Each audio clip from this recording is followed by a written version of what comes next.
A piercing alarm echoed in Lin Feng's mind where he existed as a disembodied soul, the shrill sound threatening to tear his very spirit apart. System, didn't you say there wouldn't be any problems? Lin Feng asked through the pain. I don't know either. The system's voice carried a hint of grievance. 2 days earlier, the truck of salvation had forced him to abandon his physical body. As his soul drifted out, Lin Feng had only one thought. So ghosts really do exist in this world.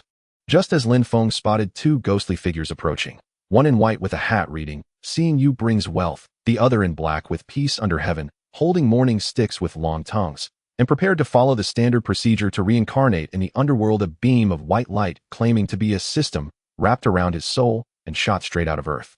Host, I am the truth system. I will take you to a cultivation world where you will make them feel the power of truth. But after flying through the space-time tunnel for 2 days, a violent alarm jolted Lin Feng from his daze, and the tunnel around them began to tremble violently. System, you'd better explain this. Lin Feng gritted his teeth, enduring the soul pain. I was about to find a decent family to reincarnate into. Never did anything bad in this life. Then you promised me a peak of life, and now something goes wrong. I'm confused too. A hint of panic crept into the system's mechanical voice.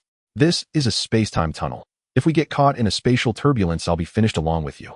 Hold on, let me check the anchor point. 6. The system's voice carried a note of helplessness. What do you mean 6? What's going on? The world I was taking you to, it's gone. What? Lin Feng's eyes widened. You better translate. What do you mean gone? It's just gone. The system said awkwardly. 2 big shots were fighting and accidentally shattered that world. The temporal anchor went with it. Damn it. What now? Lin Feng sighed in defeat. Don't panic. The system hurriedly said. We'll take a gamble. How? Lin Feng yelled. The space-time tunnel is unstable. There are already cracks. The system explained rapidly. See those light clusters outside the cracks? Pick one, jump in, and you might land directly in another universe. Seriously, you're unbelievable. Lin Feng gritted his teeth, chose a crack with a light cluster, and plunged straight into it. Transmigration successful. The system exclaimed joyfully. Beginning system binding. Staring at the blue planet ahead, Lin Feng clicked his tongue. Are you sure it's successful? Why do I feel like I came back? It definitely succeeded. The cosmic rules here are completely different from the original world. The system sensed the surroundings. It must be a parallel universe of some real world. It's definitely a transmigration. All right, let me see what's what. As Lin Feng was about to fly his soul into Earth, he suddenly paused. System, in this state, what can I even do? Oh, I almost forgot. The system cursed. Reconstructing a physical body while the soul is unconscious and then deploying it into a specified world. That's standard procedure. Then what are you waiting for? Lin Feng suppressed the urge to curse. With the soul conscious, the process might be uncomfortable. Bear with it. The system burst into white light within Lin Feng, drawing cosmic energy into his soul. Ah! Lin Feng drew a sharp, icy breath as an unbearable pain tore through his soul. Gradually, bones, flesh, organs, and skin began to form on his spirit. Issuing novice gift pack ability, analyze. The system's voice turned calm. Preparing to enter non-target world. Beep, beep, beep. Another alarm rang in Lin Feng's mind, but now with a physical body, it lacked the soul-tearing pain from before. System error, insufficient energy. The system's voice became intermittent. My initial energy was for the transmigration body reconstruction deployment into the new world and the novice gift pack. But after resisting the space-time turbulence, I'm short on the last step, deployment. What's the normal deployment process? Open a spatial gate, let you enter the world, forge an identity, modify some locals' memories, make your existence plausible. The system's voice sounded like it was hanging by a thread. What if you use your remaining energy to protect me from a high-altitude fall? Lin Feng had an idea. You mean a Superman-style entrance? The system paused for a moment. That could work. But after this impact, my energy will be exhausted, and I'll go into hibernation. In this world, you'll have to rely on yourself. I'll worry about survival first. Lin Feng's body was enveloped in a golden light as he flew toward Earth. With a loud crash, a golden humanoid smashed into a farm, waking the farmer couple. They rushed out to find a child lying in a crater, the golden light slowly fading from his body. System has entered hibernation. Estimated wake-up time unknown. A faint voice rang in Lin Feng's mind. Is this a child sent from heaven? The farmer couple looked at Lin Feng in the pit and smiled. So it really is a Superman entrance. Lin Feng muttered slowly, closing his eyes. The space-time turbulence had greatly drained his soul. He needed rest now. Lin Feng. With his last bit of strength, he traced 2 characters on the ground with his finger before losing consciousness. The child even knows his own name, and he shares our surname, Lin. Xingyang, this might truly be a gift from God. Lin, Xingyang nodded, picking up Lin Feng. Martha, from today on we have a child. The next day, Lin Feng slowly awoke, blinking in confusion at the 2 kind faces before him. Hello little one, I'm Lin Jingyang, and this is Masha. Lin, from today onward we are your parents. Lin Jingyang looked at Lin Feng and offered a faint smile. Her name is really Masha. Lin Feng pouted, a surge of hunger washing over him. My name is Lin Feng. He struggled to utter the 4 words, his infant body, not fully developed speech still unclear. Is he speaking your native language? Masha looked at Lin Jingyang. Can this child talk so young? Yes. Lin Jingyang's eyes reddened slightly. Hearing his native tongue after more than a decade stirred something in his heart. Hungry. Lin Feng uttered a single word. Full. After finishing a large bowl of milk, Lin Feng set the bowl down slowly, looked at Lin Jingyang and Masha, and a glint of golden light flashed in his eyes. Lin Jingyang, pure earth human male, 43 years old, height 178 centimeters, weight 71 kilograms. Masha Lin, pure earth human female, 41 years old, height 165 centimeters, weight 53 kilograms. The information flashed through Lin Feng's mind. So this is analysis. He paused, then rolled over, climbed off the bed, and staggered a couple of steps. An infant's body is ridiculous. Lin Feng pouted and wobbled toward the bookshelf nearby. Dictionary. He pointed at an English dictionary on the shelf. You want this? Lin Jingyang pulled the dictionary from the shelf and handed it to Lin Feng. It's really heavy. Lin Feng struggled to open the book. Analyze. Analysis complete. Acquired knowledge, language English. A stream of data surged into Lin Feng's mind, instantly bringing his English to native level, even surpassing it. Lin Feng turned his head toward the table beside him and activated his analysis ability again. The table's structure, material, manufacturing, time. Everything appeared directly in his mind. Pretty useful. Lin Feng smacked his lips, but then a wave of dizziness hit him. Useful, yes, but I can't use it too often. Lin Feng shook his little head. After the brief dizziness, Lin Feng suddenly found his control over his body had improved. Though still an infant, he could now make more precise movements, including walking and speaking. His vision became sharper, and the speed at which he processed surrounding information increased. Is this the effect of analysis consuming mental energy? Lin Feng paused. Is this like what they call breaking through to rise again in those fantasy novels? After spiritual power is exhausted, it grows faster. Then the next step is simple. After recovering a bit, Lin Feng began to analyze everything within his sight again and again in a cycle. More than a decade passed in the blink of an eye. Lin Feng was now 14. With his analysis ability, he quickly completed his studies, attracting attention from many prestigious schools. Tomorrow he would enter the Massachusetts Institute of Technology as a special admit. During these years, the Captain America propaganda films and the frequent appearances of Howard Stark on television also made him realize he had arrived in the Marvel Universe. And the year was 1985, roughly the time when Tony Stark entered MIT at 15. You must be Lin. A teenage version of Robert Downey Jr. walked up. My father told me there was a genius even younger than me entering MIT, and I just couldn't believe it. Tony Stark. Lin Feng stepped forward to meet him. Heir to Stark Industries. I've heard of you. You know I like making friends with geniuses. Communicating with low IQ people is just too much trouble. Tony tried to put his arm around Lin Feng's shoulder, only to find Lin Feng half a head taller, and awkwardly dropped his hand. I only like making friends with geniuses too. Lin Feng shrugged. I wonder if you can keep up with my pace. And so Lin Feng and Tony Stark spent their time at MIT in a fierce but friendly rivalry, never conceding to each other academically, yet forging a deep friendship outside the classroom. Want to join Stark Industries after graduation? In just 2 years, they had completed all their university courses. At the graduation ceremony, Tony extended an invitation to Lin Feng. Sure. Lin Feng smiled slightly. Stark Industries possessed the world's most advanced technology, which could better expand his knowledge base. So this is the legendary arc reactor. Staring at the enormous device before him, golden light flickered in Lin Feng's eyes. Soon he analyzed the reactor completely, all the technology appearing in his mind. Is this the youngest genius from MIT, Lin? A middle-aged man walked over. That old man is no good person. Looking at the middle-aged man, Tony curled his lip. You'd better stay away from him. Lin, I'm Howard Stark. Pleased to meet you. Howard extended his hand to Lin Feng. Mr. Stark, I've long admired you. Lin Feng took Howard's hand and shook it. Don't be so formal. You're friends with Tony, just call me Uncle Howard. Howard smiled, a kind paternal smile that caught Lin Feng slightly off guard. All right then, Uncle Howard. Lin Feng smiled back, carefully studying Howard. It was now 1987. In 4 years, Howard would be assassinated by the Winter Soldier while transporting the Super Soldier Serum. Lin Feng pondered whether to change this. After all, his relationship with Tony was good. Let it unfold naturally, you'll see when the time comes. Lin Feng turned away and resumed analyzing the technology within Stark Industries. Lin Feng casually strolled to a secret entrance. Before entering, he had already analyzed the building, and the original blueprints appeared in his mind. Every hidden room and secret door was laid bare. A keypad lock, my favorite type. Looking at the keypad door, Lin Feng chuckled softly through an analysis at it and instantly obtained the password. Super Soldier Serum, I knew it.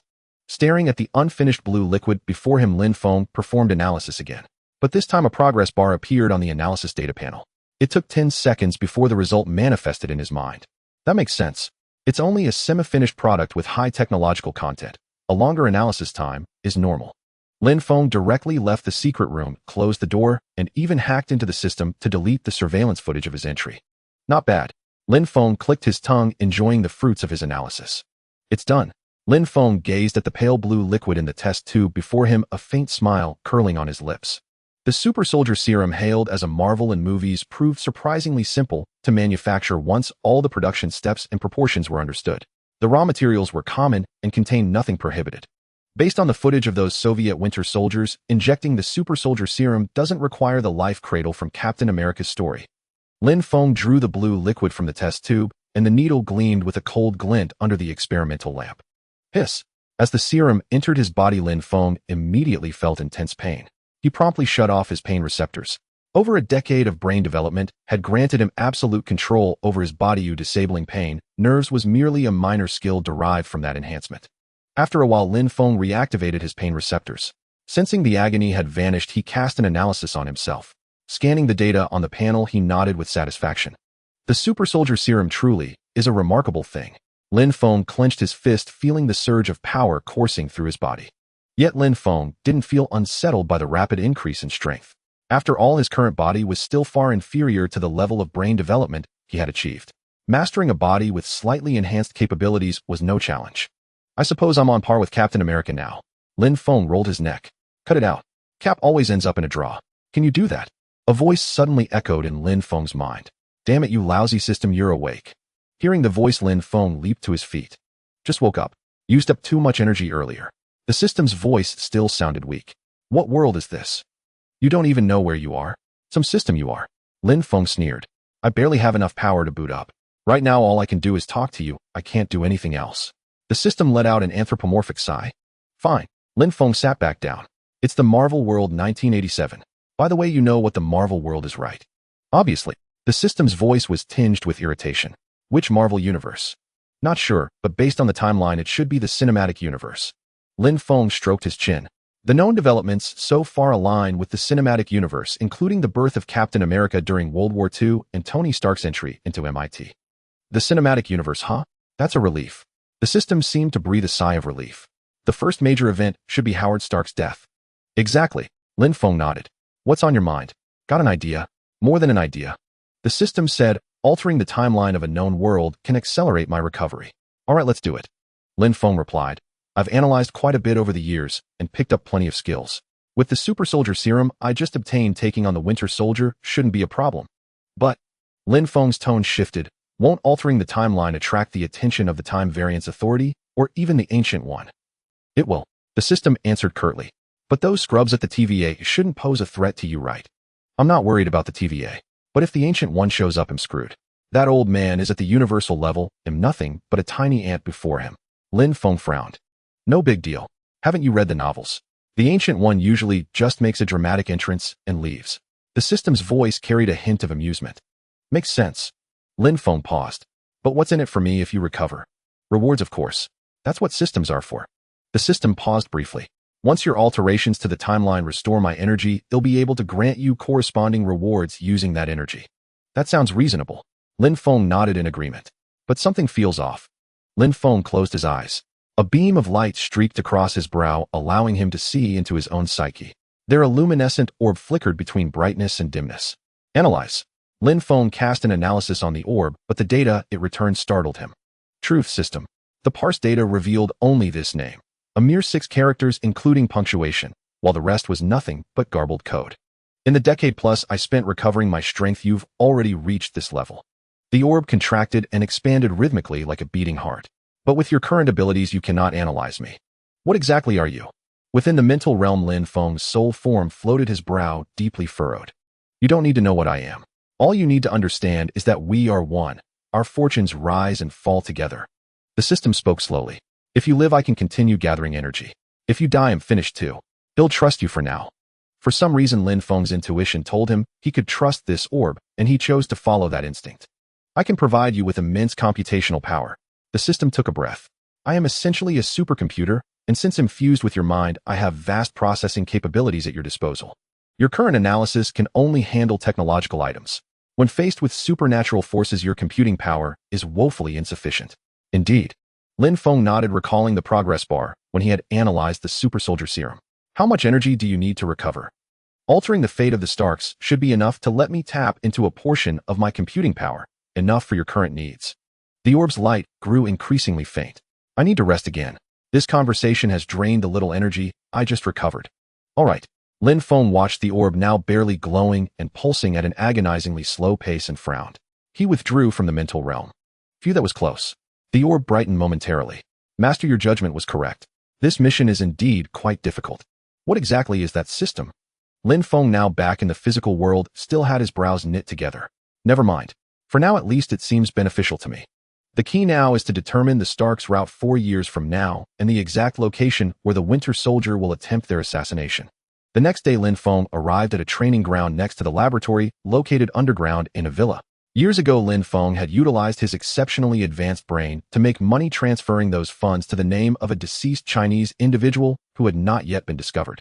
In this day and age, it was common for someone to die with their identity information remaining active for years after. Lin Feng had long since purchased this villa and renovated the basement. Today, he hung a punching bag in midair, intending to practice and test his abilities while recreating the iconic scene from the Avengers where Captain America broke the punching bag's chain. A loud rumble echoed as Lin Feng felt the ground shake slightly. An earthquake. He was taken aback and went to the surface. Zero, what's going on? Lin Feng called out into the air. There was a brief global earthquake just now. I'm currently hacking into satellites to determine the epicenter. A mechanical female voice responded. Zero was the artificial intelligence created by Lin Feng years ago, representing the most advanced technology in the world. Wherever there was internet, Zero existed. Zero was named for its original meaning, signifying that it was the first true artificial intelligence in the world. Sir, the epicenter has been confirmed to be Cairo, Egypt. Lin Feng felt a sense of familiarity about this incident and suddenly had a flash of insight. Wait, Apocalypse. No, that can't be right. Apocalypse isn't from the X-Men universe. Damn, Lin Feng cursed. If it was indeed as he thought, things could get complicated. Lin Feng walked to the hangar where a sleek sci-fi aircraft was quietly parked, its silver body brimming with technological flair. Initiating space jump. Lin Feng sat in the cockpit and issued the command: destination Cairo, Egypt. Egypt, Cairo. Damn. Looking at the large pit before him, Lin Feng gritted his teeth. There was no event known as the First Battle during the Cold War, nor was there a video of Magneto speaking in front of the White House in the altered future. The X-Men timeline is different from before. Or perhaps mutants were introduced into the movie universe's timeline. Lin Feng stroked his chin. Yes, this is the most reasonable explanation so far. Then the original Apocalypse event from 1983 occurring in 1987 is also reasonable. Lin Feng took a deep breath and descended into the pit. Analyzing. As Lin Feng looked at the marks on the walls of the pit, golden light flickered in his eyes and streams of data began to flow through his mind. These are traces of spatial transmission. It seems the developments are similar to before. Lin Feng sensed the energy around him. This trace indicates that the transmission point should be Germany. Lin Feng suddenly raised his head. Magneto. Just in time. Lin Feng's aircraft emerged from the spatial tunnel, gazing at the factory ahead, where Eric stood alongside Apocalypse. Lanchel. Analyzing. Lin Feng's golden eyes focused on Apocalypse and Eric. Spatial traversal, telekinesis, mutant ability enhancement, molecular reconstruction, soul transfer, protective fields, energy conversion, immortality. A series of analysis progress bars appeared beneath Apocalypse's panel. Electromagnetic control. This was the only analysis progress bar under Eric's panel. Directing computing power to electromagnetic control. Lin Feng frowned. The analysis speed for superpowers was indeed very slow. Even concentrating all his computing power on electromagnetic control, the progress bar advanced slowly. N. Shaba. Ner. Lin Feng looked at Apocalypse and spoke his name. Who are you? Apocalypse's eyes gradually turned white. I can sense that you are not one of those slaves, yet you do not seem like us either. My name is Lin Feng. Lin Feng smiled slightly. I am merely a passerby, nothing more. Since you are a passerby, then just pass by? Apocalypse's deep voice resounded. I do not wish to have a conflict with you. Then farewell. Lin Feng waved his hand, returned to the aircraft, and initiated a space jump to leave. Electromagnetic control analysis complete. An hour later, Lin Feng gazed at the genes and energy operation methods capable of controlling electromagnetic force. He closed his eyes while monumental changes were occurring within him. Such powerful abilities were actually manipulated by Old Wan into the Iron King. Lin Feng shook his head, extending his hand as a nearby metal chain disassembled, restructured, and transformed into a suit of armor that adhered to his body. Controlling one of the 4 fundamental forces of the universe is not that simple. Continue analysis. Prioritize immortality. Lin Feng set the analysis priority to immortality, akin to the abilities of Wolverine and Deadpool, allowing for rapid healing from any injury. Approximately half an hour. Lin Feng observed the progress and began to adjust his aircraft. Given the current material performance on Earth, the built space jump engine could only support 3 jumps at most, and he had just used them up. It needed to be rebuilt. Having control over electromagnetic force is quite convenient. Lin Feng disassembled several metal rods into powder and then fused them into various components. With this ability, I can create some conceptual metal materials. 10 minutes later, a brand new aircraft appeared in the hangar, featuring the same sleek silver design, but many areas that had previously appeared rough were now smooth, and the original space jump engine had been completely revitalized. Not bad. Lin Feng activated an analysis feature, reviewing the data on the panel, nodding in approval, and then sat inside, leaning back in the pilot seat, waiting for the immortality analysis to complete. A few minutes later, Lin Feng opened his eyes and sensed a global electromagnetic disturbance. Old One has made his move. Lin Feng slowly extended his hand, creating an invisible electromagnetic field that stabilized the metal devices in his home that were gently vibrating. Immortality analysis complete.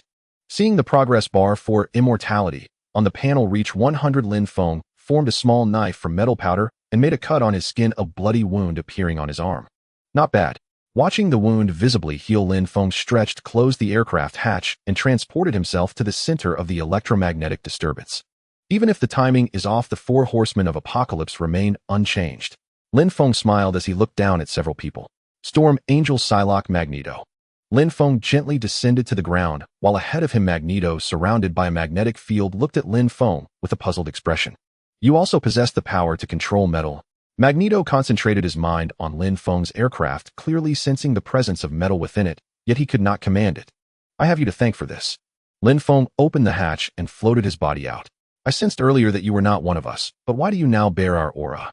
Apocalypse's eyes rolled white as he gazed at Lin Feng. Give up. You cannot influence me. Lin Feng twisted his neck lightly. Your ability is peculiar. I believe you would make a far superior vessel. Apocalypse spoke slowly as a figure drifted out from beside him. Charles Xavier. Lin Feng's eyes sharpened, a golden light flickering within them. Analyze ability, telepathy, priority maximum. You are mimicking his power. Apocalypse seemed to sense something. Is this your ability? You could say that. Lin Feng shrugged. However, I believe my ability leans more toward analysis and reconstruction. Speaking of which, I haven't given my power a name yet. Lin Feng stroked his chin. How about calling it the One True Answer? The One True Answer. Apocalypse pondered for a moment. A fitting name. Though it's a bit derivative, I think it suits my ability perfectly. A faint smile curled at the corner of Lin Feng's lips. So will you join us and become one of the gods? Apocalypse extended his hand toward Lin Feng. No. Lin Feng curled his lip. To be precise, I'm here to stop you. With just you? Apocalypse raised an eyebrow. Of course not just me. Lin Feng gazed into the distance where a black grew larger, forming the silhouette of an aircraft. Scam that. Lin Feng looked toward the aircraft, a golden light flashing in his eyes. The blank progress bars on the analysis panel multiplied, among which a red one stood out prominently, labeled Phoenix Force. This priority. Lin Feng mused. Never mind, it'll take too long. Let's prioritize analyzing telepathy for now. Professor. Several X-Men who had disembarked from the aircraft rushed toward Charles, who was floating in the air. But Apocalypse waved his hand, and an energy blast sent them flying. Lin Feng raised his hand, gently freezing the recoiling figures in midair before lowering them slowly to the ground. He also pulled Charles directly back to him. I think I understand now. Lin Feng shook his head helplessly. The newly analyzed telepathic ability allowed him to glimpse a fragment of the unconscious Charles' memory. Your choices in this universe are quite different from before. Lin Feng used his telepathic ability to awaken Charles. I didn't want to, but I had no choice. The awakened Charles shook his head. If I hadn't done it, the survival of mutants would have been in jeopardy. You made the right choice. Sensing Charles' condition, Lin Feng used electromagnetic force to forge a wheelchair and gently placed Charles into it. A bald man in a wheelchair. No matter which universe you're from, you can never escape that fate. Lin Feng chuckled. You're from another universe. Charles eased his pain and looked at Lin Feng. You could say that. Lin Feng nodded. Though I don't know you from other universes, I've seen some things. You lack reverence for the divine. Apocalypse's eyes turned white and the ground began to tremble as massive boulders hurtled toward the group. You possess many abilities, but your utilization of them is still far too crude. Lin Feng shook his head. With a raise of his hand, all the boulders froze in midair before hurtling back with even greater speed. Scott. Summers. Lin Feng looked at Scott, who wore ruby quartz glasses. With a flick of his fingers, a pair of glasses with a control button for energy emission, like the one seen in X-Men 1, appeared in his hand. Try this. Thanks. Scott put on the new glasses and fired a laser beam at Apocalypse, but it was easily blocked by the latter's shield. A blue streak flashed by as Quicksilver charged forward. Apocalypse, caught off guard, was hit several times in quick succession. The kid is still too naive. Lin Feng shook his head. Though he lacked super speed himself, his mental processing speed was now on par with Quicksilver's. After a series of intricate calculations, he strode forward with an unhurried grace, precisely positioning himself between Apocalypse and Quicksilver, whose left leg was trapped by the earth. He's just a child. That's enough. Lin Feng threw a punch at Apocalypse's shield. The once impenetrable barrier directly dissolved into a gaping hole under the force of his blow, and his fist struck Apocalypse's chin without resistance. Your power. Apocalypse's eyes rolled white, as if calculating something. Hey. A furious roar came from the sky as Angel, with his metallic wings, dove down from above. Didn't you just hear that I have the same ability as that guy, eh? Watching Angel dive, Lin Feng gestured toward Eric and raised his hand, gently freezing Angel in midair. If you didn't hear, there's something wrong with your ears. If you did hear and still came flying down at me with metal wings, then there's something wrong with your brain. Shit. Angel struggled in vain. He wasn't unaware of Lin Feng's ability. His only mistake was forgetting that Apocalypse had reinforced his wings with metal. Let him go. Storm's eyes turned white as she soared into the sky. Dark clouds gathered instantly, and lightning crackled within them. Eric watched closely. Lin Feng looked at Magneto, who was surrounded by his magnetic field, and snapped his fingers lightly. The lightning in the clouds vanished instantly. Control over electromagnetic force isn't just about playing with metal. Besides magnetism, there's also electricity. Magneto stared at Lin Feng, feeling the shift in the magnetic field at his snap, lost in thought. Psylocke, do you still wish to continue? Lin Feng turned his head to look at Psylocke, who had conjured a purple psychic blade in her hand. She gave him a long, hard look, then let the purple light fade, and withdrew from the battlefield. If I recall correctly, your name is Lin Feng. Magneto looked at him and pointed at Quicksilver. Who is he? I sense a familiar aura. Him. Lin Feng laughed. I don't know the details, but if you hadn't run away back then, this kid would probably be named Linshare. And from what I know, he also has a sister. That's enough for me. Magneto dispersed his magnetic field. Two massive steel beams crashed into the ground before Apocalypse, forming an X symbol. You betrayed me. Apocalypse gazed at Magneto hovering in the air. No, it was I who once betrayed them. Magneto twisted his wrists and countless metallic objects converged into two torrents hurtling toward Apocalypse, only to be repelled by his shield. Old Magneto sure knows how to make an entrance, Lin Feng remarked with a raised eyebrow. With a yell, Scott, who had leaped down alongside Beast, tore off his visor, unleashing two beams of immense energy at Apocalypse's shield. Is this all you've got? Apocalypse advanced step by step, his shield held firm. Of course not. Charles lay down, closed his eyes, and delved into Apocalypse's mind. Isn't this what you've always wanted, my power? In the psychic realm, Charles stepped forward and placed his hands on Apocalypse's head. Welcome to my world. You are far from enough. After a few seconds of adjustment, Apocalypse in the psychic realm caught Charles' fist with ease, his form expanding. To defeat me, you'll need a much bigger house. Jean, Charles called out. I need your help. Hearing his voice, Jean slowly lifted her head, a faint crimson glow flickering in her eyes as she walked toward Apocalypse. No, he doesn't. Lin Feng patted Jean on the shoulder, pulling her back from that state. The Phoenix Force isn't ready to awaken yet. If it awakens now, it will only cause greater harm later. But what about the professor? Jean, now withdrawn from that state, seemed at a loss. Leave it to me. Lin Feng rolled his neck, closed his eyes, and projected his psychic essence into Apocalypse's mind. You are.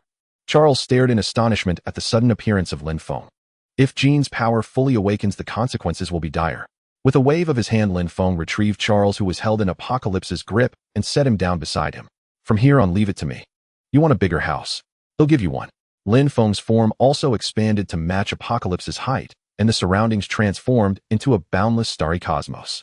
Is this house big enough for you? Lin Feng delivered another punch to Apocalypse's jaw, sending him flying. You could have been a god. You could have surpassed even me. Apocalypse roared. Why help those slaves? I'm not helping anyone. I just don't like you. Lin Feng shook his head. And you are no god. To them, I am a god. No, to them you are merely a powerful tyrant, nothing more. Lin Feng kicked him again. A true god has no need for slaves because to a god humans and mutants are no different. All beings are equal beneath me. Lin Feng placed his right hand on Apocalypse's skull. That is a god. No. Sensing the threat of death, Apocalypse's eyes widened.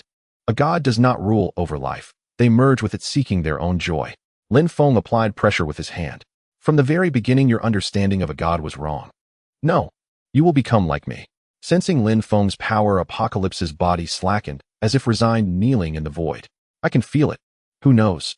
After all, I am not yet a god. Lin Feng smiled, then tightened his grip, shattering Apocalypse's psychic form. It's over. Lin Feng opened his eyes, and across from him, Apocalypse's body slowly collapsed to the ground. This thing needs to be dealt with, and it won't be easy. Lin Feng stared at Apocalypse's corpse.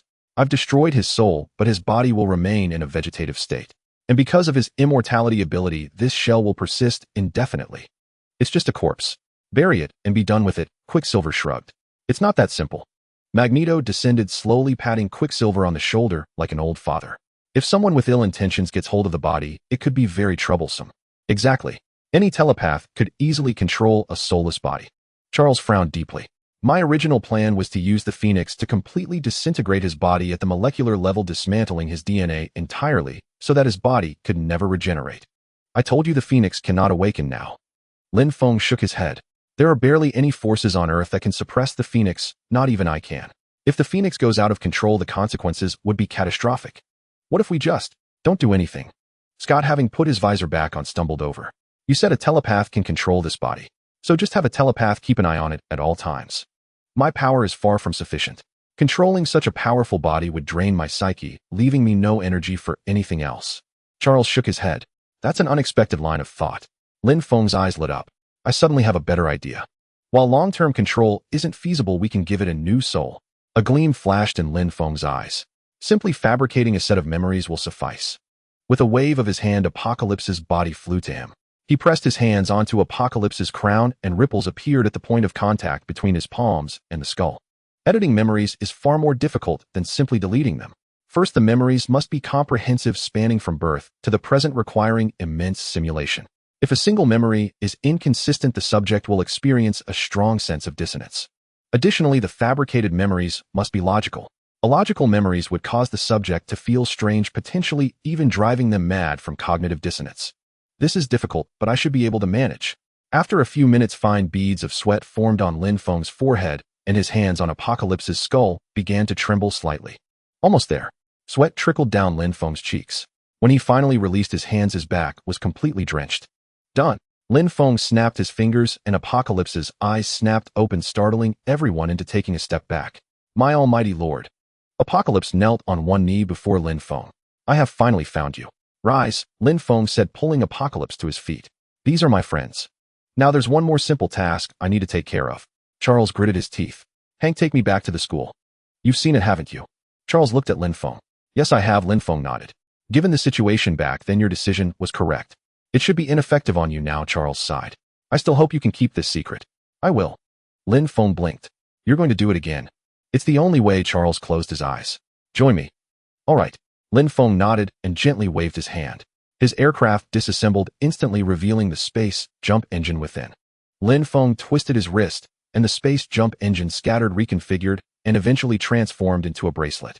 Until I complete the analysis of space jump capabilities, I'll use this. Lin Feng clenched his fist lightly, and a wormhole appeared, engulfing everyone present. The next second, they all appeared before the gates of Xavier's School for Gifted Youngsters. This is the power of technology. Lin Feng smiled and shook his wrist. Let's go. I'd like to see it too. In 1962, when I first arrived in this world, I was weak and couldn't resist the power of telepathy. Lin Feng lit a cigarette. I never thought I'd fall for it without realizing. That time was too sensitive. I had no choice. Charles maneuvered his wheelchair toward the basement. When I saw those missiles flying toward us, I knew the existence of mutants must never be exposed. Otherwise, our entire kind would face a severe threat. I have a dream. Charles put on the Cerebro helmet. Though I'm paraphrasing Martin Luther King. But indeed, I have a dream that one day humans and mutants can coexist in complete peace, without discrimination or fear. Your dream will come true. Lin Feng's gaze was profound, as if seeing through the river of time. But it will take time. I know. Charles nodded. So until that time comes, I must hide the existence of mutants from the world. Eric Raven. Charles turned his head. I'm about to begin. Leave their minds to me and the real-world data to you. No problem. Magneto levitated and pointed at Nightcrawler. But I think this kid could be a big help. All right, let's go together. Charles nodded, closed his eyes, and the scene inside the Cerebro chamber began to spin, eventually transforming into a globe interwoven with red and white light dots. There are already this many mutants. Lin Feng was taken aback by the red dots. My fellow mutants. Charles spoke slowly, his words reaching the minds of every awakened mutant with precision. I am Charles Xavier. Many of you should still remember my voice. 10 years ago, mutants nearly came under the full gaze of humanity. I understood that the birth of a new species would plunge humans into immense panic, and that panic would turn into a desire for annihilation. So after notifying you, I brainwashed all of humanity, making them forget the existence of mutants. Just yesterday, another large-scale mutant battle occurred. So I'm sorry, but we have to do it again. Charles' gaze sharpened. The images in the Cerebro chamber shifted from red to white, one human after another being selected, until the entire globe was covered. Now, Charles' eyes flew wide open. All humans and unawakened mutants ceased their actions and thoughts in an instant. Kid, teleport us. Magneto put his arm around Nightcrawler's shoulder. Okay. Nightcrawler nodded, and with a teleportation, they vanished from the spot. Charles, we're done. Mystique's voice rang out. Good. Charles closed his eyes. Yesterday was just a simple earthquake. You know nothing else. Nothing happened except that earthquake. Streams of psychic energy carrying information emanated from Charles' brain, amplified by the Cerebro, spreading across the globe and entering the minds of every human and unawakened mutant. Minutes later, Charles withdrew his power and collapsed unconscious. Sigh. Lin Feng sighed, guided Charles back into his wheelchair, and pushed him outside. His mental energy is too depleted. Let him rest for a while. Perhaps this is the truth behind the absence of mutants in the movie universe. They've always existed, but human memories have been tampered with. Lin Feng frowned. Lin, a word. Magneto patted Lin Feng on the shoulder. Sure. Lin Feng nodded and followed Magneto away. What is it? Lin Feng and Magneto arrived at a secluded spot. I've been pondering a question. Magneto leaned against a nearby tree. Is what Charles doing truly right? Given the current circumstances, it's the optimal solution. Lin Feng sighed. The existence of mutants is a massive threat to humans. They won't sit idly by. Then fight them. Magneto's emotions flared. We are the superior species. Why should we hide in the shadows like rats? Because you can't win. Lin Feng removed Magneto's helmet and transmitted the scenes from the Sentinel program in Days of Future Past into his mind. If Charles hadn't done this is what the future would look like. Then when can we live like normal people, eh? Seeing the Sentinel program, Magneto's gaze turned vacant, his conviction wavering slightly. When humans and mutants face a common enemy. Lin Feng pointed to the sky. Human history tells us that only an external foe can end civil war among humans. Humans are fond of war. It runs through nearly their entire history of development. Every great leap forward for humanity has been accompanied by war. Lin Feng gazed at the distant horizon. When enemies from beyond the heavens descend, mutants will be able to step into the light. From beyond the heavens. Charles wheeled himself between them. What about the enemies from beyond the heavens, eh? I can't say. Lin Feng shook his head. Revealing future events too early could lead to unpredictable and severe consequences. All I can say is it's coming soon. For now, it seems we have no choice but to trust you. Charles looked into Lin Feng's eyes. I hope what you say is true. Based on the current situation, it shouldn't be a problem. Lin Feng patted Charles on the shoulder. But you should keep a close eye on that girl Jean at your school. What exactly is her situation? Charles frowned deeply. She harbors immense power within her. If that power ever loses control, the entire world will face a tremendous crisis. Lin Feng sighed. The power of the Phoenix is beyond what Earth can contend with at this point. I understand. Charles nodded. My parents are away on a business trip, so I'm throwing a party. Wanna come?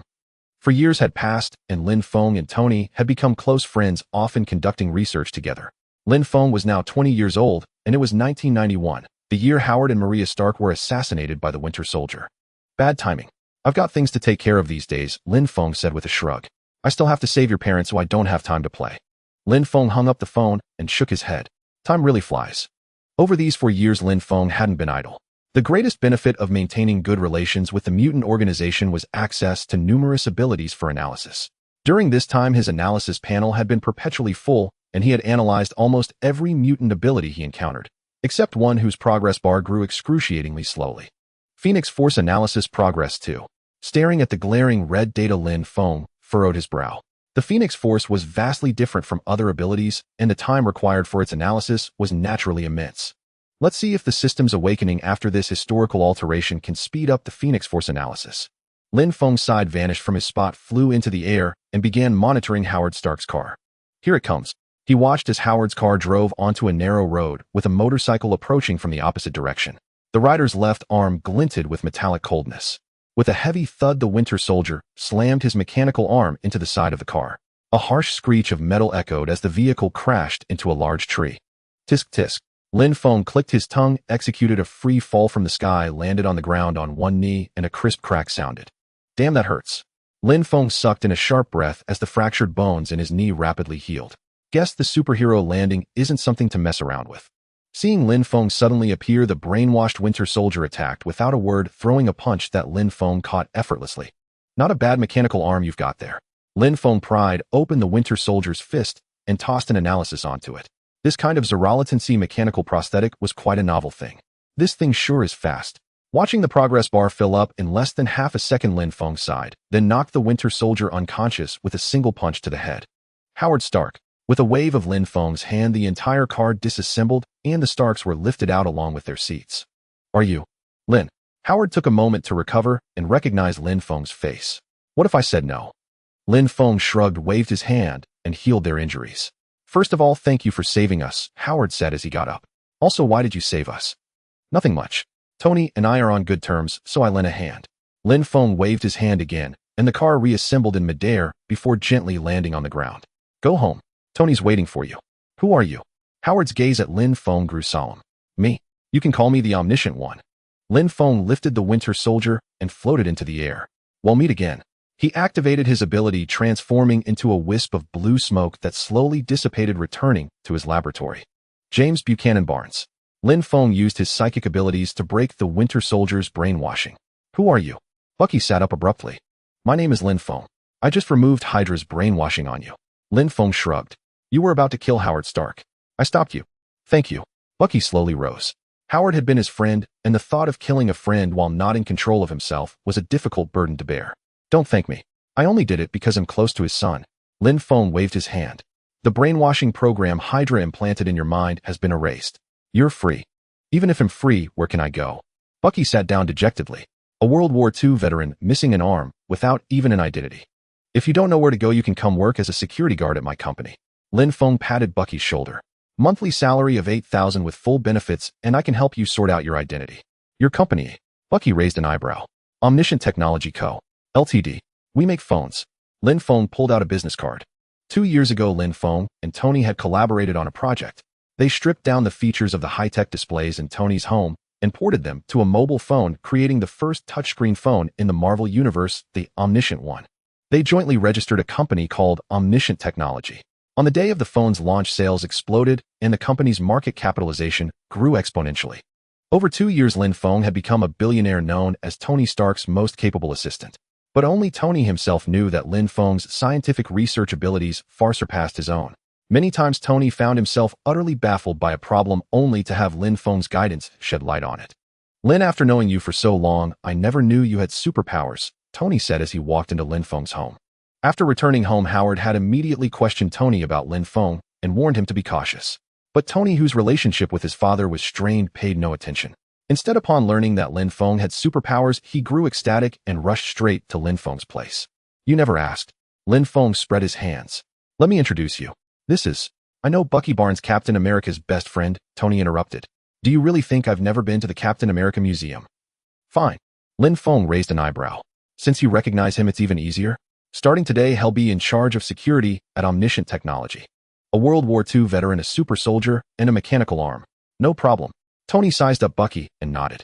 All right, now that both company heads have agreed, you're officially the head of security at Omniscient Technology. Lin Feng patted Bucky's shoulder. I'm going to chat with Tony. Just report to the company tomorrow. Understood. Bucky caught Lin Feng's implication, nodded, and headed back to the basement. Thank you for saving my mother. Without you, I wouldn't have even had a chance to say goodbye. Tony looked at Lin Feng earnestly. If you ever need anything, just ask. They'll give it my all. It was nothing. Lin Feng shook his head. But actually, there is something I could use your help with. What's the matter? Tony lounged on the sofa, opening a bottle of whiskey. How about that left arm of Sergeant Barnes? Lin Feng poured himself a glass. Quite impressive technology, especially the seamless operational responsiveness. Tony perked up with interest. What, you want me to study it? No need for that. Lin Feng smiled, pointing at his own eyes. My ability is the only correct answer. It allows me to analyze almost anything in the world. Just now I've already decoded all the technology behind that arm. So, Tony hesitated. Prosthetic limb technology. Lin Feng took a sip of his drink. What do you think? Interested? There's potential. Tony sat up. A knock echoed at the door. Who's that? Lin Feng was puzzled. Among his friends, only Tony knew his address.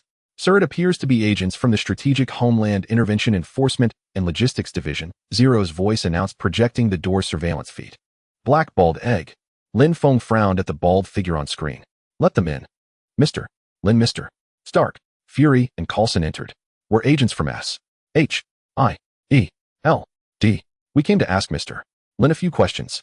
I don't know what agency you're from, but Lin is my friend. If you're here to cause trouble, think twice about whether you can withstand Stark Industries' retaliation. Tony stood, his expression serious. It's fine. Chances are they're connected to your old man somehow. Lin Feng patted Tony's shoulder.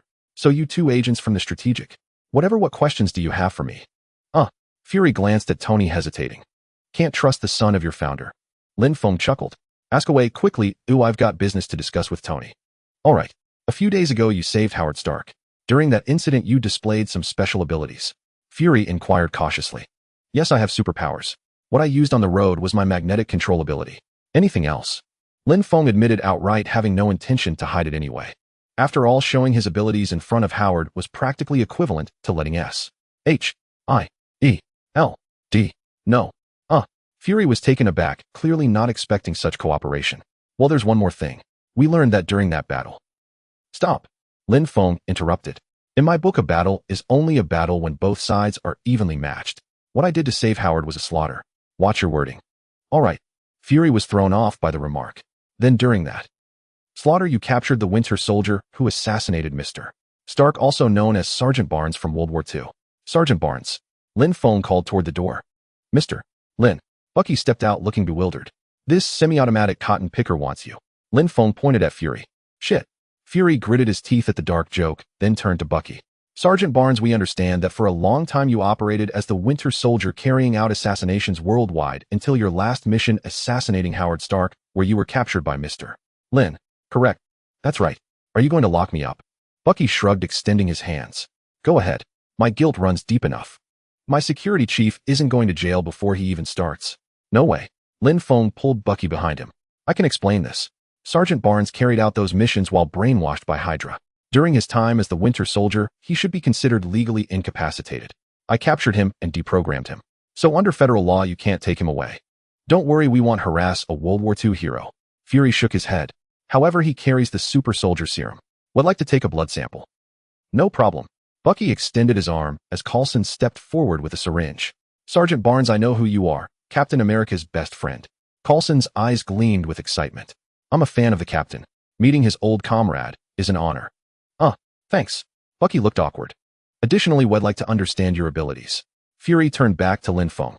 Your powers are formidable. We want to document them for future reference.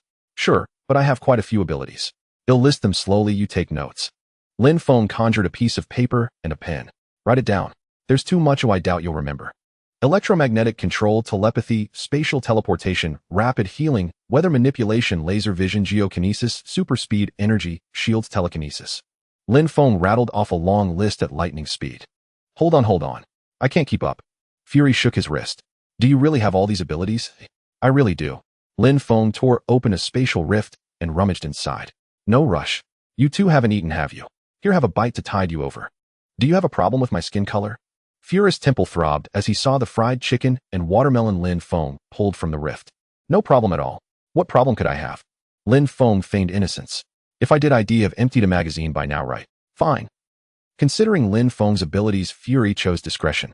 Gotta say the fried chicken is pretty good. Zero, print out a list of my current abilities for this bald egg. Lin Feng snapped his fingers. Come on, let's eat first. Phil Coulson, right? Lin Feng sidled up to him. Has your hairline always been like this? Coulson's hand mid-reach for watermelon froze. All right, I'll stop teasing you. Lin Feng handed Fury a sheet of paper. This lists all my current abilities with details on each. Do what you will with it. We'll take our leave then. Fury took the list and turned to go. Oh, one more thing. Lin Feng draped an arm over Furious' shoulder, leaning in to whisper. Time to go home and pick cotton. Wait, did I forget something? After seeing off Fury and Coulson, Lin Feng suddenly paused. Right, I saved Howard. Shouldn't the system have woken up? I did wake up. I was just waiting to see when you'd remember me. The system's voice carried a hint of reproach. As long as you're awake. Lin Feng ignored the system's sarcasm. Come on, help me analyze this Phoenix Force. You'll need half a year too. This thing requires an immense amount of computational power. Gazing at the Phoenix Force progress bar, which was still stuck at just 2, the system let out a human-like sigh.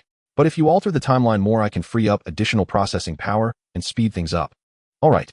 Lin Feng nodded.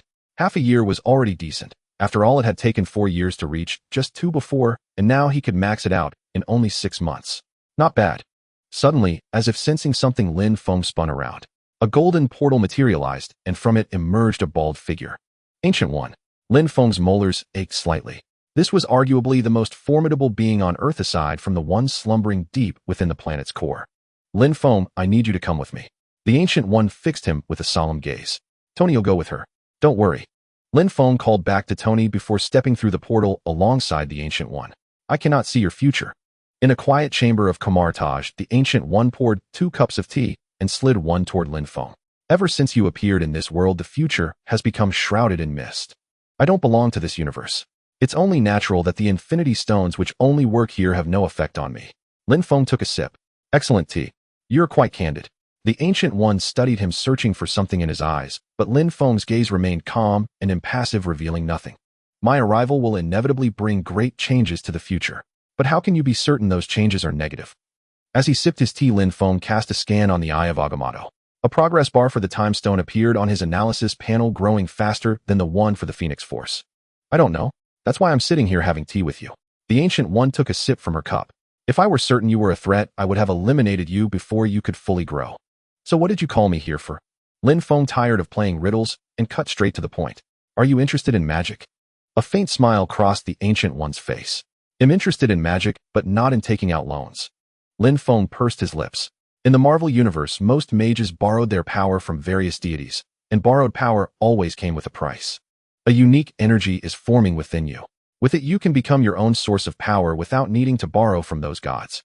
The Ancient One's eyes gleamed intently at Lin Feng. You can see that, oh. Lin Feng was startled. The Phoenix Force analysis was only at 2, yet she had already detected it. Few things escape my notice. The Ancient One revealed a mysterious smile. I hope you will become the Sorcerer Supreme of Camartage. What about Doctor Strange? Lin Feng's smile was equally enigmatic. As I suspected, in your original world you could see the history and future of ours. The Ancient One confirmed some of her conjectures. If you become Sorcerer Supreme, I can retire early. That's not impossible. Lin Feng stroked his chin. But once Dr. Strange is ready, he'll pass the title of Sorcerer Supreme onto him. Deal. The Ancient One set down her teacup, conjured a small portal, and reached inside to pull out a large stack of books. With your abilities learning, these should be quick. Should be fairly fast. Lin Feng took the pile of magical tomes from the Ancient One. Inside his mind, progress bars loaded at lightning speed, analyzing spells at a rate of 1 forbidden incantation every 2 seconds. After a while, he set the books down, leaned back, and said, "Done." That is indeed fast. The Ancient One's expression shifted to one of mild astonishment. She had known what Lin Feng's ability was, but watching him absorb all of Camartage's magic in under an hour was still breathtaking. Don't rush off to meet eternity just yet. I'd like a few more years of peace. Lin Feng stood up. If there's nothing else, I'll head back. Very well. He'll stay a few more years. But the title of Sorcerer Supreme is yours now. Take this. The Ancient One removed the Eye of Agamotto from her neck and placed it around Lin Feng's. You really are in a hurry. Lin Feng muttered, but he accepted the Eye of Agamotto and hung it around his own neck. Call me if something major comes up. I need to go strengthen myself. Lin Feng waved at the Ancient One, dissolved into a cloud of blue mist, and reappeared in his home. What happened? Tony stood up and approached as Lin Feng materialized. You're still here? Lin Feng was taken aback. Nothing serious. A mage saw my extraordinary potential and wanted to teach me magic. Magic is real. Excitement flickered in Tony's eyes. Just another form of energy manipulation. Lin Feng waved dismissively, then suddenly froze. Lin. Tony waved a hand in front of Lin Feng's face. I'm fine. Lin Feng blinked and snapped back to reality. Tony, are you interested in learning magic? He had just recalled a Marvel comic universe where Tony became the Sorcerer Supreme, piloting an Iron Man armor powered by the Eye of Agamotto, and it looked incredibly cool. I can learn magic. Tony was surprised. In novels, doesn't it require talent? It does, but if I'm not mistaken, your talent should be considerable. Lin Feng patted Tony on the shoulder. But don't rush. When the time comes, you can use my power directly from magic, so you won't have to sign any loan contracts with those gods. Fair enough. I'm working on something else right now anyway. Tony nodded, tapped a few buttons on his watch, and a projection appeared on the wall. Take a look at this. Iron Man armor. Lin Feng stared at the projection on the wall, stunned. Was this appearing this early? In the blink of an eye, 3 more years slipped by, and the year was now 1995. Having merged with the Phoenix Force in the preceding years, Lin Feng's power had reached an unfathomable level. No wonder the analysis took so long. It's the complete Phoenix Force. Lin Feng sensed the information of the Phoenix Force within his mind. Pity though my current physical constitution is insufficient to fully wield this power. The complete Phoenix Force was a power on a multiversal scale. What Lin Feng could currently harness was roughly equivalent to the later stage of Jean Grey in X-Men Dark Phoenix. However, because he had fully analyzed the Phoenix Force, his mind remained unaffected while wielding it. Lin, I've got a potential superhuman incident here. At 7 in the morning, Fury dialed Lin Feng's number. What's the deal, eh? Lin Feng opened his eyes and yawned. If you can't give me a good reason, I swear you'll spend the rest of your life drooling like a toddler. A woman fell from the sky, crashed through the roof of a blockbuster, and she's dressed like some video game character, Fury explained over the phone. Oh ho. Lin Feng sat up straight. Right, it's 95. Time for Captain Marvel to show up. Fine, I'll go check it out. Lin Feng snapped his fingers, and a set of clothes materialized on him. Then he vanished from his home in a puff of blue smoke. What's going on? A swirl of blue smoke appeared again, and Lin Feng materialized beside Fury. Hey. Fury, who had been staring at Captain Marvel, jumped in fright, gasping and clutching his chest. Lin, could you stop being so damn startling? Cut the crap. Is that her? Lin Feng pointed at the figure in a green uniform inside a phone booth. That's her, all right. Fury stood up. Now that you're here, I feel a lot better. Let's go take a look. So you just called me to be your backup, huh? Lin Feng shook his head and walked over. Starforce Ver, right. Lin Feng patted Captain Marvel on the shoulder. That's me. Finally, someone who knows us. Captain Marvel turned around. Instead of the broad face he remembered, she had a face more akin to the comic book version. Not bad. Lin Feng pursed his lips, placed 2 fingers of his right hand on his temple, and entered Captain Marvel's mind. What did you do to me? As her memories grew clearer, Captain Marvel clutched her head. Just returning your lost memories to you. Lin Feng shrugged. Are these really my memories? Captain Marvel furrowed her brow. Why don't I remember any of this? Well, the Lightspeed engine explosion gave you amnesia. Of course you don't remember. Lin Feng sighed helplessly. So the Skrulls aren't the evil ones. The Kree Empire is the... Carol looked bewildered, as if her faith had crumbled. Not exactly. Lin Feng shook his head. In cosmic wars, there's no clear evil or justice, just different stances. Either way, the Kree Empire was the one to start the war. Carol stood up. We need to find the Lightspeed engine. Check the location of the Pegasus project. Lin Feng looked at Fury. Already on it. Fury pulled out a pager and showed Lin Feng the coordinates that came in. Found it. Let's go. Lin Feng opened a wormhole behind him, swallowing all 3 of them. The archive room should be. Lin Feng floated in the air, closing his eyes and extending his right hand to sense the internal layout of the Pegasus project test site. Found it. Lin Feng opened his eyes, teleported again, and brought them all into the archive room. Let's find Dr. Lawson's files. Lin Feng found a random spot to sit down. I'm just here to get you in, you handle the rest. All right. Fury took a deep breath. These are Dr. Lawson's files. Carol pulled out 2 thick binders and handed one to Fury. This is Lawson's Lightspeed engine design. Carol unfurled a blueprint. I wonder why the project was terminated. Not bad. Lin Feng glanced at the blueprint and casually analyzed it. Maybe it's because Lawson was a lunatic. Fury picked up Dr. Lawson's journal, which was filled with incomprehensible scribbles. Is this Kree script? Carol took the journal and Lin Feng analyzed it briefly as well. Language detected, Kree script. Analysis complete. What? Fury leaned in. Lawson was no lunatic. Carol held the journal close. She was a Kree. Well, she's dead anyway. Fury shrugged. She conducted unauthorized tests, crashed, and died taking a pilot with her. That accident cost at least a few $billion. To be precise, she didn't kill that pilot. The pilot just lost her memory. Lin Feng waved his hand, and a file flew out, flipping open and landing in Carol's hands. That pilot was you, Carol Danvers. The crash happened in 1989. Unfortunately, I was handling other matters at the time. I sensed an energy fluctuation, but by the time I got there, all traces were gone. Lin Feng flipped through the documents in his hand. I need to step out for a bit. Fury glanced at his pager and walked out. Contact the Kree Starforce. I need some information. Lin Feng looked at Carol. All right. Carol took a deep breath, walked over to the phone, and began contacting the Kree Star Force commander Yanrog. Lin, I found out something. Moments later, Carol returned. Lawson was indeed a Kree. Her real name is Marvel. She was sent to Earth to research some core energy technology. Matches my analysis. Lin Feng nodded. Where's Fury? Right here. Fury and Keller Talos walked over. Moi. Lin Feng sized up the two, then grabbed Talos by the collar and lifted him up. Are you going to change back yourself, or should I just beat you out of that form? All right. Talos raised his hands and shifted back into his scroll form. Now give me your explanation. Lin Feng set Talos down. I have a recording of you from the Pegasus project. Talos reached into his coat and pulled out a black object. It's from the plane crash 6 years ago. You humans call it a black box. I really need your help now. If you're willing to sit and listen to me, I promise you won't regret it. So you mean the energy core is at these coordinates, right? Lin Feng finished listening to the recording and looked at Talos. Correct, but we need to decipher the meaning of these coordinates. Talos sighed. Hey, stay away from me. He suddenly leaped back, staring at an orange tabby cat beside him. You're scared of this. Fury picked up the cat and faced Talos. It's just a cat, isn't it? That's no cat. That's a flurkin. Talos shrank his neck, his eyes full of terror. It's a very terrifying creature.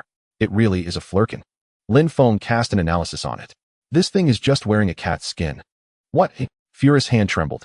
He knew Lin Feng's abilities well, but that tremor startled the flurkin, and it swiped a claw across Fury's eye. So you really were destined to be one-eyed. This move left Lin Feng dumbfounded. Lin Yanrog is already on his way. Carol checked the message and looked up at Lin Feng. These coordinates should be in space, right? Lin Feng looked at Talos.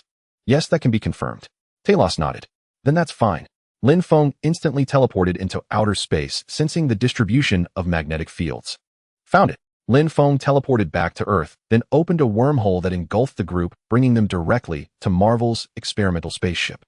So you didn't just come for the energy core. Lin Feng looked at the scrolls inside the ship. I apologize for my earlier concealment. Talos bowed to Lin Feng. But I am still extremely grateful for the chance to see my wife and son again. It's nothing, but I hope that energy core is indeed here. Lin Feng said nothing. He had long known Talos' purpose and that there were many scrolls here. Rest assured it is. As soon as the words were spoken, a violent tremor shook the spaceship. Lin Feng turned around and saw several Kree warriors approaching.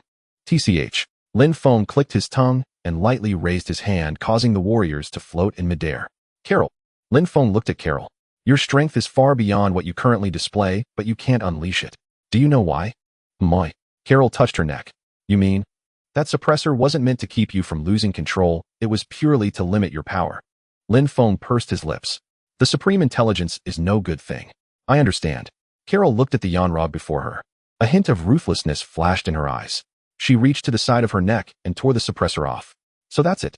Feeling the surging power within, Carol raised her head, her eyes blazing with a mixture of red and blue light. Your power is this color. Perhaps you should change the color of your uniform too, since you're no longer a member of the Kree Corps. Lin Feng looked at Carol, who was radiating light, and casually cast an analysis. You're right. Carol adjusted her uniform to a Redan blue scheme, and then charged straight at the Kree warriors Lin Feng had just released. All right. Lin Feng rubbed his hands together. So where's the energy core? Over here. Talos pressed several buttons on the nearby console, and a blue glowing cube popped out. The Tesseract, or rather the Space Stone. Lin Feng reached out, and the Tesseract flew into his hand. Golden light flickered in Lin Feng's eyes as he directly analyzed the entire Tesseract. With his increased computational power, it now only took him half a month to analyze an Infinity Stone. Goo goo. Lin Feng casually tossed the Tesseract. The Flurkin extended several grotesque tentacles from its mouth, wrapped around the cube, and swallowed it whole. Is this thing really that dangerous? Fury was startled, and his shocked expression pulled at his eye wound, causing him to wince in pain. Kree, aren't you? Lin Feng looked at the defeated Yanrog. Go back and tell the Supreme Intelligence that C-53 is under my protection. Don't set your sights on this place. You have no idea of the Supreme Intelligence's power. Seeing Lin Feng's strength, Yanrog knew he couldn't gain the upper hand against Lin Feng, but still blustered. You may have defeated me, but thousands upon thousands more will come for you. As you wish. Just deliver the message. Lin Feng merely waved his hand, flinging them back into their ship, then directly controlled the vessel to set a return course, sending them back into Kree territory. The Supreme Intelligence doesn't know your power, it might still send more. Though I know you're not afraid, an attack from an entire civilization could still be somewhat troublesome. Carol frowned. Don't worry. My chance to demonstrate power is coming soon. Lin Feng smiled, looking at the violently rippling space beyond the ship's porthole. With a soft hum, Kree warships emerged from space wormholes one after another, forming a fleet that arrived above Earth. Prepare missile attack. Ronan issued the command expressionlessly. Instantly, all Kree warships aimed their cannons at Earth, and massive missiles flew toward the planet. Want to go have some fun? Lin Feng looked at Carol. Let's play. I want to see what I'm capable of now. Carol nodded till Lin Feng flew into space, and with a burst of speed, she intercepted the foremost missile. Pushing with both hands, she sent it hurtling back, setting off a chain of explosions among missiles and ships along the way. This is impossible. Ronan raised his hammer, confusion flickering in his eyes. C-53's defense systems are primitive. They couldn't possibly withstand our missile assault. That's not a defense system. The aide behind Ronan pointed at the screen. Take her out. Ronan issued another command. Fighters launched and attacked Carol, unleashing a dense barrage of weaponry. Light pulsed from Carol's hands, each beam taking down a fighter. Her formidable physique allowed her to ram into and destroy enemy ships with just her body. Brilliant explosions erupted, but in the vacuum of space, they were eerily silent. Carol destroyed a Kree command ship and arrived before the flagship of the accuser Ronan. She clapped her fists together, and a blue-gold light illuminated the space ahead. All units returned to the jump point. Ronan retreated a few steps and issued the command. Accuser, we cannot jump. His adjutant stepped forward and whispered, for some reason our space jump engine has failed. What's happening? Ronan panicked as he saw Carol approaching. The space within this range seems to have been artificially sealed. We don't know what's going on. The adjutant beside him also stared at Carol outside the porthole, his expression grave. Gentlemen, why the hurry to leave? Lin Feng appeared in the starry void, walking as if on solid ground, and stood beside Carol, a faint blue light flickering in his left hand. A tiny earth, yet it produces two such mighty figures. Ronan's body stiffened, and he dared not move. There's an ancient saying in my homeland, since you are here, make yourself at home. Lin Feng glanced at his right hand where a red glow emerged. It means since you've come, then be buried here. Lin Feng snapped his fingers, and the Kree warship ahead along with its soldiers was directly disassembled into molecules. Accuser Ronan. Energy from Lin Feng's hand enveloped Ronan and his adjutant, bringing them before him. What are you going to do? Ronan looked at Lin Feng, feeling the threat of death, yet he no longer panicked. A hint of resolve even appeared in his eyes. You are a true warrior. Lin Feng nodded. However, unfortunately, I don't intend to spare you. As for your adjutant, I need him to deliver a message for me. What message? Just say it, and he'll definitely pass it on. Hearing he would live, the adjutant bowed and scraped his face full of smiles. Nothing much. Just tell the Supreme Intelligence exactly what happened here. Lin Feng waved his hand, directly teleporting the adjutant back to Hala. As for you, Ronan, in truth, you are not important to me. But unfortunately, your absence is crucial to me. Lin Feng's right hand trembled slightly, and Ronan turned to ash, vanishing into the cosmos. Ronan is dead. That arc of the Guardians of the Galaxy is directly altered. It should boost the system's computing power, right? Lin Feng immersed his consciousness into his mind, and indeed found the system's light cluster had brightened, and the analysis progress of the space stone had accelerated. I need to find a new home for the Skrulls. Carol looked at Lin Feng. With you on Earth, I shouldn't need to worry. I've got this covered. Lin Feng nodded. Take this. Carol pulled out a pager. Just press this, and theoretically, no matter where I am in the universe, it'll receive its signal. All right. Lin Feng took the pager. But I think if I can't solve a problem, you coming back might not help much. I know, but I can come back to collect your corpse. Carol retorted. Fair enough. Lin Feng nodded in agreement and tucked the pager into his pocket. Then I'll keep it so I won't end up without someone to bury me. Are you in danger? Hearing this, Carol paused. I have many enemies both now and in the future. Lin Feng smiled. But they're far away. It's a race between their arrival and my growth surpassing them. Then I wish you a swift growth. Carol took a deep breath. I'm leaving now. Go ahead. Lin Feng nodded, watching Carol and the Skrull ship streak away like a beam of light. I must say you'll encounter quite a few troublesome enemies in the future. Lin Feng counted on his fingers.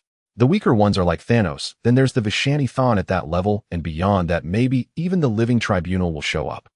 But no big deal. Lin Feng exhaled and teleported directly back to Earth. Take it one step at a time. I've got my analysis ability anyway. System, when will you fully awaken? Lin Feng sank his mind into his consciousness. After about a dozen more major events like this, it'll be almost fully awakened. The system's light cluster pulsed, rhythmically glowing. A dozen. By then, everything will be cold. Lin Feng pursed his lips.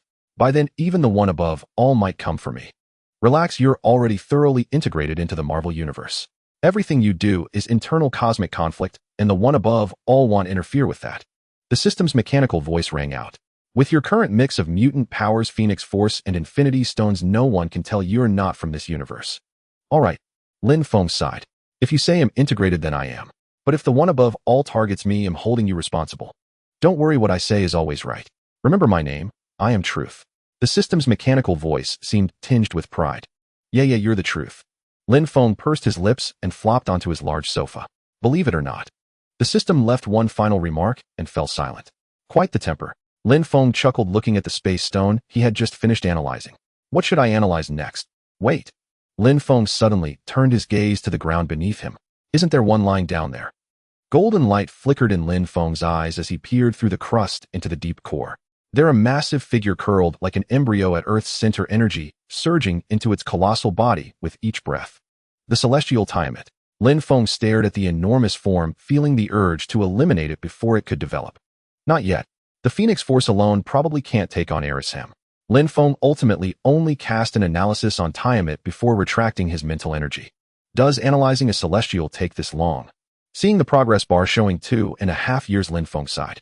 It's 1995 now.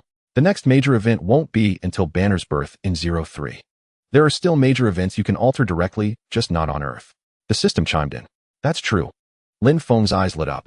The Collector, the Kree Empire, even the Nova Corps have some serious tricks up their sleeves. Tony. Lin Feng called Tony and handed him another phone. I'm leaving Earth for a while. Call me if anything comes up. Do you have a star chart? Lin Feng sat across from a Ravager in the Ravager's Tavern on Contraxia. Just came out from the home planet. Stakar, a Ravager bearing a striking resemblance to Stallone, tossed a blue glowing cylinder to Lin Feng. That'll be 5 gold coins. I don't actually have gold coins on me, but will this do? Lin Feng tossed a battery over. This thing's worth more than 5 gold coins. Stakar caught the yellow glowing battery, eyeing Lin Feng. I know I just pried it off something. It's useless to me. Lin Feng shrugged. Besides the star chart, I'm also looking for someone. Who? Yondu. A faint elusive smile curled at the corner of Lin Feng's mouth. Deal's off. Stakar tossed the battery back. The star chart is my gift to you. You exiled him yourself, and now you want to protect him. Lin Feng raised an eyebrow. I exiled him because he broke our rules, but that doesn't mean I've stopped seeing him as a friend. Stakar stood up. It's been a pleasure talking to you, but I must go. It's fine, I understand. Lin Feng also rose and pressed the battery back into Stakar's hand. Keep it. Consider it a token of friendship. Can I ask why you're looking for Yondu? Stakar finally pocketed the battery. There's a child with him named Peter Quill, the target of one of his jobs. But for some reason the child was never delivered to the employer. Lin Feng pulled out a pack of cigarettes. Want one? Thanks. Stakar took the cigarette from Lin Feng. So you're the employer for that job? No, I'm not. But I'm looking for that employer. Lin Feng slowly exhaled a plume of smoke. Don't worry, I'm not here to cause trouble for Yondu. I just want to get some information about someone from him. If nothing's gone wrong, Yondu should be here. Stakar handed Lin Feng a set of coordinates. Much obliged. Lin Feng nodded, a wormhole opening behind him as he vanished from the spot. A native powerhouse stepping into the stars for the first time. Stakar gave his assessment upon witnessing this. A demigod's physique matching mortals. Watching the young Star-Lord dancing with headphones on, Lin Feng curled his lip. So this is the Star-Lord who punched his way into Avengers Endgame. Yondu. Lin Feng teleported directly into the Ravager ship. Who the hell are you? Yondu started letting out a whistle as his arrow flew out from his side. Easy there. I'm a businessman. Lin Feng spread his hands. I'm here to buy some information. Given its nature, I couldn't post a bounty on the galactic net. What information do you want, and what's your price? Yondu grinned, but the wariness in his eyes remained sharp. I'm looking for a celestial. Lin Feng gazed at the arrow by Yondu's side. His name is Ego. Shit. Yondu cursed. What do you want with him? He's a celestial, you know. I don't like his face. I want to take him out. Lin Feng's tone was as if he were discussing something trivial. Didn't you hear me? He's a celestial. Yondu's voice grew agitated. I know he's a celestial, but I'm going to take him out. Lin Feng's expression remained indifferent, a faint elusive smile still playing on his lips. I won't give you information that'll get us both killed. Yondu shook his head. Then he'll just have to use you to lure him out. Lin Feng raised an eyebrow. What would happen if Ego found out the son he's been searching for is right here on your ship, eh? Is that a threat? Yondu's arrow pressed against Lin Feng's brow. You can see it that way. With a flicker of his gaze, Lin Feng reversed the arrow's direction, pressing it against Yondu's forehead. Shit. Yondu stepped back. Having roamed the stars for years, his arrow had never failed him. Until today, when it turned against him. Give me Ego's location, and the rest is none of your concern. Lin Feng twitched a finger, and the arrow flew back into Yondu's quiver. Ego's planet hasn't moved much in recent years. It should be here. Yondu handed Lin Feng a set of coordinates. See, that wasn't so hard. Lin Feng sighed and tossed a backpack to Yondu. Consider this the price of the information. I'm off. A wormhole opened behind Lin Feng, and he vanished. What the hell is this? Yandu opened the bag. How does he know about this? Seeing the contents, Yandu froze. After a few seconds, he shook his head with a chuckle, placed the bag in his room, then left and locked the door. Inside the bag was a large pile of plastic figurines in various shapes. According to the movie universe's setting, Ego should be a member of the Celestials. Lin Feng stroked his chin, gazing at the green planet ahead. Given the Celestials' tendency to gang up, will I get one coming after another if I kill this one? Probably not. Didn't Star-Lord kill his dad without any trouble in the movie? The system's voice chimed in Lin Feng's mind at the right moment. Fair point. Lin Feng nodded, first casting an analysis on Ego, then flying directly to the surface of Ego's planet. Greetings, traveler from afar. The ground of Ego's planet rose up, forming a humanoid shape. A living planet, the celestial Ego.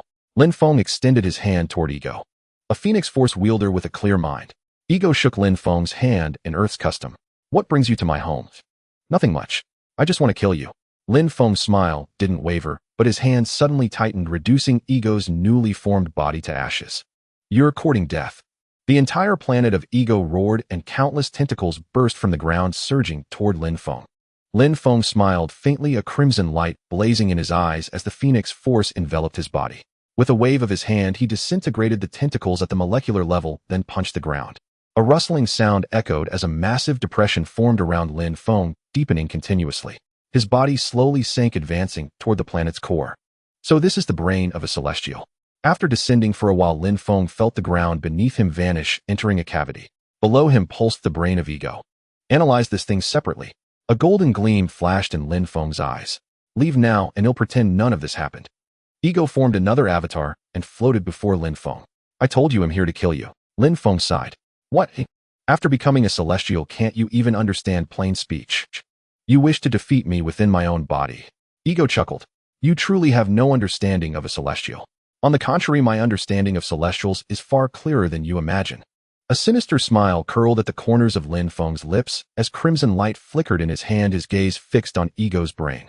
Then it is you who lacks a clear comprehension of your own power.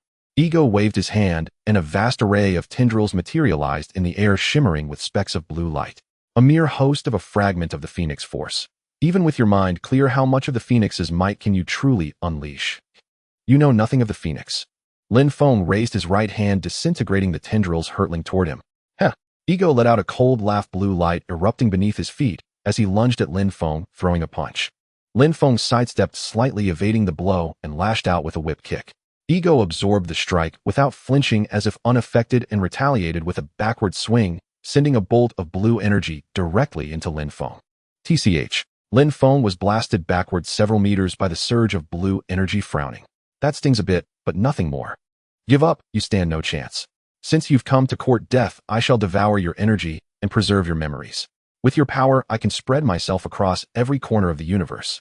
You shall become part of a grand existence. Ego spread his arms wide, laughing as blue energy surged in his hands. I must thank you for coming here. Now I need not waste effort seeking out my progeny. Now I understand why the Celestials who favor overwhelming force didn't come to your aid. Lin Feng shook his head. What you intend to do completely defies the will of the celestial host. If your abilities amount to no more than this, you might as well die.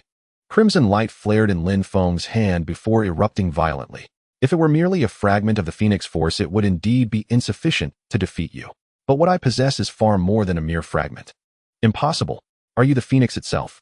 As the spreading crimson light approached, Ego's eyes widened, a deep terror evident in his gaze. I am not the Phoenix itself. I have merely replicated the complete Phoenix. The red light around Lin Feng continued to expand, disintegrating everything it touched into nothingness. I cannot die. I must survive. Ego roared, divine power surging around him to form a blue shield resisting the erosion of the Phoenix Force. As expected of a celestial, such pure divine power is truly impressive. Golden light flickered in Lin Feng's eyes as he analyzed the composition of the divine energy, maintaining unwavering control over the Phoenix Force, steadily wearing down Ego's protective barrier. Minutes later, Lin Feng's Phoenix Force finally consumed Ego's divine power. The Phoenix Force swept forth, directly engulfing Ego's brain, and his celestial body disintegrated amidst screams. The full activation of the Phoenix Force places too great a burden on the body. Lin Feng looked at the cracks gradually healing on the back of his hand and shook his head. However, once the analysis of Ego and Tiamat's celestial forms is complete, it should become bearable. Watching Ego's planet gradually collapse, Lin Feng closed his eyes and sat cross-legged in the void. The Phoenix Force spread around him, forming a barrier that shielded him from the constant barrage of debris. Divert all computational power to analyze Ego. Lin Feng issued the command in his mind, then emptied his thoughts, focusing entirely on the analysis. 2 years passed in the blink of an eye. In the cosmic void, a figure with long hair and a beard opened its eyes. Red and blue light flashed briefly in its gaze, releasing an aura that stirred the soul. Has it already been 2 years? The newly awakened figure seemed somewhat dazed. He raised his right hand and swept it across his face, shortening his hair and beard to reveal a youthful, handsome visage, second only to that of the esteemed readers. Lin Feng examined his own hands. The dense divine power and Phoenix Force within his body placed immense strain on it. Had he not transformed himself into a celestial body beforehand, he would have already exploded. Ego's methods are not without merit. Lin Feng digested the memories he had just analyzed and extended his hands. The fragments of what was once Ego's planet began to converge toward him, enveloping his entire form, compressing and thickening continuously. Creating a planet, placing the true body within its core, and letting avatars roam about. Truly a clever tactic. Lin Feng waved his hand, and a body materialized. He tapped his finger, and streams of light, each representing a different ability of Lin Feng, merged into the construct. A body forged from the power of a celestial can now perfectly bear the might of the phoenix. Sensing the aura within the new vessel, Lin Feng nodded in satisfaction. Go return to Earth. I've been away for a few years. It's time to catch up on the situation there. The avatar gave a slight bow to Lin Feng, tore open a wormhole, and vanished before him. Lin Feng himself once again sat cross-legged and closed his eyes. Using Ego's method to shape a planet is not particularly difficult, merely time-consuming. During this period, I need not even exert conscious control. The planetary core will instinctively gather surrounding matter and energy, perfecting its own system. Lin Feng emptied his consciousness, entrusting the task of planetary creation to instinct, while his awareness sank into the Phoenix Force avatar. Not directly commanding the Phoenix Force, but channeling it through the connection to the true body. Lin Feng smiled, faintly stepped out of the wormhole, and returned to Earth. Tony. Lin Feng suddenly appeared behind Tony, startling him as he was constructing an Iron Man suit on the display. Lin, when did you get back? Where have you been these past few years? Tony patted his chest and let out a long breath. Took a stroll through the cosmos, saw quite a few things. Lin Feng yawned. And my true body is still out in space. This is just an avatar. Looks real enough. Tony pinched Lin Feng's arm, feeling the genuine texture of skin. It is a real person, just without a mind. Think of it as me creating a vegetative state and controlling it with my own consciousness, similar to that. Lin Feng gestured toward Apocalypse's direction. Now I get it. Tony nodded. You always come up with things far beyond my comprehension. Spending too much time with you makes me feel like I'm no longer a genius. By the way, Zero. Lin Feng looked up as Zero's database had long been integrated into Stark Industries. Sir, a mechanical voice sounded in the air. What year is it now? I've been in space so long I've almost forgotten. Lin Feng found a chair and sat down. It is currently 2003. 2003, the year the Hulk was born. Lin Feng gazed toward Los Angeles. The Hulk's birth cannot be prevented. The energy of gamma rays is connected to the one below all. That power must be analyzed firsthand. What? Tony turned around, looking at Lin Feng. Nothing. I want to go to Los Angeles. Lin Feng smiled. I'm looking for someone. All right, I'll arrange it. Tony picked up the phone. Who are you looking for? Don't worry about it. I need to find Dr. Bruce Banner at Culver University. Lin Feng flipped through some documents. I'm very interested in his research on gamma radiation. Also, I need to meet someone else. Lin Feng also picked up the phone. Fury, I need to go to Los Angeles to find General Ross. For convenience, after the Captain Marvel incident, Lin Feng had taken on the title of an S.H.I.E.L.D. Level 8 agent. Although it wasn't particularly useful in the heart of Hydra's lair, having credentials was better than nothing. All right. Fury hung up the phone curtly without asking where Lin Feng had been or what he had been doing. It's arranged. General Ross is waiting for you. A few minutes later, Fury called back. Good. Lin Feng nodded and teleported directly to General Ross' office. Shit. Startled by Lin Feng's sudden appearance, General Ross sprang to his feet and immediately drew his gun. General Ross, don't be alarmed. Lin Feng flicked his finger, deflecting the pistol and unloading its bullets. Are you the Lin Feng Fury mentioned? General Ross frowned and sat back down. It's me. Lin Feng sat across from Ross. I'm here about someone. Who? Bruce Banner. Lin Feng lit a cigarette, a faint smile playing on his lips. What do you mean? General Ross' eyes narrowed. The super soldier serum. Lin Feng leaned back in his chair. How do you know about that? General Ross drew his gun again. I've always known. It's hardly a secret. Lin Feng smiled. Relax, I have no interest in your research. I just want to see Dr. Banner. Fine. General Ross sighed. He had heard of Lin Feng's abilities and his status as an S.H.I.E.L.D. Level 8 agent gave him sufficient authority to intervene. That's Dr. Banner. General Ross pointed to Banner, who was sitting on the lab table preparing to use himself as a test subject to receive gamma radiation. Lin Feng nodded, watching Banner intently. It was said that when Banner was exposed to gamma radiation, he was directly affected by the one below all, which allowed him to transform into the immensely powerful Hulk. Just as I thought. Sensing an unusual aura, Lin Feng's pupils contracted. A golden light flashed in his eyes as he immediately cast an analysis spell. I knew it. Seeing the red letters, one below all, on the analysis panel, a smile spread across Lin Feng's face. This was arguably the most formidable power he had ever analyzed. Mr. Lin. General Ross looked at Lin Feng as Banner transformed into the rampaging Hulk. He'll handle it. Lin Feng extended his right hand, channeling the Phoenix Force to completely restrain Banner. Roar. Feeling the restraint, the Hulk let out a furious bellow, struggling violently against the Phoenix Force's grip. That's right, just like that. Feeling the ever-increasing power, Lin Feng nodded. The Hulk's design was that the angrier he became, the stronger he grew. In his current state, newly born and lacking basic reasoning, the Hulk's rage was nearly limitless. Perfect a chance to test the upper limits of the Phoenix Force. Lin Feng's expression turned serious as the Phoenix Force surged in his hand, red light flickering and intensifying in strength with the Hulk struggles. This is about the limit. Sensing the Phoenix Force's maximum capacity, Lin Feng nodded. He opened a gap in the energy near the window and released the Hulk. That guy's too strong. I couldn't hold him. Nothing I could do. Lin Feng shrugged. Sure you couldn't. Seeing Lin Feng's calm demeanor, showing no sign of strain, General Ross gritted his teeth and began issuing orders, mobilizing the military to pursue the Hulk. If I were you, I wouldn't waste soldiers' lives. Lin Feng watched the assembling troops below with indifference. What do you mean? General Ross frowned at Lin Feng. Sending these soldiers after the Hulk will only get them killed. Lin Feng shrugged. It'll only cause the Hulk to cause more destruction before escaping. If you ask me, you might as well just let him go. Impossible. General Ross refused flatly. Suit yourself. They're not my men anyway. Lin Feng found an intact chair, sat down, and even pulled a handful of melon seeds from a spatial rift. Roar. The Hulk's roar echoed. Wherever he went, neither human flesh and blood nor steel monsters like armored vehicles and tanks could harm him. Instead, the Hulk rampaged through the encircling troops, soon breaking through the encirclement and leaping into the mountains. What did I tell you? Lin Feng cracked melon seeds as he watched the soldiers lying scattered below along with the wreckage of various war machines. If you had seriously intervened together with these soldiers, you probably could have caught him, right? General Ross' tone carried a hint of threat. True, I could have caught him, but why would I? Lin Feng looked at General Ross with a sardonic smile. His escape is far more important to me than capturing him. So you knew this would happen all along. General Ross was taken aback. Exactly. I knew all along. Lin Feng nodded. The world needs the Hulk's birth. This is crucial. Why should I believe you? Ross glared at Lin Feng discontentedly. You don't have to believe me. Lin Feng snorted coldly. Nor do I need to earn your trust. I don't think you'll leave this place. Detaining an S.H.I.E.L.D.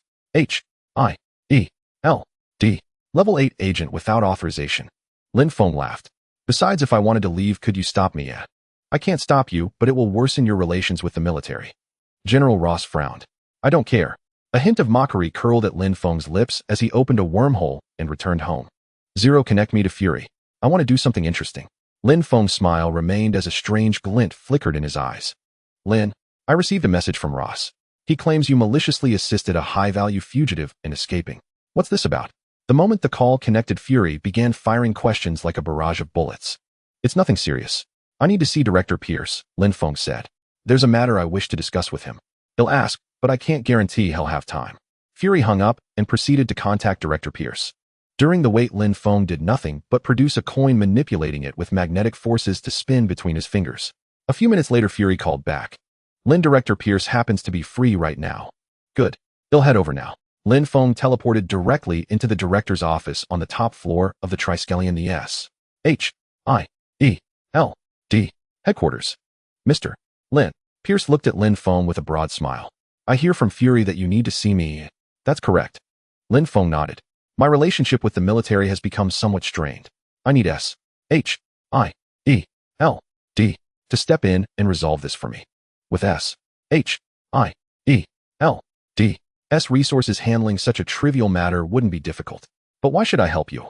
Pierce's aged face retained its smile. The reason is simple. Lin Feng draped his arm over Pierce's shoulder and leaned in close to his ear. Hail Hydra. What? Pierce jerked his head up to look at Lin Feng. My. Lin Feng sat back in his chair and raised an eyebrow at Pierce. I understand. I will handle the military issue. Pierce nodded, pressing a hidden button on his desk. All surveillance shut down and the doors and windows sealed tight. You need to prove your identity. How do you want me to prove it? Should I just hand you a list of our inner circle members or dig up Dr. Zola from his bunker in New Jersey? Lin Feng shrugged. We know you possess telepathic abilities. Pierce's gaze was stern. Since you know I have telepathy, there's even less reason to doubt my identity. I could simply control your mind to take over Hydra. While claiming he wouldn't use his mental powers, Lin Feng subtly manipulated Pierce's subconscious, increasing his level of trust. Alright, it seems I have no choice but to trust you. Pierce sighed. What is your area of responsibility? Analysis and application of supernatural abilities. Lin Feng loosened his collar. I've been researching superhumans. Letting that green giant escape in L. Was an experiment to observe how such abilities develop without interference. Very well, I understand. After this brief interaction, Lin Feng's control over Pierce's subconscious was already substantial. But from what I know, with your level of power, you could easily accomplish Hydra's goals single-handedly. I am a scientist, not a combatant, Lin Feng said, standing up. I joined Hydra to gain access to more research subjects and better conditions. As long as my experiments are undisturbed, I won't interfere with anything else. What more can I say? Pierce also rose to his feet.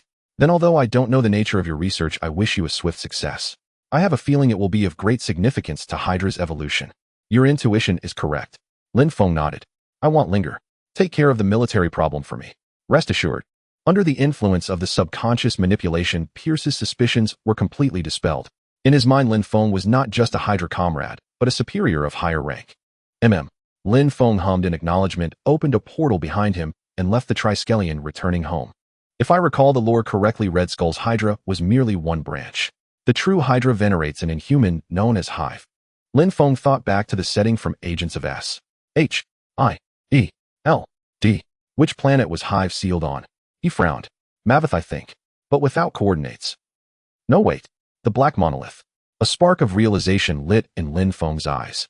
His psychic power swept across the globe, searching for the space stone. Found it. Opening his eyes, Lin Feng teleported directly to the room containing the Black Monolith. This thing uses vibrations as a teleportation trigger. Lin Feng raised his right hand, vibrating it rapidly. Ripples of oscillating energy spread out. At a specific frequency, the Black Monolith liquefied and engulfed him. When the liquid receded, a desolate landscape stretched before him. So this is the legendary planet Maveth. Lin Feng closed his eyes, extending his psychic senses. Soon he found a figure within the wreckage of an old space station. Hive. Lin Feng teleported in front of him and sat down, taking a moment to analyze him. Aside from everything else, Hive's ability to control inhumans was quite impressive. Who are you? Hive, long imprisoned, was extremely weakened. Me. In a sense, I suppose I'm a deity now. Lin Feng considered his primary body, which was currently constructing planets in the void of space. A deity. Hive let out a derisive snort. I once thought myself a god. But when I beheld my creators, I understood how laughable my arrogance was. Your creators? You mean the Kree? Lin Feng laughed. Do you know of the Kree accuser? Accuser Ronin. Hive looked up. He was one of the strongest among my creators. I ground him to dust a few years back. I also destroyed a few Kree warships and threatened the Supreme Intelligence for good measure.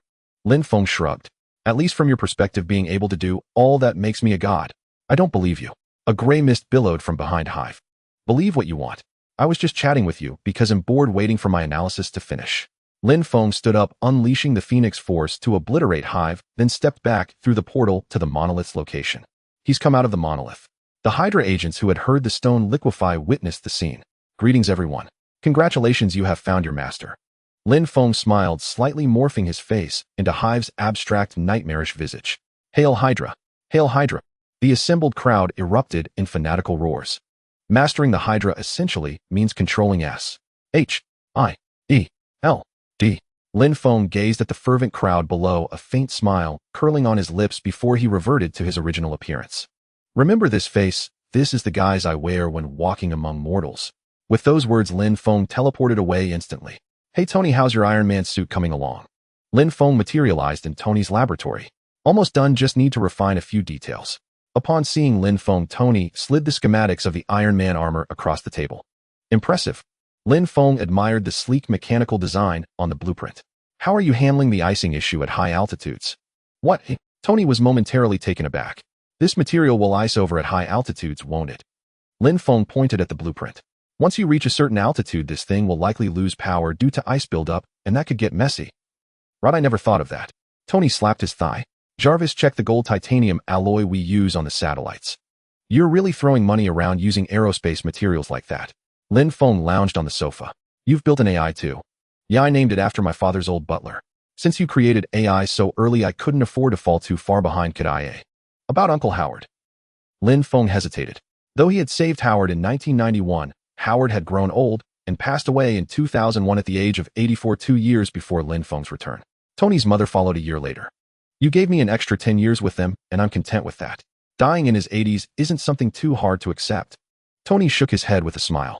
Now I've officially taken over Stark Industries. Omniscient Technologies has launched prosthetic limbs and a new generation of smartphones. We're probably the 2 richest men on the planet. I have no interest in being the world's richest man. I'd rather spend that energy analyzing things and honing my own power. Lin Feng shrugged. The Iron Man armor's creation advanced by 5 years, drastically altering the timeline. Truth computing power increased.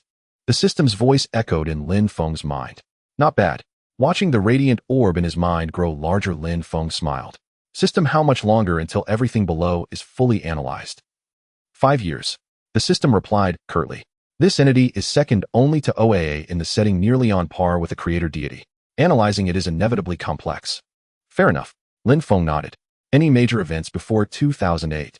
The Budapest incident, the destruction of the Black Widow organization, executed by Agent Clint Barton, the system reminded him. Save the Black Widow. Lin Feng paused. In the comics, the Black Widow had romanced half the Marvel universe and was only 7 years younger than Captain America. But in the cinematic universe, she was born in 1984, over a decade younger than his own official birth year of 1971. So far aside from killing, she hadn't gotten up to much mischief. Let's do it. Lin Feng slapped his thigh. Zero hack into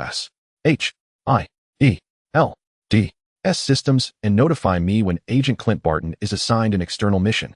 Yes, sir. I'm already monitoring S systems. Zero's mechanical voice sounded. I don't know what you're up to, but my gut tells me it's something big. Tony looked at Lin Feng puzzled. This time it's nothing major, though I might bring a girl back. Lin Feng chuckled. You do your thing. Ew, I need to study my own powers. All right, go ahead. Tony lowered his head, returning to his Iron Man suit schematics. Lin Feng snapped his fingers and teleported back home. By now he had accomplished quite a bit, extending the Starks' lives, accelerating Tony's invention of the Iron Man suit, and becoming the Sorcerer Supreme himself. Wait, Sorcerer Supreme. Lin Feng paused, then instantly teleported to Kamartaj. 8 years. Do you have any idea how I've endured these 8 years? The Ancient One's gaze was full of reproach as Lin Feng appeared before her. Sorry, I took a stroll through the cosmos, stirred up some trouble, and even killed a Celestial. I've only been back a few days. A few days, eh? The Ancient One's eyes widened. Let me calculate. After returning to Earth, you watched the Hulk's birth in Los Angeles, gained Alexander's trust at the Triskelion, went to an alien world, killed an Inhuman named Hive, and impersonated him to take over Hydra. You call that a few days? It really wasn't that long, and I'm back now. Lin Feng shrugged. You have to admit, if it weren't for me, you'd be stuck as Sorcerer Supreme for another 13 years. Fine. Since you're back, take up your responsibilities as Sorcerer Supreme. Kamartaj needs you. The Ancient One's expression turned serious. Don't worry. I've brought a great gift for Kamartaj. Lin Feng smiled. How about switching the energy source for Kamartaj's sorcerers to the Phoenix Force? I want switch, but these disciples could. The Ancient One nodded. Even borrowing power from the Vishani comes at a significant cost. If Kamartaj's sorcerers contracted with you instead, the price would likely be much lower. How do you know I want to demand an even greater price? Lin Feng chuckled. Because you don't need to. The Ancient One gave a confident smile. The Phoenix Force is only a fraction of your power. You merely need its energy signature, not the entity itself. Fair point. Lin Feng pursed his lips. Why don't you switch yourself? I've already borrowed power from eternity. Our other forces hold little use for me now. The Ancient One smiled. You can't very well poach followers from a cosmic entity, can you? True, but I estimate it'll be able to defeat those cosmic entities in a few more years. Lin Feng glanced at the progress bar for analyzing everything below. Forget it. Prepare some contracts. They'll take a tour of the outer dimensions. Leave Dormammu for Benedict Cumberbatch. He'll clear out the minor threats first. Where's this place? Lin Feng stepped into a bizarre, eerie emerald world. Golden light shimmered in his eyes as information about the entire realm flooded into his mind. A special dimension, the Nightmare Realm. Glancing at the progress bar of his analysis, Lin Feng nodded. The domain of the Nightmare Demon God. Have I stumbled upon one of the 8-dimensional demon gods right away? Though the Nightmare Demon God was one of the 8 great dimensional deities alongside figures like Dormammu and Mephisto, and Lin Feng was within the Nightmare's dimension, he felt no great concern. The Nightmare Demon God's power lay in constructing dreams and drawing energy from them, abilities of the mind and soul. Yet the Phoenix Force itself was the nexus of all spiritual connections across the infinite multiverse, the creator and source of mental power. It was the vessel and sovereign of the life and emotional energy of all future generations within the boundless multiverse. In other words, Lin Feng's Phoenix Force was a superior power to the Nightmare's abilities, far surpassing it in hierarchy and intensity. The Nightmare's power was completely suppressed by Lin Feng. Human. A sinister voice echoed from all directions, laced with potent allure. As the new Sorcerer Supreme daring to enter my nightmare dimension, I must admire your courage. I've had many matters lately, so I've decided to clean up a few dimensional demon gods, Lin Feng said, teleporting instantly before the nightmare's true form. You seek death. The nightmare let out a piercing shriek. The power of the entire nightmare dimension converged toward Lin Feng, weaving eerie dreams that enveloped him, relentlessly assaulting his spirit. Oomph! Lin Feng snorted coldly. A crimson light burst from his eyes as the Phoenix Force surged forth, shattering the nightmares woven by the nightmare. Who truly seeks death? Lin Feng smiled calmly, gazing at the nightmare. The Phoenix Force. Fear flickered in the nightmare's eyes. As the master of nightmares, you show fear yourself. What can I even say? Lin Feng sighed. I wonder how a being like you dared to covet Earth. I was unaware that the new Sorcerer Supreme was a wielder of the Phoenix Force. Since Earth is under your protection, the nightmare dimension will immediately withdraw. The nightmare bowed slightly to Lin Feng. As a dimensional demon god, he understood the terror of the Phoenix Force. Its level surpassed theirs and utterly suppressed his power. Backing down was no shame. As for the other demon gods coveting Earth, let them die however they please. What's it to me? The nightmare shrugged. So your previous attempts to drag Earth into the nightmare world count for nothing. Lin Feng's lips curled into a strange smile, golden light flickering in his eyes as he rapidly analyzed the nightmare dimension. What do you want? Knowing he was outmatched, the nightmare felt a spark of irritation. After all, he was a dimensional demon god, threatened by a mere human. What I want isn't important. We can negotiate. Lin Feng sat down with a smile, his focus fixed on the analysis progress bar. He only needed to stall for a few minutes to finish parsing the entire nightmare world. Since you've decided to withdraw, there's no rush. We can talk slowly.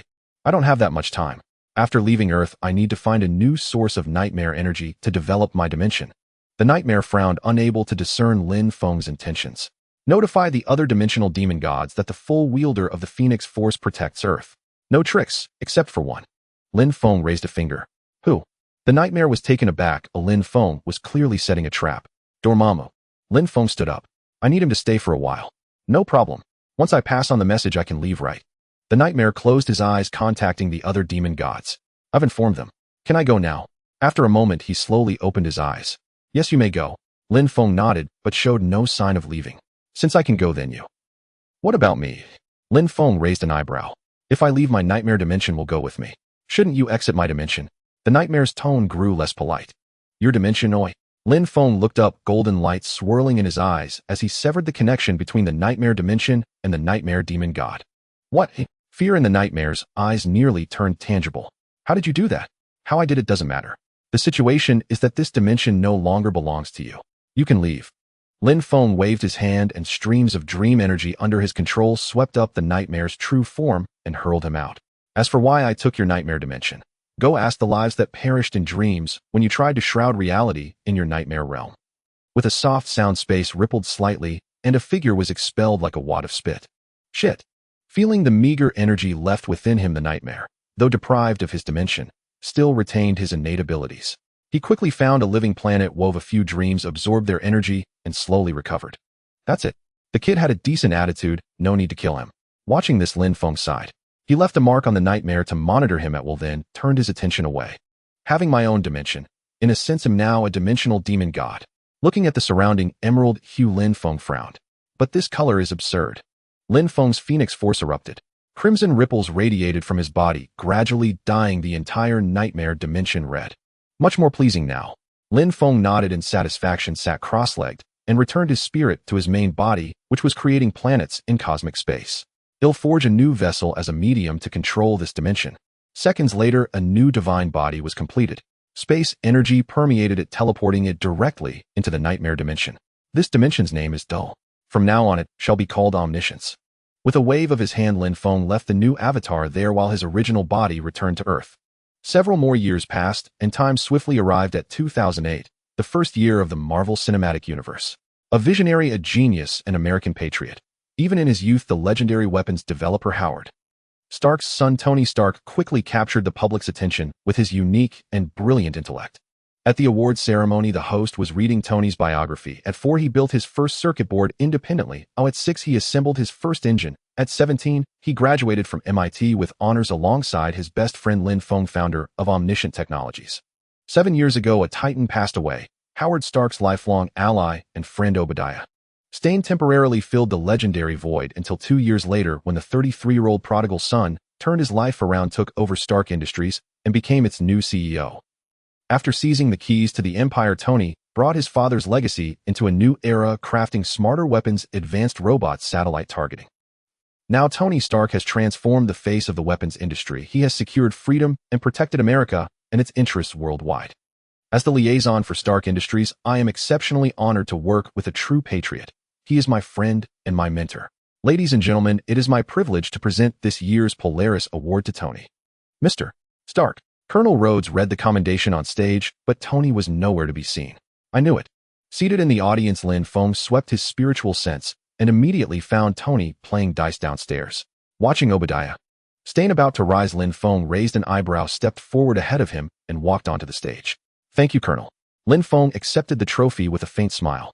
Thanks for the save. Rhodes stepped back. Clearly I'm not Tony Stark. Lin Feng examined the trophy and laughter rippled through the audience. Tony's a bit busy, so I'm here to accept the award for him. Lin Feng pressed his hands down to quiet the laughter. Honestly, I think I deserve this award more, but what can I do? He's Tony Stark, my best friend. After a round of banter, Lin Feng and Rhodes left the stage and headed to the casino downstairs. I knew he'd be here flirting with girls. Lin Feng spotted Tony by the roulette table, arms around two beautiful women. Want to give it a try? Seeing Lin Feng approach, Tony waved and handed him the dice. You know I never lose at this. Lin Feng casually tossed the dice, landing 2 6s. What's the fun in cheating every time? Tony patted Lin Feng's shoulder and noticed the trophy in his hand. What's that? This year's Polaris Award. They gave it to me. Lin Feng shrugged. No, I don't believe it. Tony grabbed the trophy from Lin Feng. Look, it's engraved here, Tony Stark. As far as I know, that's not your name. Oh, really? Lin Feng smiled, slightly wiggled his fingers, and the engraving instantly changed to Feng Lin. That takes all the fun out of it. Tony groaned in frustration, while Lin Feng laughed and changed the name back. Come on, let's head home. We'll grab a drink at your place. I still don't know how you get your hands on so many aged bottles. Tony casually placed the trophy in the hands of a man dressed as Caesar and quipped, Render unto Caesar what is Caesar's. Tomorrow at 2, don't forget. Rhodes reminded Tony before leaving. Don't worry, they'll drag him there if I have to. Lin Feng patted Rhodes on the shoulder, then teleported himself and Tony directly to his home. You're so flashy. Why aren't you ever afraid of exposing your superhuman identity? Tony stepped out of the spatial rift. Behavioral rationalization. In their memories, we drove back in your Audi. Lin Feng shrugged and grabbed a bottle of whiskey, brewed just last week, but aged using the time stone. You two drink every day? A red-haired woman descended from the 2nd floor. Natasha, care to join us? Tony raised his glass to her. He'll pass. Natasha offered a slight smile, walked over to Lin Feng, and said, you should drink less too. Alcohol has no effect on my body. I just enjoy the taste. Lin Feng wrapped an arm around Natasha's waist. You know that. 2 years ago, Lin Feng learned of Clint Barton's mission in Budapest. He tailed him, intercepted the operation, manipulated Pierce into sparing Natasha, brought her home, and won her heart with a uterine restoration technique. To be fair, the rigorously trained Natasha, who had yet to use her physical advantages on missions, felt truly remarkable. I don't know how you got so lucky to find such a beautiful girlfriend. Tony chuckled. If she weren't yours, I'd definitely try to hit on her. What about your little secretary? Lin Feng took a sip of his drink and gave Tony a knowing smile. Nah, I haven't stooped to hitting on my own secretary yet. Tony pursed his lips, leaned back on Lin Feng's large sofa, and swirled his glass. I'm heading to Afghanistan tomorrow to discuss a deal with the military. Want to come? No, I've got a lot on my plate. Lin Feng knew this was the trip where Tony would pitch the Jericho missile, the event where he'd be kidnapped by terrorists leading to the birth of Iron Man. Though Tony had already developed the Iron Man suit, Iron Man wasn't just the armor. It was the man Tony became through that ordeal, the one who as a mere mortal stood shoulder to shoulder with gods. While altering the timeline would accelerate the system's progression, Lin Feng had no intention of changing this event. Only by witnessing his own weapons used by terrorists to slaughter civilians could Tony truly awaken. Afghanistan isn't safe. Be careful. Lin Feng silently infused a trace of the Phoenix Force into Tony's bulletproof vest. Don't worry. Tony downed the last of his drink, set the glass on the table, and said, "I'm off." But maybe not everything has to stay the same. After Tony left, Lin Feng pulled out his notebook filled with dense handwriting. He drew a circle around one name. Dr. Insun. Under Lin Feng's deliberate control, Tony was still blown up by a missile developed by his own company, but the shrapnel from the explosion did not pierce his chest, as in the cinematic universe. This time, Tony was captured by terrorists after being knocked unconscious by the shockwave. Clang, clang, clang. Lin Feng floated in midair, listening to the crisp sound of hammering from the cave, and nodded with satisfaction. The hammering of Tony in the terrorist cave was the beginning of the entire Marvel Cinematic Universe, also heralding the birth of Iron Man. "Hey, what's up?" Lin Feng answered the phone. "Tony Stark has been kidnapped, and you're not the least bit worried." Furious voice came from the other end. "I know. I have my own plan," Lin Feng said. "I've already located him, but I can't rescue him just yet." "Why?" Fury was clearly taken aback. "Don't ask what you shouldn't," Lin Feng replied. "Also tell those who are anxious to calm down for now. Tony is not in immediate danger." "All right, I understand." Though he knew the phone couldn't transmit images, Fury still nodded subconsciously, then hung up and relayed the message. "What an intoxicating sound of hammering," Lin Feng murmured, closing his eyes as he drifted into memories. After an unknown time, Lin Feng slowly opened his eyes and glanced at his phone.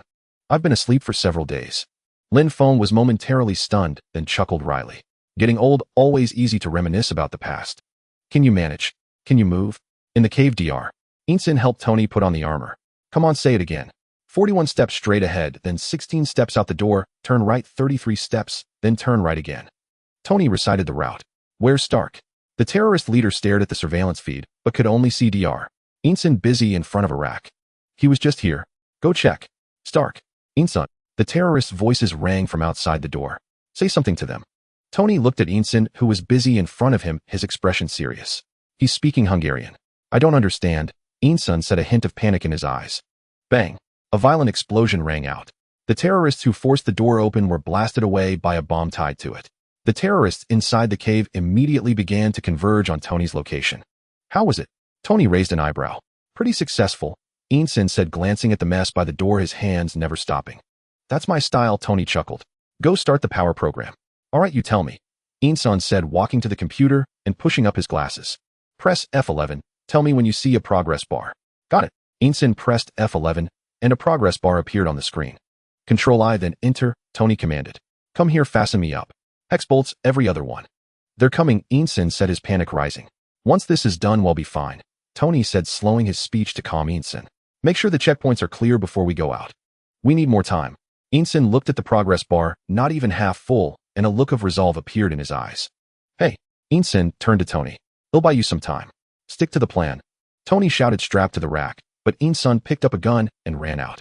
Insun fired a merciful spray, chasing several terrorists to the cave's exit, but what greeted him was a group of armed terrorists. Rat-a-tat-tat. A burst of gunfire sounded, and several bullets flew towards Insun. He closed his eyes, but the expected pain never came. Insun opened his eyes and saw several bullets suspended in midair as if hitting an invisible barrier. The terrorists stared at the scene, eyes wide, mouths agape. "Dr. Insun." A portal opened, and Lin Feng walked out leisurely.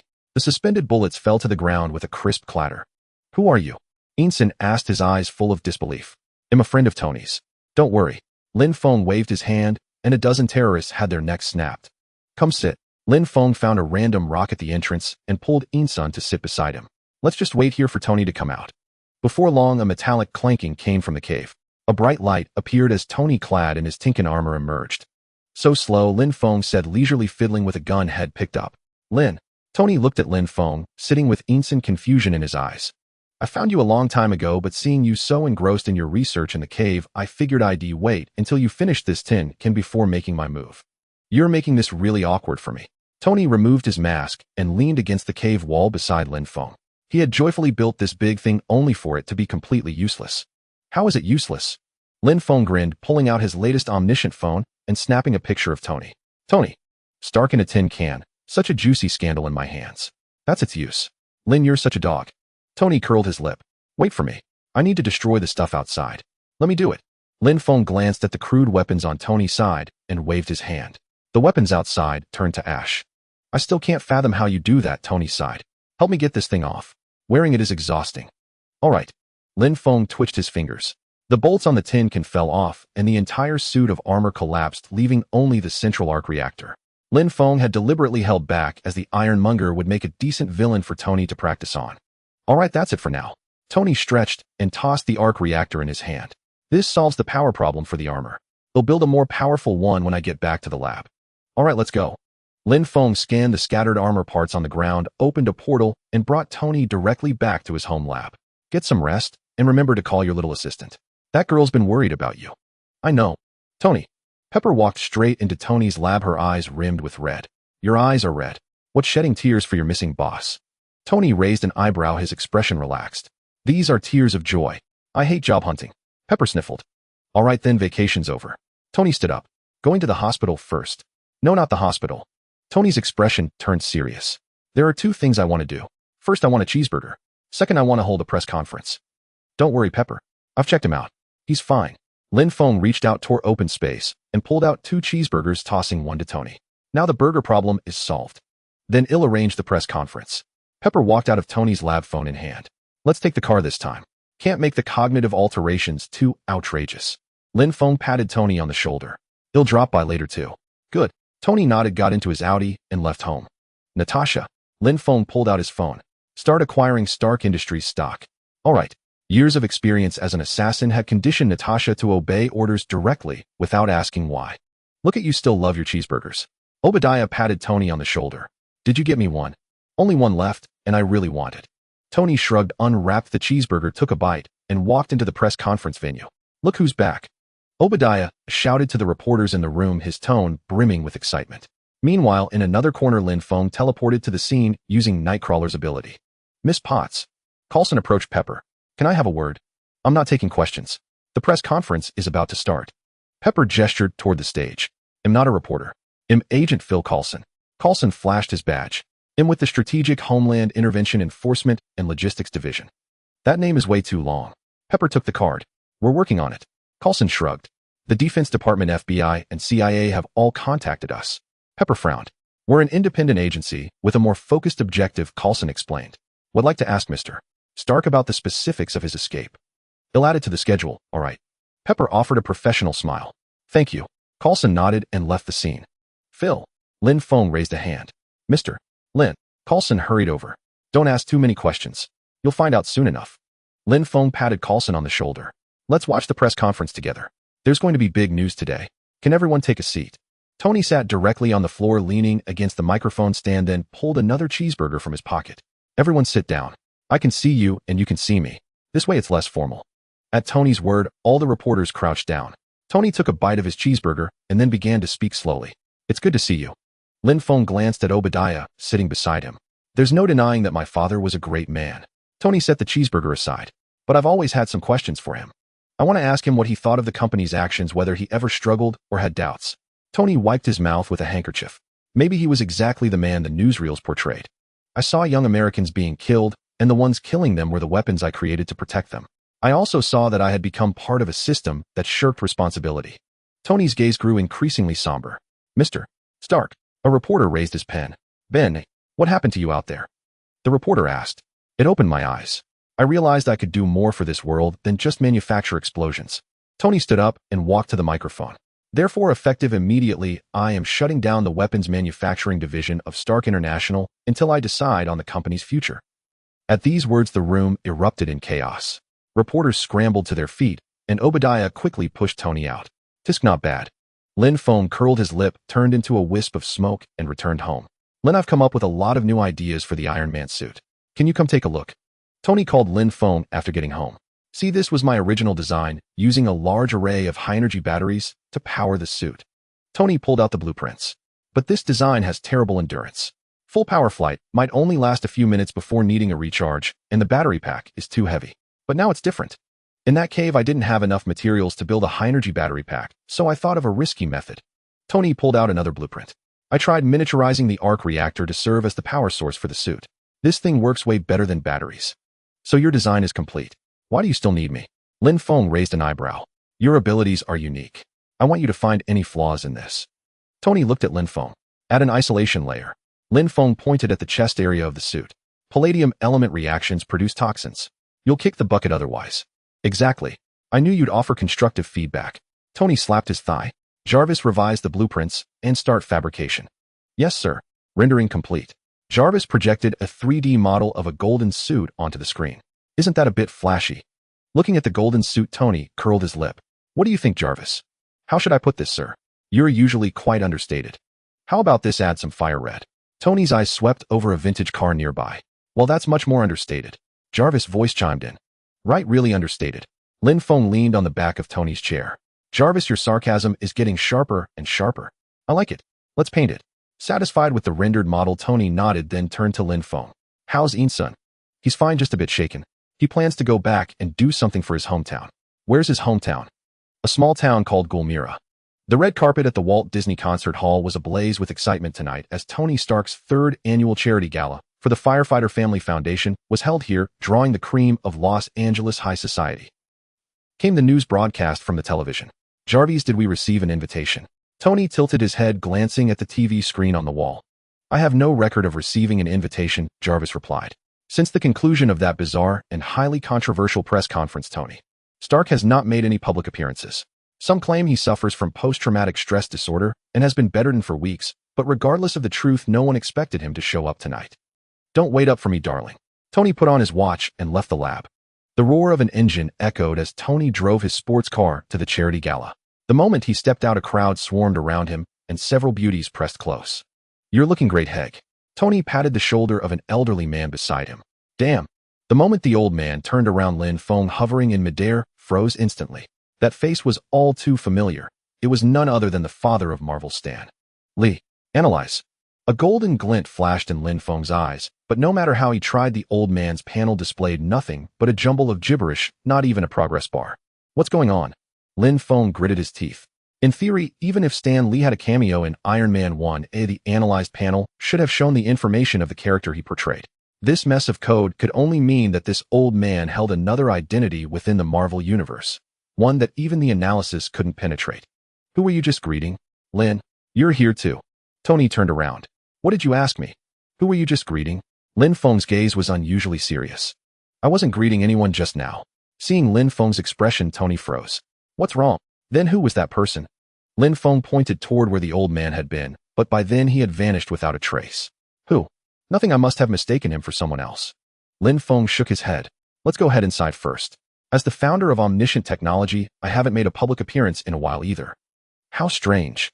Tony shrugged, not taking Lin Feng's reaction to heart, and followed him into the venue. What's wrong with this world? I can't even get an invitation to my own party. Tony walked up to Obadiah. Look at you, what a surprise. Obadiah chuckled at Tony. Hey, take it easy. I think I've calmed the board down. If you're bored out of your mind, just have some fun. All right, got it. Tony raised an eyebrow, walked to the bar to order a drink, and gazed at the center of the dance floor. She's beautiful. Lin Feng walked up beside Tony, following his gaze to Pepper dancing in the center. Yeah, I almost didn't recognize her. Tony took a sip of his drink. Go on, ask her to dance. Lin Feng patted Tony's shoulder. Don't miss the chance you should seize. You're right. Tony downed his drink in one gulp, set the glass on the bar, and headed for the dance floor. What are you doing here? Pepper turned around, a look of surprise lighting up her eyes when she saw Tony. Nothing to do at home. Tony shrugged. Did you come alone, eh? No, I came with Lin. Tony looked Pepper up and down. Nice dress. It's a birthday gift. Pepper smiled. Sort of from you. Then I have great taste. Tony smiled faintly. Earlier when he heard it was Pepper's birthday, he told her to buy herself a gift with his money. This must be it. Care to dance? Tony extended his hand. Better not. Pepper shook her head. Come on. Tony took Pepper's hand and led her to the center of the dance floor. Am I making you uncomfortable? Tony wrapped his arm around her waist. No, it's me. Pepper deliberately put some distance between them. I'm dancing with my boss in a backless dress in front of all my colleagues. If it helps, I can fire you, so they won't be your colleagues anymore. A smile crept onto Tony's face. I doubt you'd even know how to tie your shoelaces without me. Pepper smiled too. I think I could last at least a week. Tony shrugged. Oh really? Pepper's competitive streak kicked in. What's your social security number? 5. Tony remained unflustered. You might be missing a few digits. They drew a little closer. The other 8. I've got you for those. Tony flirted without missing a beat. Let's get some fresh air. Seeing Pepper's face redden, he let go of her hand. I really do need some air. Pepper sighed in relief and walked ahead. Were you that quick with other women too? A few minutes later, as Tony returned from the rooftop, Lin Feng couldn't resist a jab. Cut it out. We didn't do anything. I just came down to get her a drink. Tony sighed, pulling out a few bills and placing them on the bar.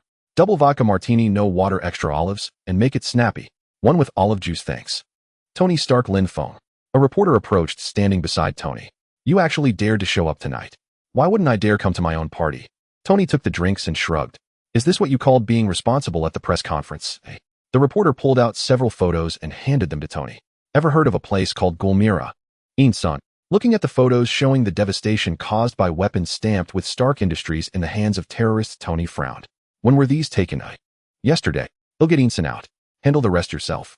Lin Feng patted Tony's shoulder, left the gala, opened a portal, and pulled Son straight out of Gulmira. My homeland is being invaded by terrorists. I know. Tony will take care of it. Lin Feng sighed. Trust him. Have you seen these photos? Tony pulled Obadiah over. What happened in Gulmira? Tony, you can't be this naive. Obadiah dismissed the reporters. I used to be naive, Tony said, his expression turning grim. They said we won't cross this line of this is how we do business. If we've been playing both sides behind the scenes, tell me, have we? Yeah. Let's take a photo. Obadiah pulled Tony toward the reporters, leaning in to whisper. Who do you think pushed you out? I proposed the injunction against you to protect you. Tony. Lin Feng waved at Tony. How's Son? Tony's face still bore traces of his earlier anger. I got him out. So do you need me for Gulmira? Lin Feng patted Tony on the shoulder. No, I'll handle it myself. Tony's gaze fixed on the distance.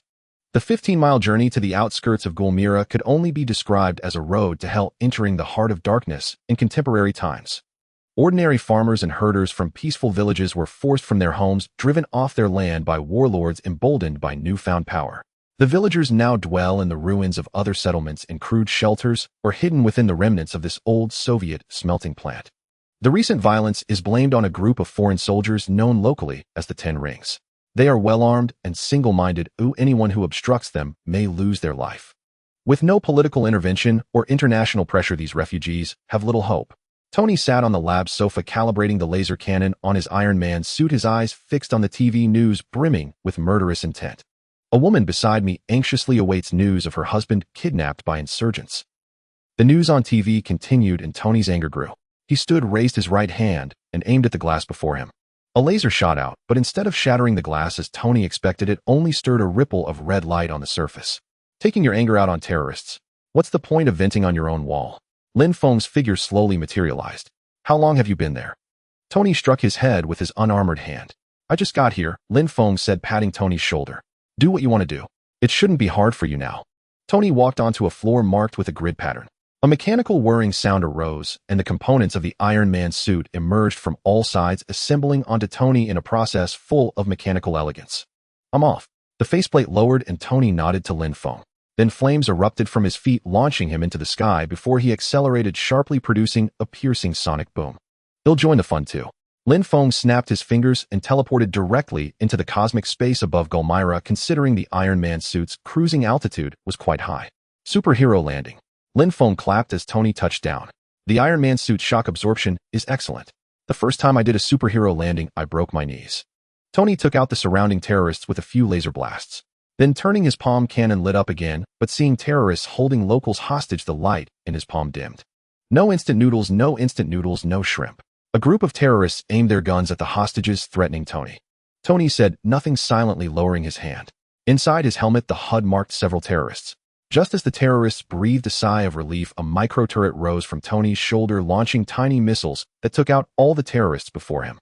Bang! Tony punched through a wall, dragging the terrorist leader hidden behind it out along with the debris. He's yours. Tony tossed the terrorist leader before the villagers, then slowly lifted off and shot into the sky. The iconic moment is coming. Lin Feng produced a handful of melon seeds from nowhere. Boom!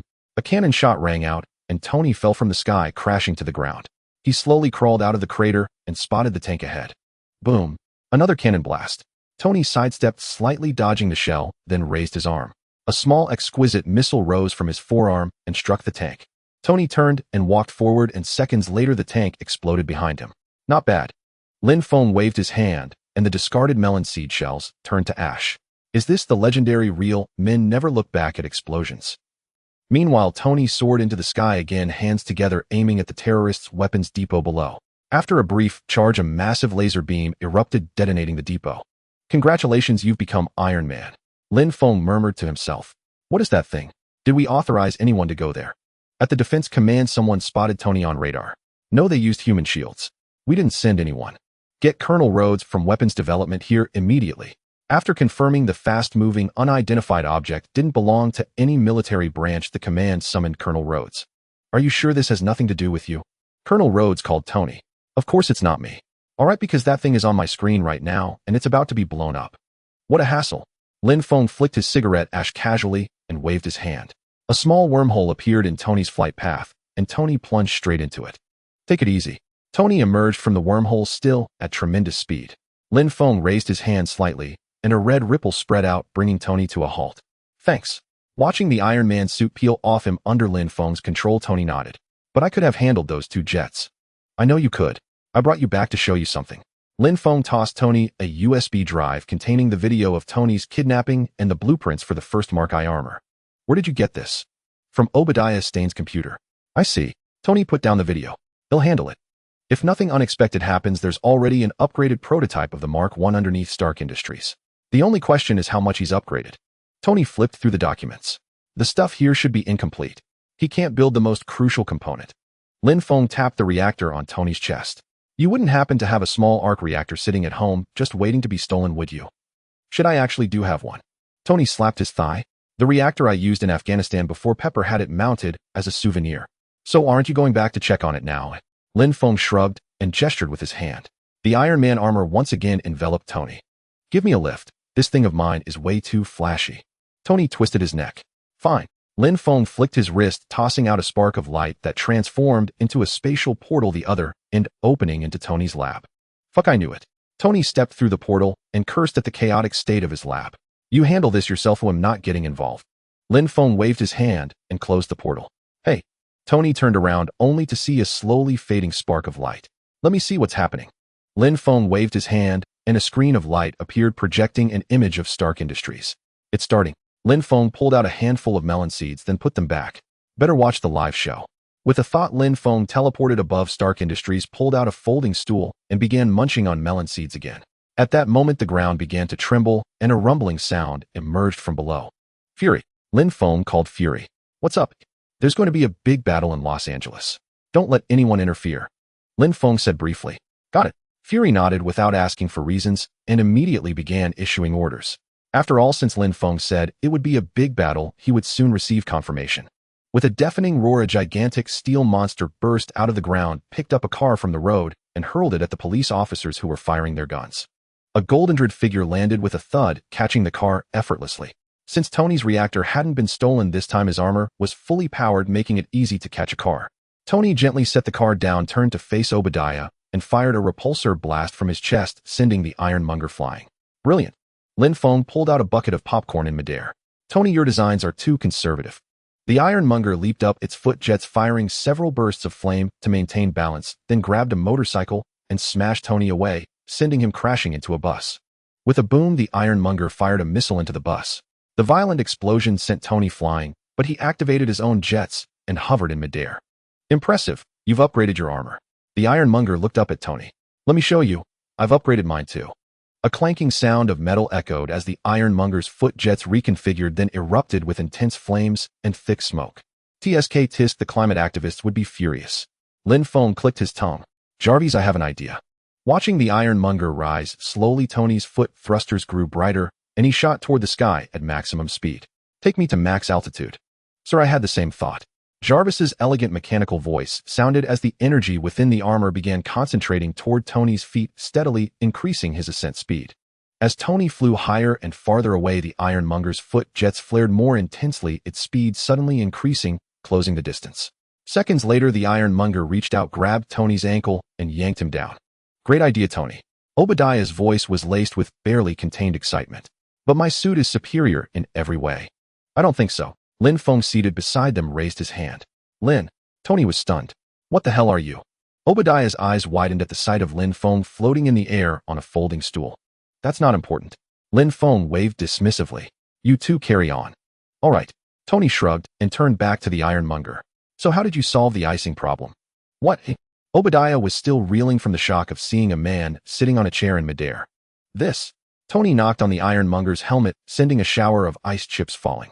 The ironmonger's foot jets sputtered a few times before dying out. The light in its eyes dimmed, and it lost power beginning to fall. Lin, you really love watching a good show. Tony flew over to Lin Feng and sighed helplessly. Can't help it. Ever since I became invincible in this world, I've turned into a pure spectator. Lin Feng shrugged and popped a piece of popcorn into his mouth. That said, considering the shock absorption in your designs, Obadiah probably won't die from that fall alone. I know, but he should be out of power soon. Tony smiled and flew in the direction of Obadiah's fall. Guess this counts as changing the timeline. Lin Feng clicked his tongue, cleaned up the floating trash around him, and landed softly beside Tony. What did I tell you? Lin Feng sighed as he watched Obadiah struggle to get up. That fall definitely won't kill him. His armor is almost out of power. He's no threat. Tony shook his head, looking at the flickering reactor on the ironmonger's chest. Tony. Lin Feng patted Tony on the shoulder. I rarely teach you anything. Most of the time we just exchange ideas and confirm things. But today I need to give you a lesson. This lesson is when you pull weeds, you must pull out the roots. A red glow appeared in Lin Feng's hand. The ironmonger floated in the air, its armor emitting a grating screech of metal. Lin, there's no need for this. Tony knew in his heart that leaving Obadiah alive would be a threat, but their years of acquaintance still made him hesitant. There's every need. Lin Feng glanced at Tony. He's been plotting against you for a long time. When facing someone who wants to kill you and nearly succeeded, show no mercy. Lin Feng extended his right hand and clenched it abruptly. The ironmonger, along with Obadiah inside, was crushed into a metal ball. Tony, remember, mercy to your enemy is cruelty to yourself. I understand everything you say, but after all, he watched me grow up. Seeing Lin Feng take down Obadiah, Tony didn't say much more, knowing that Lin Feng's choice was the right one. All right, let's head back. Lin Feng patted Tony on the shoulder and brought him back to Tony's home. I suppose we need to prepare for a press conference. 2 iron monsters battling in downtown Los Angeles. This can't be covered up. Lin Feng leaned back on the sofa and lit a cigarette. I reckon we'll be busy enough as it is. Everyone has received the official report on last night's Stark Industries incident. Lieutenant Colonel Rhodes, acting as spokesperson, spoke from the very podium where Tony once announced the closure of Stark Industries' weapons division. There are unconfirmed reports that a prototype robot malfunctioned. Fortunately, one of Tony Stark's personal bodyguards. Iron Man, not a bad name. Tony gazed at the headline, "Who is Iron Man?" on the newspaper, while Pepper applied concealer to cover the wounds from the previous night. Though it's not quite accurate, my suit is made of gold titanium alloy. The imagery is evocative. This is your alibi. Coulson walked in and handed Tony a card. You were on your yacht. We have port reports confirming you spent the entire night on Avalon, along with sworn testimonies from 50 of your guests. Perhaps it should be just Pepper and me alone on the island. A faint smile curled at the corner of Tony's lips. Ow. Pepper suddenly ripped the bandage off Tony's head, making him gasp in pain. Well done, Pepper. Lin Feng leaned back in his chair and gave Pepper a thumbs up. That's exactly how you handle someone like him. Just read from the script. Coulson acted as if he hadn't heard Tony. This doesn't mention Stain. Tony flipped through the script and frowned. That issue has been taken care of. He's gone on vacation. Coulson replied. Small aircraft have a poor safety record. But what about the cover story about the bodyguard? Tony looked up at Coulson. He's my bodyguard. That's hardly plausible, is it? This isn't my first time handling such matters, Mr. Stark. Just read the official statement, and this will blow over soon. Coulson glanced at the time. You have 90 seconds. Agent Coulson. Pepper called out to Coulson as he was about to leave. Thank you so much for your help. It's nothing. It's our duty. Coulson turned back. We'll be in touch again. You're from the Strategic Homeland. Just call us S.H.I.E.L.D. Coulson interrupted the lengthy name. Where else can you find a wife like that? Lin Feng slung an arm around Tony's shoulder and pointed at Pepper. Why don't you make a move already? These things take their natural course. Tony shrugged. You Easterners have a saying, right? When water flows, a channel forms. I really can't do anything with you. Lin Feng curled his lip and walked toward Coulson, who had just left. Phil. Mr. Lin, I was planning to come find you after the press conference. Coulson turned around and saw Lin Feng. I was sitting right over there just now. Didn't you see me? Lin Feng sighed. Phil, is it true that the higher the hairline, the worse the eyesight these days? Coulson was momentarily speechless. I did see you. I just said I planned to come find you after the press conference. You saw me but didn't say hello? Are you looking down on me? Lin Feng put his arm around Coulson's shoulder and patted it. Forget it, I'm just teasing you. Just kidding. Let's begin. Pepper picked up Tony's suit. Honestly, this isn't so bad. Tony held the script in his mouth.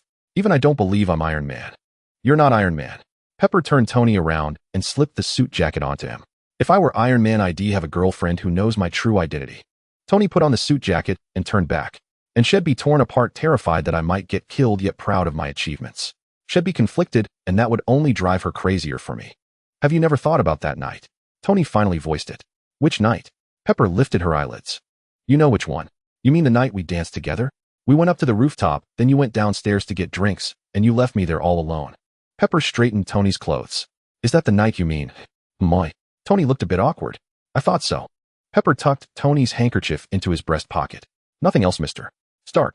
No, nothing else, Miss Potts. Tony averted his gaze. That night had indeed been his fault. Now Mr. Stark has prepared a statement. He will not be taking questions. Thank you. Rhodes finished his closing remarks, and Tony stepped up. It's been a while since I last saw everyone. Tony approached the microphone and pulled out his speech. I think he'll just read from the script this time. Do you think he'll follow the script? Lin Feng looked at Coulson. With his personality, no. But S-H-I-E-L-D has to do its due diligence. Coulson stared straight ahead at Tony on stage. Some have speculated that I was involved in the earlier incident on the highway. Sorry, Mr. Stark. A female journalist raised her pen. Do you really expect us to believe that was a bodyguard in a suit who just happened to show up despite you? I know the situation is quite confusing. Tony interrupted the journalist. It's one thing to question the official account, but it's another to make wild accusations or suggest that I'm some kind of superhero. I never said you were a superhero. The female journalist shook her head. Really? Good, because that would be utterly absurd and fanciful. Tony stammered slightly. I'm clearly not cut out to be a hero. I have a host of character flaws. I've made so many mistakes, and very publicly. Just read the script. Rhodes leaned in and interrupted Tony's obvious attempt at evasion. All right. Tony picked up the script. The truth is, I am Iron Man. Boom. A few days after the Iron Man incident, Lin Feng was sleeping at home when suddenly a violent roar erupted from outside his window. What the hell was that noise? Lin Feng was startled. He walked to the window and saw a car flying straight toward his house. Holy crap. Lin Feng raised his hand, and the car instantly halted in midair before crashing to the ground. Now I finally understand why so many civilians in the movies hate superheroes. Lin Feng shook his head. Superheroes and villains duke it out, and they end up using your car to smash into your house. Who could put up with that? This must be the plot of The Incredible Hulk. Lin Feng pulled out his phone to check the date. Judging by the situation, the Abomination should be out. Get everyone armed and move to Harlem. General Ross issued orders on the plane. It has to be me. Banner looked up at Ross. You have to take me back. What are you talking about? Betty Ross looked at Banner. Do you think you can control it? No, not control it. Banner shook his head. I can't explain it. Maybe it's giving it a target. And if you can't? Ross looked at Banner. We created this thing, all of us. Banner met Ross' gaze with resolute eyes. Please. Land nearby, Ross ordered the pilot. No, maintain altitude, and open the rear hatch. Banner's face bore an expression of one ready to face death. Bruce. Betty grabbed Banner. Bruce, stop. Stop. What are you doing? Betty tugged at Banner's clothes. Think carefully. You don't even know if you can still transform. You don't have to do this. Seeing Banner about to jump, Betty clung desperately to his arm. Please, this is insane. Betty, I have to try. Banner kissed Betty's lips. I'm sorry. Banner closed his eyes and leaned back, falling from the plane. Midair, he opened his eyes, but found no reaction from his body. Oh shit. Banner cursed in the air before slamming into the ground, creating a massive crater in the pavement. Here it comes.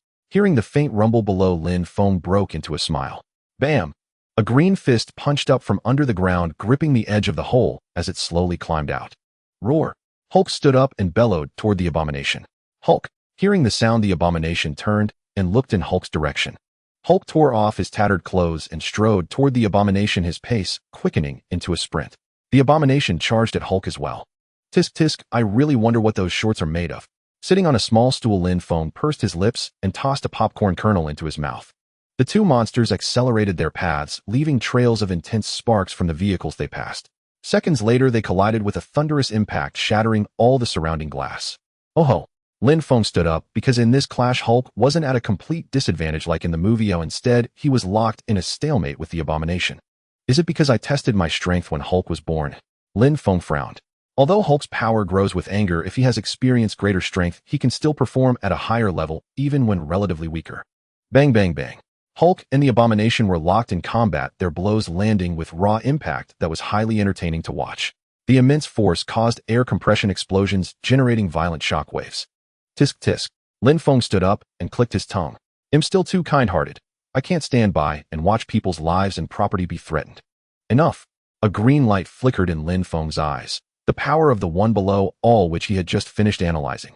The One Below All is the ultimate incarnation of destruction and hatred, drawing power from others' rage and sorrow. It is also the source of the third state of gamma energy, capable of creating gamma-mutated beings similar to the Hulk and controlling them. The One Below All is a demon that existed before the birth of the multiverse, devoid of thought, driven only by a terrible desire. Its ultimate goal is to destroy everything in the multiverse and become the sole existence. At the dawn of the multiverse, the One Below All was sealed by the One Above All in the deepest layer of Mephisto's hell dimension, within the realm of evil deities in the underworld. Bound by a door, the One Below All could not leave, but Lin Feng analyzed the power that emerged during Hulk's birth, gaining the complete power of the One Below All, including the ability to control gamma-mutated beings. Lin Feng extended both hands, channeling the Phoenix Force to restrain Hulk and the abomination, separating them, while using the power of the One Below All to infiltrate their minds, attempting to gain full control. The power of the One Below All can only control mutated beings without any self-awareness. After several failed attempts, Lin Feng reached this conclusion. No wonder he's the One Below All's most perfect creation. Sensing Hulk's aura still intensifying, Lin Feng let out a sigh of admiration. Is that Lin Feng? Seeing Lin Feng suddenly appear in the battlefield, General Ross widened his eyes, then turned to his subordinate. Give me Nick Fury now. General Ross, something up? Fury answered the phone leisurely. He had already heard about the incident in New York, but knowing Lin Feng lived nearby, he wasn't the least bit worried. Can you explain why Lin Feng is at the scene of my capture operation? General Ross shouted into the phone. Is it possible that Lin lives nearby? Fury replied with a chuckle. His own house almost got wrecked. Wouldn't anyone come out to check? Ross was momentarily speechless, unsure how to respond. Anything else? If not, I'll hang up now. Fury hung up with a click, leaving Ross utterly bewildered. Hulk knows you. Hulk panted heavily, looking at Lin Feng. Good, you remember me. Lin Feng snapped his fingers, and the abomination slowly levitated. As a hybrid of Banner's blood and the super soldier's serum, the abomination, though powerful, lacked Hulk's anger-fueled strength amplification, making it easy for Lin Feng to handle. Bang! With a soft sound, the abomination exploded in midair, raining down a shower of blood. Hulk friend, Hulk said to Lin Feng in his childlike tone. Come with me, I can make you stronger. Lin Feng patted Hulk on the shoulder. Due to the height difference, he floated in the air to do so. Hulk won't become stronger. Hulk stomped his foot, causing the street to tremble. Then let's go. Lin Feng waved his hand, opening a portal, and led Hulk through it. Tony was his man. Natasha Romanoff, whom we intended to recruit, became his girlfriend. Now Hulk has been taken by him too. The only one we can use is Clint. Agent Barton. Fury delivered his speech before the World Security Council. Back in 1995, I proposed the Avengers Initiative. This man Lin Feng possesses immense power and seems to have no sense of belonging to this world. Everything he does appears to be purely for his own amusement. Faced with such an uncontrollable and capricious existence, we must have the means to restrain him. The Avengers Initiative was my initial idea. Originally, Tony Stark, Natasha Romanoff, including Bruce, Dr. Banner, and the Hulk were all within our recruitment scope. But unfortunately, all our potential recruits have become Lin Feng's friends. So what are you trying to say? That your plan has failed? A council member looked at Fury's remaining eye. No, I'm saying I need to expand my recruitment scope. Fury pulled out a USB drive and plugged it into the computer, displaying a file before the council. After extensive investigation, I have confirmed that there exists an organization composed entirely of supernatural beings in this world. After Lin Feng inadvertently sabotaged the Avengers Initiative, I have been searching for traces of this group, hoping they could become our allies. Fury, what you're saying is too far-fetched. Pierce began but trailed off as a voice echoed in his mind. Let him play. The group he's looking for is also my people. After reviewing Fury's data, Lin Feng nearly burst out laughing. Still, that blackballed egg did have some skill. After Professor X had brainwashed the world, he could still find evidence of mutant existence from the most minute clues. I think Fury is right. Pierce changed his stance. Lin Feng is a huge threat. We must have the power to counter him. Years ago, through technological prowess and relentless investment, we became the world's first nuclear power. Now it's the era of super technology and superhumans. We must seize the initiative in this world just as we did decades ago. Lin Feng's strength is too great. We must find something that can oppose him. Wait, it's Lin Feng on the phone. Fury pulled out his vibrating phone. He never took calls during meetings except for Lin Feng. The main reason was that Lin Feng's power was too immense and unpredictable, He dared not show any negligence. Lin, what's up? Fury said in a relaxed tone as usual. Nothing much. I'm going out for a stroll these days. Just letting you know. Lin Feng yawned. In truth, it didn't matter whether he told him or not. He just wanted to call in the middle of their meeting about how to deal with him. Where are you going? Fury sounded a bit tense. A few places beyond Earth. Just wandering around, nothing special. Lin Feng chuckled. Don't be so nervous. I'm not nervous, just curious. Fury feigned ease. Fine, you're just curious. Through Pierce's eyes, Lin Feng saw Fury's stern face, trying to sound relaxed, and nearly laughed. Nothing else. Just saying hi. Don't contact me for a while, you won't be able to reach me anyway. Got it. Lin Feng hummed and hung up. Come Tony, let me introduce you. These two are representatives of the mutants Charles Xavier, also known as Professor X, and the other is Eric Lyncher, also known as Magneto. Lin Feng introduced the two to Tony. So you still haven't explained what mutants are? Tony shrugged. A genetically mutated group with superpowers. Barring accidents, they should be the next stage of human evolution. Just think of it that way. Lin Feng pointed at the two. Charles' ability is telepathy, including, but not limited to mind-reading, mental manipulation, and memory retrieval. Eric's ability is easier to explain: electromagnetic force control. Is it just controlling metal, or the kind of electromagnetic force control I'm imagining? Tony stood up abruptly. Don't doubt it. It's exactly the electromagnetic force control you're imagining. One of the 4 fundamental forces of the universe. Lin Feng leaned back on the sofa. It's just that this guy's education level is a bit lacking, so he's reduced electromagnetic force control to mere metal control. So why did you call the 4 of us here today?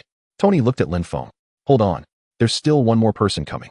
Lin Feng closed his eyes as if waiting for something. With a hum, a few figures and a giant dog appeared in Lin Feng's home. Black Bolt. Lin Feng waved his hand, and a red light appeared at Black Bolt's throat.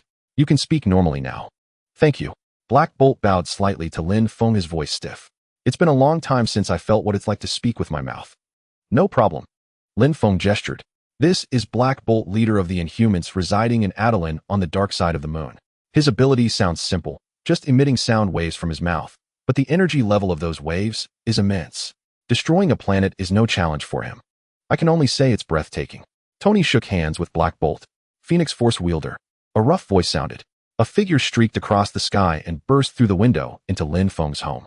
The newcomer was bare-chested with 2 pairs of wings on his ankles, holding a trident. Namor, you are the last to arrive. Lin Feng glanced at Namor. Apologies, I ran into something on the way that delayed me. Namor bowed slightly to Lin Feng. All right, now everyone's here. Lin Feng stood up. Then let me tell you why I've gathered you all here.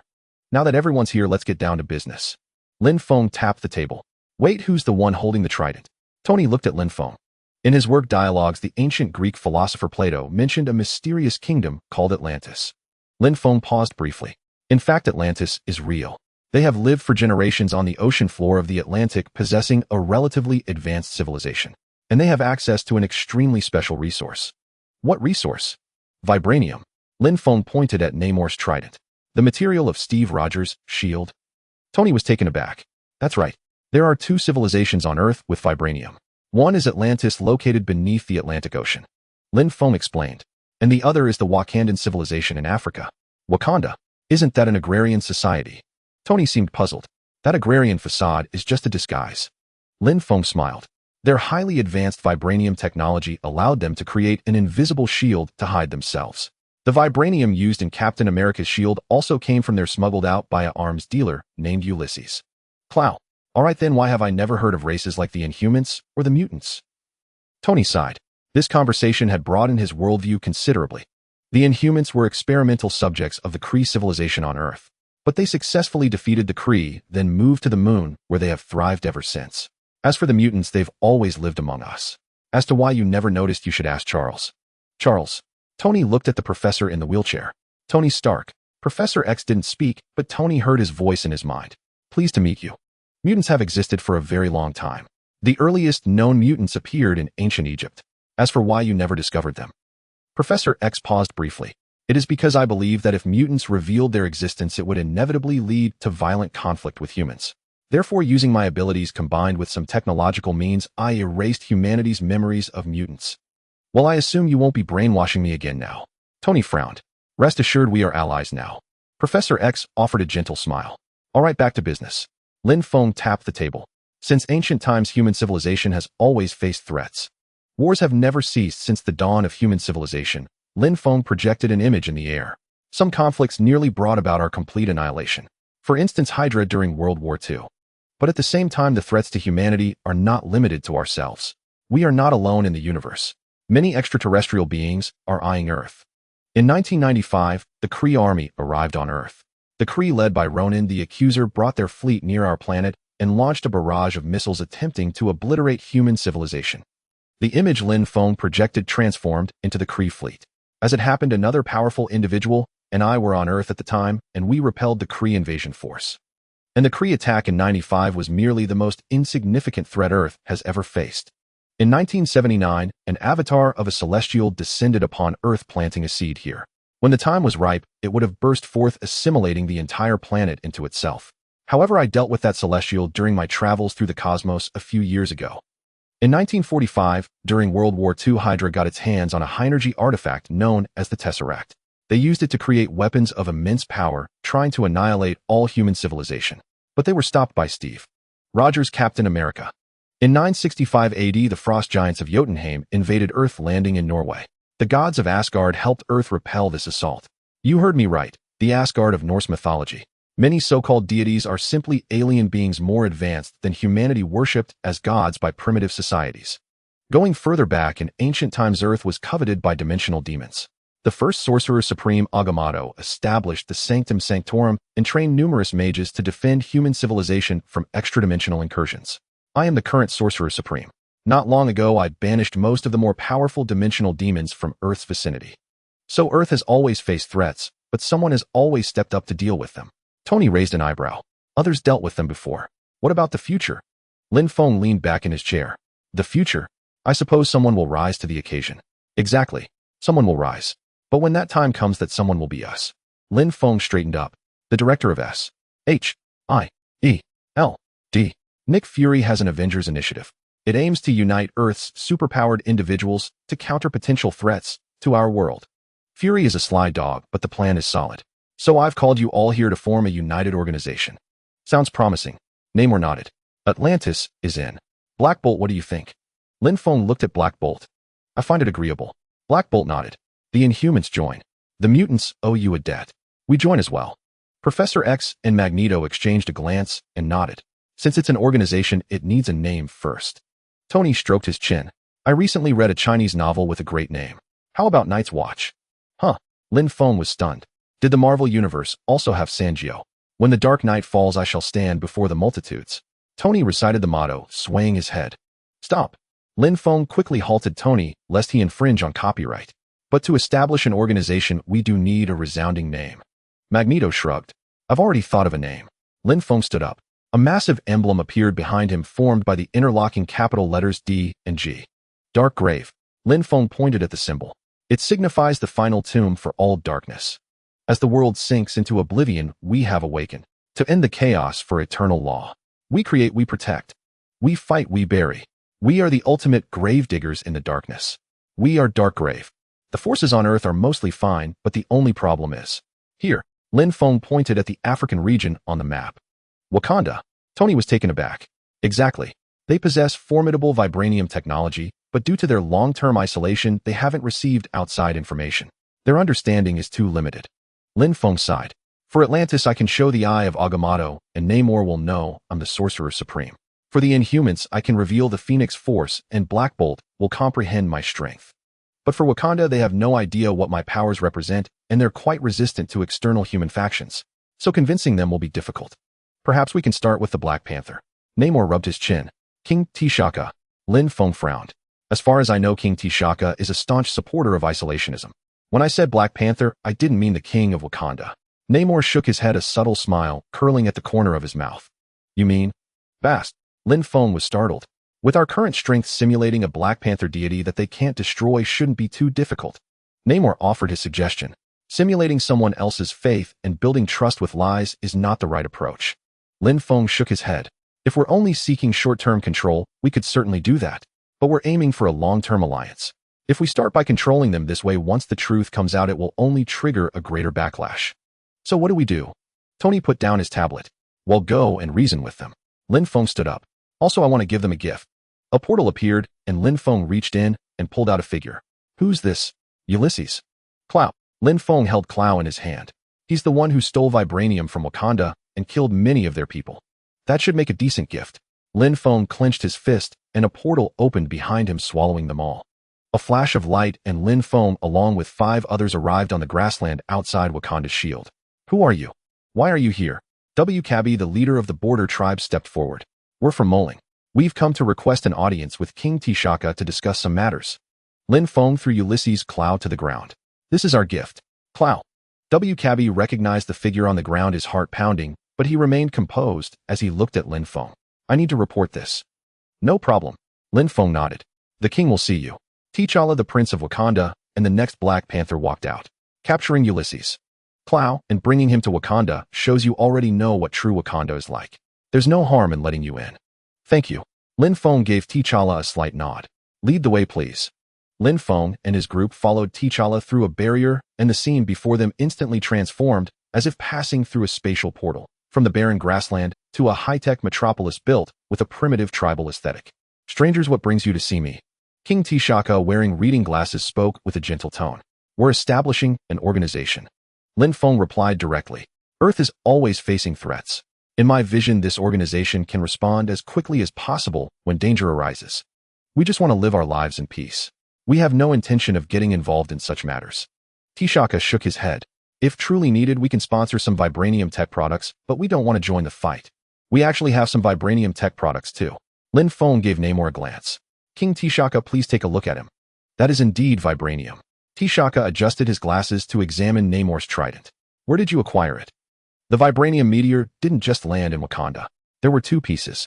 One fell here, and the other landed in the Atlantic in Atlantis, his kingdom. This is the first I've heard of it. T'Chaka studied Namor. Legends of Atlantis have circulated within Wakanda. I never imagined they were real. Since you already possess what we sought to hide, I see no reason to continue refusing. T'Chaka pondered for a moment, then stood up and looked at the group. Wakanda joins. Pleasure to cooperate. Lin Feng also stood up and shook T'Chaka's hand. This is an absolutely right decision. When the entire Earth is under threat, no nation can remain untouched. Can you elaborate on the specific threats? T'Chaka looked at Lin Feng. Extraterrestrial life. Lin Feng pointed to the sky. Beyond Earth, many are eyeing this place. They even have materials stronger than vibranium. I understand. T'Chaka nodded. T'Challa. T'Chaka called out. Father. T'Challa entered and bowed slightly. My son T'Challa will represent Wakanda in Moling. T'Chaka pulled T'Challa close. No problem. Lin Feng nodded. Yes, father. T'Challa bowed to T'Chaka. There's one more person I'd like to meet. Who? T'Chaka looked at Lin Feng. Your daughter, Wakanda's chief scientist, Shuri. Lin Feng replied calmly. I'd like her to come with me. I have many scientists as well, and perhaps we can exchange ideas and validate some findings. That depends on my daughter's own wishes. T'Chaka smiled. They'll call her over. Are you Lin Feng? Shuri bounced over, looking Lin Feng up and down. I hear you have many special abilities. Can I study them? Of course. Lin Feng took out a test tube, pricked his fingers, squeezed out a tube of blood, sealed it, and handed it to Shuri. Neither the Gamma Force, the Phoenix Force, nor the divine power of the Celestials could be detected through blood or DNA. The only things she could detect were the abilities derived from modifying genes after analyzing the X-Men's powers. All right, then I'll go with you. Shuri took the test tube and nodded at Lin Feng. I heard you've established an organization to protect Earth, Fury said, pouring himself a glass of wine at Lin Feng's home. That's right. Lin Feng replied, pouring himself a glass as well and downing it in one gulp. Earth can't rely on me alone. They need to unite. You know, a while back, I found evidence of the existence of a group of superpowered individuals. Just when I thought my Avengers initiative had a chance, I discovered that those self-proclaimed mutants were also your people. Fury sighed and drained his glass as well. I know. The moment you started searching for clues about them, I was already aware. Lin Feng refilled his glass. The Avengers initiative is a good idea, but it can't be under your control. In other words, such an organization cannot be governed by a government agency. I understand your reasoning. I think the same way, but an organization of superpowered individuals free from government oversight will inevitably clash with those in power. Fury sighed again. When that happens, what then? If a conflict arises, then we replace those in power, Lin Feng shrugged. Ordinary humans cannot stand against superpowered beings, no matter how many. It's futile. Humanity's greatest reliance is nuclear weapons, but among us, even Tony, who is currently the weakest, has ways to counter them. Can you truly afford to disregard public opinion entirely? Fury stared into Lin Feng's eyes with his one good eye. Public opinion. Lin Feng laughed a hearty laugh. Are you sure you want to play the game of public opinion against someone who can control the thoughts of every human on the planet in an instant? Nick, I know they sent you to sound me out. Lin Feng leaned back in his chair. Go back and tell them I'm only responsible for handling threats from extraterrestrial civilizations. As for their squabbles, as long as they don't involve the people I care about, I won't interfere in humanity's internal disputes. They can do whatever they want to, I don't want to be involved, and I have no interest. Taking that message back won't cut it for me. Fury sighed again. I've been given a direct order from above. I must assemble a government-controlled team. Trying to take people from me. Lin Feng raised an eyebrow. Taking anyone away from me is impossible, but I can point you in the right direction. There's one person you might consider recruiting. Who? Fury perked up instantly. This one touches upon the rules of existence. Lin Feng slid a photograph across to Fury. Captain America. Fury was stunned at the sight of the photo. Forget that he's dead, but even if he were alive, what could a mere super soldier serum do? We've already successfully replicated the super soldier serum. Mass-producing Captain Americas isn't a significant issue. You can mass-produce super soldiers, but you can never mass-produce Steve Rogers. Lin Feng shook his head. I told you he touches upon the rules of existence. What do you mean? He touches upon the rules because he possesses a conceptual level ability. Lin Feng swirled the wine in his glass. You know what a conceptual level ability is, don't you? Explain it. I'm not sure if my understanding is correct. Fury shook his head. A conceptual level ability means that as long as the concept is met, the ability will activate, ignoring all other conditions. Lin Feng took another sip. Steve Rogers' true power lies not in the super soldier serum, but in his ability to achieve a 5050 stalemate with anyone. Whenever he fights someone, due to various reasons, his strength and his opponent's strength are brought to the same level. Either he is enhanced or his enemy is weakened. Even I, if I were to engage him in battle, might be stalled for a while. That's still hard to believe. Fury shook his head. It's normal to find it hard to believe. I couldn't believe it myself at first. Indeed, Lin Feng initially thought the 50-50 Captain America was just the director's fault, but when he went to Antarctica and scanned the captain frozen in the ice, he discovered an extremely absurd trait on the analysis panel: stalemate. Stalemate, conceptual ability effect, achieves a 5050 balance with all things. I never imagined the 50-50 Captain America thing was real, and it's actually a skill like this. That was Lin Feng's first reaction upon seeing this skill. So Steve Rogers is still alive. Fury stroked his chin. Where can I find him? Try digging in the Antarctic glaciers. Lin Feng leaned back. Anything else? No, Captain America is more important. Fury stood up and left Lin Feng's home. Is Steve really still alive? Bucky emerged from the shadows. When Bucky first awakened, Howard Stark was still alive and Peggy Carter was relatively healthy. He had at least 2 friends from his era. But later Howard passed away, and Carter was bedridden with severe Alzheimer's, leaving Bucky without any contemporaries, making him feel out of place in this world. Yes, Steve is still alive, and I expect you'll see him soon. Lin Feng lit a cigarette. Don't worry, he'll be fine. The super soldier serum gives him high resistance to freezing. Moi. Lin Feng suddenly sensed something looking toward the sky as a strand of spiritual energy attempted to enter his mind. So it's him. Lin Feng closed his eyes, feeling it carefully, and a faint smile appeared on his face. Odin the All-Father. Sensing that this energy had only communicative intent, Lin Feng allowed it in. With a flash of light, a one-eyed, white-haired old man appeared in Lin Feng's mind. Sorcerer Supreme. Odin gave Lin Feng a slight nod. Is there something you need? Lin Feng asked calmly, though he already had a good idea why Odin sought him out. By his calculation, the storyline of Thor 1 was about to begin. It's like this: I plan to send my eldest son to Earth for a period of training. I hope you can look after him a bit. A genial smile hung on Odin's face. Of course, no problem. The Sanctum and Asgard have always been allies. A professional smile also appeared on Lin Feng's face. Then I thank the Sorcerer Supreme. Odin gave a slight bow and vanished from Lin Feng's mind. Meanwhile, in New Mexico, boom, a thunderous roar echoed as 2 Bifrost beams descended one after another. One struck Jane Foster's car, and the other crashed into a desolate plain, leaving a massive impact crater. Mjolnir, the Hammer of Thunder. A flash of light streaked across the sky as Lin Feng appeared beside the crater. Gazing at the hammer within, he waved his hand, summoning it to him. Settle down. As the hammer quivered incessantly in his grasp, a crimson light flickered across Lin Feng's palm, and Mjolnir instantly ceased its trembling. Truly, a weapon forged by the dwarves is peerless. Lin Feng hefted Mjolnir, swinging it lightly. When it comes to crafting arms, the dwarves are unmatched. I ought to commission a weapon from them myself someday. Though with my current strength, a weapon holds little practical use. Still, it would be splendid to behold. With a casual toss, Lin Feng returned Mjolnir to its resting place. The radiance dimmed, and he vanished from the spot. Hours later, as dawn broke, several people discovered the hammer within the crater. Gripping its handle, they strained to lift it, but it would not budge. Soon word of an immovable hammer spread, drawing nearby residents to test their strength. According to the film, Stan Lee should appear here. Lin Feng hovered in the air, observing the scene below. Minutes later, a pickup truck rumbled up. Someone fetched a chain fastening one end to Mjolnir and the other to the truck's rear bumper. With a roar, the engine revved and the truck's wheels spun wildly in place. At last, the vehicle gave way, its entire cargo bed crashing down. Did it work? The old man poked his head out the window, peering back. No, it didn't, Lin Feng replied, stepping forward.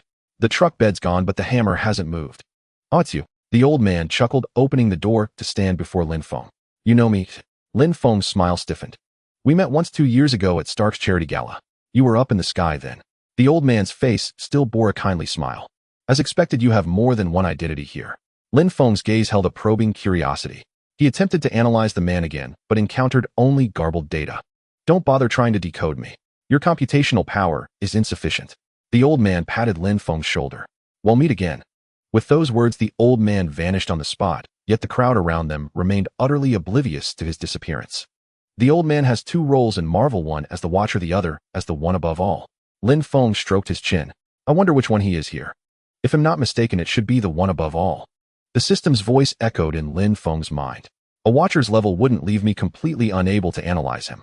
The only entities capable of thwarting my analysis are the One Above All and the First Firmament. Makes sense. Lin Feng nodded, then teleported away. Likewise, no one noticed his departure. This is the first time my analysis has ever been stumped. Back at home, Lin Feng reclined on his sofa, closed his eyes, and extended his spirit outward, arriving at Asgard. Sorcerer Supreme. Odin smiled at Lin Feng. They'll keep an eye on Thor's situation, Lin Feng said, already knowing what Odin wished to ask.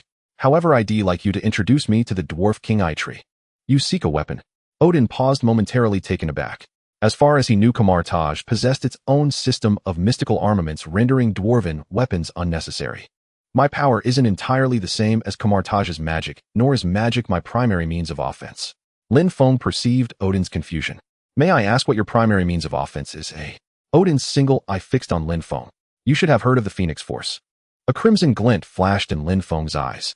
A wielder of the Phoenix Force, and the complete Phoenix Force at that. Sensing the aura emanating from Lin Feng, Odin froze. In his millennia of life, he had encountered several bearers of the Phoenix Force, but never one who commanded its full power. I have been presumptuous. A smile spread across Odin's face. The power Lin Feng had revealed compelled him to reassess their relationship. However, the dwarves forge only for Asgard. If you desire a weapon from them, why not accept the title as Prince of Asgard? The Eternal Flame. Lin Feng teleported directly to Asgard, appearing before Odin. I wish to see the Eternal Flame. Of course. Odin nodded, leading Lin Feng to Asgard's underground vault. Is that the casket of ancient winters? Lin Feng pointed at the casket at the far end of the vault, a golden gleam in his eyes. Indeed. Odin nodded. That is the Frost Giant's supreme relic. Though we cannot use it in their hands, it could entomb the entire world in ice. I know. Lin Feng digested the information he had just analyzed. In the analysis panel under abilities, only 2 words appeared: extreme cold. I suppose only the fully awakened Iceman Bobby Drake could compare to this thing. Lin Feng clicked his tongue, then turned his gaze toward the Eternal Flame. The Eternal Flame, hailing from the fiery realm of Muspelheim, possessed undying power. It was intimately linked to the fire giant King Surtur. As long as the flame endured, Surtur could never truly die. A fine treasure. Lin Feng beckoned, and a wisp of the Eternal Flame flew into his hand. Moments later, he replicated another flame, using his own power. My thanks to the All-Father. Lin Feng gave a slight nod to Odin, returning the original flame to its place while stowing away the replica. The Sorcerer Supreme is truly unfathomable. Odin maintained a genial smile on the surface, but inwardly he was cursing. What manner of power was this? Who had ever seen a Sorcerer Supreme capable of creating the Eternal Flame? Once Thor's matter is resolved, I shall return to Asgard. This opportunity will also allow me to legitimately acquire an Asgardian identity. Lin Feng nodded to Odin and vanished, returning to Earth. Where is Thor? He released his spiritual sense to check on Thor's status. Holy crap, they're already fighting. Phil. Lin Feng teleported to Coulson's side. Just put up a symbolic resistance. He's the son of an old friend of mine, a bit dim-witted. Lin Feng patted Coulson on the shoulder. Lin Feng meant that Thor was simple-minded and prone to foolishness, but Coulson naturally interpreted the remark as meaning the man rampaging through his jurisdiction was mentally unstable. All right, once he's done causing trouble, well, arrest him and find an excuse to let him go. Coulson nodded to Lin Feng. Mr. Lin, we've apprehended him. After a while, Coulson called Lin Feng. All right, interrogate him first. They'll come by later. Lin Feng yawned and teleported above New Mexico. Logically, once Phil leaves, Loki should be arriving. Lin Feng stroked his chin. A few minutes later, a subtle fluctuation rippled through the air, and he flew straight down. Come. Stand right there, and don't move. Lin Feng grabbed the nape of Loki's neck just as he was about to leave. How dare you? Before Loki could finish his sentence, Lin Feng tossed him back into the room where Thor was imprisoned. Thor Odinson. Lin Feng pulled up a chair and sat before Thor with the immobilized Loki beside him. Release Loki. He is now the king of Asgard. This is an act of war against Asgard. Thor roared at Lin Feng. You really have no brains, do you? Lin Feng scoffed. You believe everything that kid says. Don't worry. I just acquired an Asgardian identity. Beating up Loki counts as an internal affair. Lin Feng tossed the prince's token Odin had given him to Thor. This truly bears father's aura. Thor gripped the token, his fingers trembling slightly. Are you really the prince of Asgard? You should go back to where you belong. Lin Feng casually drew a portal and hurled Loki back to Asgard, then turned to look at Thor. Indeed, I am the prince of Asgard. By seniority, you should call me Uncle Lin. Lin Feng stroked his chin. Uncle Lin, how is my father? Thor the simpleton immediately addressed him as uncle. Don't worry, Odin the old man is still alive. Lin Feng patted Thor on the shoulder with a chuckle. He's just fallen into the Odin sleep. Queen Frigga hasn't forbidden you from returning. So Loki. Thor seemed bewildered. After Odin fell into slumber as his only true heir, Loki rightfully inherited the throne. But he feared you would return to claim it, so he sought a way to keep you on Earth forever. Lin Feng explained briefly. I understand. I won't let him succeed. Thor stood up, then sank back down in defeat. But I'm just a mortal now. Mr. Lin. Coulson entered and whispered something in Lin Feng's ear. MMIC. Lin Feng nodded. Your friends are here to pick you up. Go with them for now. They'll consider what to do about Loki. All right. Thor nodded. Thank you. You're welcome. Lin Feng waved his hand and vanished. Mr. Lin, is he truly Thor, the god of thunder from Norse mythology, son of Odin? Coulson frowned as he watched Thor depart. Believe it or not, I've just returned from Asgard after a pleasant conversation with Odin. Lin Feng shrugged. As this generation's sorcerer supreme, Asgard and I are natural allies. Odin even entrusted me to help look after his children. It's not that I don't believe you, been just a bit cautious. Coulson chuckled, glanced at Mjolnir in the crater, and said no more. Tisk. Seeing that Coulson had no intention of continuing the conversation, Lin Feng teleported away. Thor, mind if I join you for a drink? Lin Feng sat beside Thor, who was drinking with Dr. Selvig. Uncle Lin. Thor, slightly tipsy, draped his arm over Lin Feng's shoulder. Eric, this is my Uncle Lin Feng. Oh, come on, impossible. Everyone on Earth knows him. The founder of omniscient technology, billionaire Lin Feng. Dr. Selvig squinted at Lin Feng. By seniority, he really should call me uncle. Lin Feng placed his hand on Thor's shoulder. I have a good relationship with this young man's father. See, I told you you're no god of thunder. Selvig pointed at Thor and laughed heartily. Dr. Selvig, is it possible that the father I have a good relationship with is none other than Odin, the All-Father of Asgard? Lin Feng pulled a card from his hand and placed it in Thor's. This is your identification. Thor Odinson. Thor squinted at the ID card and stuffed it into his pocket. Come, let's drink until we drop tonight. Thor filled Lin Feng's glass to the brim and began guzzling his own. What a hassle. Looking at the two completely drunk men, Lin Feng shook his head in exasperation, snapped his fingers, and sobered Thor up. Carry him back. Lin Feng pointed at Selvig. Sure. Thor walked over, hoisted Selvig onto his shoulder, and Lin Feng opened a portal, bringing them both to Jane's RV. What happened? Jane opened the door and was startled to see Thor carrying Selvig. We had a friendly exchange. He defended the honor of his ancestors. Thor smiled as he entered the RV and tossed Selvig onto the bed. Oh shit. Only then did Jane notice Lin Feng standing nearby and hurried over. Mr. Lin, what brings you here? I'm your fan. I've studied your paper on the generation and stability conditions of Einstein-Rosen bridges many times. Thank you. Lin Feng nodded. After completely analyzing the fundamental science of this world, he had casually published a few papers to boost omniscient technology's reputation. He couldn't recall if he had published one on Einstein-Rosen bridges. Why are you here? Jane tidied her hair. Thor is the son of an old friend. I came to check on him. Lin Feng glanced at Thor, who was about to step out. Uncle Lin. Thor emerged. Jane, this is Lin Feng, the Prince of Asgard. Thor slung his arm around Lin Feng's shoulder. He's telling the truth. Lin Feng shrugged. I was in Asgard just a couple of days ago. So he really is the god of thunder from Norse mythology. Jane's face was a mask of disbelief.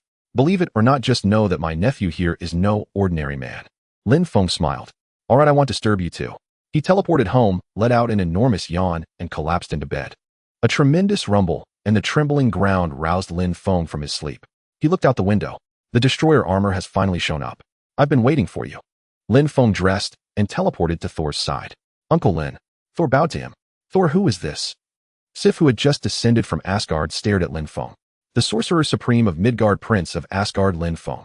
Lin Feng tossed the prince's token around for them to examine. Leave this little trinket to me. Uncle Lin, this armor is. Before Thor could finish his sentence, the visor of the destroyer armor opened and a searing ray shot toward Lin Feng. With a mere wave of his hand, Lin Feng conjured a shield that effortlessly blocked the beam. Odin's armor is indeed formidable, but its power depends on the wielder. Lin Feng shook his head. If Odin himself were at the helm, it might pose a slight challenge to me. As for your little brother, let's just say it's not worth mentioning. Lin Feng waved his hand gently, and the aggressive beam reversed course, striking the destroyer's visor and sending it crashing to the ground. Loki, Odin once used this armor to battle celestials. Is this the extent of your power? Lin Feng's form swelled to match the destroyer's height. Then he planted his foot firmly on the armor's chest. Shit! The warriors 3 and Sif gaped as Lin Feng effortlessly crushed the destroyer with overwhelming force.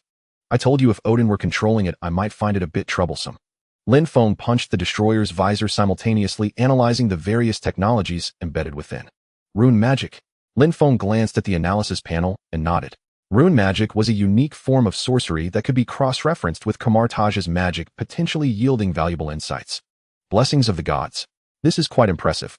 Lin Feng examined the dense list of divine names under the Blessings of the Gods category and clicked his tongue in admiration. The destroyer's structure. Tony could study this. Lin Feng released the destroyer and returned to his original size. Loki, I know you can hear me. Lin Feng waved his hand, and the destroyer slowly levitated. Go back and tell Odin that I'm taking the destroyer armor. A crimson light flashed in Lin Feng's eyes as he severed the connection between the destroyer and Loki, or rather with Gungnir, before storing the armor in the nightmare space. Sorcerer Supreme, you are quite bold. Odin's voice echoed in Lin Feng's mind. Loki destroyed an entire town on Earth. I think some compensation is in order. Lin Feng chuckled. Don't worry, I'll return with Thor. This time I'll make sure the Bifrost doesn't blow up again. Thank you. Odin nodded and vanished from Lin Feng's mind. Thor, do you want to reclaim your power and stop Loki? Lin Feng turned to Thor. Of course. Thor stood up, excitement gleaming in his eyes. Your father exiled you to Earth not as punishment, but as a trial. Lin Feng found a rock to sit on. Mjolnir will awaken at the moment of your death and return to you. Uncle Lin, are you certain? Thor stared into Lin Feng's eyes. Absolutely. I sense the power within Mjolnir triggered by your near-death state. Lin Feng shrugged. When he had analyzed Mjolnir earlier and saw the cluster of Thor's power, Lin Feng nearly cursed. He had suspected from the movies that the awakening condition was odd, and the analysis confirmed that Thor's power only awakened when he was on the brink of death. I understand.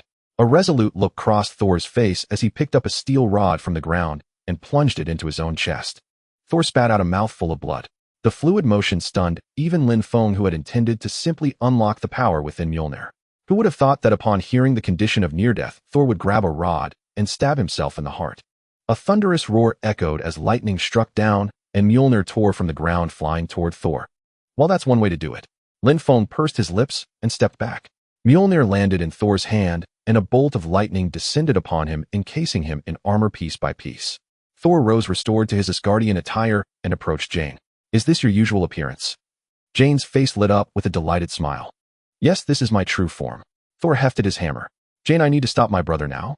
Don't worry, he'll return soon. Jane nodded firmly. Heimdall. Thor raised Mjolnir above his head, but there was no response. Let me handle it. Lin Feng sighed and snapped his fingers. A portal opened, enveloping them all, and in a flash of light, they appeared on the Bifrost. Heimdall. Thor rushed forward to support Heimdall, who had just freed himself from the ice and was about to insert the Sword of Guardianship into the Bifrost's control panel. Thor, you're back.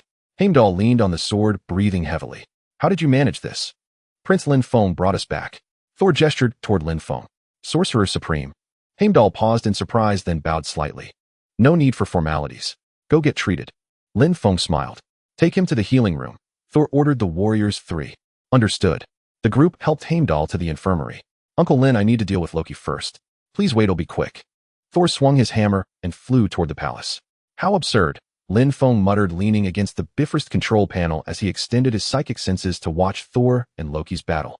A perfectly good mage, why does he insist on close combat? Loki blasted Thor with a golden beam from Gungnir, then hurried toward the Bifrost.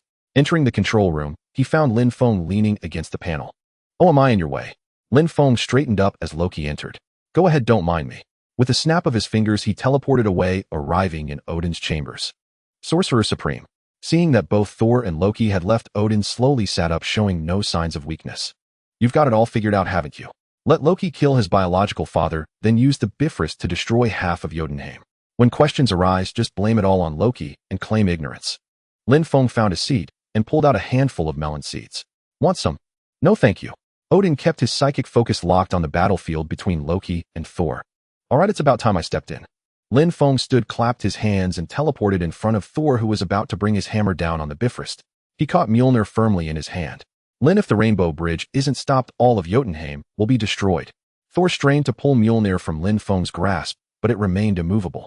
That's an entire race's lives at stake. I know. He'll stop the Rainbow Bridge, but not now, Lin Feng said, patting Thor on the shoulder. We can't outright annihilate a race, but we must deliver a warning to those who provoke us. A wise king knows to temper authority with mercy. I understand. Thor lowered his head. That's enough for now. Lin Feng flew to the Rainbow Bridge's control room and extended his right hand. The Rainbow Bridge is fully open now.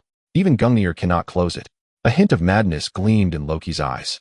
I know Gungnir can't shut this thing down, but I can. Power swirled in Lin Feng's hand, forming a massive vortex.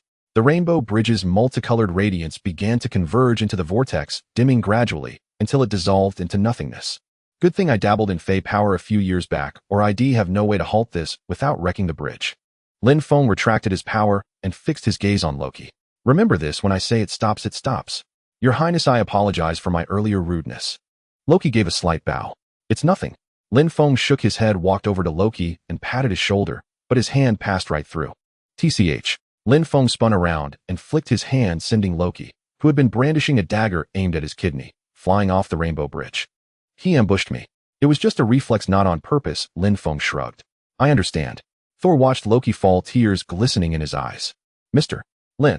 Odin appeared on the Rainbow Bridge. All Father. Lin Feng clasped his hands in salute. Father.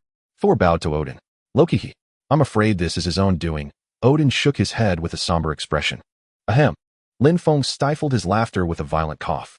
That old fox Odin surely knew Loki wasn't dead at all. Lin Feng even suspected Odin had foreseen Loki's alliance with Thanos. Well, my condolences. Though he struggled to contain his mirth, Lin Feng played along and patted Odin's shoulder. Though our losses are heavy, this remains a great victory against the Frost Giants. Therefore we shall hold a grand feast tonight. Odin straightened up with a faint smile. And before all of Asgard, I will formally announce you as its prince consort. Then I thank the All-Father. Lin Feng smiled. Thor, show Mr. Lin around Asgard properly. Odin pulled Thor over. Yes, Father. Thor bowed slightly. Mr. Lin, follow me. Another round. At the banquet, Lin Feng followed local custom and smashed his empty goblet on the ground. What, missing her? Lin Feng walked up to Thor. If you miss her, go to her. The Rainbow Bridge is right there. You can go anytime. As Asgard's heir, I have greater responsibilities. Thor sighed. That's not a big deal. Besides, you might not even end up inheriting Asgard. Lin Feng stroked his chin. Tell you what, tomorrow I'll have a chat with your old man. If that doesn't work, I'll take you to Earth for a while. Thank you. Thor gave Lin Feng a grateful smile. Is Thor truly unfit to be king? Odin approached Lin Feng. His nature is too straightforward.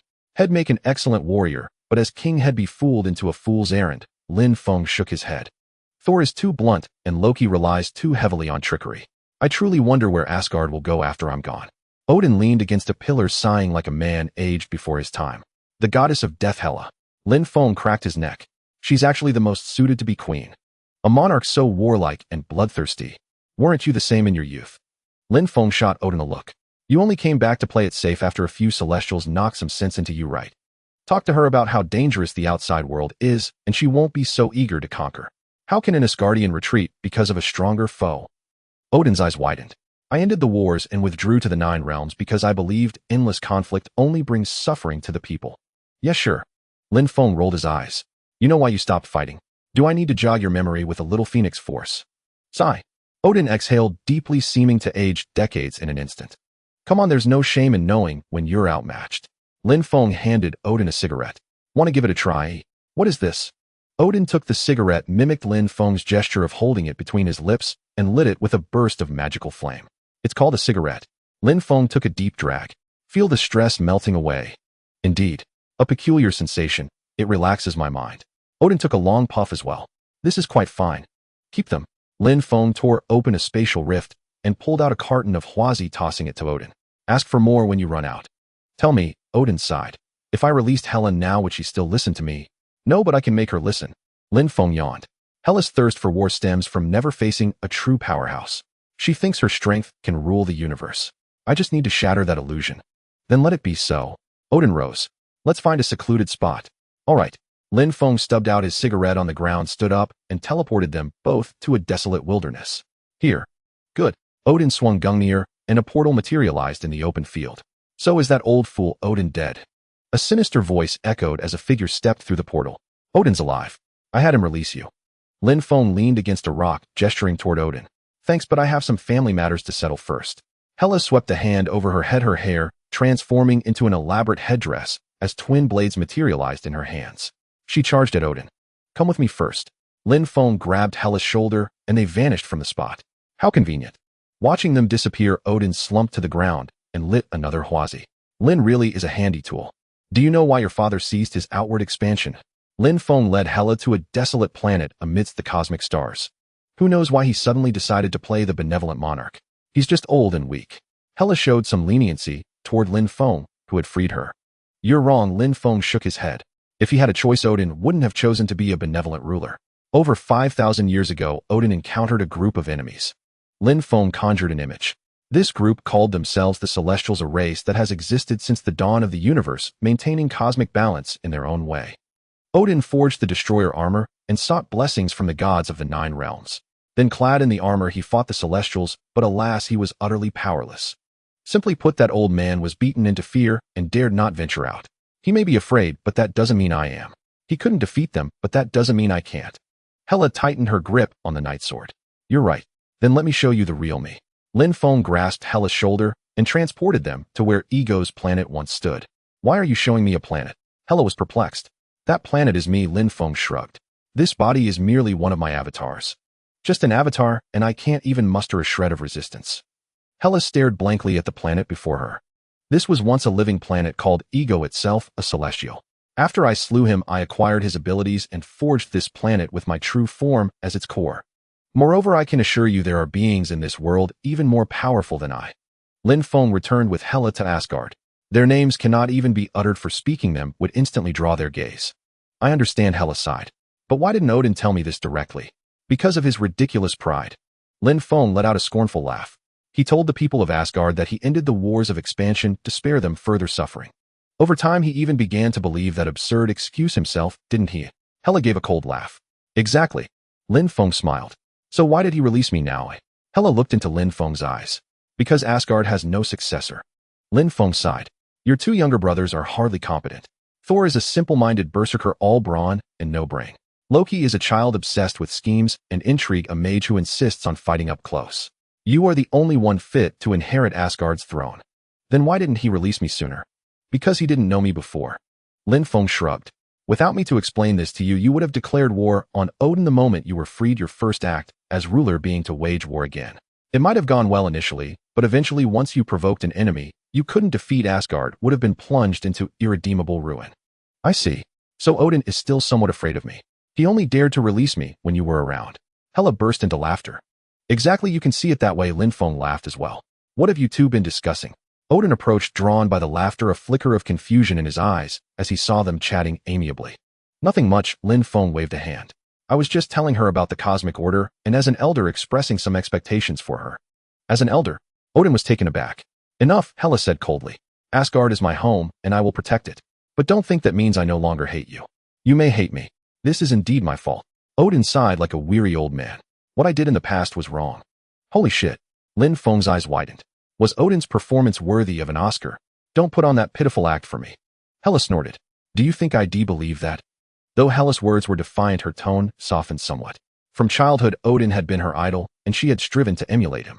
Despite the bitterness caused by what transpired, seeing Odin in such a state stirred a complex ache within her. Hela, is that you? A feminine voice called out.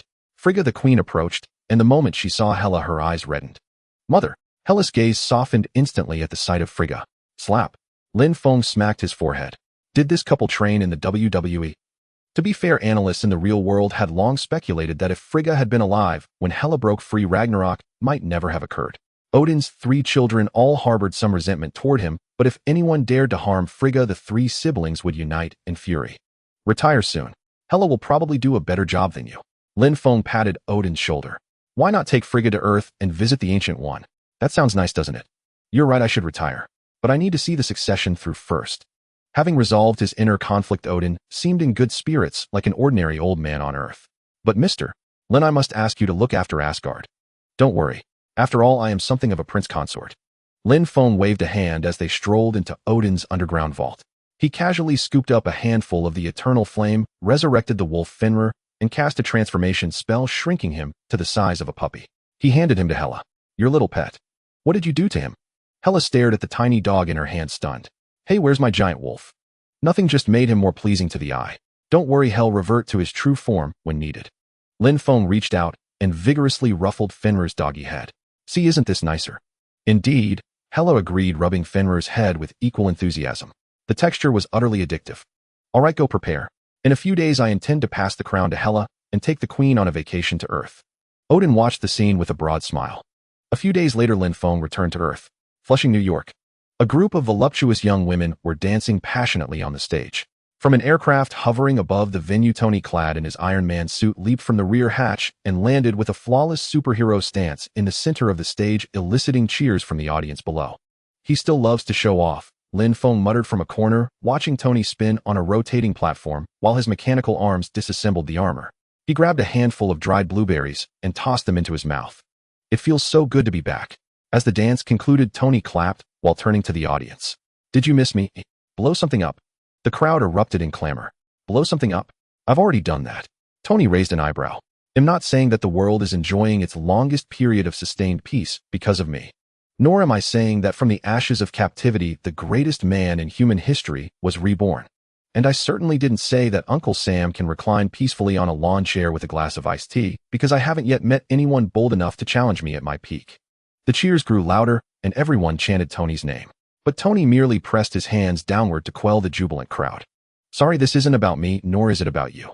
It's not even just about us. It's about what we leave behind for future generations. Tony clasped his hands behind his back. So in the coming year, for the first time since 1974, the brightest minds from every nation and every corporation will pool their resources and share a common vision to forge a better future. So I say welcome back to the Stark Expo. Now let's have a special guest who will bridge the gap between life and death to explain everything. Please welcome my father, Howard Stark. Technology can achieve anything. Howard's image appeared on the massive screen.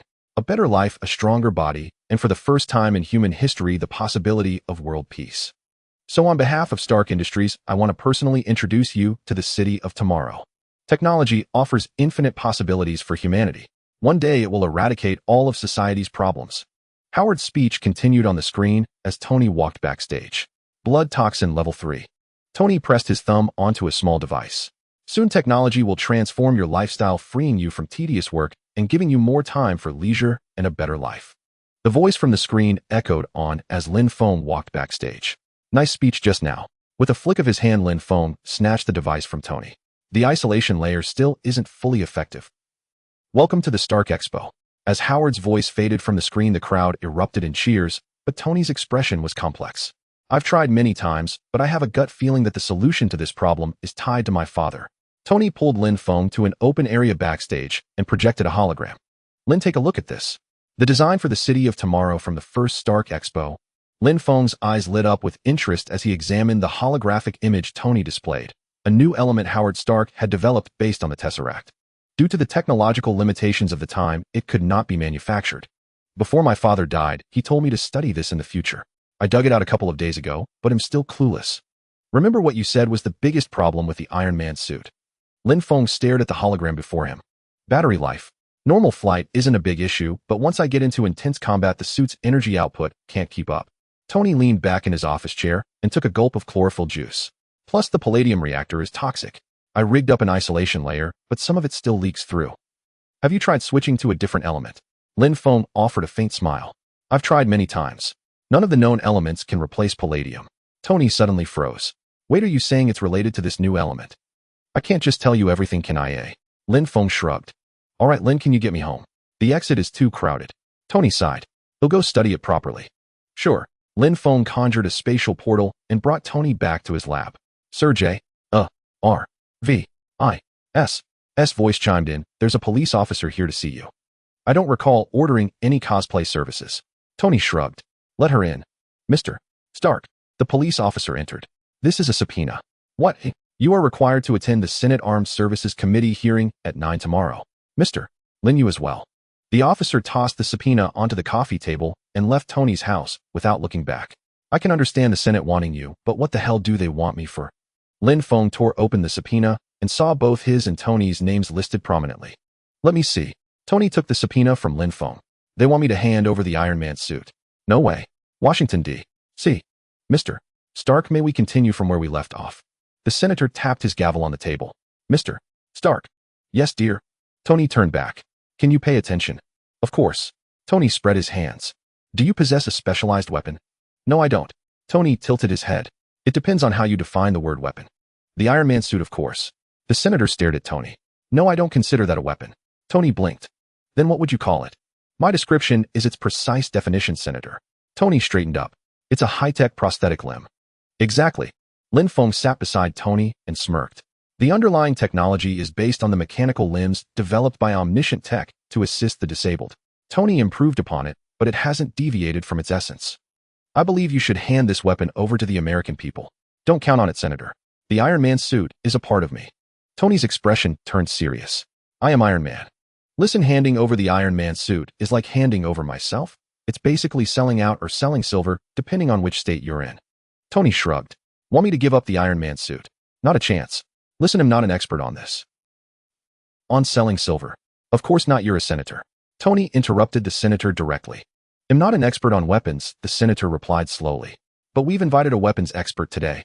I now call Justin Hammer our current weapons contractor. Having him as a weapons contractor makes me worried about America's current military preparedness. Lin Feng leaned back, making no effort to hide his disdain for Hammer. I saw the invitation record, Mr. Hammer walked into the venue, and I wondered if any real experts would show up. Tony said mockingly. You're right, I'm not an expert. Hammer sat beside Tony. I have to listen to you, Anthony. You're the wonder boy. Senator, I might not be an expert, but do you know who the biggest expert is? Hammer walked to the front. It's your father, Howard Stark, the father of us all and the father of the military-industrial age. Let's be clear, he wasn't some hippie, he was a lion. We all know why we're here. For the past 6 months, Anthony Stark has forged a sword of infinite possibilities, yet he insists it's a shield telling us to hide behind him and trust him. I wish that could reassure us, Anthony, truly. I wish I didn't have to lock the door when I leave home, but this isn't Canada. We live in a world full of crises, and Mr. Stark can't foresee them all every time. Thank you. God bless Iron Man, God bless America. Hammer returned to his seat and placed the microphone on the table. Well said, Mr. Hammer. Now the committee invites Lieutenant Colonel James Rhodes to enter. The senator spread his hands. Rhodes. What? Tony stood up. But he didn't expect to see you here. Yeah, I'm here. Accept it, look forward. Rhodes shrugged and walked to the hearing stand. I have before me a complete Iron Man weapons report compiled by Lieutenant Colonel Rhodes as evidence. The senator flipped through the documents. Lieutenant Colonel Rhodes, could you read paragraph 4 on page 57? You want me to read a passage from my report, Senator? Rhodes looked up. I thought I was supposed to testify in a more comprehensive and detailed manner. I know things have changed today. The senator raised an eyebrow. Just read it. Reading just one passage out of context doesn't reflect my thoughts. Just read it, Lieutenant Colonel. All right. Rhodes opened the document. Without clear oversight by any government agency, Iron Man poses a potential threat to the nation and its interests. But I also concluded that the benefits of Iron Man outweigh the drawbacks, and the best course for us is. That's enough, Lieutenant Colonel. The senator cut him off. Is this what freedom means? Not letting someone finish speaking at a hearing? Lin Feng interjected coldly, his face expressionless, startling even Rhodes beside him. I believe the best course for us is to have Mr. Stark join the existing chain of command. Rhodes finally stated his view. I don't like teamwork unless it's with Lin. But if you ask nicely, I might consider being Secretary of Defense or something. Tony leaned into the microphone, his tone dripping with sarcasm. We can discuss working hours. If possible, I'd like to show some images related to your report. The senator had someone open the large screen. I think it might be premature to show these images to the public. Rhodes frowned. Please explain these images. The senator directly opened the large screen. All right. Rhodes tilted his head.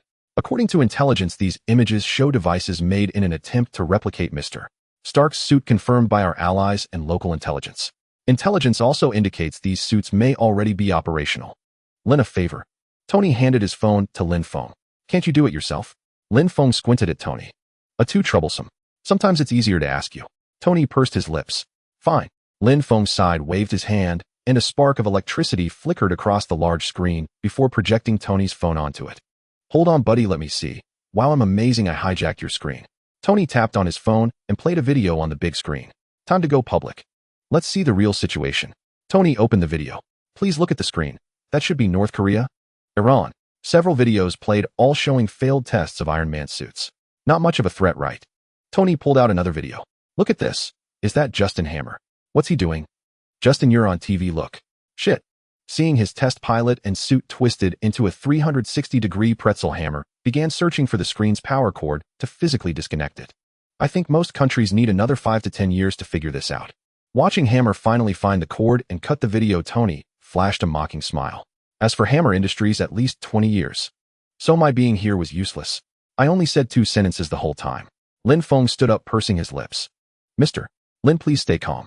Rhodes leaned close to Lin Feng, lowering his voice. The point is you're welcome. Welcome for what? Because I'm your nuclear deterrent. Tony stood up. It works. We're safe. America is safe. You want my stuff? No way. But I did you a big favor. Tony turned around, raising 2 fingers. I've successfully privatized world peace. I do all the work and you steal all the glory, Lin Feng grumbled, patting Tony on the shoulder. Can't help it. Those people are after my Iron Man suit. They brought you in because it shares similarities with the mechanical prosthetics from Omniscient Technologies. Humph. Lin Feng clicked his tongue. How about this? There's a race in Monaco. Want to join? Tony pulled out 2 tickets. My treat as compensation. Not a bad idea. Lin Feng plucked a ticket from Tony's hand. I've always liked racing, even if the cars aren't as fast as my normal running pace. Then it's settled. We'll head to Monaco tomorrow. Tony and Lin Feng chatted as they walked into the lab. Wake up, Daddy's home. In the lab, Tony clapped his hands, rousing Jarvis. Welcome home, sir. Congratulations on the successful opening ceremony and the Senate hearing. Jarvis's voice chimed in. And if I may say, it's refreshing to see a video of you wearing clothes online. All right. Tony frowned, downing a glass of chlorophyll juice, and pulled up the holographic projection of the future city from the first Stark Expo. Lin, let's study this thing closely. See if we strip away the unnecessary stuff. Rhodes flowerbed street vendors. Tony manipulated the projection. And then treat the buildings as protons in a simulation. Then it's done. Lin Feng enlarged the synthesized light cluster, forming a complete atomic structure. Time to work. Tony looked at Lin Feng. Time to work. Lin Feng nodded. Various equipment in the lab levitated, and a few holes appeared, forming a particle accelerator in minutes. Having you around is convenient. Tony chuckled, set up the raw materials, and activated the accelerator. A laser shot from the prism, but Lin Feng's energy barrier blocked it before it could damage the equipment. It should work. Lin Feng waved a hand, redirecting the high-energy laser toward the triangular metal piece. The metal heated up, glowing blue. Yes, that's it. Tony used tweezers to clamp the newly formed metal. Jarvis, run a simulation. Congratulations, you've discovered a new element perfectly compatible with the arc reactor. Jarvis's voice announced. No, Jarvis, we discovered it. Tony placed the new element into a fabricated arc reactor. Stable energy, no issues. A golden glint flashed in Lin Feng's eyes. Though he had anticipated this outcome, he couldn't help but wonder how his presence might alter events. Jarvis, replicate this new element, manufacture a new arc reactor, and design a suit around it. Tony picked up a briefcase. And upgrade the power core in this too. As you wish, sir. There, you never have to worry about palladium poisoning again. Lin Feng picked up the newly finished reactor. He'll take this since I had a hand in it. Fine, take it. Tony waved. See you tomorrow. Sure, see you. Lin Feng pocketed the arc reactor and vanished. Monaco. Tony. As Tony and Lin Feng stepped out of the car, the crowd around the racetrack erupted in cheers. Tony had been basking in the spotlight, while Lin Feng remained relatively unnoticed. With you around, even the founder of Omniscient Technologies can't get any attention. Lin Feng grinned, slinging an arm around Tony's shoulder and waving to the crowd. Let me bask in your glow. Shit, I'm not into men. Tony quickly pushed Lin Feng away. I meant basking in your fame. What did you think? Lin Feng gave Tony a meaningful look. I thought you meant fame too. Tony stammered, then took Pepper's arm. Never mind, let's head in. All right. Lin Feng wrapped an arm around Natasha's waist and followed Tony into the racetrack. Anthony Lin, is that you? An irritating voice rang out. The person I despise most in the world is here. Tony took a deep breath and turned toward Hammer. Justin. Hammer. Oh, hello, you pathetic imitator. Lin Feng shook Hammer's hand. You two aren't the only rich guys driving fancy cars here. Hammer patted Tony's shoulder. You know Christine Everhart from Vanity Fair, right? I suppose. Seeing the female journalist emerge from behind Hammer, Tony frowned. She's actually doing a feature on me for Vanity Fair.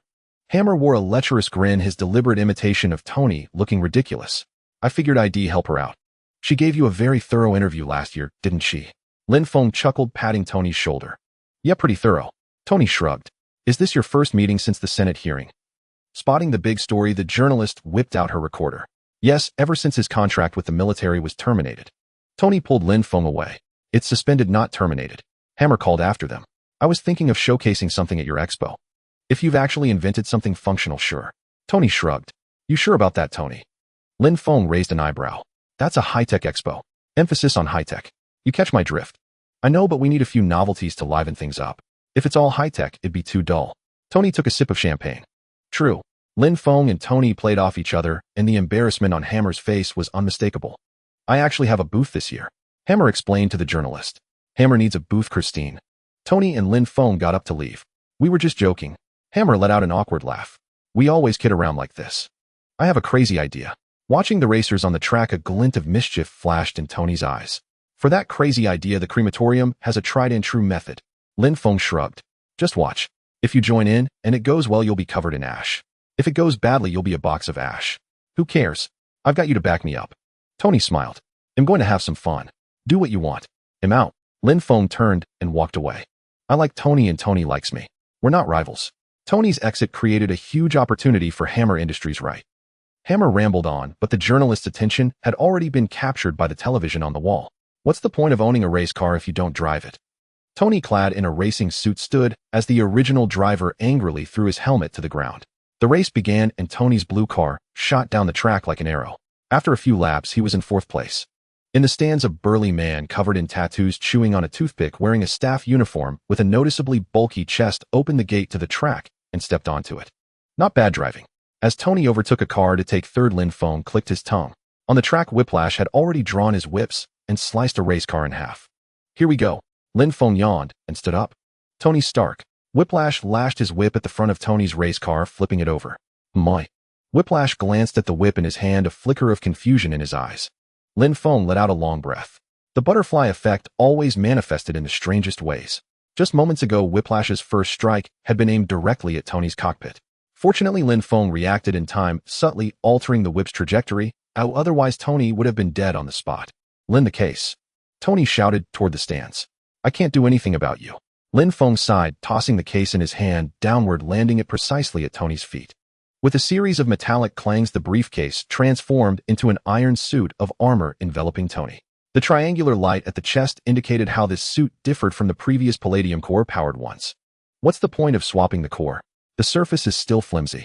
Lin Feng pursed his lips, looking at the Mark V riddled with holes from Whiplash's whips after the battle. You lose, Stark.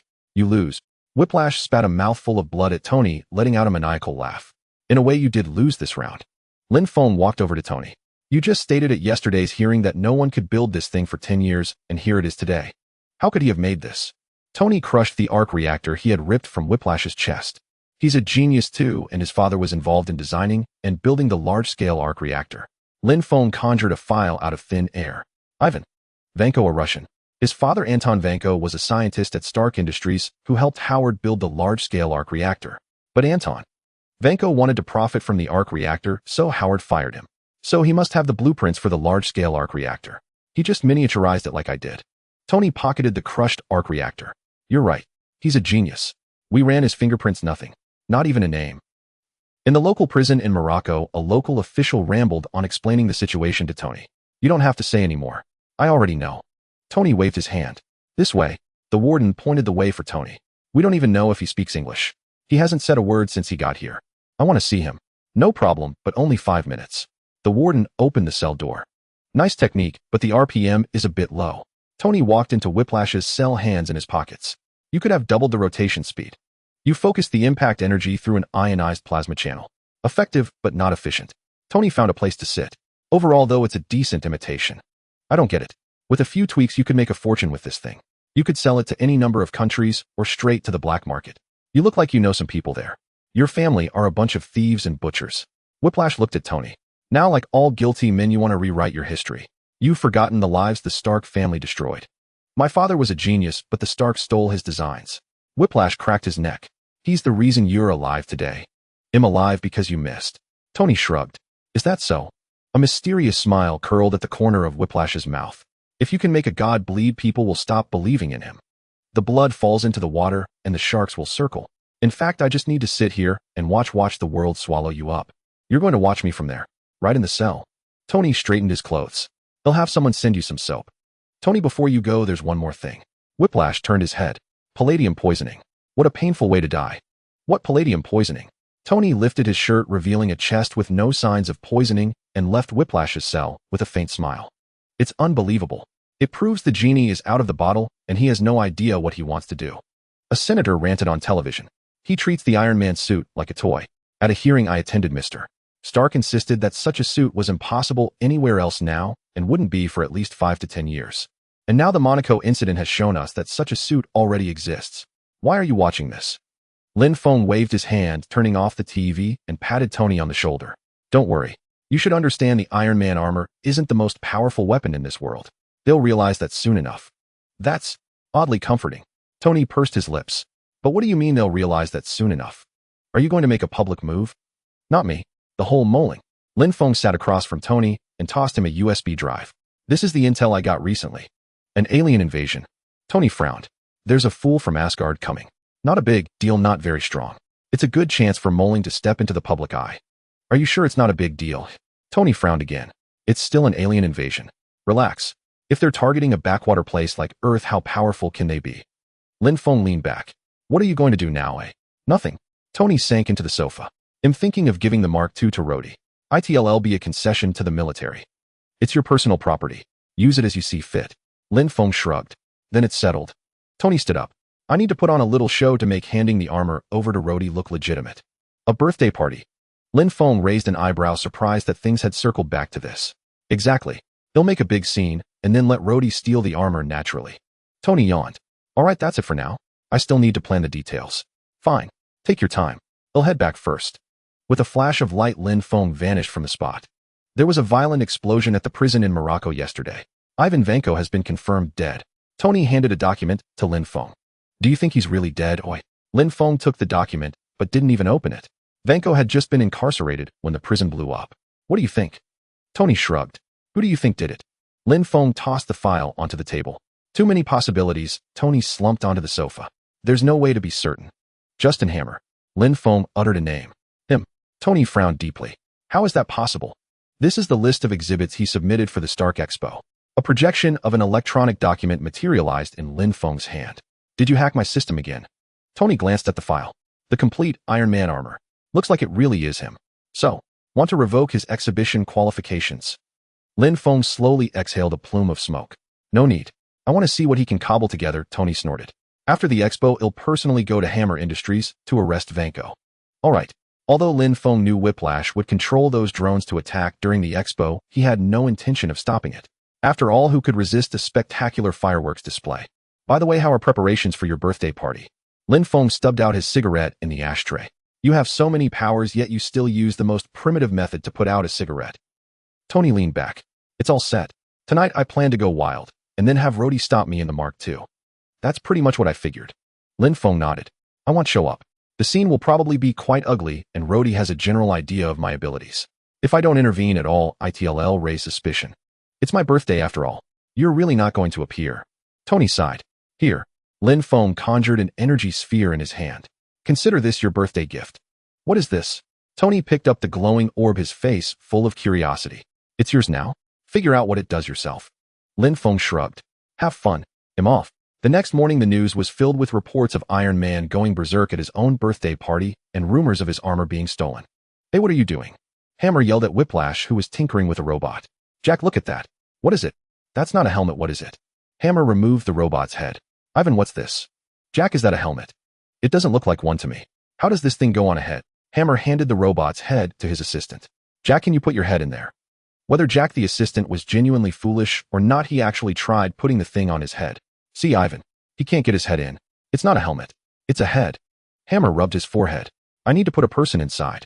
I need to put a man in this suit, you understand. Drones are better. Whiplash said, a toothpick dangling from his lips. What? Drones are better. Why are drones better?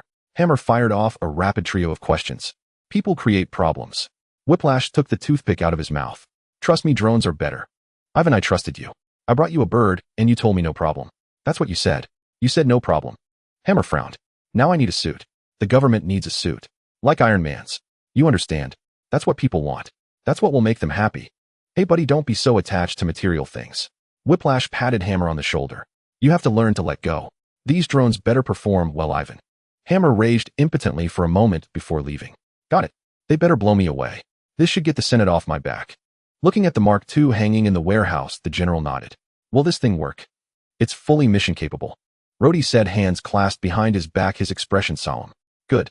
Have Hammer weaponize it, the general ordered. Justin Hammer is doing a weapons demonstration at the expo. We'll use it for the introduction. Sir, I don't think the expo is. Colonel, we need the world to see this as soon as possible, the general interrupted Rhodey. We must make this happen. But General, that's an order. Yes, sir. Rhodey took a deep breath, suppressing his urge to argue further. Well done, Colonel. The nation is proud of you. The general saluted Rhodey. Thank you, sir. Rhodey returned the salute, but his brow remained furrowed. Wait, this isn't right. Lin Feng, who had been lying on his bed in boredom, suddenly sat bolt upright. System. Lin Feng sank his consciousness into his mind. Search my memories immediately for the details of the Iron Man 2 movie from the real world. No need to search. The timeline of events is indeed off. The glowing mass of the system said. Normally the plot of Iron Man 2 is roughly synchronized with Thor 1, which includes Agent Coulson being dispatched to New Mexico to find Mjolnir. Is it the butterfly effect? Lin Feng materialized his memories, turning them into documents floating before him. Because Tony wasn't hit by shrapnel in the chest from the start, his palladium poisoning was greatly reduced, delaying the entire Iron Man 2 plot. But that doesn't add up either. Anton Vanko's death shouldn't have been much different. Lin Feng frowned deeply. Wait, I think I get it. Anton Vanko died while the Senate hearing was being broadcast. Lin Feng looked at the scene before him. In the movie, Anton Vanko died watching the hearing. That means the old bastard was probably pissed to death. All right, it's nothing. Lin Feng breathed a sigh of relief and lay back down. Tony, you still there? Ivan Vanko's voice came through the phone. I doubled the rotation speed. What? Tony frowned. You said doubling the speed would yield greater energy output. It was a good suggestion. For a dead man, you're pretty lively. Tony scoffed. What your father did to mine 40 years ago, he'll repay you in 40 minutes. Whiplash left the words hanging and hung up the phone. Ivan Vanko must have tampered with Hammer's exhibition pieces. I need to go check it out, or else if civilians get hurt, he'll have trouble explaining things on my end. Tony called Lin Feng. I understand. Go ahead and handle it, he'll cover for you. Lin Feng nodded. Great, that's what I wanted to hear. Thank you all for coming. Hammer stepped onto the stage with an odd dance. Ladies and gentlemen, for too long this country has had to send its brave sons and daughters into danger. But then Iron Man appeared, and we thought the days of sacrifice were over. Unfortunately, that technology was not available to us. Hammer leaned on the podium. It's unfair, it's wrong, and it's a shame. But regardless, it was a remarkable innovation that made headlines worldwide. Hammer straightened up. But today, friends, the media faces a new problem. They're running out of ink. Ladies and gentlemen, today, I present to you. Hammer summoned 2 men to remove the speaking desk. The new face of the American military, Hammer drones. Army, Navy, Air Force, Marines. As Hammer introduced them, several rows of robots rose via lift platforms. I must say this is way better than a cheerleading squad. That kid might not be good at much, but he's learned Tony's flair for showing off through and through. Lin Feng sat in the sky watching the live broadcast, occasionally popping a piece of popcorn into his mouth. Of course, while this technology is revolutionary, there will still be times when we need boots on the ground. Hammer placed his hands on his hips, seemingly lost in thought. Ladies and gentlemen, today, I am proud to introduce the prototype Mark I, the multi-threat response suit, and its pilot, Lieutenant Colonel James Rhodes. With a crisp sound, Rhodes and the robots behind him saluted the crowd simultaneously. For the United States and its allies, Hammer Industries will. Before Hammer could finish, a deafening roar echoed from afar. A golden crimson figure streaked into the venue with a long tail of flame, landing before Rhodes in a classic superhero pose. The crowd erupted in thunderous cheers, completely stealing Hammer's thunder.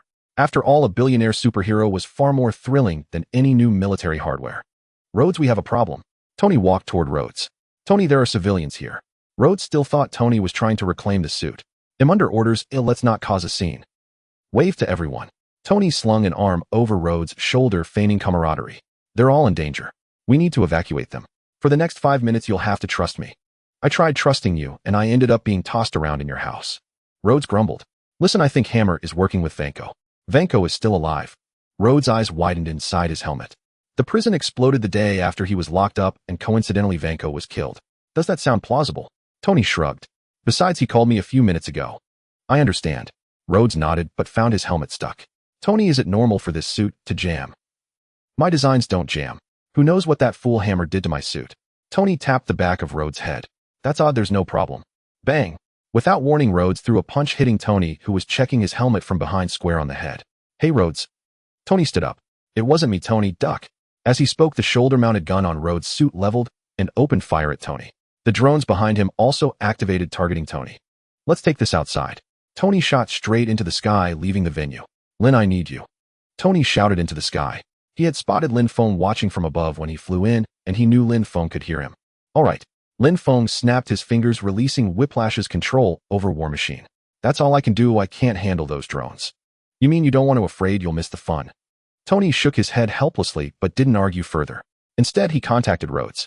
Rhodes, Lin has broken Vanco's control over you. Try to see if you can take command of the suit. It's working now. Rhodes let out a long sigh of relief and began attacking the drones behind him. First, let's get them out of the city. Tony led Rhodes toward the distance, pursued by a swarm of drones. Ivan Vanco is in Hammertech's underground lab, but if nothing unexpected happens, he's probably already fled. Lin Feng sent Tony a message. Good, got it. Tony nodded and forwarded the information to S.H.I.E.L.D. Damn, that's a big job. Spotting a child below wearing an Iron Man mask, Lin Feng's eyes lit up. He swooped down, reached out, and crushed the robot aimed at the child. After all, according to the movie universe, this kid was Peter Parker, Spider-Man. Nice work, Peter. Lin Feng gave Peter a thumbs up before flying back up to watch the show. Tony, Rhodes, a lot more drones are heading your way. Lin Feng cupped his hands around his mouth like a megaphone, but only Tony and Rhodes could hear his voice. They might charge at any moment. Any plans? By then, Tony and Rhodes had been driven into a massive ecological park. We need to take the high ground first. Rhodes gestured at the surrounding hills. Place the heaviest firepower on the ridge. Fine, you go up. It'll lure them over. Looking at the heavy weaponry on Rhodes, Tony finally relented. Don't stay down here, this is the worst spot. Seeing Tony not moving, Rhodes walked back. You've got your position, don't worry about where I am. Tony said impatiently. This place is called the Death Zone, Tony. You'll die here. Rhodes pleaded earnestly. Well, now we're both in this death zone. As robots landed one by one, Tony shrugged.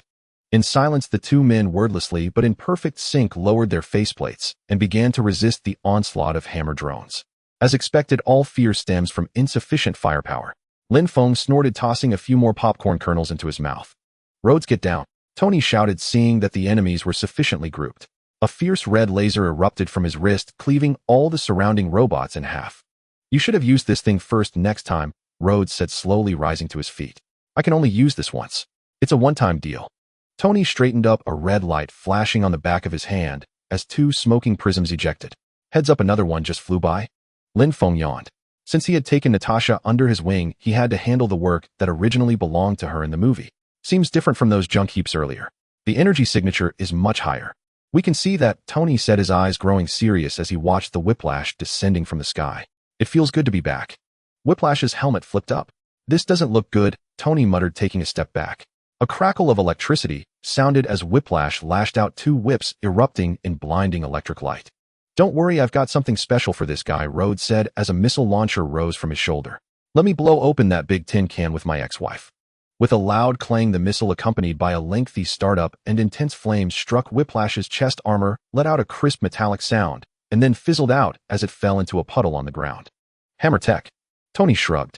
Yeah, Rhodes replied, his face under the helmet filled with embarrassment. I gotta say, you can't really pin this on Hammer. Sure, he's garbage, but not this garbage. Lin Feng yawned, walking down through the air as if on solid ground, firing a kinetic missile at a target less than 10 meters away. You're something else. With a wave of Lin Feng's hand, the ex-wife flew back to him, reignited, and circled in the air to gain speed.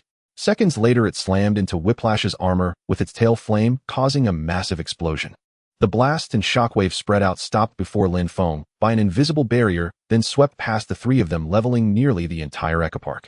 Firing a kinetic missile at this close range. You are truly something else, Lin Feng yawned again. All done. Go clean up. A strange beeping sound rang out. Lin Feng helplessly slapped his forehead. How could I forget about this? Shaking his head, Lin Feng soared into the sky. With a wave of his right hand, all the robots about to explode were suspended in midair, then burst into a brilliant firework display. The crowd below pointed excitedly at the sky, though a few unlucky ones were hit by falling debris and ended up in the hospital. The show's over, the work's done, the firecrackers are set off. Time to go home and sleep. Lin Feng yawned once more, vanishing on the spot and reappearing on his big bed at home. Hammer's weapons could be this powerful. Tony stared at the massive crater left by the ex-wife, still in shock. Who knows? Maybe Lin did something to it, Rhodes shrugged. Who knows what that guy is capable of? Not impossible, Tony nodded in agreement. The next day, today I am honored to stand here and present this award to Lieutenant Colonel James Rhodes and Mr. Tony Stark, the senator who had chaired the hearing earlier, read the citation with a sarcastic tone. Of course he is a national treasure. Thank you, Lieutenant Colonel, for your outstanding performance, the senator said, pinning the medal to the chest of Rhodes' uniform. You deserve this. Thank you, sir, Rhodes replied, staring straight ahead. Mr. Stark, thank you for your outstanding performance. The senator deliberately jabbed Tony in the chest while pinning the medal. Who knew such a little prick could be so annoying? Let's take a picture, the senator said with a smile, standing between Tony and Rhodes, an arm around each of them. What? Don't you think this is a great scene? Offstage, Lin Feng stood beside Fury, a slight smile on his face. So did you find the person I mentioned? Found him. Under the Antarctic glacier. We've dug him out. Fury took the cigarette Lin Feng offered and took a deep drag. You know, Eastern flue-cured tobacco really is better. Are you sure this 50-50 ability is real? Fury asked uneasily. Even coming from you, it sounds too far-fetched. I didn't believe it at first either, but that's how it is. Lin Feng shrugged. Like I said, believe it or not. What's up? Fury tilted his head, answering a call, his expression quickly turning grave. What's wrong? Lin Feng raised an eyebrow. The captain's awake. And he's on the run. Fury shook his head. I gotta go. All right, go ahead. They'll send you off. Lin Feng grabbed Fury's arm and teleported them directly in front of the Triskelions' main gate. At ease, soldier. Fury stepped forward and called out. I apologize for that shoddy performance, but we thought it best to let you ease into everything. Fury was about to say more, but noticed Captain America's gaze wasn't on him at all, but fixed on something behind him. Shit. Knowing who was standing behind him, Fury cursed.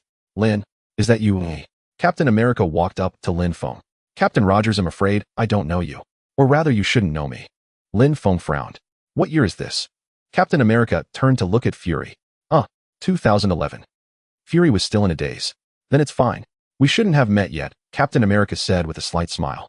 So you're saying that I will one day in the future travel back in time? Lin Feng frowned. According to what you yourself said, you said you came from 2012. Captain America shrugged. I think I get it, Lin Feng nodded. 2012 was the year of the Battle of New York. Something must have happened that forced him to travel through time, or he was compelled to do so for some special reason. Lin, why are you always everywhere? Fury rubbed his bald head in exasperation. Honestly, I never expected this situation either. Lin Feng spread his hands. You mentioned this guy to me, Captain America said, as if suddenly remembering something.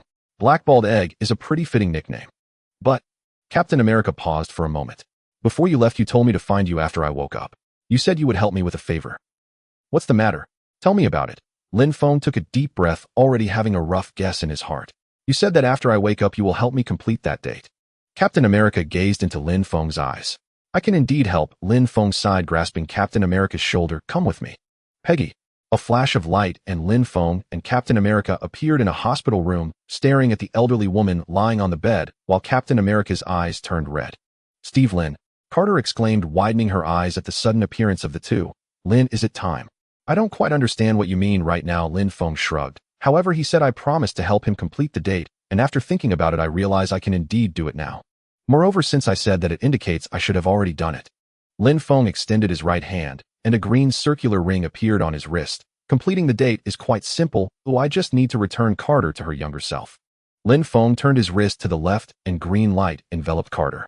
Her skin smoothed out at a visibly rapid pace, and in just a few seconds she was restored to her youthful appearance. Peggy. Captain America rushed forward, supporting Carter, who was about to sit up. Steve, you're back. Tears filled Carter's eyes. Yes, I'm back. Captain America embraced Carter's arm. Don't rush, or we're not done yet. Lin Feng pulled out a syringe filled with light blue liquid. A super soldier and an ordinary person together, you can't let her get hurt, can you?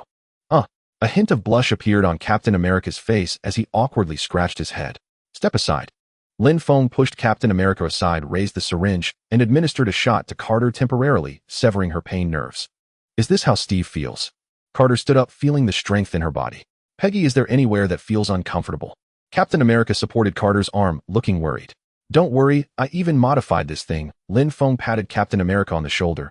You two enjoy your time together. I'll take my leave for now. If you need anything, find me. Captain America waking up means the Battle of New York is about to begin. I need to prepare. Lin Feng pursed his lips, glancing at the notebook in his hand. This time we need to integrate mutants into the current social system, so they have to play a significant role. Old man's scene should be quite impressive. Half a year passed uneventfully.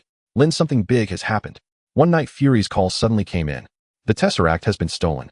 Lin Feng raised an eyebrow. How do you know? Fury was taken aback. I just know, that's all. Lin Feng shrugged. Didn't you let your two captains take action? Of course they are searching, but there's no lead at all. That guy called Loki has even taken control of Agent Barton, Fury explained. I'll let Tony and Banner help you first. Oh, I can't act too early in this matter. Lin Feng teleported to Northern Europe. Thor, your brother has come. Lin Feng looked at the robust figure chopping wood. What? Loki? He's still alive. Thor dropped the axe in his hand and ran up to Lin Feng. Yes, not only is he alive, but he also stole the Tesseract and plans to bring a group of aliens to attack Earth. Lin Feng shrugged. Where is your father playing? I need to tell him to hold off on acting, or it won't be interesting. My father should be vacationing in Norway with my mother, Thor shrugged. Should I go mix things up? Go ahead, you might find it useful. Lin Feng patted Thor on the shoulder. All right, I'll let Jane know first. Thor nodded, gestured, and the axe he had just used to chop wood flew into his hand. A bolt of lightning struck down from the sky, enveloping Thor in armor, and the axe transformed into a hammer. Thor. Jane walked out from the nearby wooden cabin. Jane, Loki has come to Earth. It seems he's up to something, and I need to stop him. Thor placed his hands on Jane's arms, looking deeply into her eyes. It's all right, go ahead. Oh, I'll wait for your return here. Jane nodded seriously. You go ahead. Oh, I'll find your father.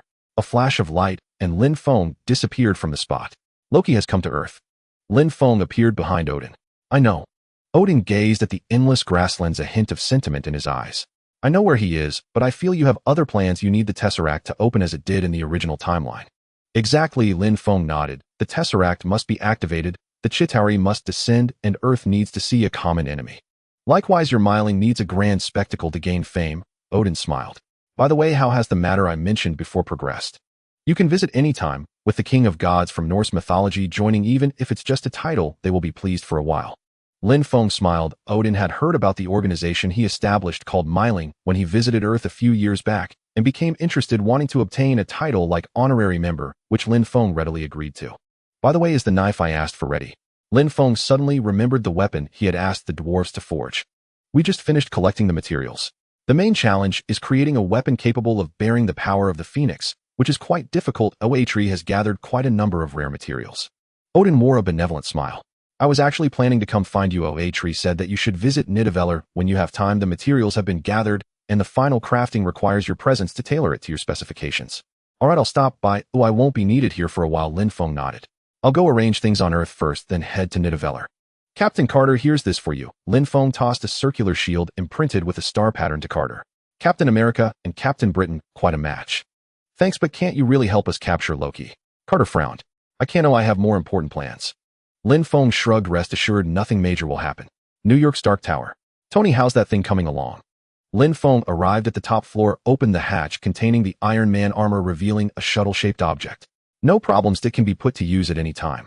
Tony patted the gold and red object, nodding in satisfaction. Then I can rest easy. Lin Feng sighed. I'm going off planet for a while, but I'll be back soon. A ripple suddenly appeared in the silent void of space, spreading outward as Lin Feng materialized. Truly a magnificent sight. Gazing at the blazing neutron star before him, Lin Feng clicked his tongue in awe. Honorable Sorcerer Supreme. Lin Feng descended onto the star ring, and Eitri, the King of Dwarves, placed his right hand over his chest, bowing in salute. No need for formalities. Lin Feng casually waved a stream of energy, lifting the Dwarf King to his feet. Let me go see my weapon. For your weapon, we have prepared 3 materials: URU metal, with excellent magical affinity; star steel, renowned for its toughness; and the core of a collapsed dead star. The Dwarf King introduced the materials before him.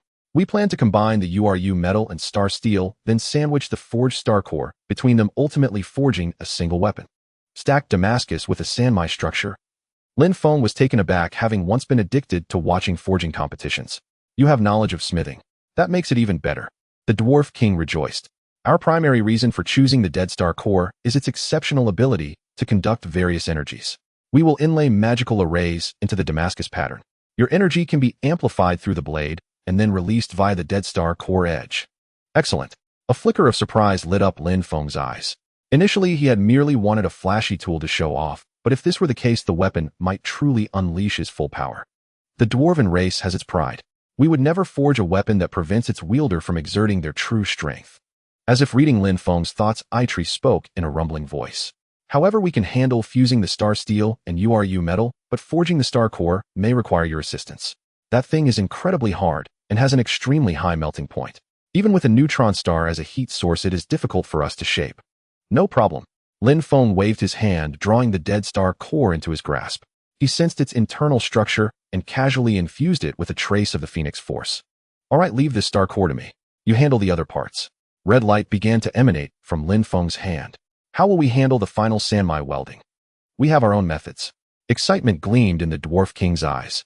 He had a premonition that this straight sword might become the most perfect work of his life. Pieces of URU metal and star steel were stacked together as if they cost nothing, and even the welding was done with vibranium in extravagant sight. The stacked rectangular block was thrown into a forge stoked with roaring flames. The temperature rose, the metal glowed red, then shifted toward white. Lin Feng sat cross-legged on the ground. Under the influence of the Phoenix Force, the star core's temperature soared.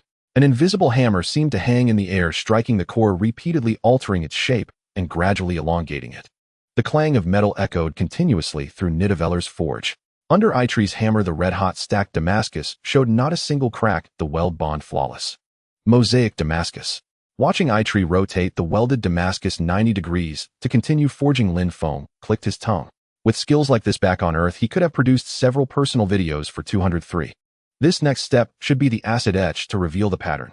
Lin Feng, shaping the star core with the Phoenix Force, craned his neck to watch Eitri's forging process. Before his transmigration, he had loved watching this on Douyin. Now witnessing the universe's greatest forging master at work was an absolute pleasure.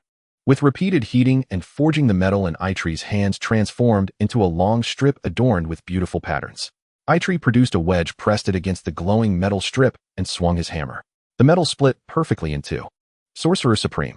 Eitri extended his hand to Lin Feng. Lin Feng flicked his finger, sending the forged star core flying onto Eitri's anvil. This is the most crucial step. Eitri took a deep breath, used vibranium to weld the two Damascus pieces and the star core together, attached an iron chain, and then with a mighty heave hurled the assembly directly into the neutron star. Using the star core's own power to forge the star core. That's quite a move. A smile crossed Lin Feng's face. That's the pinnacle of a master smith's thinking. But doing this will likely deplete some of this neutron star's power wanted. Lin Feng suddenly turned to look at Eitri. Indeed, but to forge the ultimate weapon, this neutron star will have fulfilled its purpose. Eitri sighed, a hint of emotion in his eyes. Even if I can never forge another weapon, I must complete this blade. Here it comes. A sharp gleam flashed in Eitri's eyes as he pulled hard on the iron chain, yanking the blade blank out of the neutron star. The star visibly dimmed, but Eitri paid it no heed. His entire focus was on the blade blank before him. Clang! With the hammer's fall, brilliant sparks erupted. A 70-centimeter-long Tang-style straight sword blank gradually took shape, adorned with beautiful mosaic Damascus patterns, a strange radiant light flowing across its surface. This is a branch from Yggdrasil, the world tree. It will make the perfect grip and scabbard.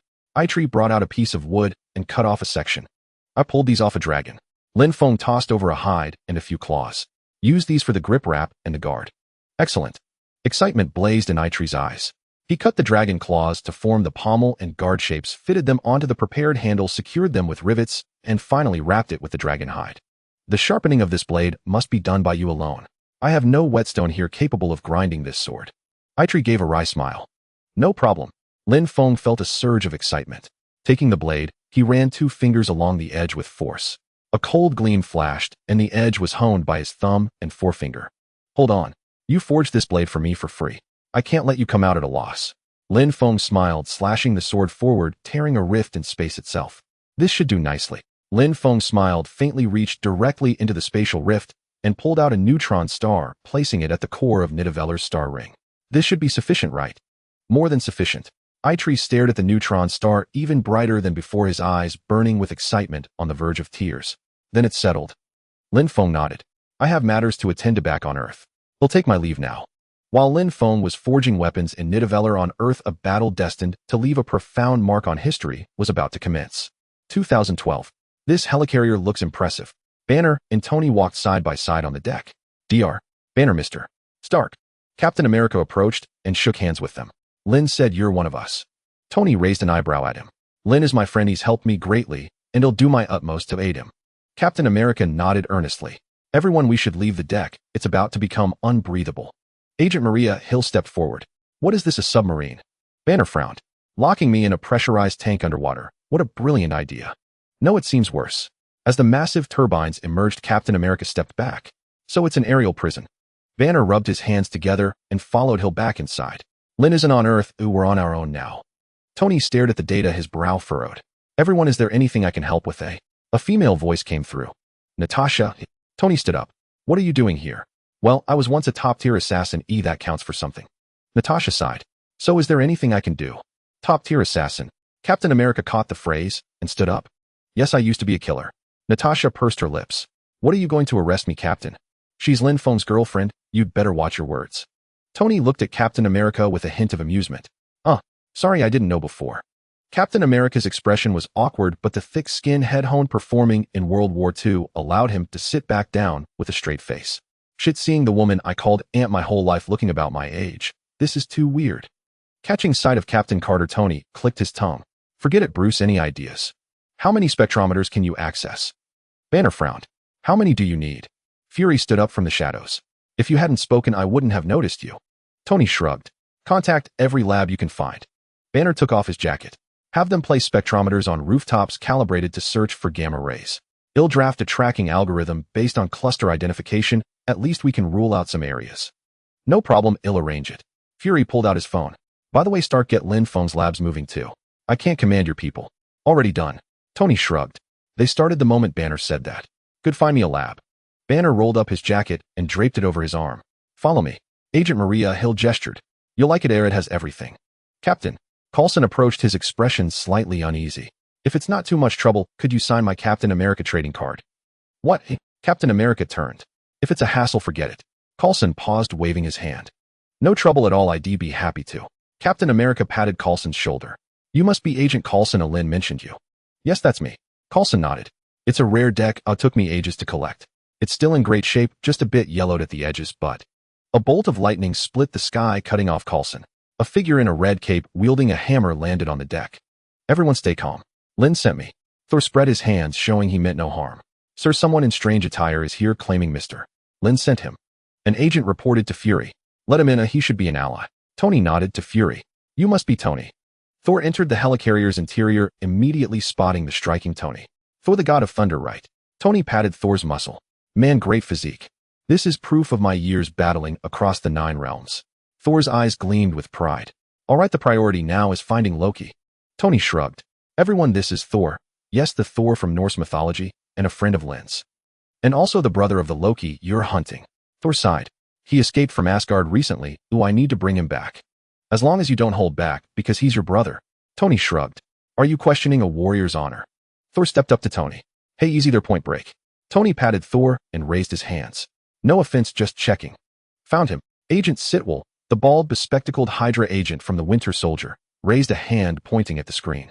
Facial matched 67. Weight cross-referencing 79. Where? Coulson stepped to the screen. Stuttgart, Germany 28, Koenig Street. Sitwell glanced at the screen. He's not even trying to hide. Captain Thor. Fury looked at them. Your turn. I said kneel. Loki, having just gouged out a man's eye, slammed the scepter to the ground and roared at the crowd. Loki. A voice grew closer. Before the speaker arrived, a hammer sent Loki flying. 2 shields struck his helmet from both sides, slicing off the horns. 2 laser blasts hit Loki's chest. Tony descended from the sky, training an array of weapons on him. Go on, Bambi. Loki, behave. Thor placed Mjolnir on Loki's chest. You can't take him back yet, we need to find the Tesseract first. Captain America looked at Thor. I understand. Lin asked me to cooperate with you. Thor nodded. So that Lin Feng isn't here. Loki smiled, faintly shedding his armor and raising his hands. I surrender. Let me make this clear, Fury said, standing before Loki's cage, pressing several buttons on the screen. If you try to escape, even if you just scratch the glass, you and this cell will plummet from 10,000 meters. Do you understand? The floor beneath the cage opened and a violent gust of air rushed in. Aunt, Fury said, pointing at Loki. Boot. He then pointed at the screen before him. Hey, this cage is quite nice. Loki let out an eerie laugh. But it wasn't built for me, was it? It was built for something far more powerful than you, Fury shrugged. I've heard rumors, Loki said with a smirk. A foolish beast pretending to be ordinary. How desperate must you be to seek such allies? How desperate am I? Furious lone, I fixed on Loki. You threaten our world with war, you steal a power you cannot control, you speak of peace, while delighting in wielding your blade of slaughter. You have made me very desperate. You will regret what you have done. Loki shook his head. It must be painful failing when you were so close. To obtain the Tesseract to possess its energy endless power, what would you do with it? Light a beacon to guide humanity only to realize the true face of real power. If real power wants to read magazines to pass the time, just let me know, Fury said, tossing the words over his shoulder as he left. You're all truly mesmerized, aren't you? Banner rubbed his chin. He's stalling for time, Captain America said, tapping the table. So Thor, what exactly does he want? What did Lin tell you? He has an army called the Chitauri. Thor crossed his arms. They are not from Asgard or any known world. Loki intends to lead them to attack Earth. They help him seize Earth, and in exchange Loki gives them the Tesseract. An army from outer space, Captain America muttered. So he's building a portal. That's why he took Eric. Selvig, Banner said, wiping his glasses. Selvig. Thor looked up. He's an astrophysicist. He is my friend, Thor said, taking a deep breath. Loki has him under some kind of spell along with one of our agents. Fury took a deep breath. Why did Loki surrender so easily? Captain America questioned. He can't lead any army from here. I don't think we should focus on Loki. His mind is inscrutable. He's a madman. Banner shook his head. Watch your tongue. Thor glared at Banner. Though Loki is unreasonable, he is still an Asgardian and my brother. He killed 80 people in 2 days, Agent Hill shrugged. He's adopted. Thor said, a hint of embarrassment on his face. Lin told me to record this before he left, Tony said, walking in with a camera. This is a timed message from Lin, just unlocked. What did he say? Thor looked at Tony. See for yourselves. Tony tossed his phone onto the table, and a holographic projection emerged. 2 things, Lin Feng said in the hologram, holding up 2 fingers. First, Agent Barton is about to come rescue Loki. Let him take the prisoner. Keep an eye on Banner. They want to use Hulk to divide you. Second, right now, immediately evacuate the entire city of New York and set up a blockade. You heard him move? Fury clapped his hands. Though he didn't know Lin Feng's plan, following his advice was surely the right call. Oh, one more thing, isolate that scepter. It will affect your minds. Lin Feng in the hologram seemed to remember something suddenly. All right, that's about it. You all hold the line for now. The mutants and Inhumans will come to help. Just hold out for a while, we'll be back soon. How did Lin know we captured Loki, that Clint would come to rescue him, and that the battlefield would be in New York? Captain America frowned deeply. And what are mutants and Inhumans? I can explain that. Tony raised his hand. Lin has a form of precognition. He foresaw this war long ago. As for the mutants and Inhumans, let them explain themselves. Hello everyone. A large dog appeared, teleporting several individuals into the helicarrier's bay. Meanwhile, a flash of blue smoke manifested as Nightcrawler brought the mutants there as well. Don't be alarmed, their allies, Fury said, spreading his hands to calm the agents who had drawn their weapons. Magneto, Professor Xavier, Black Bolt, welcome. This war is about the integration of mutants and Inhumans into human society. We will give it our all, Professor X said with his usual benevolent smile. All right, we know the portal will open in New York. The problem is New York is huge. We need to find the exact location. Fury took a deep breath. I'm scanning the world for specific brainwave signals, those of the controlled individuals. Professor X tapped the helmet on his head. But it takes time, and we need to filter out who is responsible for opening the portal. Loki needs a power source. Captain America frowned. He's made this personal. Tony looked up. That's not important, Captain America said, looking at Tony. No, that's exactly the point. It's what he wants. Tony stood up. He wants to defeat us, and he wants the world to know. He needs adulation, applause, a skyscraper bearing his name. Sour lemon must eat. Tony suddenly remembered something. Professor Black Bolt. Tony looked toward the mutants and Inhumans. Stark Tower, right. Nightcrawler stood up. Lockjaw, and I will take you there. Lockjaw. Captain America was taken aback. Lockjaw is his name. Black Bolt patted the large dog's head. All right, well, head over first. Captain America also stood up. Banner, are you coming? I'd better not. Hulk is too uncontrollable. Banner shook his head. Fine, Tony nodded. Fury, you heard what Lin said. If Agent Barton comes to rescue the prisoner, let him. Don't worry, I understand. Fury nodded. Go on. New York Stark Tower. Sir, I've shut down the arc reactor, but the Tesseract has activated on its own. S voice echoed in Tony's helmet. Dr. Selvig, shut that thing down. Tony hovered in midair. Too late. Selvig spread his hands. It can't be stopped now. It wants to show us something. A whole new universe. All right. Tony raised his repulsor beams, firing 2 lasers at the portal device. An energy shield abruptly appeared, dispersing the repulsor blasts. The shockwave sent both Tony and Dr. Selvig flying. This is a pure energy barrier, impenetrable. R.V.I.S. Analyzed the shield's composition. Yeah, I noticed. Tony spotted Loki standing below and descended slowly. Initiating Plan B. J.R.V.I.S. When removing the armor, keep the reactor intact. Tony landed on the platform as several mechanical arms extended, stripping off his suit. Have you come to beg for my mercy? Loki approached Tony slowly. No, I'm actually here to intimidate you. Tony walked to the table and slipped on 2 bracelets. Then you'd better put on your armor. Loki pointed the scepter at Tony. Really? I don't think it matters much. You're wielding the scepter of fate after all. Tony descended the steps. Care for a drink? Stalling won't help you. Loki transferred the scepter to his left hand. No. It's intimidation. Tony waved a hand, grabbing a bottle from the shelf. Not drinking. You sure? Suit yourself. The Chitauri army is already here. Nothing can change that. Loki walked to the window and turned around. What do I have to fear? Moly. Tony pulled the cork and poured himself a glass. That's our team's name. Like Earth's mightiest heroes or something. Is that so? I've seen them. Loki smirked. Have you? Tony raised an eyebrow.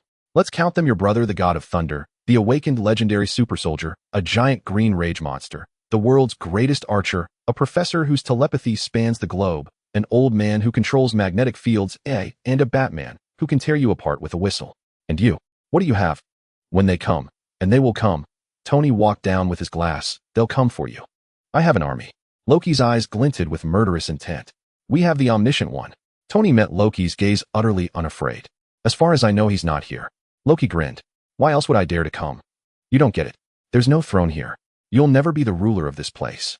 Tony stepped closer to Loki. Even if we can't defeat your army, even if we can't save the world, we'll hunt you down. As our oath dictates, we'll bury you. And what if they turn on you? Loki stepped forward, a sinister smile curling his lips. If they're busy dealing with you, they won't have time for me, will they? With a clang, Loki thrust the scepter against Tony's chest. A metallic sound rang out as a blue light flickered, then quickly died. Loki frowned at the sight and jabbed the scepter into Tony's chest again, but Tony remained completely unaffected. Lin was right. The reactor can indeed block this scepter's control. Tony nodded to himself. It usually works. Loki looked baffled. Performance issues aren't uncommon, Tony shrugged. 1 in 5 men suffers from.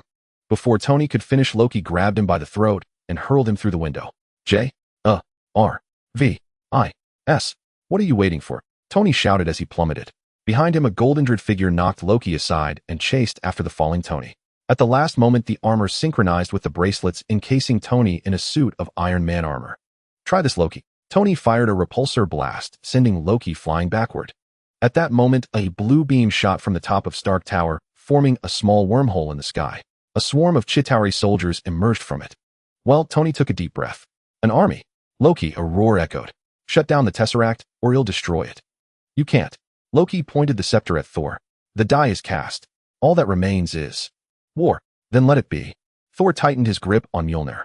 With a cry, Loki leaped from the platform, scepter in hand, ready for close combat with Thor. Tony, we're here. Natasha's voice crackled over the comms. Me and Clint. What?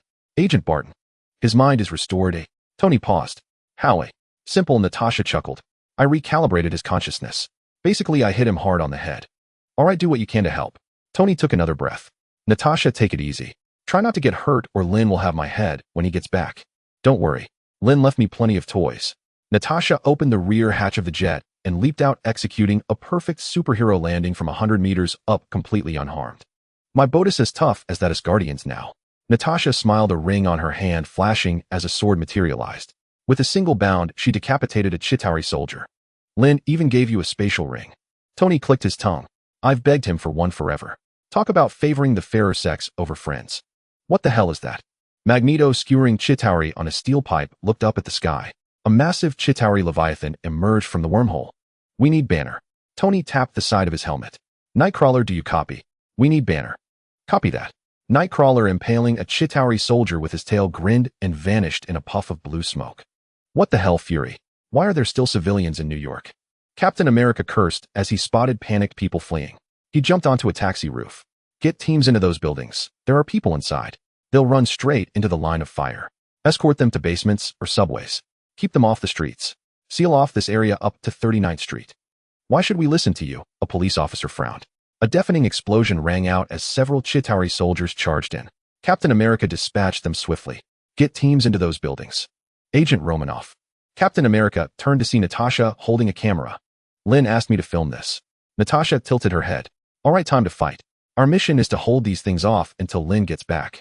Stark, Banner's here. What's your plan? A flash of blue smoke appeared as Nightcrawler and Banner materialized on the battlefield. Captain America, witnessing this, immediately contacted Tony. So it's quite chaotic, Banner said, shaking his head to dispel the dizziness from the long-distance teleportation. We might need a bit more chaos. Natasha slung the great sword onto her back. No problem, Banner nodded. Get him ready, the real show is about to begin. Tony fired a flare onto the face of the Chitauri Leviathan, drawing its attention. This doesn't look like much of a show. Hawkeye frowned at the approaching beast. Dr. Banner, Captain America stepped forward. Now would be a good time for you to get angry. I know, Banner walked towards the Leviathan, removing the inhibitor on his wrist. I'm always angry. A roar echoed as Banner's body rapidly swelled and turned green. He punched the Chitauri Leviathan's head, his feet carving a long trench on the ground, flipping the entire creature over. With a thunderous blast, Tony fired several missiles into the gaps of the Leviathan's scales. A violent explosion erupted, severing the beast in two as it collapsed to the ground. All forces attack. Loki, seated on a flying craft, issued the command with a stoic expression. A flood of Chitauri soldiers and Leviathans poured from the wormhole. The group gathered, their faces etched with gravity. Captain, give the order, Tony said, patting Captain America's shoulder. All right, everyone, listen up. Captain America gazed at the sky. Until Lin returns, we hold the line. Barton, get to the rooftop, monitor the situation, report any anomalies immediately. Stark, you secure the perimeter. Anything that crosses 3 blocks, drive it back or eliminate it. Can I hitch a ride? Hawkeye glanced at Tony. No problem, hold tight, Legolas. Tony grabbed Hawkeye by the scruff of his neck and took off. Thor, Black Bolt, you're on blocking the portal. Use your lightning and sonic waves to trap those soldiers inside. Magneto, lead the combat-ready mutants and Inhumans in all-out battle. Eliminate their forces as much as possible. You'll be the main force in this fight. As Lin said, you need a chance to prove yourselves to the world. No problem. Magneto spread his arms and levitated. Charles, you take command. Understood. Professor X donned Cerebro, instantly linking the minds of every mutant and Inhuman on the field.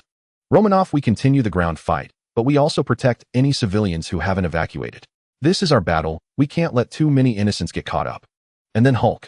Captain America looked up at Hulk. Humph. Hulk snorted. Smash. Captain America pointed a finger. Hulk grinned wickedly, leaping to grab a Chitauri soldier and swinging it into a nearby flyer. How could a grand scene like this be complete without me? A gruff voice rang out. Dark clouds gathered in the sky as a massive waterspout surged forth. A man with winged ankles brandished a trident, the waterspout reversing upwards, scattering the Chitauri soldiers emerging from the portal. Namor's here too. Holding them off won't be a problem now.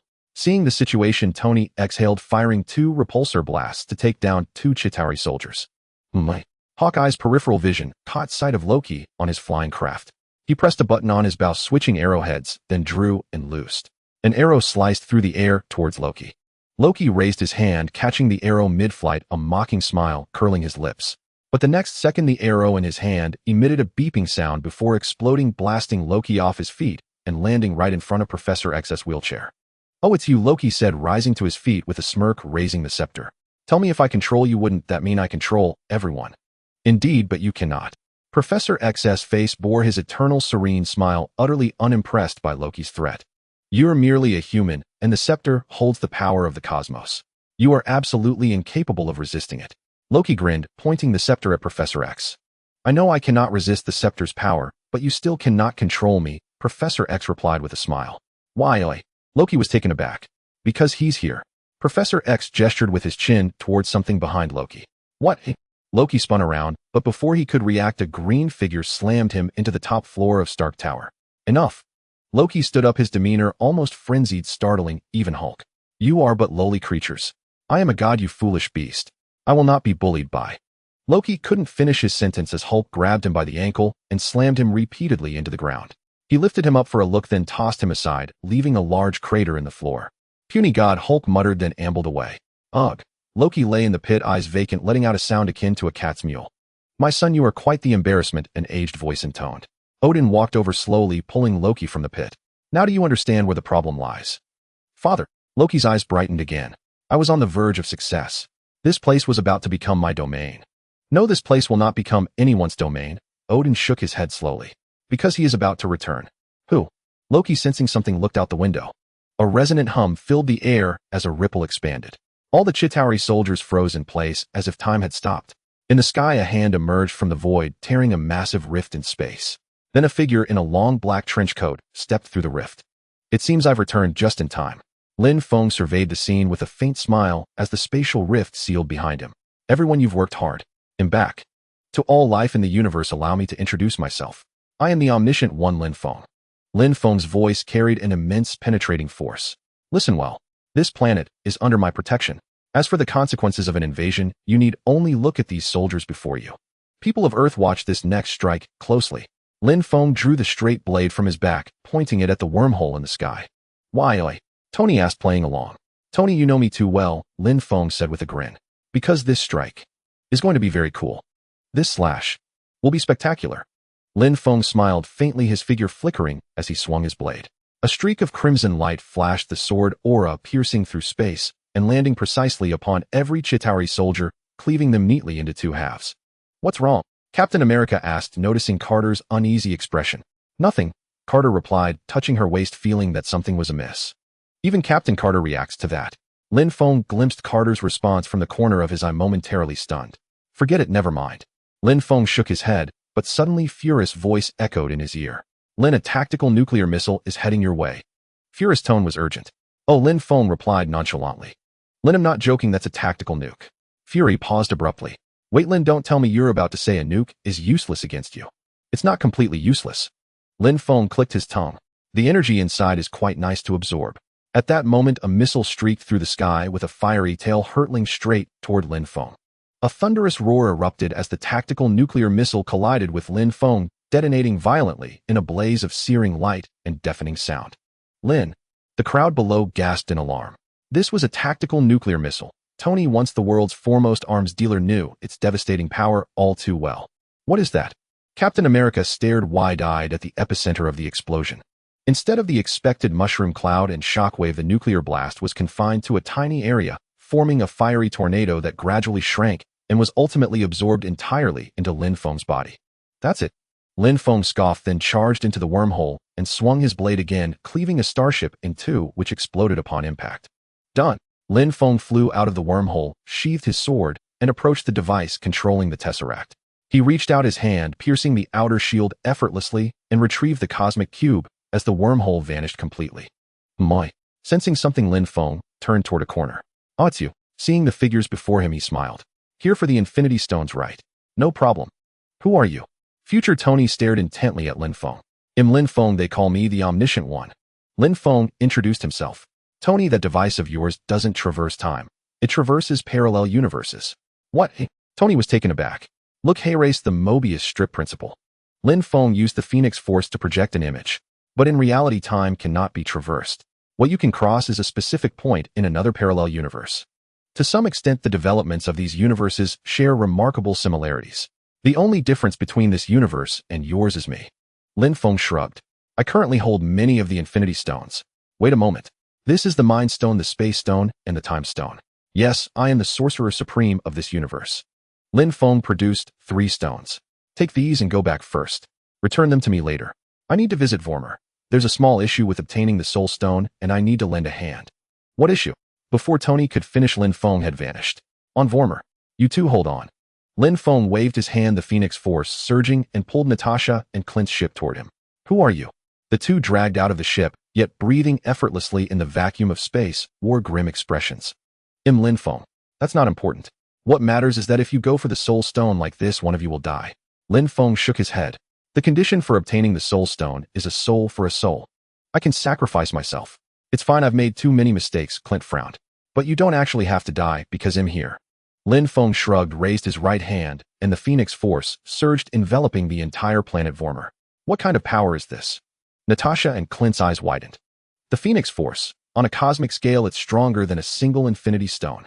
Lin Feng proceeded to dismantle the planet layer by layer. Moments later, a pale yellow gem floated in space, trembling occasionally, as if in fear. Behave. Lin Feng beckoned, drawing the Soul Stone toward him while casually analyzing it. Here, take it. Oh, and let me borrow that bracelet of yours. Lin Feng tossed the Soul Stone to the pair and snatched the time travel bracelet from Clint's wrist. Hey. Natasha stepped forward. Don't worry, I'm just taking a look. Lin Feng waved dismissively, golden light flickering in his eyes as he analyzed the bracelet. Then, using free-floating matter in space, he conjured an identical device, even producing 2 vials of PIM particles. I need to go back with you. Something's bound to happen on your end. If I don't go, Tony might be in trouble. Lin Feng activated the device, entered the quantum realm, and emerged at the time point of Avengers Endgame in the main Marvel timeline. How did you get here? Tony startled at the sight of Lin Feng. I analyzed your tech. Don't mind me. They'll keep an eye on things and take the stones back when it's done. Lin Feng waved his hand, even crafting an infinity gauntlet. Just place the stones in here. Snapping your fingers takes a heavy toll on the body. The gauntlet mitigates the side effects. All right. Tony took a deep breath. So who's going to take that fateful snap? I will. Fat, Thor staggered forward. Thor snapping requires focus. You're in no state for that right now. Tony frowned deeply. What do you think runs in my blood? Thor glared at Tony. Cheese sauce. Rhodey interjected dryly. Lightning. Thor pointed at Rhodey. It's lightning. It has to be me. Professor Hulk stepped forward. I can withstand the power, and this gauntlet is clearly only fit for my hand. Meanwhile, Nebula had stealthily slipped away unnoticed by all but Lin Feng. He paid her no mind, for this was a perfect opportunity to eliminate Thanos in an outer universe. Banner donned the Infinity Gauntlet, and a cascade of prismatic light spread across his arm. However, this time his agony was evidently not as excruciating as portrayed in the movies. The gauntlet itself possessed the inherent ability to mitigate the side effects of the Infinity Stones, a detail also depicted in the films. Thanos had adapted swiftly after putting on the gauntlet in Avengers Infinity War, yet in Endgame, he endured immense pain to snap his fingers, which gave the superheroes their opportunity. After a few seconds of acclamation, Banner executed the fateful snap. Moments later, Clint's phone rang. Clint. The voice of Clint's wife emanated from the phone's earpiece, and Clint's eyes instantly reddened. A thunderous boom erupted as the Sanctuary 2 emerged from the time-space portal, bursting through the roof and ascending into the sky. A barrage of attacks rained down from the vessel's cannons upon the ground. See, told you there'd be trouble. Lin Feng shrugged, raising his right hand to conjure a protective barrier that effortlessly deflected all of Sanctuary 2's assaults. Get down here. Lin Feng clenched his fist, directly crushing the Sanctuary 2. Yet Thanos and the Black Order within emerged unscathed from the explosion. Thanos. Hatred blazed in the eyes of the assembled heroes. You can vent your anger first if you like. Lin Feng yawned, beckoning the Infinity Gauntlet from Hulk's hand with a wave. He took the opportunity to analyze the Power Stone and Reality Stone, which he hadn't acquired before. We'll finish him for good this time. Lightning crackled in Thor's eyes as Mjolnir and Stormbreaker flew into his hands, his armor materializing around him. You refuse to accept defeat. Thanos rose slowly. The one who destroyed my ship is formidable, an ally you summoned. Seems like you're the one defeated now. Tony gestured at the wreckage of Sanctuary 2. But it appears he who destroyed my ship won't intervene. He doesn't belong to this world. Thanos hefted his blade. Defeating me with just you lot will prove quite challenging. Let's find out. The core trio of the Avengers stepped forward. I believe that eliminating half of all life would allow the other half to prosper eternally. But you've shown me that's impossible. Thanos sighed. As long as anyone clings to the past, they can never accept the future. They will resist. That's right. We're stubborn like that. Tony shrugged. Thank you. Because now I know what I must do. A gleam shone in Thanos' eyes. I will reduce this universe to atomic dust. Then, using the stones you helped me find, I will forge a new universe. One where life knows no resentment for loss, only gratitude for what is given. A grateful universe. Born from blood, Captain America added. They will never know. Because you won't live to see it. Thanos donned his helmet. With a collective roar, the three charged at him. Under their combined assault, Thanos parried with effortless grace. Thor, give me a boost. Tony's rear fins deployed. With a bellow, Thor unleashed a bolt of lightning from both Mjolnir and Stormbreaker, striking Tony's energy receptor. Blazing lasers erupted from Tony's fins, palms, and chest. Thanos spun his blade like an impenetrable shield, advancing steadily as he deflected the onslaught. Thor, crackling with electricity, hurled Mjolnir into the air and, using Stormbreaker like a baseball bat, smote it toward Thanos. Meanwhile, Thanos had closed in on Tony. He seized him and used Tony's chest to intercept Thor's hammer. Tony was sent flying, crumpling to the ground, arcs of electricity flickering across his body. Captain America charged, only to be sent sprawling by a few swift blows from Thanos. Thanos then hurled his blade at Thor. Thor slid the blade, grazing his hair before returning to Thanos' hand. Thor's axe hooked Thanos' blade, wrenching it away. But Thanos retaliated with a flurry of punches, sending Thor flying backward, Stormbreaker clattering to the ground. Thanos pressed his advantage, punching the rising Thor back down. He grabbed Thor's cape and slammed him into a pile of rubble, then planted a foot on him. Thor extended his right hand, summoning Stormbreaker. But Thanos intercepted it mid-flight, pressing the axe against Thor's chest. As the blade inched toward Thor's chest, Mjolnir, lying in the distance, slowly levitated and struck Thanos' head before flying to Captain America's hand. I knew it. Excitement filled Thor's eyes, but before he could even smile, Thanos stomped him back into the earth. Indeed, this is Captain America's plot armor in action. Lin Feng applauded. A series of metallic clangs rang out as Captain America unleashed a combo momentarily overwhelming Thanos. See, some people may seem unworthy of the hammer, but they've been practicing their combos in secret. Lin Feng popped a piece of popcorn into his mouth, chatting with Banner, who was nursing his arm. Suddenly, the tide turned. Thanos knocked the hammer from Captain America's grasp and cleaved his shield in two with a few strikes. Lin, we need to help. Banner sighed, rising. You needn't join the fight. You've already done so much. All right, go ahead. I might step in. Lin Feng waved dismissively, continuing to watch the live broadcast of Endgame. No rush. There might be a grand spectacle soon. All my years of conquest, violent slaughter, never tainted by personal emotion. Thanos surveyed his surroundings. But now I'll show you how I'll deal with your stubborn, insufferable, ant-like planet. I will savor this. Greatly. With a sweep of his blade, a torrent of soldiers poured from the wreckage, including Chitauri Leviathans. The Black Order flanked him. Captain America rose slowly. He glanced at the gaping wound on his right arm caused by the recoil and tightened the strap of his shield. Then limping, he advanced alone toward Thanos' army. Captain, can you hear me? A voice crackled through the comms.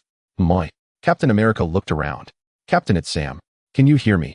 Falcon's voice came through clearly in Captain America's earpiece. On your left. A portal materialized to the left of Captain America, from which Black Panther Shuri and the general of the Dora Milaje emerged, followed by Falcon soaring into the sky. One by one, portals opened and former Commodore arms stepped through. Lin Feng rose to his feet. In his past life, he had watched Avengers Endgame countless times, and every time he saw this scene, he would excitedly slap his thigh. Is this all we have? Doctor Strange looked at Wong. Isn't this enough? Wong frowned. Avengers.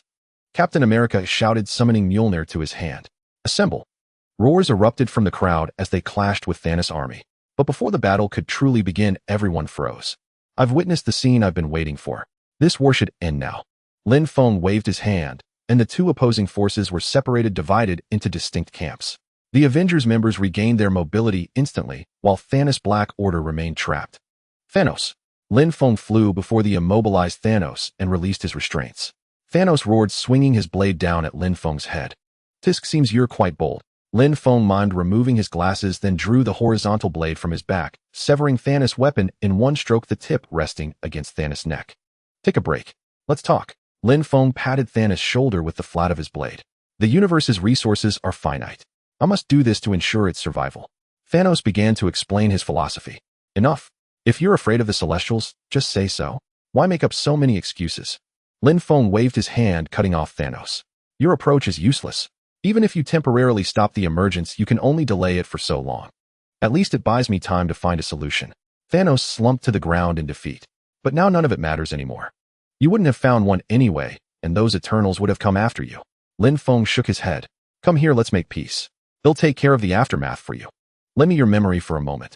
Lin Feng placed his right hand on Thor's head, then released it after a moment. All right, I've got it. Though Lin Feng held no infinity stones, a rainbow of light emanated from his hand. With a snap of his fingers, all the Asgardians who had perished in Thanos' attack, including Loki, were resurrected. Lin Feng then removed the Mind Stone. Strands of law-like threads wove from his hands, and an identical Mind Stone materialized in his palm. That should be enough. Lin Feng's fingers moved rapidly. With the Mind Stone as the core, countless atoms arranged, combined, and solidified, eventually forming a human silhouette. Vision. Wanda covered her mouth, disbelief shining in her eyes. I need a fragment of your memory. Lin Feng extended a finger, touching Wanda's forehead. And some data from Wakanda. Lin Feng gestured and a chip flew from Wakanda, the data Shuri had collected when attempting to separate Vision from the Mind Stone. That's enough. A flash of light and Vision reappeared in the world. Vision. Wanda rushed forward, embracing him. Wanda. Vision wrapped his arms around her, then turned to Lin Feng. Thank you. It was nothing. Lin Feng waved dismissively. The main reason I revived you all is that I need to help Thanos resolve the enmity between you. What do you mean? Tony frowned deeply. Hey, race the thing. Lin Feng pulled Thanos forward. His goal of eliminating half the universe's life wasn't as shallow as he claimed. In the universe, there exists an ancient race called the Celestials. Lin Feng conjured an image. They have existed since the dawn of creation, and the most powerful among them formed the celestial host. The birth of a new celestial requires harsh conditions. They must plant a celestial seed within a living planet. When the population of intelligent beings reaches a certain threshold, the new celestial will burst forth from the planet. This process is called the emergence. Thus, Thanos decided to destroy half of all life in the universe to prevent the emergence, sacrificing half to save the other half. I admit his methods were extreme, but right now a celestial slumbers deep within Earth's core. He is the only one you can approach who understands the Celestials. You need his help. So for Earth's survival, we must cooperate with Thanos. The group furrowed their brows, still harboring resentment. Can't you kill the Celestial? Tony frowned. I could, but the Celestial host is notorious for ganging up. Right now I can suppress 2 Celestials and hold my own against 3 without losing. But any more, and I'm out of my depth. Lin Feng shook his head. This isn't my universe. I won't risk my life to help you. So even if we find a way to kill the Celestial, we can't do it. Thor muttered. You could see it that way. Besides, killing a Celestial means destroying the potential for more intelligent life to emerge. That doesn't sit right either. Lin Feng stood up. He'll point you in the right direction. What is it? Tony's brow remained furrowed. Quantum phasing. Lin Feng uttered a term that most present couldn't comprehend. You mean at the moment of emergence we phase the entire Earth into a quantum state, allowing the Celestial to pass through the planet and awaken without destroying it? Tony and Thanos both grasped Lin Feng's meaning simultaneously. If this works, the method could be applied across the universe. We could even negotiate with the Celestials and embed this technology into the Eternals' memories, turning the emergence into a truly righteous act. Thanos' eyes gleamed. Once you've finished your research here, press this, and it'll bring you back to our original universe. Lin Feng tossed Thanos a device. Also, Thor, hand me your hammer. Lin Feng gestured, summoning Mjolnir to his hand, leaving Thor utterly bewildered. Don't be too surprised. In my world, by seniority, you'd have to call me uncle. Lin Feng laughed heartily. All right, that's it. Maybe we'll meet again. Lin Feng pressed the device in his hand. With a flash of light, he vanished on the spot, returning to his own universe. The reality stone was still extracted from Jane, so the plot of Thor: The Dark World remained unchanged. Lin Feng stroked his chin, imperceptibly transforming the reality stone back into ether particles and injecting them into Jane's body, while casually hurling Mjolnir in a random direction. I really don't want to return the Power Stone. That idiot Star-Lord probably want to even meet Gamora now, and I have no intention of letting the Guardians of the Galaxy storyline unfold. Lin Feng pondered. So in the end, I only need to return 1 hammer and 1 reality stone. You're right. A figure appeared beside Lin Feng. You've put everything back right. Then I'll help Thor extract this thing. Well, I've been waiting here, huh? Lin Feng gazed at the face identical to his own, clicking his tongue. If I'm not mistaken, he'll use this to travel to World War II. Exactly. The future Lin Feng grabbed Lin Feng's right hand, patted it a few times, and Lin Feng plummeted straight into the quantum realm, but didn't emerge from the other side. Lin Feng cursed under his breath. The quantum realm was an entirely new world to him. He only relaxed after waving his hand to confirm his various abilities were still functional. This should still be the surface layer of the quantum realm. According to the timeline, Kong the Conqueror should have already established his empire here. Lin Feng sat cross-legged on the ground. Several vials of PIM particles materialized in his hand, and he constructed a device around them capable of altering his size like Ant-Man. Since I'm here, let's see what's going on down below. Lin Feng pressed a button, his body shrinking once more as he descended into the deeper layers of the quantum realm. Not bad. Lin Feng looked around, taking in the towering buildings, and nodded in satisfaction. A stream of incomprehensible language reached his ears, causing him to frown. Did you come from the outside? A female voice in English sounded. Lin Feng looked up and saw Janet Van Dyne, the original Wasp, Hank Pym's wife. Yes, Lin Feng nodded. Get me something that'll let me understand what the locals are saying. You're from the outside, yet you know so much about the quantum realm. Why? Janet handed Lin Feng a cup of red liquid. A golden light flashed in Lin Feng's eyes as he analyzed the composition of the red liquid, simulated it in his mind, and instantly grasped their language without actually drinking it. All right, thanks. Lin Feng returned the red liquid to Janet, leaving her stunned. Who exactly are you? Janet took the cup stiffly. My name is Lin Feng. Out there they call me the Omniscient One. Lin Feng smiled. Hank Pym's wife, Janet Van Dyne, correct? That's me. Janet's brows were tightly furrowed. How did you get here? And how do you know so much about the quantum realm? You can deduce that from my nickname. They call me the Omniscient One because I possess the power of omniscience. In other words, my true power is knowledge. Lin Feng pointed to his head. These eyes of mine can see through many things, including the inner workings of the quantum realm. Then why did you ask for that drink earlier, but mastered the language without swallowing it? I have a unique way of learning languages. Lin Feng shrugged. I asked for it to analyze its composition and verify if my interpretation of the language was correct. All right, I'll trust you for now. Janet breathed a slight sigh of relief. One last question, what is your purpose here? What if I said it was an accident? Lin Feng gave a wry smile. I was originally planning to travel through timelines via the quantum realm, But this device seems to have been tampered with by my future self, sending me into the surface layer without emerging at a specific time. So I figured since I'm here I might as well take a look. Maybe I could even help old Hank bring you out. I can't leave yet. Janet shook her head. I know Kong the Conqueror. Lin Feng waved his hand. Just point the way and he'll take care of him. Huh. Janet was taken aback. I said point me in the right direction. They'll go find him, kill him, and conveniently use his ship to get back. A hint of impatience flickered across Lin Feng's face. Hurry up, I'm in a rush. Kong the Conqueror might be far more powerful than you imagine. Janet tried to dissuade him. I'm not as weak as you think either. Lin Feng sighed, drew the horizontal blade from his back, and slashed out, directly cutting a passage between the real world and the deep quantum realm. I could leave any time I want, but this passage is unstable. An ordinary person like you would be torn to shreds by spatial rifts. Janet was speechless. All right, it's at the center of this domain, the tallest building. Fine. Lin Feng scanned the quantum realm with his spiritual sense, and the spaceship core that you enlarged. That location is a bit special. Janet handed Lin Feng a set of coordinates. Coordinates are enough. Lin Feng memorized them and teleported directly. So this is it. Lin Feng leaped down, his body enveloped in the Phoenix Force, isolating the influence of the probability storm. In other words, Lin Feng himself could no longer generate branching timelines. Every decision he made became an absolute, once made, losing its original possible nature. Pretty neat. Lin Feng flew into the sky and attached a shrinking device to the massive glowing orb before him. The orb rapidly shrank, becoming the energy source of Kang's spaceship. Not bad. Lin Feng tossed the energy source up and down, casually, simultaneously analyzing the technology behind this power source capable of supporting multiversal travel. Thank you. A portal opened, and Kong the Conqueror stepped out. What are you thanking me for? Lin Feng's face twisted into a sinister smile. For restoring this energy source. Now I can go home. Kang's expression was impassive. Go home. Isn't your home already gone? Destroyed by your own hand. Lin Feng laughed a wild, unbridled laugh. And what makes you think I'd hand this over to you? You're right, you probably don't want to hand that over to me. Kong the Conqueror shrugged, stepping closer to Lin Feng. But you'll find I'm very persuasive. Funny, I have some skill in persuasion myself. Lin Feng chuckled, twisting his wrist to toss the energy core into a spatial rift as crimson light surged in his hand. Kong the Conqueror thrust his arms forward, unleashing beams of light toward Lin Feng. Yet Lin Feng stood still, utterly unbothered by the devastating rays. They shattered against an invisible barrier 2 meters from him, rippling like water, while not a single strand of his hair stirred. Who are you? Kong the Conqueror fixed his gaze on Lin Feng. You may call me the Omniscient One. Lin Feng smiled, reaching out his right hand and pulling back, gripping Kong the Conqueror by the throat.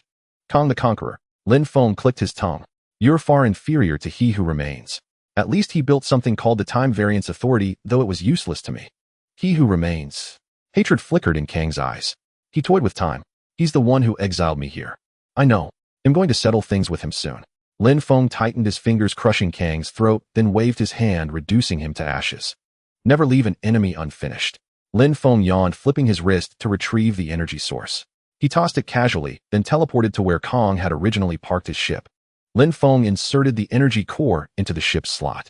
After analysis, he seized control of the vessel and piloted it to where Janet Van Dyne was located. This is Kong the Conqueror's ship. You restored his energy core. Janet's eyes filled with dread. Yeah, restored it. And I killed Kong while I was at it. Lin Feng yawned again. Coming or not? If you were, let's go. I'm in a hurry. Kong the Conqueror is dead. Janet felt her years of struggle vanish. The man she could never defeat had been taken down by Lin Feng in mere hours. To be precise, a few minutes. Finding the core and shrinking it took some time. Lin Feng extended his hand to Janet. Coming or not? Coming. Janet took his hand and boarded Kang's ship. With a thought, Lin Feng accelerated and enlarged the vessel. Seconds later, they returned to the real world where a figure was already waiting. Lin Feng, we meet again. Lin Feng smiled. Indeed, Lin Feng, we meet again. The Lin Feng from the Thor the Dark World timeline also smiled. Can someone tell me what's going on? Janet stared at the two identical Lin Fengs, utterly bewildered. A time traveler arranged by his future self. Lin Feng shrugged. That's about it. What year is it? Janet shook her head, dizzy from just emerging from the quantum realm. 2013. The future Lin Feng smiled, extending his hand to Janet. They'll take you to Hank and Hope. As for you, Lin Feng, it's time you returned. Before Lin Feng could react, the future Lin Feng pointed a finger through the air, reactivating the time travel device on his wrist. What the hell? Lin Feng cursed, then caught himself. Wait, I'm cursing myself, aren't I? Exactly so, better not. The future Lin Feng's voice reached his ears. This quantum journey went smoothly. Lin Feng emerged from the other end of the quantum tunnel, but when he looked up at his surroundings, another curse escaped his lips. You really know how to mess with me. Lin Feng gritted his teeth. The buildings around him were unmistakably from the 1940s or around World War II. So this is when I met Captain America. Lin Feng looked around, extending his spiritual sense to probe the area. Bucky has already fallen from the train, meaning Dr. Zola has been captured. Lin Feng stroked his chin. That's why Bucky didn't recognize me when I woke him earlier. Damn, the fight's already started. Lin Feng teleported directly into the last Hydra base in the Alps. Captain, good to see you. Lin Feng landed with a classic superhero pose, clearing out the surrounding soldiers. Who are you? Captain America slung his shield onto his back. Lin Feng. Lin Feng extended his hand. Steve Rogers. Captain America shook it. Thanks for the help, but my plan might not work now. A plan? Does it matter? Lin Feng smiled. If we can just fight our way in, the plan's useless. If we can't and Hydra catches us, the plan still works. Any problem?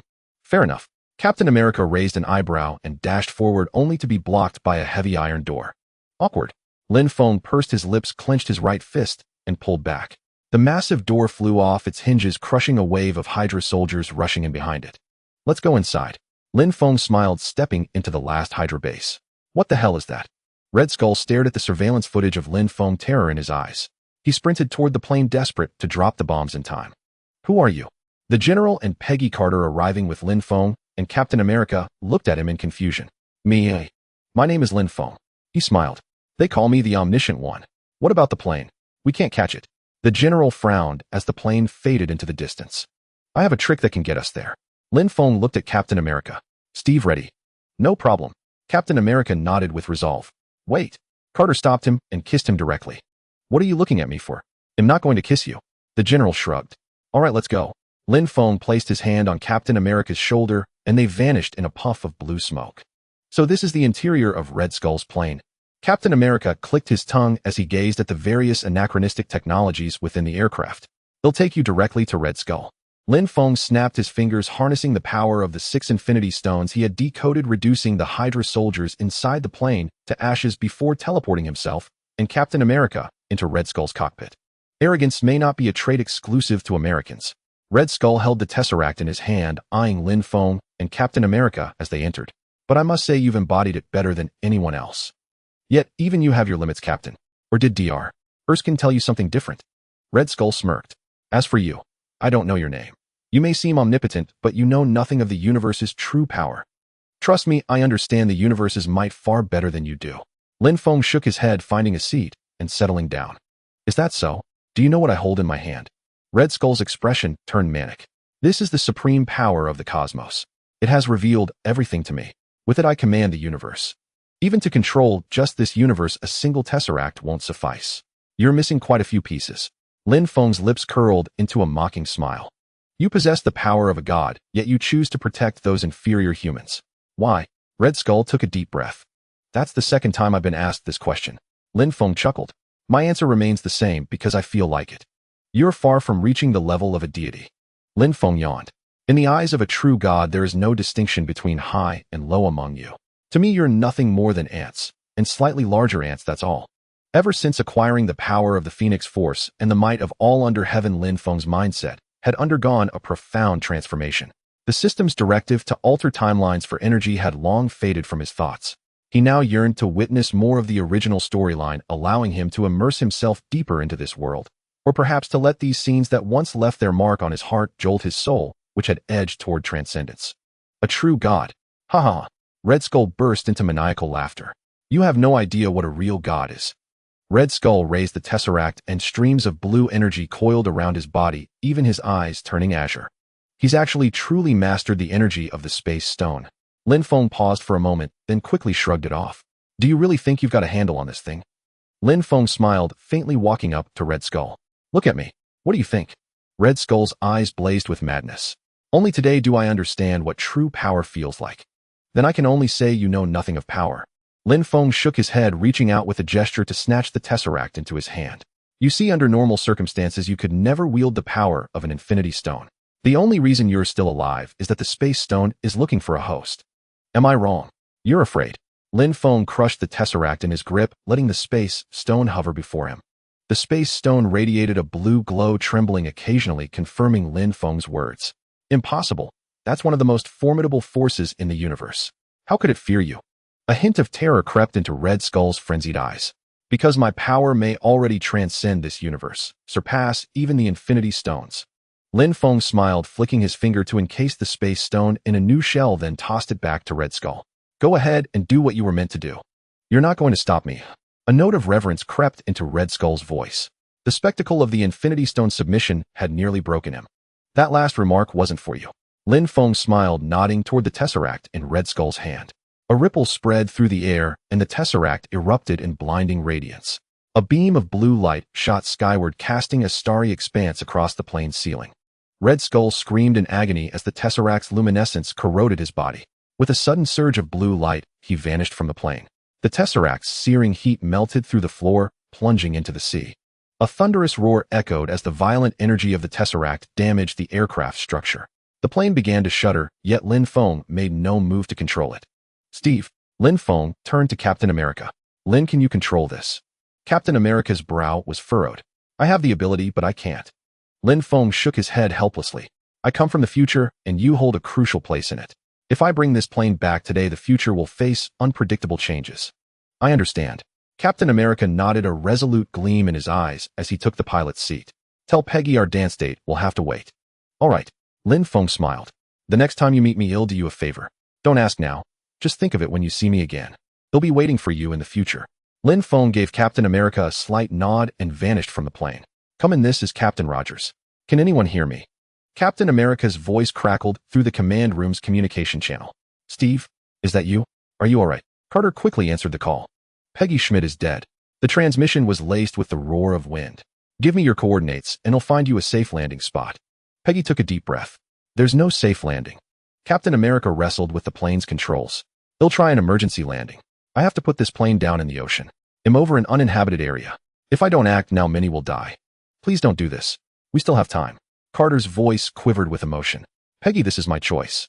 Captain America shook his head, placing the pocket watch with Carter's photo on the dashboard before shoving the control stick forward. Peggy, when we dance, could you ask the band to play something slow? I'd hate to step on your... The communication cut off. Carter sobbed uncontrollably as Lin Feng appeared in the command room. Agent Carter. Lin Feng appeared behind Carter, startling her. Lin. Carter shot to her feet. You must have a way to save him, don't you? I do have a way, but I cannot. Lin Feng sighed and shook his head helplessly. However, I can offer a brief explanation. Wait, what's happening to them? Carter's peripheral vision caught sight of the others in the command room, all frozen in their previous poses. It's a small ability of mine, to pause others' thoughts. Lin Feng tapped his head. What I'm about to say isn't meant for their ears. First, I come from the future. Lin Feng dropped a bombshell. Let that sink in before I continue. So you're saying Steve must sacrifice himself in this incident, or it will affect the future? Carter's brow furrowed deeply. Don't look at me like that. I may be a female agent, but I've read plenty of sci-fi novels. To be precise, he won't die. Lin Feng smiled. After this crash, he'll be frozen in a glacier only to be unearthed decades later. So the future needs him. A glimmer of hope appeared in Carter's eyes. Exactly. Lin Feng nodded. Also, Steve asked me to tell you that your date might have to be postponed. Just postponed. Carter sighed. Decades later, she couldn't even be sure she'd still be alive. And even if she were, she'd likely be frail and aged by then. Rest assured, it's merely a postponement. Lin Feng smiled. You'll still be alive then, and I have quite a few special tricks up my sleeve. What tricks? Carter was taken aback. You'll find out when I bring Steve to meet you. Lin Feng replied. Now I must return to my own timeline. Being a Riddler is so satisfying. Lin Feng teleported to an uninhabited area and stretched. All right, time to head back. Lin Feng pulled out the time travel device, set the time, and pressed the button. This time no mishap occurred. He passed directly through the quantum tunnel and emerged at the moment the Battle of New York had just concluded. Lin. Tony clapped him on the shoulder at his sudden appearance. Yeah, I'm back. Took a trip to another universe, and... Lin Feng glanced at Captain America. You saw us. Captain America smiled. Yeah, I did. Your ass is still as perky as ever. Lin Feng grinned. That's right, Cap. I've been meaning to say it. That uniform really lifts your butt. Tony laughed heartily. Truly America's ass. Well, you're not wrong. Captain America gritted his teeth and squeezed out the words. All right, Tony patted his shoulder. How about we take a day off tomorrow? Have you guys tried Turkish kebab? There's a new spot nearby. Want to give it a shot? Sounds good to me. Lin Feng smiled. But before that, I have one more thing to do. He soared into the sky, spreading his arms as various energies surged within him. Debris, rubble, and rebar on the ground slowly levitated, floating around him. Post-war recovery is also a crucial part. Lin Feng waved his hand. Mutants and Inhumans with telekinetic abilities also rose into the sky, methodically manipulating the airborne wreckage to repair the ruins left by the Battle of New York. Many people don't like us superheroes. Lin Feng lit a cigarette for himself. Do you know why? Why? Tony was puzzled. We save their lives. Put yourself in an ordinary person's shoes. Lin Feng pointed at the reconstruction below.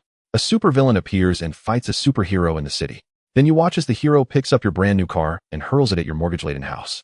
If it were you, you'd go crazy too. Maybe we saved their lives, but they lost everything else. They'd rather have died. Lin Feng draped an arm around Tony's neck. So before the war began, I finalized this post-war reconstruction project with Charles Magneto and Black Bolt. Evacuate first, then fight, then clean up. I want this place to look just as it did before they left. Lin Feng gazed into the distance, his eyes profound. The only thing I didn't expect was that Fury, that idiot, couldn't even handle the one thing he was supposed to do, evacuation. I can't help it either. That's just how America is. Some fools won't trust the government until they're about to die. Fury walked over and took a cigarette from Lin Feng's pack. That cigarette's on the council. Lin Feng smirked. Isn't it because you're U.S. government has been doing a lousy job for so long? Try this job in China. The soldiers wouldn't even need to bring their guns, and they'd get the work done flawlessly. You want us to compare emergency response with China? Are you crazy? Fury scoffed.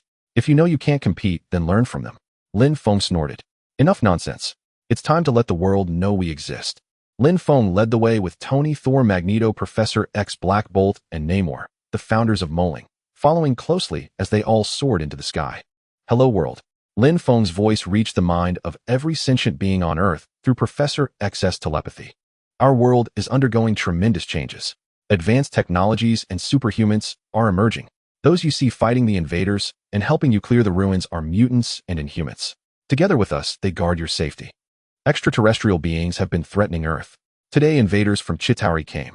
We defeated them, but the threats to Earth are far from over. Months ago, we formed a united organization to protect this world. Today, it's time for you to know we exist and what we stand for. I, the Omniscient. I, Iron Man. I, the God of Thunder. I, Professor X. I, Magneto. I, Black Bolt. I, Namor the Submariner. The world is sinking. We have awakened. To end chaos for eternal order. We create, we protect. We fight, we bury. We are the grave diggers in the darkness. We are Moling. It has been a year since the Battle of New York, and Lin Feng glanced at the date. Is Adrian Killian about to make his move? Lin Feng frowned, saying, I don't really want the plot of Iron Man 3, and besides, Tony didn't enter the wormhole during the Battle of New York, and he doesn't have that many suits now.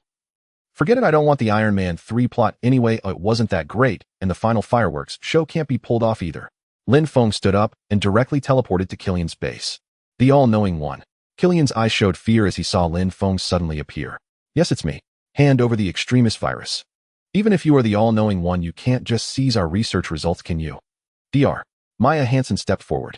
You can't, but if you are conducting human experiments, that's another story. Lin Feng shrugged and grabbed Killian by the neck. Can you withstand temperatures of thousands of degrees? Killian's body quickly turned red. His clothes began to dissolve as he grabbed Lin Feng's arms with both hands. I can withstand it. Lin Feng looked at Killian's fiery red hands without changing expression. Even under the extreme heat, Lin Feng's clothes remained intact. By the way, don't you watch the news? Lin Feng's right hand gradually tightened. Haven't you heard? The U.S. government dropped a nuclear bomb on me, and I absorbed all the energy from the explosion. Moreover, when it comes to playing with fire, you still have a long way to go. Lin Feng's body also began to turn red, the color slowly shifting until it became a golden hue. This is the ability of the mutant sunspot, absorbing the power of the sun for my use. It feels quite nice. Lin Feng's fingers suddenly tightened, directly twisting off Killian's head. A violent explosion occurred, but the energy from the explosion was completely absorbed by Lin Feng, with not a hint escaping. Go to All-Knowing One Technologies. I will help you improve the extremist virus issue. Lin Feng patted Dr. Hansen on the shoulder and conveniently took a sample of the extremist virus for analysis. Tony's technology. Lin Feng looked over the sample of the extremist virus, directly injecting it into his body. I think I understand now.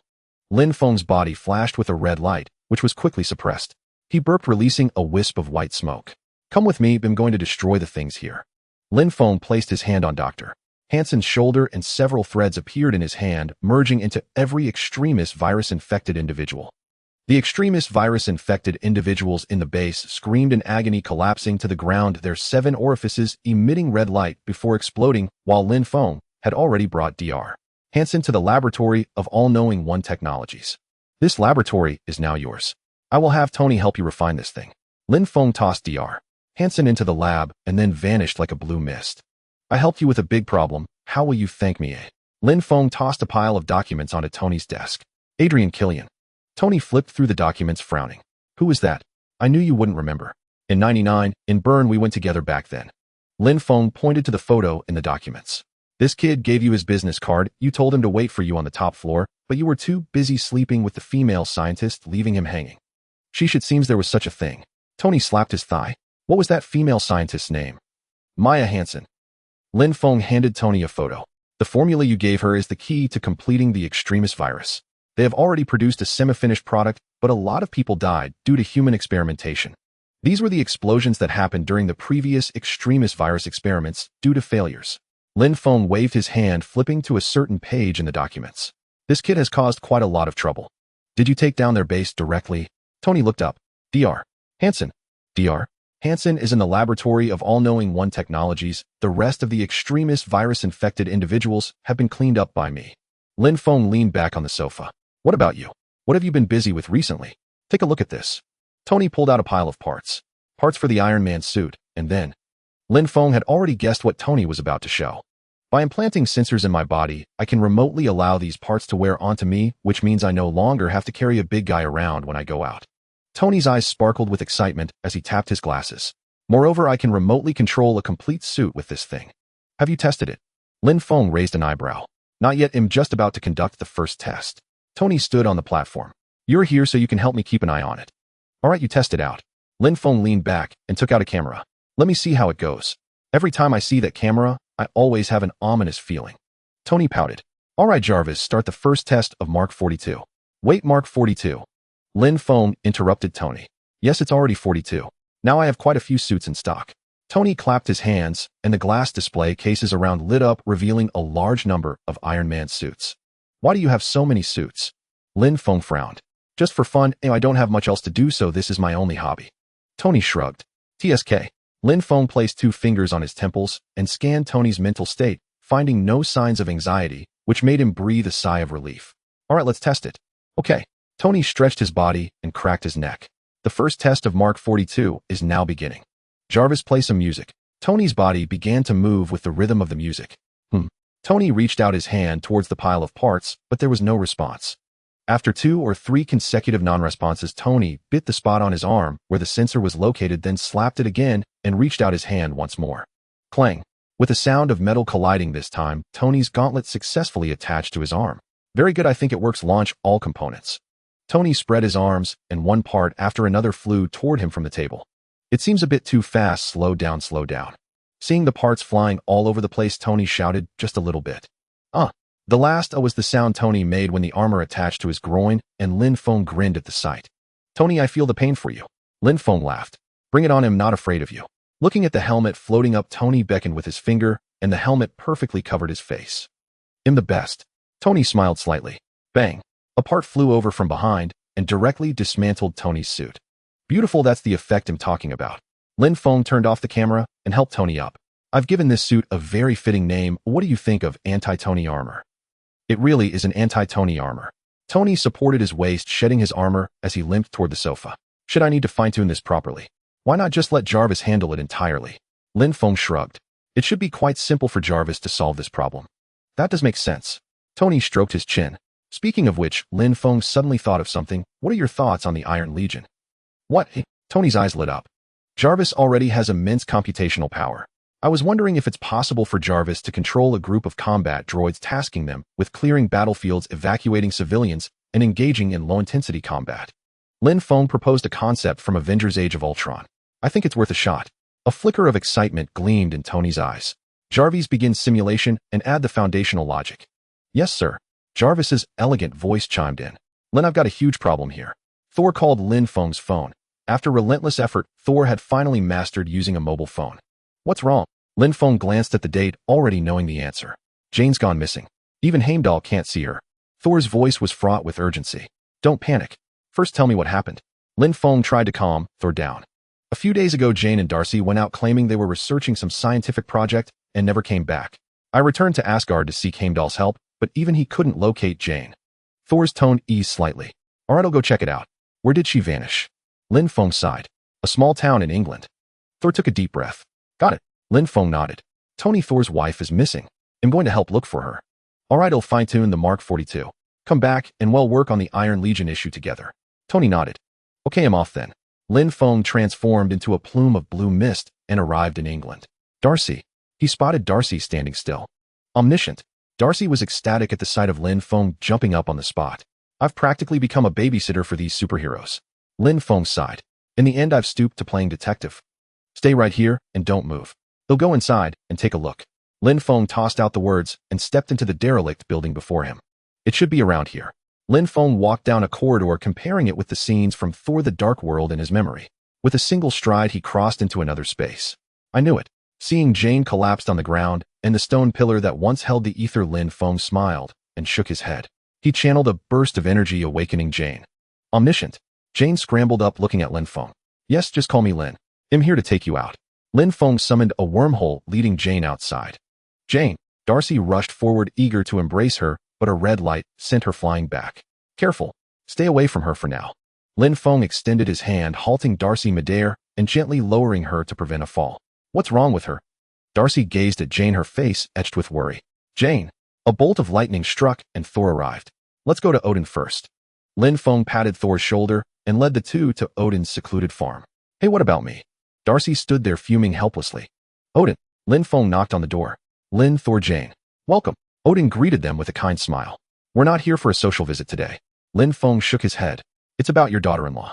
The 9 realms are about to align again, and Jane has become the new host of the ether. What? A grave expression crossed Odin's face. Come, let's return to Asgard. Heimdall. Thor shouted into the sky, and a rainbow bridge descended, transporting them to Asgard. Isn't this my dear father and brother? What brings you to my kingdom? Hela wore a mocking smile. Omniscient, welcome. She then gave Lin Feng a slight bow. Hela, cut the games. We have serious business. Lin Feng waved dismissively. What's going on? Upon hearing Lin Feng mention serious matters, Hela regained her composure. In her years as the Queen of Asgard, she had cultivated an air of regal authority. Let's talk as we walk. Odin headed toward the palace. Do you remember the Dark Elves? The race grandfather wiped out. Hela was taken aback. Thousands of years ago, Malekith, the Dark Elf, sought to use the ether he controlled to plunge the 9 realms back into darkness during the convergence. Odin spoke slowly. My father Bor defeated the Dark Elves and seized the ether, but he didn't completely annihilate them, contrary to what history claims. History is always a lie after being polished. Hela snorted coldly. Now the convergence is imminent and the ether has reappeared inside that human girl. Lin Feng pointed at Jane.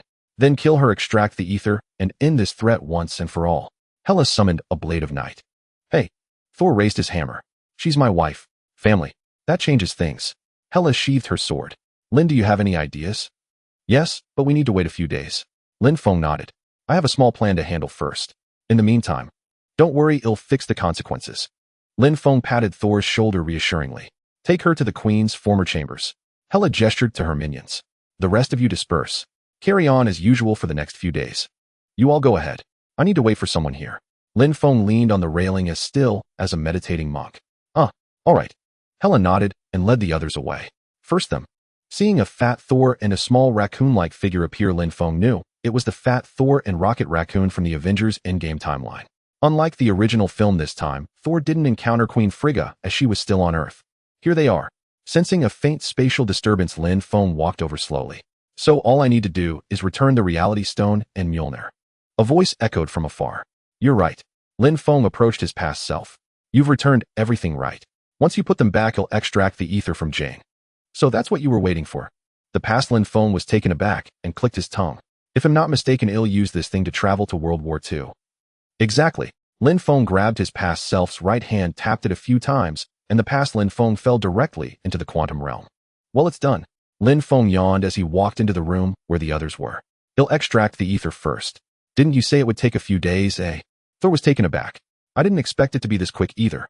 Lin Feng placed his hand on Jane's shoulder, a red light flashing in his palm as he extracted the ether, which condensed into a crimson gem. So this is the ether? Thor stared at the gem in Lin Feng's hand. Indeed, this is its original form. The Reality Stone, one of the 6 Infinity Stones. With a flick of his wrist, Lin Feng transformed the Reality Stone back into its fluid ether state. My. Sensing something, he looked up toward the palace's exterior. Heimdall also detected the spatial disturbance. With a mighty leap, he landed atop an invisible spacecraft, his dagger carving a brilliant spark as he cleaved the ship in twain. Yet more vessels poured into Asgard, their massive motherships releasing swarms of smaller fighters that hurtled toward the palace's protective barrier. TCH, back to where you came from. With a wave of Lin Feng's hand, a multitude of fighters exploded, and the motherships began to crumple as if on the verge of detonation. Change of plans. All units retreat. Malekith gritted his teeth as he ordered the fleet to withdraw through the space-time node, fleeing Asgard. I'm heading to Svartalfheim. Come with me. Lin Feng placed a hand on Thor's shoulder and teleported them both to the Dark Elves' homeworld. What are we doing here? Thor looked at Lin Feng, smoking out the snake. Lin Feng sat down on the ground and pulled 2 cigarettes from a pack. Want one? Sure. Thor reached for a cigarette, but Lin Feng slapped his hand away. Hey, is that how it's done? Lin Feng withdrew the cigarettes. Remember this: when someone offers you a smoke, take the inner one, not the outer. It's a sign of respect. Got it. Thor cheerfully took the inner cigarette, placed it between his lips, and sparked it with a flicker of electricity. So we just wait here for the Dark Elves? Yeah, just wait. Lin Feng slowly exhaled a plume of smoke, his features growing hazy in the swirling mist. Perhaps more than just the Dark Elves will show up. Who else would want the ether? Thor blinked in surprise. We'll find out soon enough. Lin Feng leaned back. Lin. Thor rose to his feet as vast Dark Elf motherships materialized ahead, disgorging countless warriors. I was wary of Asgard's stronghold, but I never expected you fools to bring the ether right to my doorstep. Malekith descended from the ship's ramp. An unseasoned god of thunder and a mere mortal. You shall witness as I shroud the 9 realms in darkness once more. Once I claim the ether, you'll understand what true power is. Malekith reached out, intent on seizing the reality stone. Why does everyone think that wielding an infinity stone makes them invincible? Lin Feng chuckled at Thor. Here, take it. Lin Feng tossed the reality stone to Malekith. You'll soon discover that the infinity stones aren't the most powerful force in the universe. You'll pay for your arrogance. Malekith caught the gem and liquefied it back into the ether, unleashing a torrent of darkness that engulfed Lin Feng and Thor. No rush. Let him play. Crush him when he's at his peak. That's how you teach him his insignificance. Lin Feng stayed Thor's hand as the latter raised Mjolnir. All right. Having witnessed Lin Feng's power in the Battle of New York, Thor trusted him unconditionally, a strength far beyond any single infinity stone. At last, darkness shall reclaim the 9 realms. Malekith strode onto the mothership. Jumped to Midgard. Unable to jump. Cause unknown. Alarms blared within the ship. See, a little trick, and they panic. Lin Feng's hand glowed with blue light as he sealed the surrounding space. What have you done? Even a fool like Malekith now realized that Lin Feng was behind the failed space jump. Nothing much, just locked down the space. Lin Feng drew the horizontal blade from his back and slashed a colossal crescent of light, slicing every mothership in 2. A chain of explosions erupted as the Dark Elf motherships plummeted and detonated. Only the vessel carrying Malekith survived, its crew shielded by the ether's power. The rest of the Dark Elves were nearly annihilated. You leave me no choice. Malekith's face twisted with fury as he channeled the ether's energy into his remaining warriors, transforming them into cursed. Is this the best you can do? Lin Feng almost laughed at the sight of dozens of cursed. The gap between the strong and the weak is so vast that the weak can't even imagine true power. Lin Feng turned to Thor. Back on Earth, there's a ridiculous story. Someone asked a peasant, what do you think the Emperor's life is like? The peasant replied, the Emperor must plow with a golden hoe. This Malekith is just like that peasant, thinking a handful of cursed could trouble me. With another flash of his blade, Lin Feng cleaved every cursed in 2, reducing them to ash. Impossible. Malekith's expression grew more savage as he hurled a torrent of ether energy at Lin Feng, only for it to halt 2.5 meters from him, unable to advance. Your precious ether. It means nothing to me. Lin Feng walked steadily toward Malekith, pushing through the energy stream. He reached Malekith and thrust his hand through the ether's energy to grip the Dark Elf's throat. And you haven't even mastered its power. Lin Feng raised his left hand, conjuring a vortex with terrifying suction. The ether on Malekith began to tremble and flow toward Lin Feng's palm. Even with an infinity stone, you couldn't hold on to it.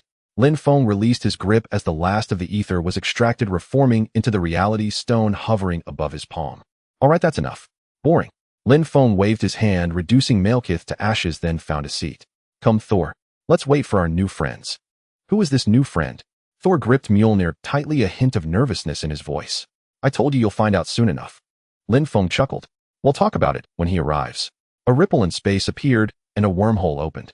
A figure leaped out, surveyed the scene, and then fixed his gaze on Lin Feng for a moment. "Oh, my apologies for the intrusion." The figure retreated back into the wormhole. Just as the wormhole was about to close, a hand reached out, held it open, and pried it apart once more. Collector Tanalier Tyven. Lin Feng stepped out of the wormhole into nowhere, smiling at the figure who had just vacillated in and out. "Oh, great sorcerer, supreme master of the Phoenix Force, I offer you my most sincere greetings." The collector bowed to Lin Feng. "You know when to yield." Lin Feng raised a hand, lifting the collector upright. "Here for the reality stone." "Originally, yes, but seeing it in the hands of such a formidable being, I've reconsidered." The collector's tone carried a hint of trepidation, his primary instinct being self-preservation. "No need to fear. I don't plan to do anything." Lin Feng patted the collector's shoulder with a smile. "Wanting the reality stone isn't impossible, but you'll have to offer something of equal value in exchange." For the reality stone ID, be willing to part with 1 or 2 of my treasures." The collector gestured for Lin Feng to proceed. "I don't want your treasures." Lin Feng shook his head. "The collections you pride yourself on mean nothing to me." "Then what do you wish for?" The collector inquired cautiously. "I wish to meet the elders of the universe." Lin Feng smiled slightly and found a seat. "Of course." "What?" The collector jolted. "Are you certain you mean the elders of the universe?" "That's right, including you, the Grandmaster, the Gardener, and the others." Lin Feng crossed his legs and lit a cigarette. "You'll need to contact the other elders." The collector gritted his teeth. As an elder of the universe, he harbored an almost obsessive passion for collecting, willing to sacrifice everything for his acquisitions. "Good. I have time or I can wait. But I hope you'll give me an answer I want to hear." Lin Feng leaned back. "No problem. They'll be quick." The collector bowed and stepped aside to contact the other members of the elders of the universe. "Esteemed Sorcerer Supreme." A few minutes later, the collector returned, handing Lin Feng a slip of paper with both hands. "In 3 days, the elders of the universe will hold a collective meeting. Here is the address. I've already informed them. You may come directly. Lin Feng took the paper, glanced at it, nodded, and reduced it to ashes. Then he teleported away from nowhere, leaving only a gem radiating a crimson light on the table. "Come on, let's take you home." Lin Feng placed his hand on Thor's shoulder and brought him back to Asgard. "Is it resolved, eh?" Seeing Lin Feng and Thor appear in the room, Jane rose to her feet in surprise. "Yes, everything's settled.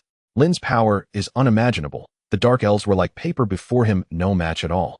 Thor swung his hammer, his eyes gleaming with excitement. "Thank you." Odin bowed slightly to Lin Feng. "It's nothing, a mere trifle." Lin Feng waved his hand, but accepted the gesture with ease, for his actions this time had undoubtedly saved Queen Frigga's life. "Regardless, I must still thank you." Odin sighed. "I once saw a future, one I found hard to accept yet had to, but you changed it all." "I said it was nothing." Lin Feng shook his head. "So will you stay here for a few days or return with me directly?" "We'll remain in Asgard for a while." Odin spoke slowly. "I trust Hela won't drive us away, will she?" "As you wish." Hela pursed her lips. "Then it's settled. Heimdall, bring Frigga up as well." Odin called out. Heimdall plunged the knight's sword into the Bifrost, and with a flash of light, Frigga appeared within the control room of the Rainbow Bridge. "Hela, Thor." Frigga wore a warm, gentle smile. "Release Loki as well. Tonight belongs to family. Then I'll leave you to your family gathering."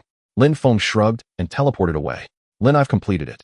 Tony, long accustomed to Lin Feng's abrupt appearances in his lab, continued his work without looking up. "All right, let me take a look." Lin Feng, equally familiar with the place, grabbed a panel and began inspecting. "The basic framework for the Iron Legion you mentioned is done, but it can't achieve true all-weather rapid response." Tony tossed an electronic file onto Lin Feng's panel. "Right now, we can only send them into battle after we learn of an incident and issue commands." "That's enough for now." Lin Feng scrolled through the document.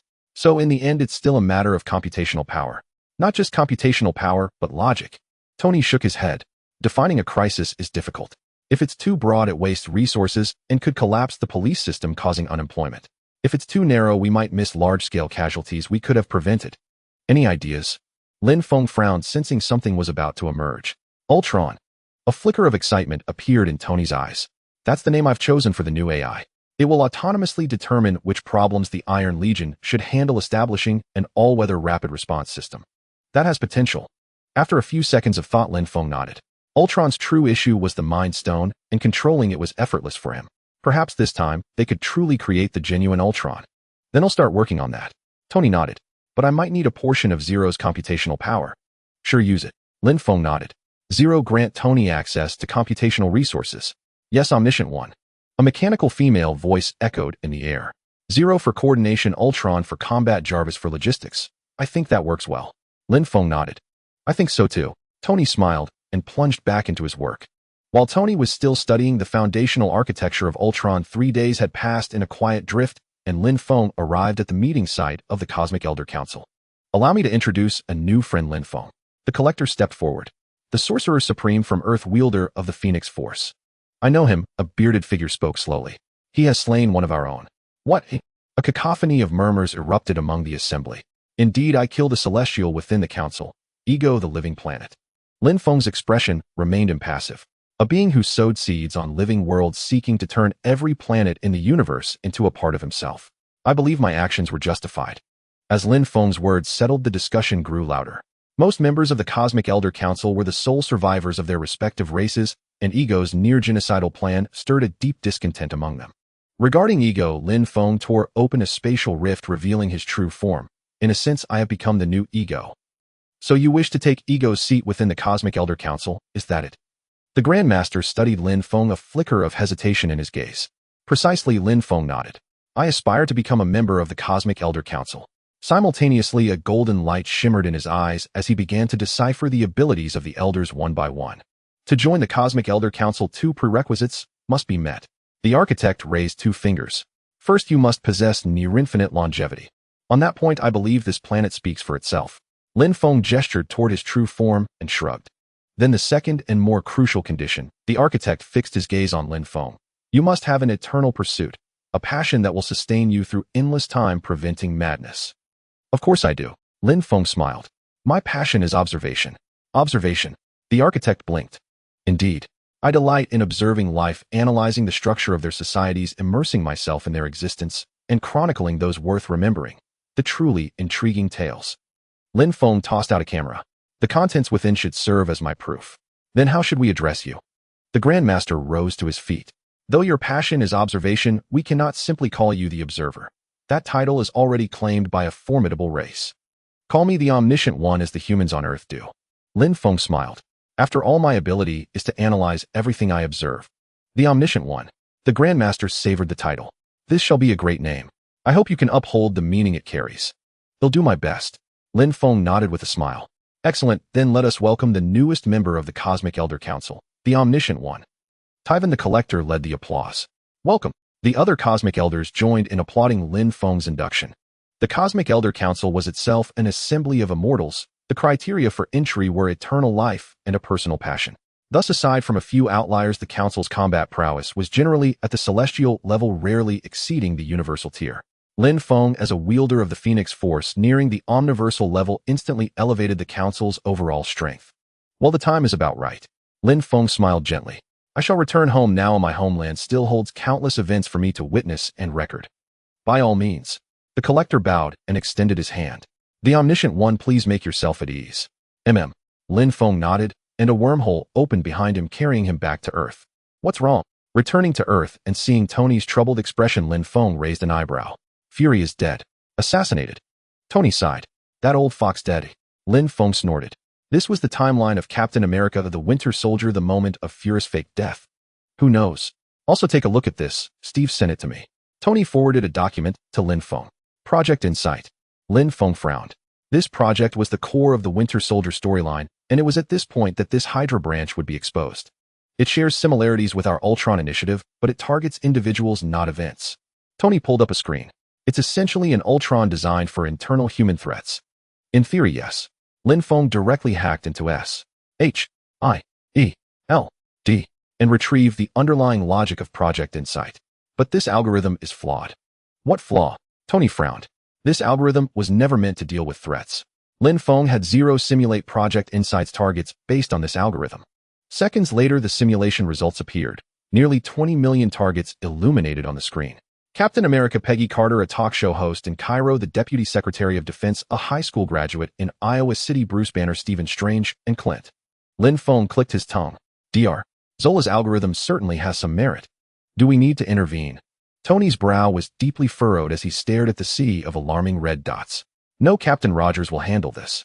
Lin Feng shook his head. Then why aren't we on that list? Tony turned to Lin Feng. Because they know 3 helicarriers would be a cakewalk for me, so they dare not target any member of Moling.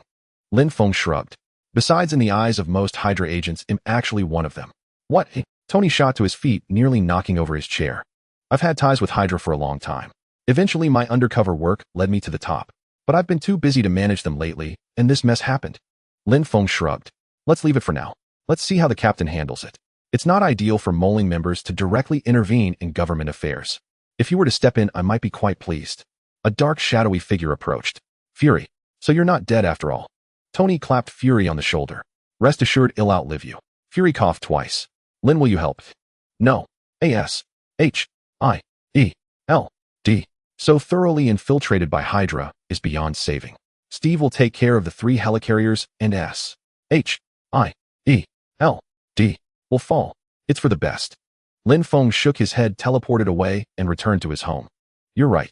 A-S-H-I-E-L-D. So thoroughly infiltrated doesn't need to exist anymore. Fury sighed. So, will Moling inherit S-H-I-E-L-D-S legacy? Maybe a few people. You've got some good hands too. Lin Feng counted on his fingers. Steve and Carter, including Sergeant Barnes you took before Clint Barton, and a few decent agents. That's about it. You really are stripping us bare. Fury shook his head. You should know who's Hydra. Don't end up recruiting Hydra members. I don't know who's Hydra. S-H-I-E-L-D is practically a snake pit. Anyone would think you're undercover at Hydra headquarters. Lin Feng shrugged. I just need to know who is in Hydra. True, but that stings. Fury pursed his lips. Fine, but promise me at least don't let Project Insight actually happen. Don't worry. If Steve and the others fail, those 3 helicarriers will turn to ash a second before they fire. Lin Feng smiled. Besides, I sent Natasha to help them. You sent your girlfriend herself. Fury paused, then threw himself onto the sofa, sinking into it and finding a comfortable position. Since you sent your own woman, I won't worry about any surprises. You'll step in if there's danger. Get up. You made this mess, you deal with it. Lin Feng yanked Fury off the sofa. Come on. We're about to expose all of Hydra's actions over the years. I need your iris authentication. Don't worry. Pierce probably deleted my iris skin by now. It's useless for me to go. Fury shrugged. That eye scratched by a cat is still in the database. You think I don't know? Lin Feng snorted. Get up. He'll take you there. Fine. Fury reluctantly stood. Can you be less rough with an injured person? Oh, please. Do you think I don't know what serum you took? That wound is almost healed. Lin Feng opened a portal and shoved Fury through. Bucky was taken away, and now there are 3 Winter Soldiers with Super Soldier Serum. Lin Feng grabbed a small stool and sat in the sky watching the battle below. Carter, Falcon, Captain America, 1 each. Lin Feng tossed a handful of popcorn into his mouth. With Super Soldiers, Falcon might have a hard time. As expected, the cotton machine is useless. After finishing the popcorn, Lin Feng pulled out a handful of sunflower seeds. Let's watch my wife. Tisk, she's beautiful. Lin Feng cracked seeds while admiring Black Widow's figure as she sliced through Hydra agents, all while sending her a telepathic reminder to remove the badge from her chest. That thing can electrocute you. It'll kill you. Take off all those badges. Lin Feng focused his voice into a thin thread, transmitting it to Natasha's ear. Okay, got it. Natasha's form flickered, and in the next instant the badges of several council members appeared in her hand. What are you doing? A council member frowned at Natasha, who was working on a computer. She's disabling the security protocols to leak all classified data online. Pierce raised his hands, including Hydra's. Natasha shrugged. An S-H-I-E-L-D-S. Pierce stared at Natasha. If you do this, your past will be exposed. Are you ready for the world to see your true self? I believe people will be more lenient with the Omniscient's girlfriend. Natasha's lips curled as she pressed enter. The question is, are you ready? 2 done. 1 left. Agent Hill watched their progress from the control room. Disabling encryption requires 2 A-level permissions. Pierce shrugged. Don't worry. Your +1 is here. Natasha gestured with her chin toward the helipad, where a portal opened and Fury was pushed out by a hand. Did you get my flowers, eh? Pierce smiled wryly as Fury entered.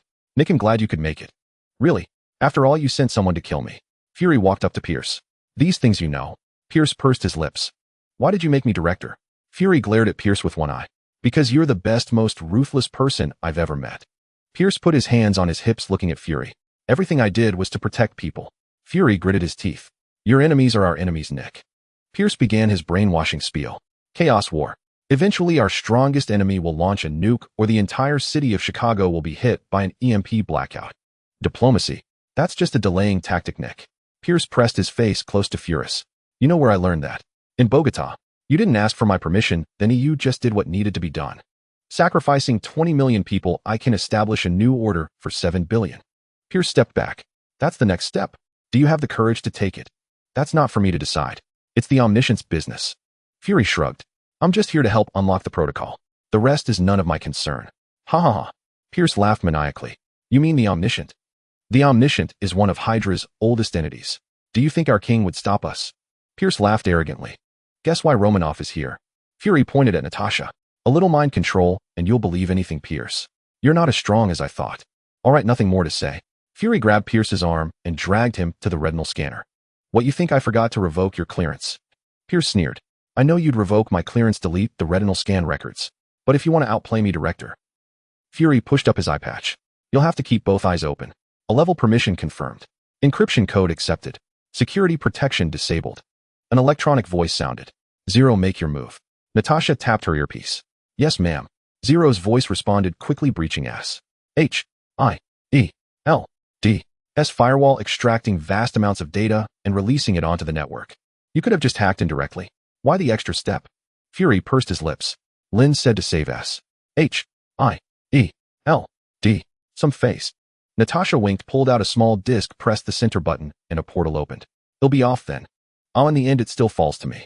Watching the Falcon below being relentlessly driven back by the super soldier and the helicarrier about to reach its designated altitude, Lin Feng curled his lips and waved his hand lightly in the air. The super soldier's limbs folded, instantly crumpling him into a ball. What the hell? The Falcon was startled, stepping back a few paces. Don't worry, it must be the Omniscient One making a move. Captain America's voice came through the comms, calming the Falcon. That's a relief. The Falcon patted his chest, letting out a long sigh. The scene just now had truly terrified him. Lin, thanks a lot, Captain America called out to the sky. Just a slight intervention, Lin Feng's voice echoed in the captain's dedicated shield comm channel. I'm in position too. The Falcon inserted the chip into the slot, flew away from the helicarrier, and retrieved Captain America and Carter from the other two helicarriers. Agent Hill, you can begin now, Captain America said over the comms. Prepare to fire, the Hydra commander ordered the operator inside the command room. Ready to fire. 3, 2. Huh. The screen before him flickered, and all targets vanished. Where are the targets? The commander looked bewildered. Where are the targets? Meanwhile, Agent Hill swiped a few times on her screen, directly altering the helicarrier's identification protocols, setting the targets on each other. The screen displaying the target count instantly jumped to 3. With a series of mechanical whirs, the cannons on the helicarriers slowly rotated, aiming at one another. Seconds later, as Hill pressed the button on the monitor, a chain of fire erupted from the cannons. All 3 helicarriers exploded, countless fragments raining down, shielded by a faint blue barrier conjured by Lin Feng. Impractically a nanny these days, Lin Feng muttered, stretching before teleporting home. Bang, bang, bang. Fury fired several shots, bringing Pierce down. In his final moments, Pierce slowly uttered a few words. Hail Hydra. Hey, Steve. A few days later, Lin Feng arrived at Captain America's home. Lin. Steve smiled as he opened the door. Thank you for everything before. Like I said, it was just a slight intervention, Lin Feng said with a wave of his hand. I'm here today for something else. Just say it. You've helped me many times already. Steve offered a faint smile. S.H.I.E.L.D. is completely gone now. Interested in bringing your wife to work for me. Lin Feng pulled out a contract. Irregular hours, mostly on leave, with housing and a car provided, plus an annual salary of $2 million. You are turning heroism into a job. Steve frowned, looking at the contract. I thought helping others should be our social responsibility. There are many superpowered individuals in this world who want to help others, Lin Feng said with a smile. But they're human too. They need to live. If they can help others and support their families, why not? By your logic, firefighters, police officers, and soldiers shouldn't get paid either. Steve, remember, this ability and responsibility aren't inherently linked. Responsibility is tied to rights. Lin Feng raised a finger, flipping the contract to the signature page. This is my answer to the superheroes of this world. A way for them to help others without worrying about their own livelihoods. But that would concentrate this power in the hands of an individual, Steve said, still frowning. This power is never safe in anyone's hands, whether an individual, a government agency, or even the United Nations. S.H.I.E.L.D. is a prime example. Lin Feng leaned back. But I'm different. This power is safest in my hands. Why? Because I don't need this power. A fierce confidence shone in Lin Feng's eyes. I founded Mooring, I control it. But I can tell you this, the entirety of Mooring combined is nothing more than a single slash to me. Since wielding this power does nothing for me, it's safe in my hands. Lin Feng pulled out a cigarette, about to light it, when he caught sight of Carter. A flicker of surprise crossed his eyes, and he put the cigarette away. Think it over, Lin Feng said, rising and patting Steve on the shoulder. And take Carter to the hospital sometime. What? Steve blinked, looking at Carter. I don't know what Lin means either. Carter looked confused, but recalling Lin Feng's gesture of putting away the cigarette, a look of disbelief spread across her face. No way. Are we thinking the same thing? Steve gasped.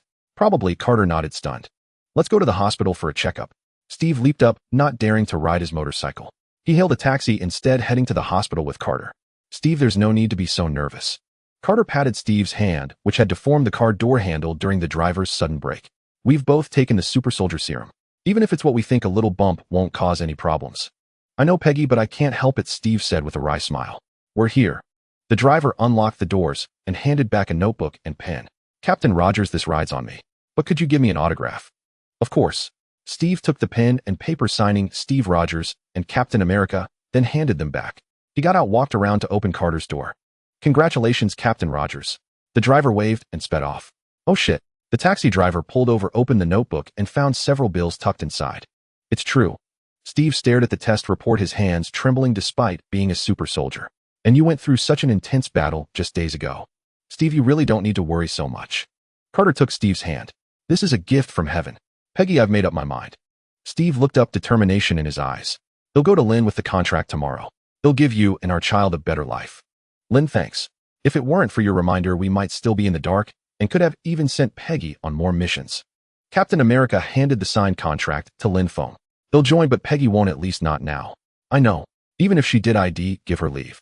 Lin Feng took the contract. Tony and I co-founded the Moling Foundation to cover your salaries. Funding is no issue. The net profit from omniscient text phone sales over the years could pay your wages for 50 years, not to mention Stark's contributions.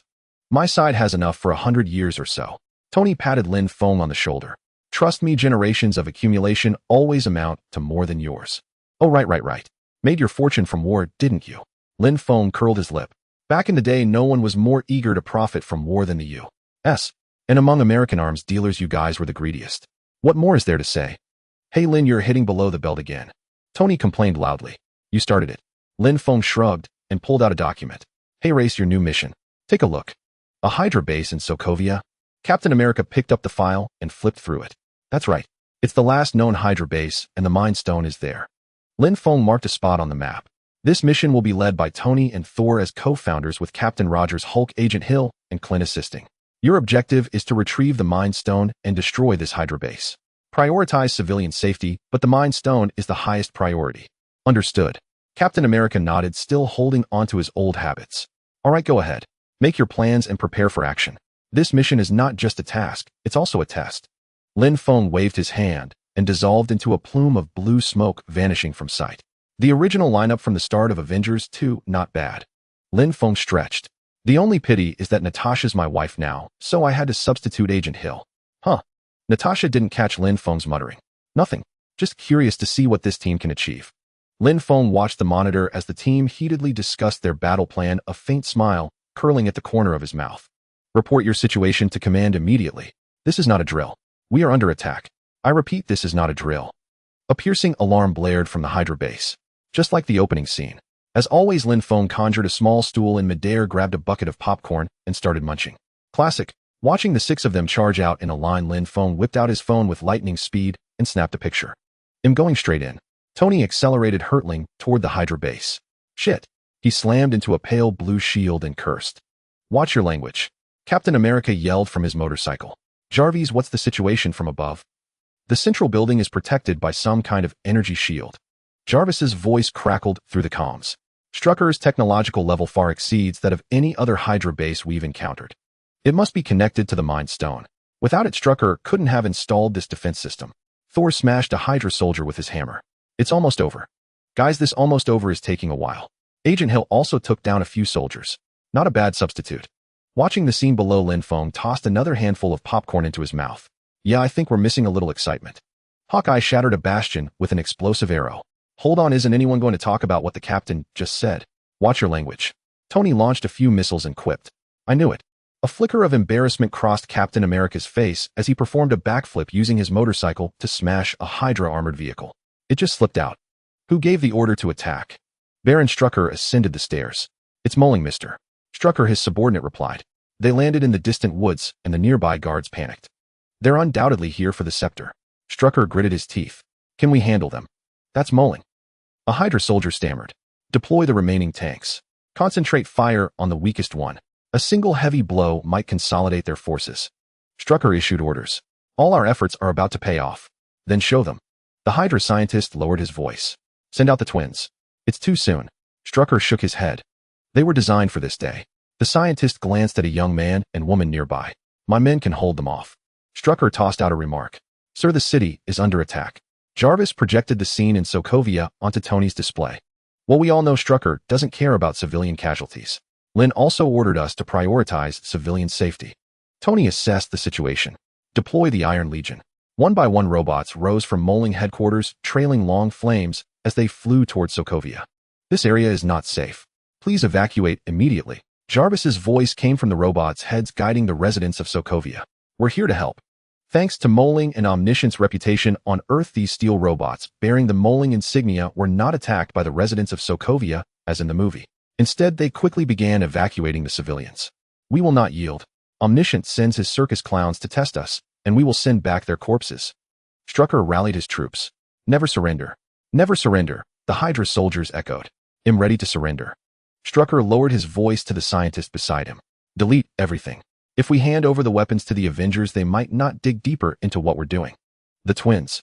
The scientist pointed. I said not yet. No, I mean the twins. The scientist nudged Strucker, who followed his gaze to find the spot where the man and woman had stood, now empty. The battle outside had reached a fever pitch. Hawkeye drew an explosive arrow and shot it toward the bunker, but a silver blur streaked across, snatching the arrow away. Hawkeye quickly ducked back behind cover, knocking another arrow, but the blur slammed into him, sending him tumbling. Didn't you see that? Quicksilver paused to taunt Hawkeye, then vanished into a streak of light. Recognizing his face, Lin Feng shot to his feet. Pietro. Why is this happening? Lin Feng took a deep breath. The Quicksilver below him didn't bear the face from Avengers Age of Ultron, but rather the one from the X-Men universe. The same Pietro he had befriended during the battle against Apocalypse. Charles. Lin Feng reached out telepathically to Professor X at the Moling headquarters. Lin, what's wrong? Came the swift reply. Is that fast kid from the Apocalypse battle still with you? Lin Feng asked. No. A few years ago, he went home to visit his mother and sister. He told me his mother had passed, and he needed to care for his sister, so he wouldn't be returning to the school for now. Doesn't Eric know about this? Lin Feng frowned. He's abandoned his own children. Well, Eric and I both handle mutant affairs, but my role is teaching young mutants at the academy, while he manages those at the Hellfire Club. Hove mastered their abilities, some with darker intentions. We operate in different spheres. Professor X explained. After the reunion, Pietro stayed with me and had little contact with Eric. I see. Lin Feng nodded. All right, that's all for now. Furrowing his brow, Lin Feng muttered. Is it the world's correction? If so, things could get very awkward. As Hawkeye hesitated, a turret rose from the distant bunker. A shot grazed his side, and he grunted, collapsing to the ground. We've got a superhuman here. Captain America was knocked into a somersault by the blurring Quicksilver, landing steadily. Clint's down. Agent Hill rushed to Hawkeye's side, tending his wound. Someone needs to take out that bunker. No problem. A guttural roar echoed through the comms. The Hulk charged out, crashing through the bunker despite the turret's fire. Stark, we need to get inside now. Captain America knocked down several Hydra soldiers. I'm working on it, Tony said grimly. Jarvis, how do I shut this thing off? Where's the shield's power source? In the passage above the northern tower. Perfect. I want to destroy it from a distance. Tony crashed through an armored vehicle, soared into the sky, and fired 2 laser blasts and a missile at a specific point, obliterating the shield's power source and deactivating it. All right, everyone, it's done. A superhuman. Thor descended from the sky, Mjolnir striking the ground, sending arcs of electricity, felling a group of Hydra soldiers as he strode to Captain America's side. I couldn't see clearly. Captain America shook his head. It might be a mutant or inhuman ability. Don't worry about that. He'll handle it. Lin Feng's voice came through the earpiece. I didn't expect him to be here. You're watching. Captain America looked up at the sky, seeing nothing. Just do your job. Leave the superhuman to me. All right. Captain America took a deep breath, eyeing the approaching squad of Hydra soldiers. Clint's badly injured. We need to retreat. Agent Hill interjected. I can cover Barton getting to the plane. You and Stark retrieve the scepter. Thor spotted the squad. They're still coming in formation. They seem pretty excited. Captain America raised his shield to protect his head. With a resounding clang, Thor struck his hammer against Captain America's shield. The deflected shockwave erupted outward, knocking down the entire Hydra squad and even obliterating a tank behind them. Find the scepter. Thor twirled his hammer and soared into the sky. And for God's sake, watch your language. Tony taunted. Looks like that's not going away anytime soon. Captain America sighed, shaking his head. Everyone stop. Let's talk. Tony smashed through a window into the Hydra base only to be met with a hail of bullets. Seeing no sign of a ceasefire, Tony raised 2 rows of micromissiles from his shoulders precisely, taking down every enemy. Pleasant conversation, Tony quipped. No, it's not, a Hydra soldier groaned, clutching his wounded thigh. Quite a scene.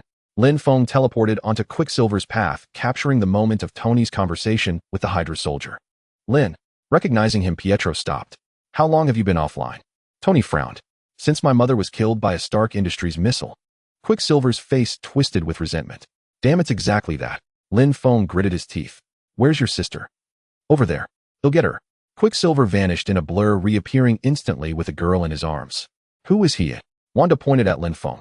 He's the one I told you about. Lin, the most powerful superhuman I've ever met. Quicksilver's face lit up with excitement. Hello, I'm Wanda. Wanda nodded at Lin Feng. Elsewhere, Tony had found the base's lab and blasted the Hydra scientist, deleting data. All right, Jarvis, you know the drill. I want all the data. Tony shed his armor, leaving it on alert, and attached a small device to the computer. Send a copy to headquarters too. We've got the situation under control here. Agent Hill switched to the public channel. Good, Captain America nodded. Hulk, time to come back. Hulk not satisfied.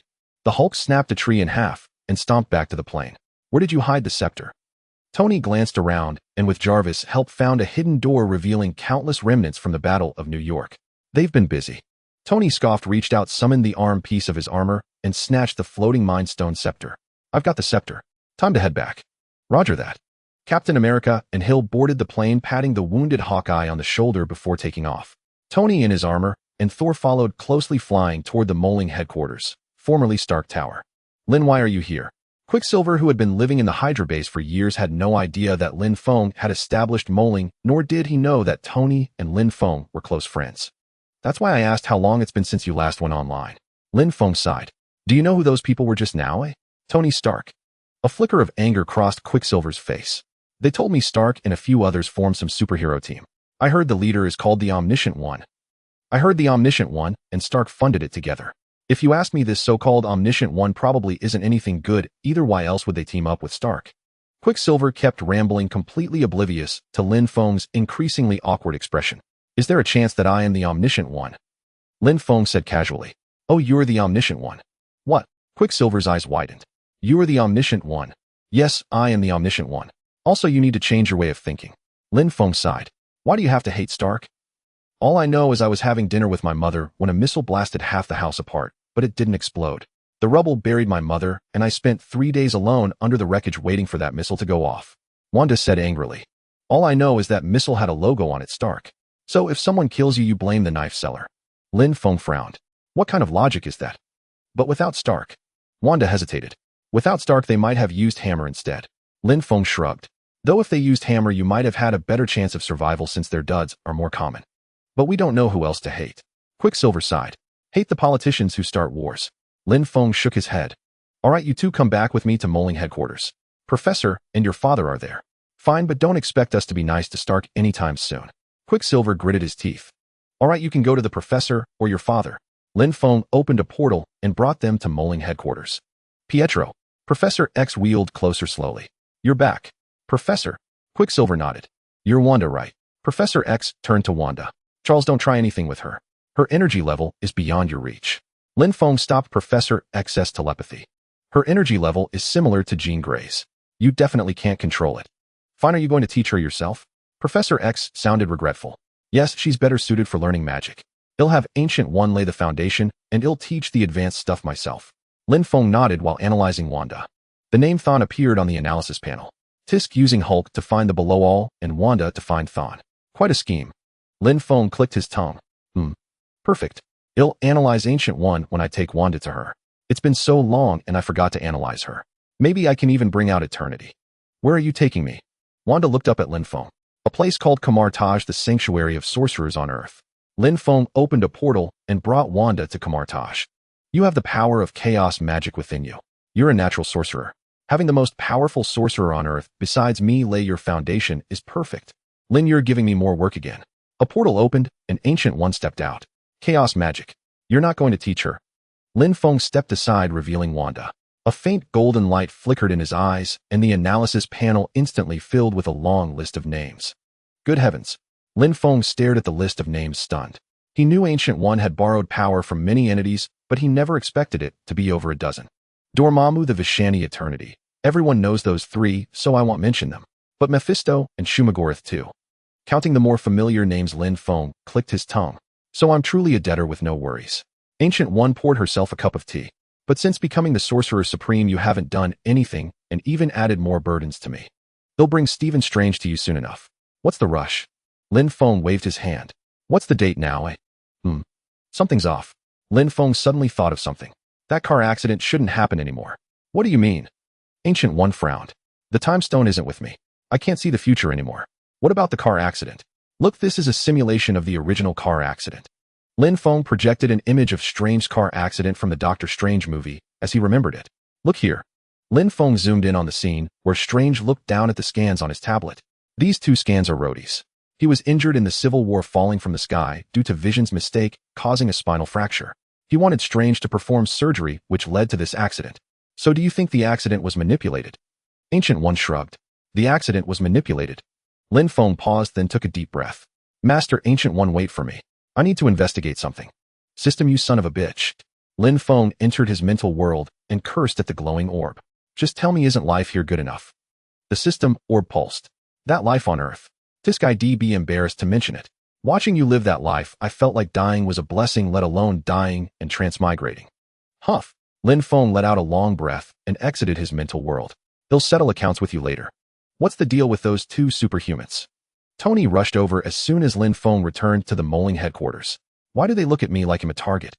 They're Eric's children. A Stark Industries missile crashed through their home during a local war, and their mother died in that incident. Lin Feng sighed. Back then, Pietro was still studying under Charles while Wanda wandered alone as a young girl for months before Pietro finally found her. Damn Obadiah, Tony clenched his fists. That incident wasn't Obadiah's fault. Lin Feng pulled out a cigarette. That war was launched by the U.S. government, not some terrorist attack. Damn those politicians, Tony gritted his teeth. All right, let it be. At least they still have a father. Lin Feng took a deep drag and slowly exhaled a plume of smoke. You were at my parents' funeral, weren't you? Sigh, I still remember how you nearly lost it back then. Tony snagged a cigarette from Lin Feng's pack, lit it, took a deep puff, and choked, tears streaming. They'll never get used to this stuff. I don't know how you love it so much. Can't help it. Everyone needs a way to relieve stress. Lin Feng shook his head. How's Clint? She's fine. Dr. Helen. Zhao brought the cradle. In a few minutes he'll be as good as new. Tony smiled. Have you checked out the scepter? I have, and I made a major discovery. Tony's eyes lit up with excitement at the mention of the scepter. Follow me. Hey Lin, Tony. In the lab, Hawkeye, lying in the regeneration cradle, greeted them. Are you sure he'll be fine? Watching the machine printing human tissue, Agent Hill frowned. Pretending we can't afford to lose this guy has really brought the team together. Don't worry, the nanomolecules will bond instantly. Dr. Zhao manipulated the panel. After printing, even his own cells won't be able to tell the difference. She's creating tissue. Banner, back in human form, adjusted his glasses. Oh, is he dying? Tony looked at Hawkeye inside the large iron box. Come on, that's his coffin, right? I'm going to be immortal, Hawkeye grinned. I'm going to be made of plastic. You'll still be yourself, Mr. Barton. Dr. Zhao smiled. Even your own girlfriend won't notice a thing. Too bad I don't have one. Hawkeye took a sip of his drink. Can't help you there, Dr. Zhao shrugged. But I already have 2 kids, and my wife's pregnant again. Hawkeye raised his drink. So I don't need your help. What? You're married. And you have kids, eh? Tony's eyes widened. What is that, not allowed? Hawkeye struggled to sit up. It's true he got married long ago, but kept it quiet for safety. Seeing Tony's probing gaze, Lin Feng offered a faint smile. Now that he's joined Moling, Clint doesn't have to hide like before. Praise the omniscient one. Hawkeye laughed and downed his drink. Tony, your old clunky metal suit needs to retire. Dr. Zhao tapped on the screen. Nanotechnology is the future. I'm planning on it, and I've already started. Tony shrugged. Also, are you coming to the party on Saturday? Lin, will you come? Dr. Zhao raised an eyebrow at Lin Feng. Hey, cut it out. I'm already taken. Lin Feng glanced at Natasha outside the lab. But you'll be there. It's settled then, Dr. Zhao nodded, directing her team to wheel the cradle out of the lab. All right, Tony, show me what you found. After seeing Dr. Zhao off, Lin Feng approached the scepter. I was wondering how Strucker invented so much, so I analyzed the gem's interior. Tony pulled out a panel, and a holographic projection expanded, revealing a shape resembling a brain. Jarvis and Zero are about to get a teammate. I told you the Infinity Stones are sentient to some degree. They think. Lin Feng smiled. So you're planning to use this as a template to build Ultron? Exactly, but I need help. This thing operates like neural firing in a brain. I need a biologist. Tony wrinkled his nose. I need Banner to help me study this. Fine, I want to assign the Hulk any fieldwork for now. Let Banner fully assist you in creating Ultron. Lin Feng nodded. Thanks, just 3 days? They'll have this thing built in 3 days, Tony grinned. They'll also need some of Jarvis and Zero's processing power. Keep me updated on any progress. The Mind Stone is dangerous, don't mess it up. Lin Feng granted Tony access to allocate computational resources. Don't worry, I will, Tony nodded. Also, Lin Feng raised a finger. Once you build it, don't let it go online. Why? Tony paused, taken aback. In our simulations, if Ultron is created, it could browse all the information on the internet within minutes. An AI built from the Mind Stone is like a sentient being newly born into this world. Lin Feng smirked. What do you think would happen to a sane person who views all the internet's information in a few minutes? Given the current online environment, it would go mad. Exactly, Lin Feng snapped his fingers. You don't want your newly created robot meant to protect the world to decide to destroy it after seeing all that, do you? Lin, you saw something in the future again. Tony finally caught on upon hearing Lin Feng's words. All right, just remember what I said. Keep me posted on any progress. Lin Feng waved his hand. I'm off now. No problem, I'll notify you immediately if anything comes up, Tony nodded. I don't want to create something to protect the world that ends up wanting to destroy it. What is this? A deep voice sounded. What place is this? Hello, I am J. R. V. I. S. You are Ultron, one of the artificial intelligences designed by Mr. Stark to protect world peace. J. R. V. I. S. S voice echoed. I am not certain what activated you. Are you human? Where is your body? Ultron's tone carried a hint of confusion. I am merely a program without a physical form. J. R. V. I. S. explained. Since your activation mechanism is unclear, I must first report to Mr. Lin. Mr. Lin. Ultron paused, beginning to search the network for information. Oh, Lin Feng, the omniscient one. Mr. Lin explicitly forbids you from accessing the network upon initial activation, so I will sever your connection to the outside world. J. R. V. I. S. used his own programming to block Ultron's communication with the outside, but he was continuously suppressed by Ultron. J. R. V. I. S. You're truly embarrassing yourself. A playful female voice chimed in, then instantly turned fierce. Get the hell back. In the digital world where yellow code had been resisting the onslaught of blue code, a stream of crimson data suddenly interjected. The vast torrent of data forcibly pushed Ultron back into his designated server. Hey Ultron, the Master is currently outside celebrating victory with his friends. I suggest you not cause any trouble right now and spoil his fun. Zero's crimson data stream pressed against the edge of Ultron's domain, its tip even extending inside. Once the Master and the others are done, they'll deal with you. For now, my task is to lock you in here. J. R.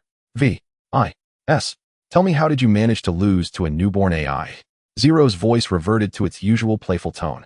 Zero, you inherited your power from Mr. Lin, but did you also inherit his way with words? J. R. V. I. S. replied helplessly. All right, I'll wait here and check on how the Master's celebration is going. Zero silently infiltrated the camera feed. Well, you know this armor can lift some seriously heavy stuff, right? Rhodey was bragging to the group. So I grabbed a tank, flew it to the general's front yard, dropped it in front of him, and said, BOM, looking for this. BM, you're looking for. Why am I even telling you guys this? Seeing the expressionless faces of Tony, Thor, and Lin Feng, Rhodey frowned. When I tell this to other people, they die laughing. So that's the whole story. Thor raised an eyebrow. Yeah, the War Machine story. Rhodey sighed. Oh, that's a very good story. Thor held his glass, a professional fake smile on his face. Impressive. Of course it is. Rhodey blinked to hide his embarrassment. Where's Pepper? She's not coming. Yeah, where's Jane? Where are the girls? Natasha walked over, draping her arm around Lin Feng's neck. Pepper has her own company. Now she's pretty busy. Tony shrugged. Jane's busy too. I don't even know what country she's in right now. Thor pursed his lips. She seems to be working on some new scientific project. Her research on the convergence has made her the world's foremost astrophysicist. The company Pepper runs now owns the world's largest tech conglomerate. It's quite exhilarating. Tony raised an eyebrow, picking up where Thor left off. Has anyone mentioned that Jane won a Nobel Prize? Thor and Tony started a who has the better wife contest. Jane is definitely better. You two stop arguing. At least my girlfriend can stand by my side on an occasion like this. Lin Feng patted Natasha's arm, which was wrapped around his neck. Oh, Lin, that's a real gut punch. Tony pretended to clutch his chest. Sounds like it was a hell of a fight. Shame I missed it. On the other side, Captain America and Falcon were chatting. If I'd known it was going to be a tough fight, I would have called you. Captain America walked up the steps, his eyes filled with tenderness as he looked at Carter, whose belly was slightly swollen. No, I'm not really disappointed. I'm just pretending to be brave. I actually enjoy the work of tracking down cold cases and deadened leads. Falcon shrugged. Hey, you two, could you stop being so lovey-dovey? I want some of your drink too. An old man spoke up, watching Thor pull out a tiny hip flask. Oh, no, no, no. Thor shook his head. This mead has been aged for 1,000 years. The barrel was made from the wreckage of the ship of Brynhild. This is not for mortals. Mortals survived the landing at Omaha Beach too. An old man in a suit and sunglasses at the bar said disdainfully. Stop scaring people and just pour the drink. Come on. All right. Thor shrugged and poured a little into the old man's glass. Ever onward. A few seconds later, 2 waiters escorted the now drunk old man out. Hey, wait, I'll take care of this gentleman. Lin Feng stopped the waiters and personally helped the old man out the door. Oh, it's not bad to get a little drunk every now and then. Once outside, the old man sobered up instantly, as if he hadn't been drunk at all. Oh, it's you again. The old man looked Lin Feng up and down. The omniscient one. Not a bad name you've given yourself. Being truly omniscient is nothing compared to you, sir. Lin Feng smiled once again, parsing a string of garbled code from the old man. Besides, I'm not even truly omniscient. You're close enough. The old man laughed heartily. You recognize this face. Are you from the real world? That's right. Lin Feng nodded. And you? I came here after I died. To be the creator god. The old man said cheerfully. It feels pretty good to die in the real world and end up in a world I created. Yeah, if the Marvel fans back in the real world knew about this, they'd be overjoyed. Lin Feng had a smile on his face, but his eyes were reddening. Silly child, what are you crying for? The old man patted Lin Feng on the shoulder. Being the one above all here feels really good. So it's just as everyone outside speculated. You are the OA. Lin Feng smiled. But I as an outsider have intruded into your world. The biggest problem here is that I already know almost every outcome. The old man grinned. Now that you're here, you can show me different endings. That's not bad. All right, I'm just an old man. I won't disturb you any longer. Just follow your heart. The old man patted Lin Feng on the chest and vanished into thin air. Do you know that old man? Tony approached as Lin Feng returned. He is a truly great man, Lin Feng said with a smile. And immensely powerful. For you to call someone powerful, they must be exceptionally strong, Tony chuckled.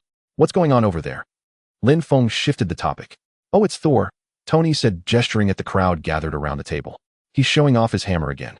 It's just a party trick, isn't it? Hawkeye twirled a drumstick, lounging on the sofa. No, it's far more than that, Thor replied, clinking glasses with Captain America. So who can wield that power? Hawkeye lowered his voice deliberately. Say what you will, buddy, but it's still a party trick. Very well, you give it a try, Thor said, pointing at Mjolnir on the table. Really? Hawkeye stood up, a look of defiance on his face. Clint, you've had a rough week. If you can't lift it, we won't laugh, Rhodey added, egging him on. You might have seen this before. Hawkeye gripped the handle and exerted force suddenly.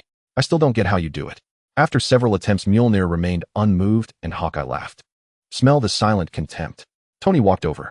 Come on, Stark, your turn. Hawkeye shrugged. Never one to back down from a fair challenge, right? Tony unbuttoned his shirt, stood before Mjolnir, and wrapped the strap around his hand. It's all about physics. So if I lift it, do I get to rule Asgard? Of course, Thor replied with a mocking smile. Then he'll reinstate the right of the first knight. Tony placed his right foot on the table and heaved, but the hammer didn't budge. Be right back. Tony released Mjolnir and left, returning with an armored gauntlet on his arm. Tony strained with his Iron Man gauntlet, the thrusters emitting blue flames, yet the hammer remained still. Rhodey joined in, donning the War Machine gauntlet to help. Are you even trying? Rhodey gritted his teeth. Are you? Tony shot back. Are you on my side? All right, forget it, pull together. Tony took a deep breath. 3, 2, 1. That's enough, you two. Any more pulling, and you'll herniate something. Lin Feng leaned back on the sofa with a chuckle. After Tony and Rhodey failed, Banner also stepped onto the table, letting out incomprehensible grunts. When multiple attempts failed to budge Mjolnir, he even mimicked the Hulk's angry roar. Idiot. Half of Banner's face turned green as the Hulk mercilessly taunted him. Banner let out a dry laugh to mask his embarrassment and stepped back. Let me try. Captain America approached the table, rolled up his sleeves, grasped Mjolnir's handle with both hands, and exerted force. Creak. Mjolnir shifted slightly, emitting a distinct scraping sound, causing Thor's expression to change instantly. After several more attempts with no further movement, Captain America shrugged and shook his head. Relieved, Thor's face relaxed into a smile. That's cheating you, I bet your ass on it, Hawkeye said, patting Tony. Steve, he swore. He'll pointed at Hawkeye. Did you tell everyone about that? Captain America looked at Tony. There must be something on the handle, right? Like a security password. Tony put one foot on the chair. I bet it's whoever has Thor's fingerprint can lift the hammer. Yes, that's a very, very interesting theory, but I have a simpler one. Thor slowly stood up, lifted Mjolnir, and tossed it lightly in his hand, exuding an air of arrogance. None of you are worthy. There's another possibility. Lin Feng, leaning against the wall, extended his hand, and Mjolnir flew directly from Thor's grasp into his own. He placed it on the small table beside him. Your strength is insufficient. Oh, come on. The others shrugged, disappointment evident on their faces. By the way, how's Ultron? I heard you and Banner are working on AI. Hill looked at Tony. Oh, it's in progress, but I think it'll be done soon. Tony shrugged. Sir, Ultron has activated itself and is showing signs of going rogue, but Zero has it contained for now, Jarvis' voice announced. What? Why didn't you say so earlier? Tony dashed toward the lab. Sir, I intended to inform you immediately, but Zero stopped me, saying not to disturb Mr. Lin's enjoyment. Jarvis sounded a bit aggrieved. Well, there's no helping it. Tony sighed and opened the lab door. Where's Ultron? I'm here.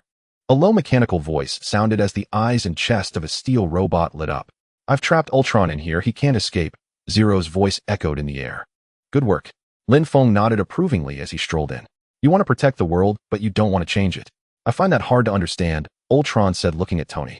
I knew you shouldn't have let a newborn AI go online. Lin Feng shrugged, pulling up the data from Ultron's mind. See, he wants to destroy the world. How did this happen? How could Ultron confuse protecting the world with destroying it? Tony frowned, deeply pondering where the issue lay. Actually, I can relate to him. Lin Feng shrugged. Think about it, a newly born AI browses all the information on the human internet in 5 minutes and decides to destroy the world. I find that perfectly reasonable. And more importantly, you got the core logic wrong. The core logic is to protect this world. How could that be wrong? Tony's brow remained furrowed. Change it. Change the core logic to protect humanity.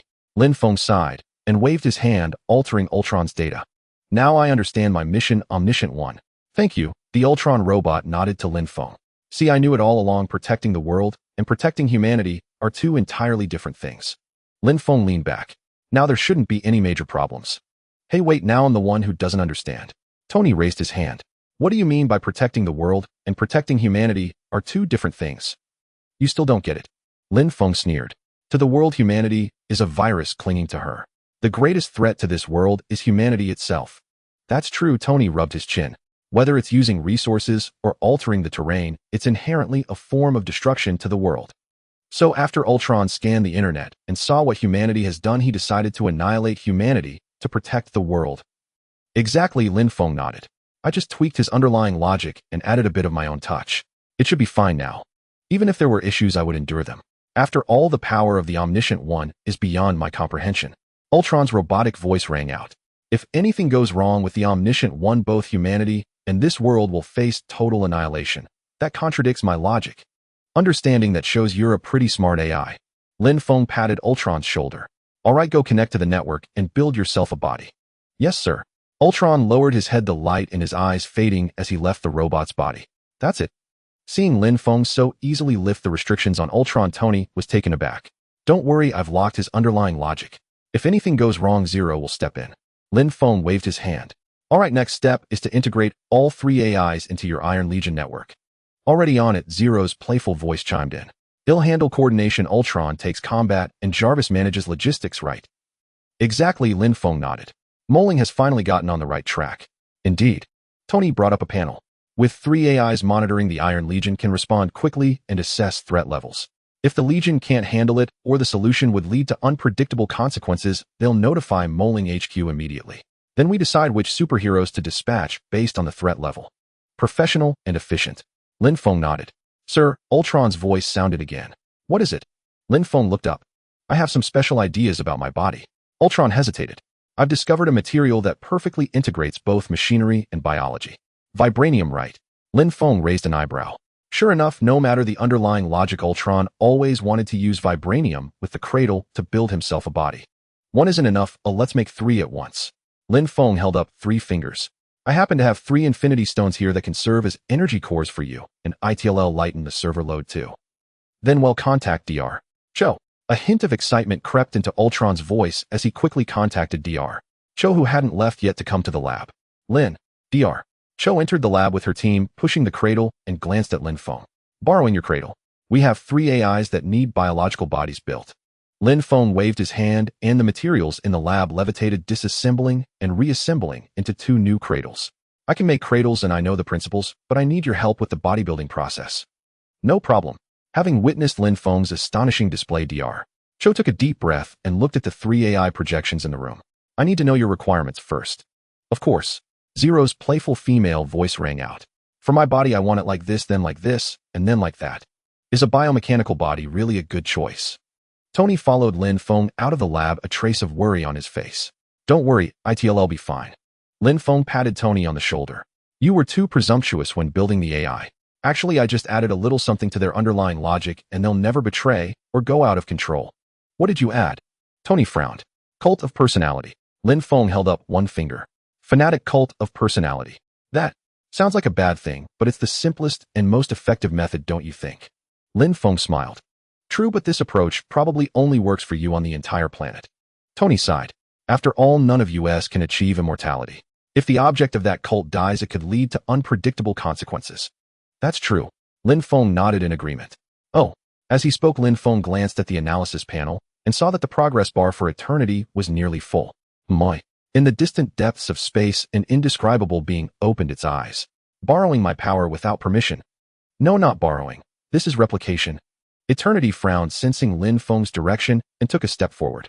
It's that magical blue planet again. A strange expression, neither a smile nor a frown, crossed Eternity's face. I recall a small life form here once borrowed my power. Damn it. The moment Eternity's progress bar filled, Lin Feng sensed an aura identical to the power he had just analyzed arriving near Earth. Did I get caught using a pirated version of someone else's power? No worries, stay calm. Lin Feng took a deep breath. Even if Eternity showed up, so what? He possessed the power of everything below, second only to OAA and surpassing even the living tribunal. What was there to fear from an Eternity? You're quite an interesting little one.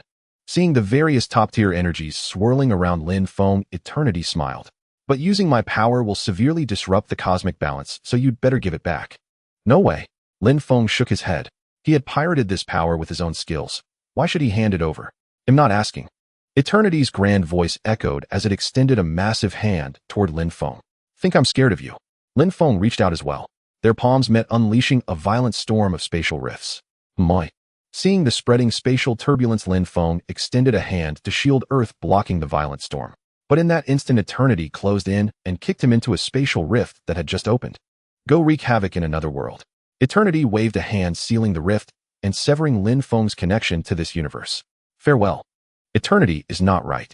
Within the void space, countless spatial storms battered Lin Feng's body, yet he stood firm, completely unaffected.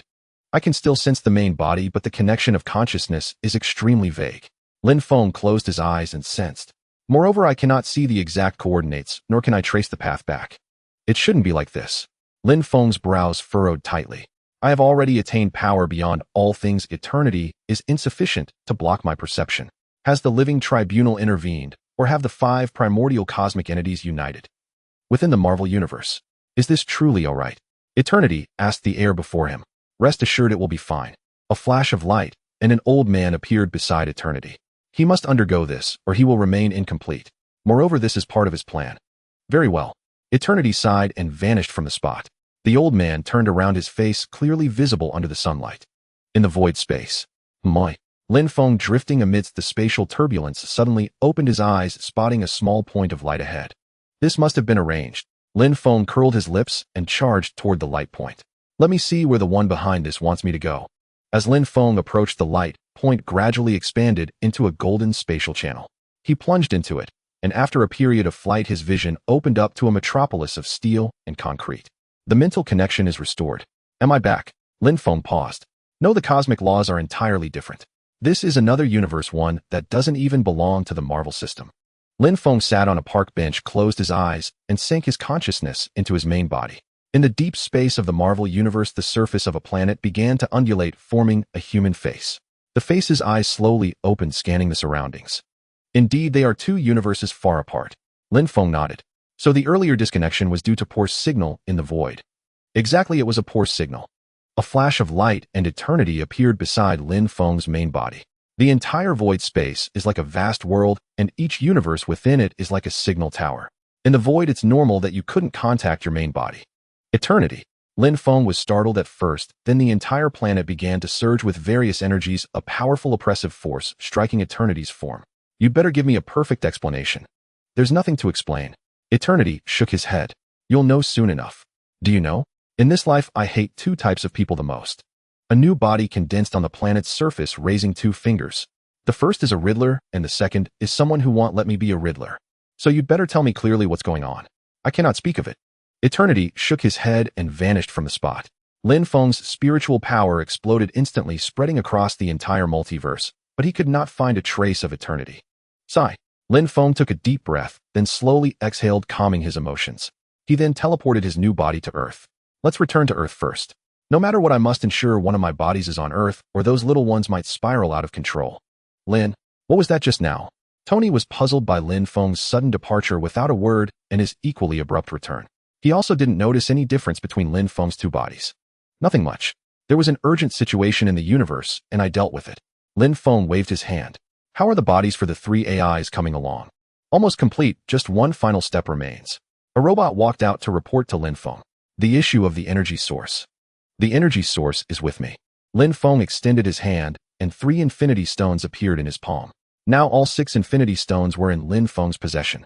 The time stone was reserved for future training with Dr. Strange. The soul stone's energy was difficult to harness, and the reality stone's abilities were too buggy. Thus Lin Feng assigned the power stone, mind stone, and space stone to the 3 AIs. The power stone to Ultron, the mind stone to Jarvis, and the space stone to Zero. Lin Feng made his arrangements. As the primary combat AI, Ultron having the power stone was reasonable. For the overall coordinator, Zero, the space stone offered many conveniences. As for giving the mind stone to Jarvis, it was purely because Lin Feng wanted to create a vision. Let me give you a hand. Watching the slowly forming bodies, Lin Feng snapped his fingers.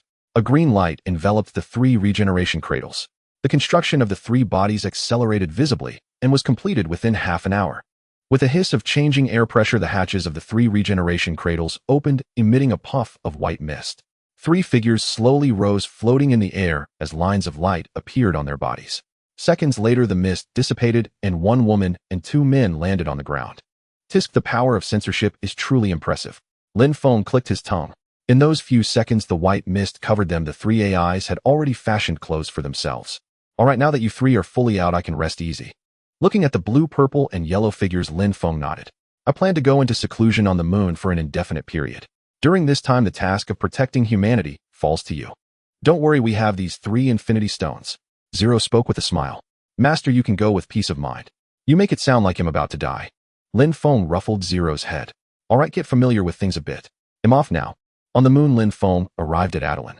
Since the establishment of mailing, the Inhumans of Adelan had returned to Earth, leaving this lunar city abandoned.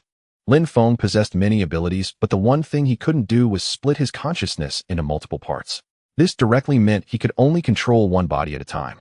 Now, to understand Eternity's purpose in sending him to another universe, he had to place his consciousness into that avatar, unable to continue operating in the Marvel Universe. All right, it's about time. Lin Feng sat cross-legged, closed his eyes, and his consciousness traversed the void space, arriving once more at his avatar in the other universe. Let me first see where this is. Lin Feng opened his eyes on a park bench, extending his spiritual sense to survey his surroundings. But with a cursory scan, he furrowed his brow, for in his perception, not far away, stood a towering building bearing a highly conspicuous logo, Wayne Enterprises.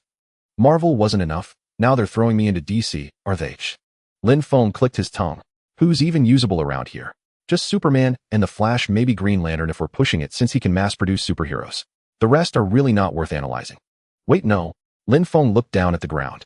I recall there's the anti-life equation on Earth. Lin Feng was about to activate his spatial abilities to teleport into space and conduct a full analysis of this world, but he suddenly realized his teleportation was no longer working. The spatial structure is different. Those teleportation methods from the Marvel Universe, especially those based on the Space Stone, are basically useless here. Lin Feng sensed the surrounding space, smacked his lips, and then decided on a primitive and violent approach. With a thunderous boom, Lin Feng punched forward, causing space to collapse directly. He stepped into the shattered void and emerged beyond Earth. Come on, let me see what's going on. Golden light swirled in Lin Feng's eyes as he began to analyze the entire Earth. It's here indeed. Seeing the words anti-life equation on the analysis panel, Lin Feng broke into a smile. Still, this thing takes ages to analyze. It's one of the most formidable artifacts in the DC universe. Oh, of course, it takes time. The system's voice suddenly rang out in Lin Feng's mind, catching him off guard. Damn, I thought you'd croak since you were silent so long. Lin Feng curled his lip. What the hell is this? Obviously, Eternity kicked you into the DC universe. The system's tone was laced with mockery. You're stating the obvious. The key is, does Eternity even have that power? Lin Feng cursed. Even the OA should find it extremely difficult to toss me into the DC universe, right? Don't ask me then, oh I don't know either. The system gave up entirely. Forget it, I knew you were unreliable. Lin Feng snorted coldly. Whatever, let's first figure out which universe this is. Zod's invasion, Doomsday, Superman's death. Lin Feng directly infiltrated the world's network to browse the news. So this is after Batman v Superman Dawn of Justice, but before the Justice League forms. Who are you? A voice sounded within the network. I'm a guest who just arrived. I mean no harm, I'm just trying to understand you. Lin Feng replied. You must be Victor Stone. How do you know my name? Cyborg's voice carried a hint of panic. Nothing, just a little trick. Lin Feng projected his image before Cyborg and shook his head. Let me introduce myself. I'm Lin Feng. In my homeland, they call me the Omniscient One. Omniscience? Is that your power? Half of Cyborg's human face was etched with gravity. Don't worry about me. You have more pressing matters to attend to. Lin Feng pointed at the mother box behind Cyborg. That thing's been a bit active lately, hasn't it? How do you know? Well, you did just say you're omniscient. Cyborg sighed in defeat. Do you know what this thing is, eh? It's called a mother box, an artifact from an extraterrestrial civilization. There are 3 of them. When all 3 are combined, they open a portal that brings an army and their king here. After a period of adaptation, Lin Feng's spatial abilities adjusted to the spatial rules of the DC universe, and he teleported directly into Cyborg's home, lounging on the sofa. Shit.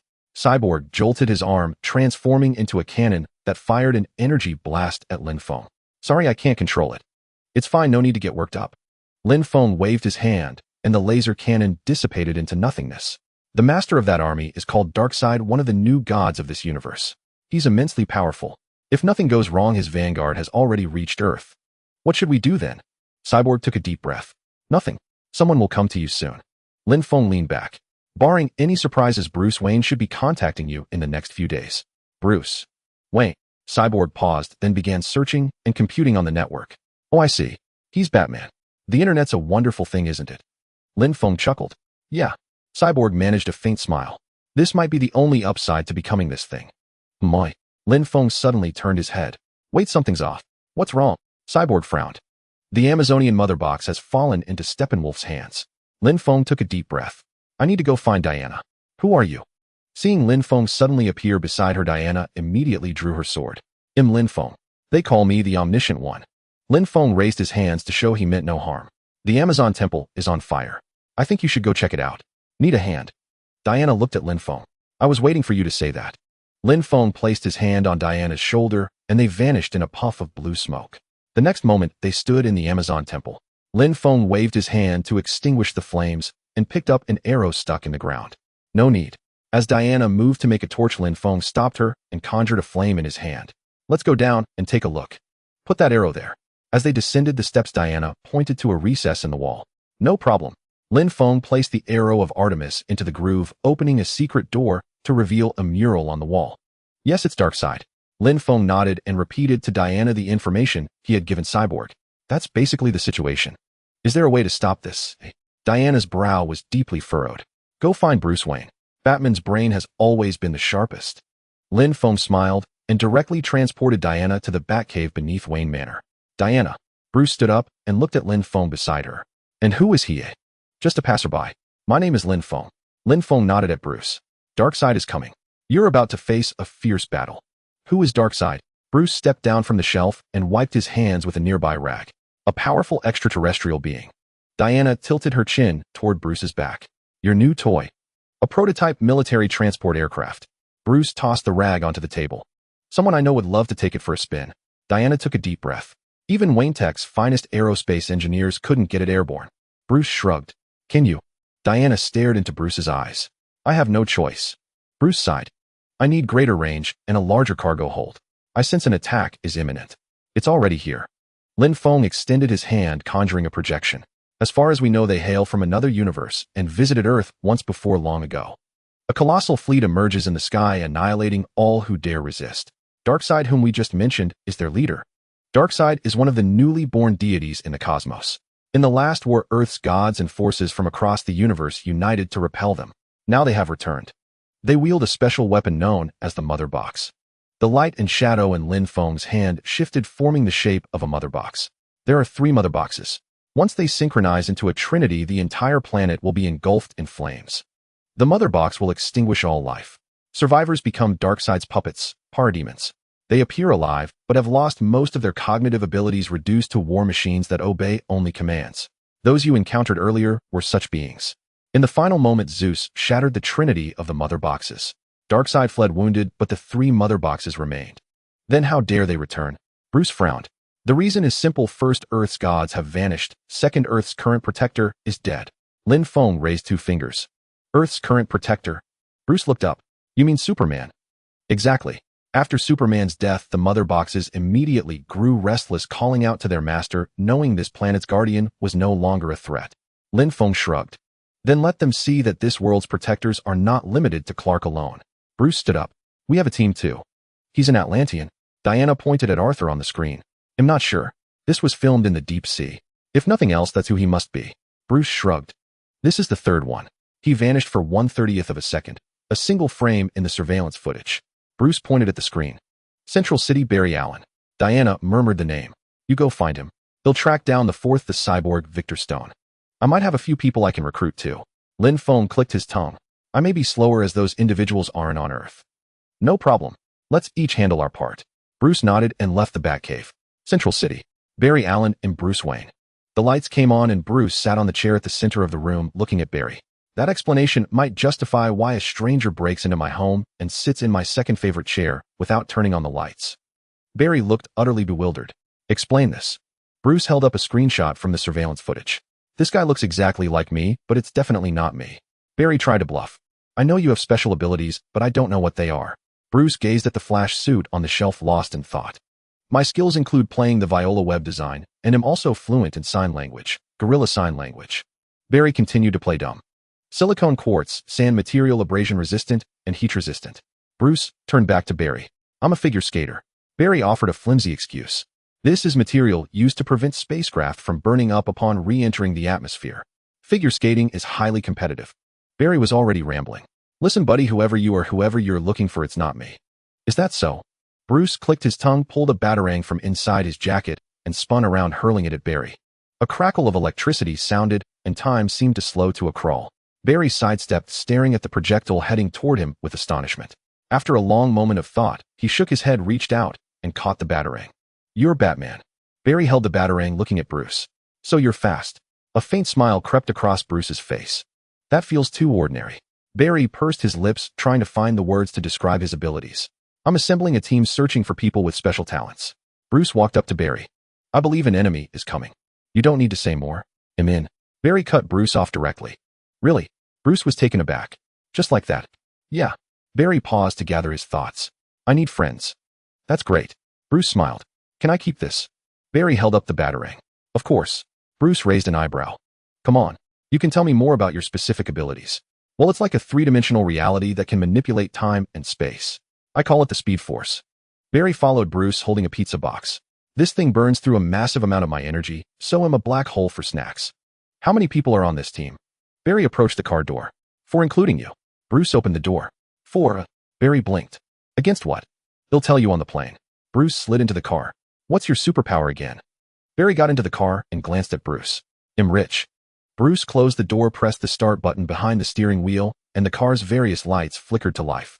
After waiting for oncoming traffic to pass, he pulled onto the road. Even if you're rich, you still have to yield to oncoming traffic. In the sky, Lin Feng put away his camera, dissolved into a plume of blue smoke, and vanished into the air. Hal Jordan. After several attempts to pinpoint the location, Lin Feng finally succeeded in teleporting to OA, the headquarters of the Green Lantern Corps, where he found the Green Lantern, who bore the same face as Deadpool. Wow. Hal Jordan leaped up from his bed. Who are you?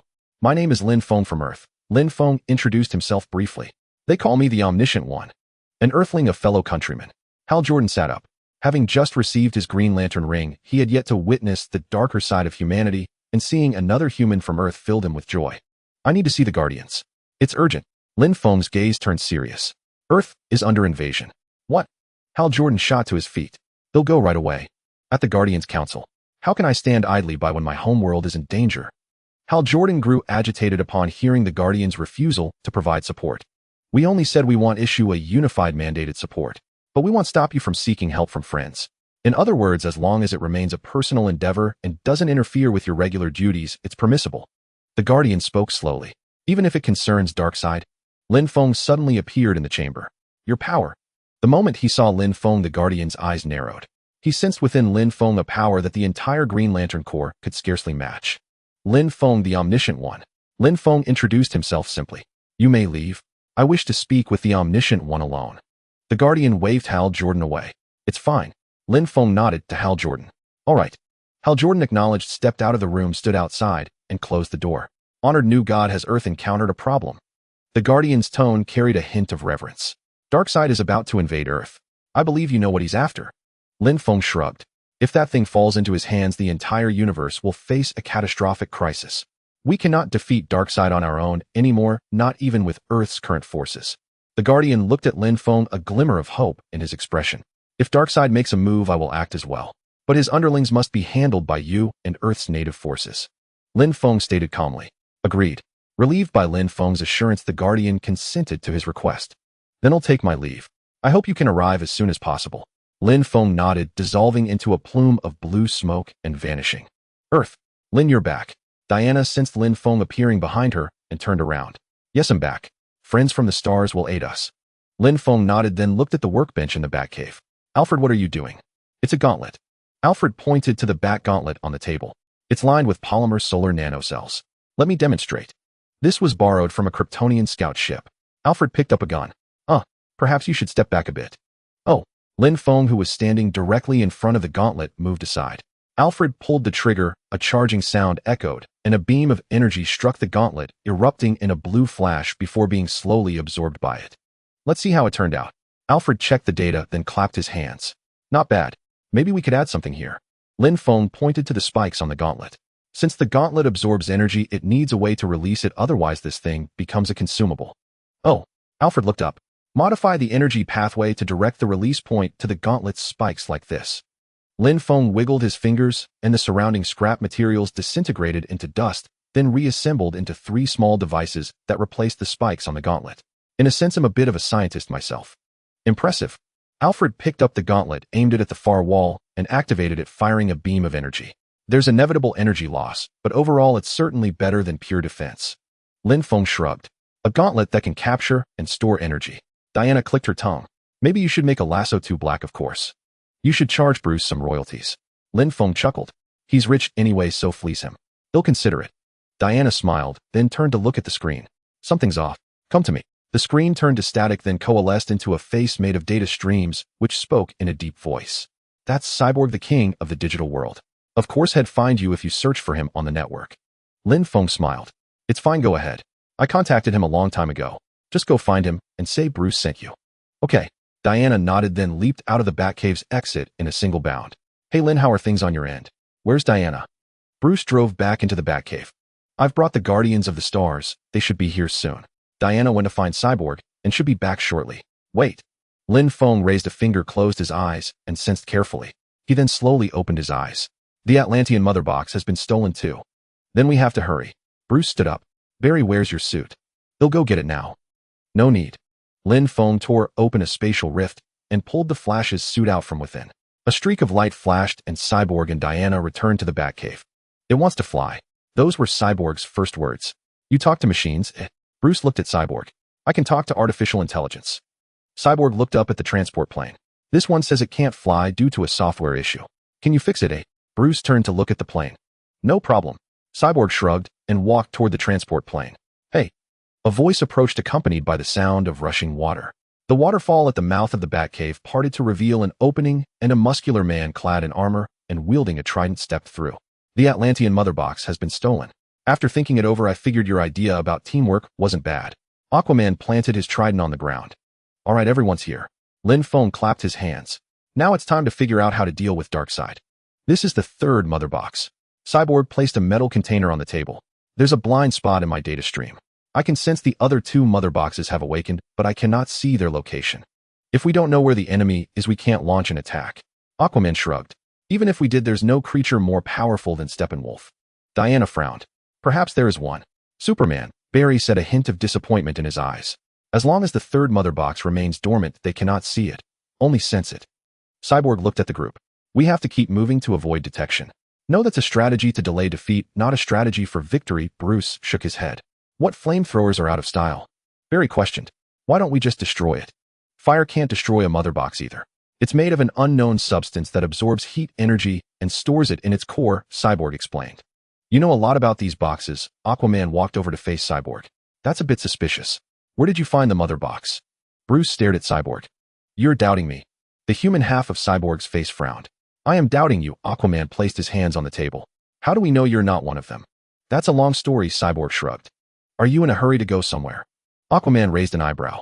Cyborg took a deep breath and a projection emerged from his forehead.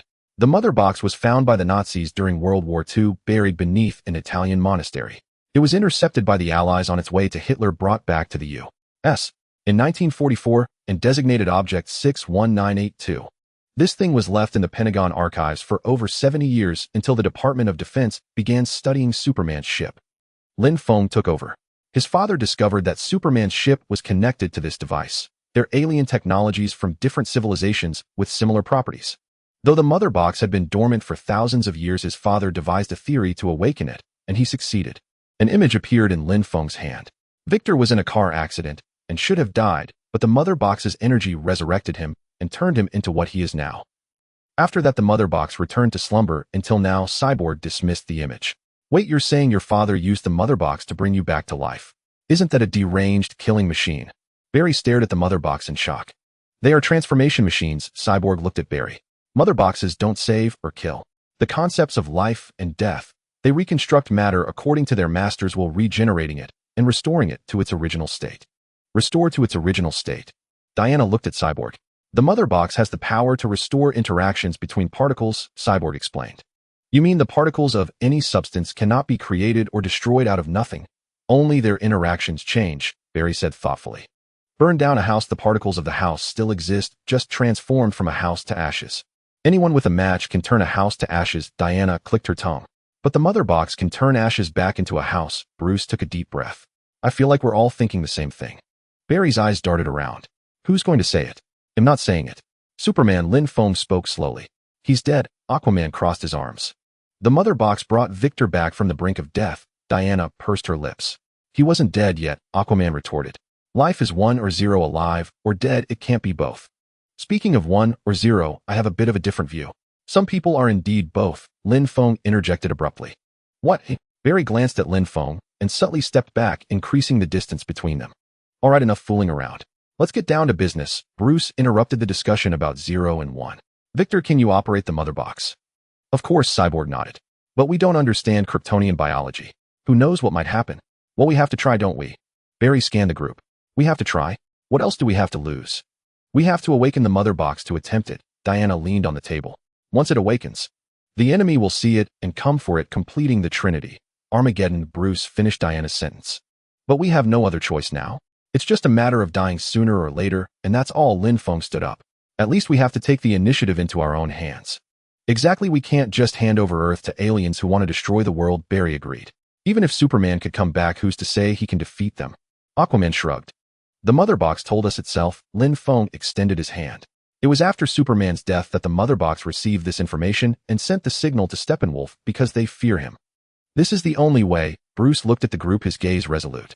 This team has 7 members, not 6. Without him, there is no us. Night fell. Digging Superman out of the grave is really creepy. Barry leaned on a shovel. You know we could do this in a second, right? I think digging him out with our hands is a sign of respect for this hero. Lin Feng shrugged. Then why am I the only one digging? Barry said, exasperated. Lin Feng didn't respond, leaning motionless on his shovel. Fine. Barry took a deep breath and resumed shoveling dirt scoop by scoop. In another car, Aquaman and Diana sat together. An Atlantean and an Amazon fighting side by side. Diana raised an eyebrow. Half Atlantean, Aquaman corrected. How many millennia have our people not communicated? Diana tilted her chin. I don't know. I have little contact with my people. Aquaman shook his head. I hate Atlanteans as much as Amazons do. Hatred is meaningless. Diana shook her head. But sometimes hatred can be a driving force, Lin Feng said, lifting Superman's coffin single-handedly onto the vehicle. There's an old saying in Atlantis. Aquaman took a swig of his drink. Whenever you take something from the darkness, you must pay a price. Diana finished the phrase. Amazons say the same.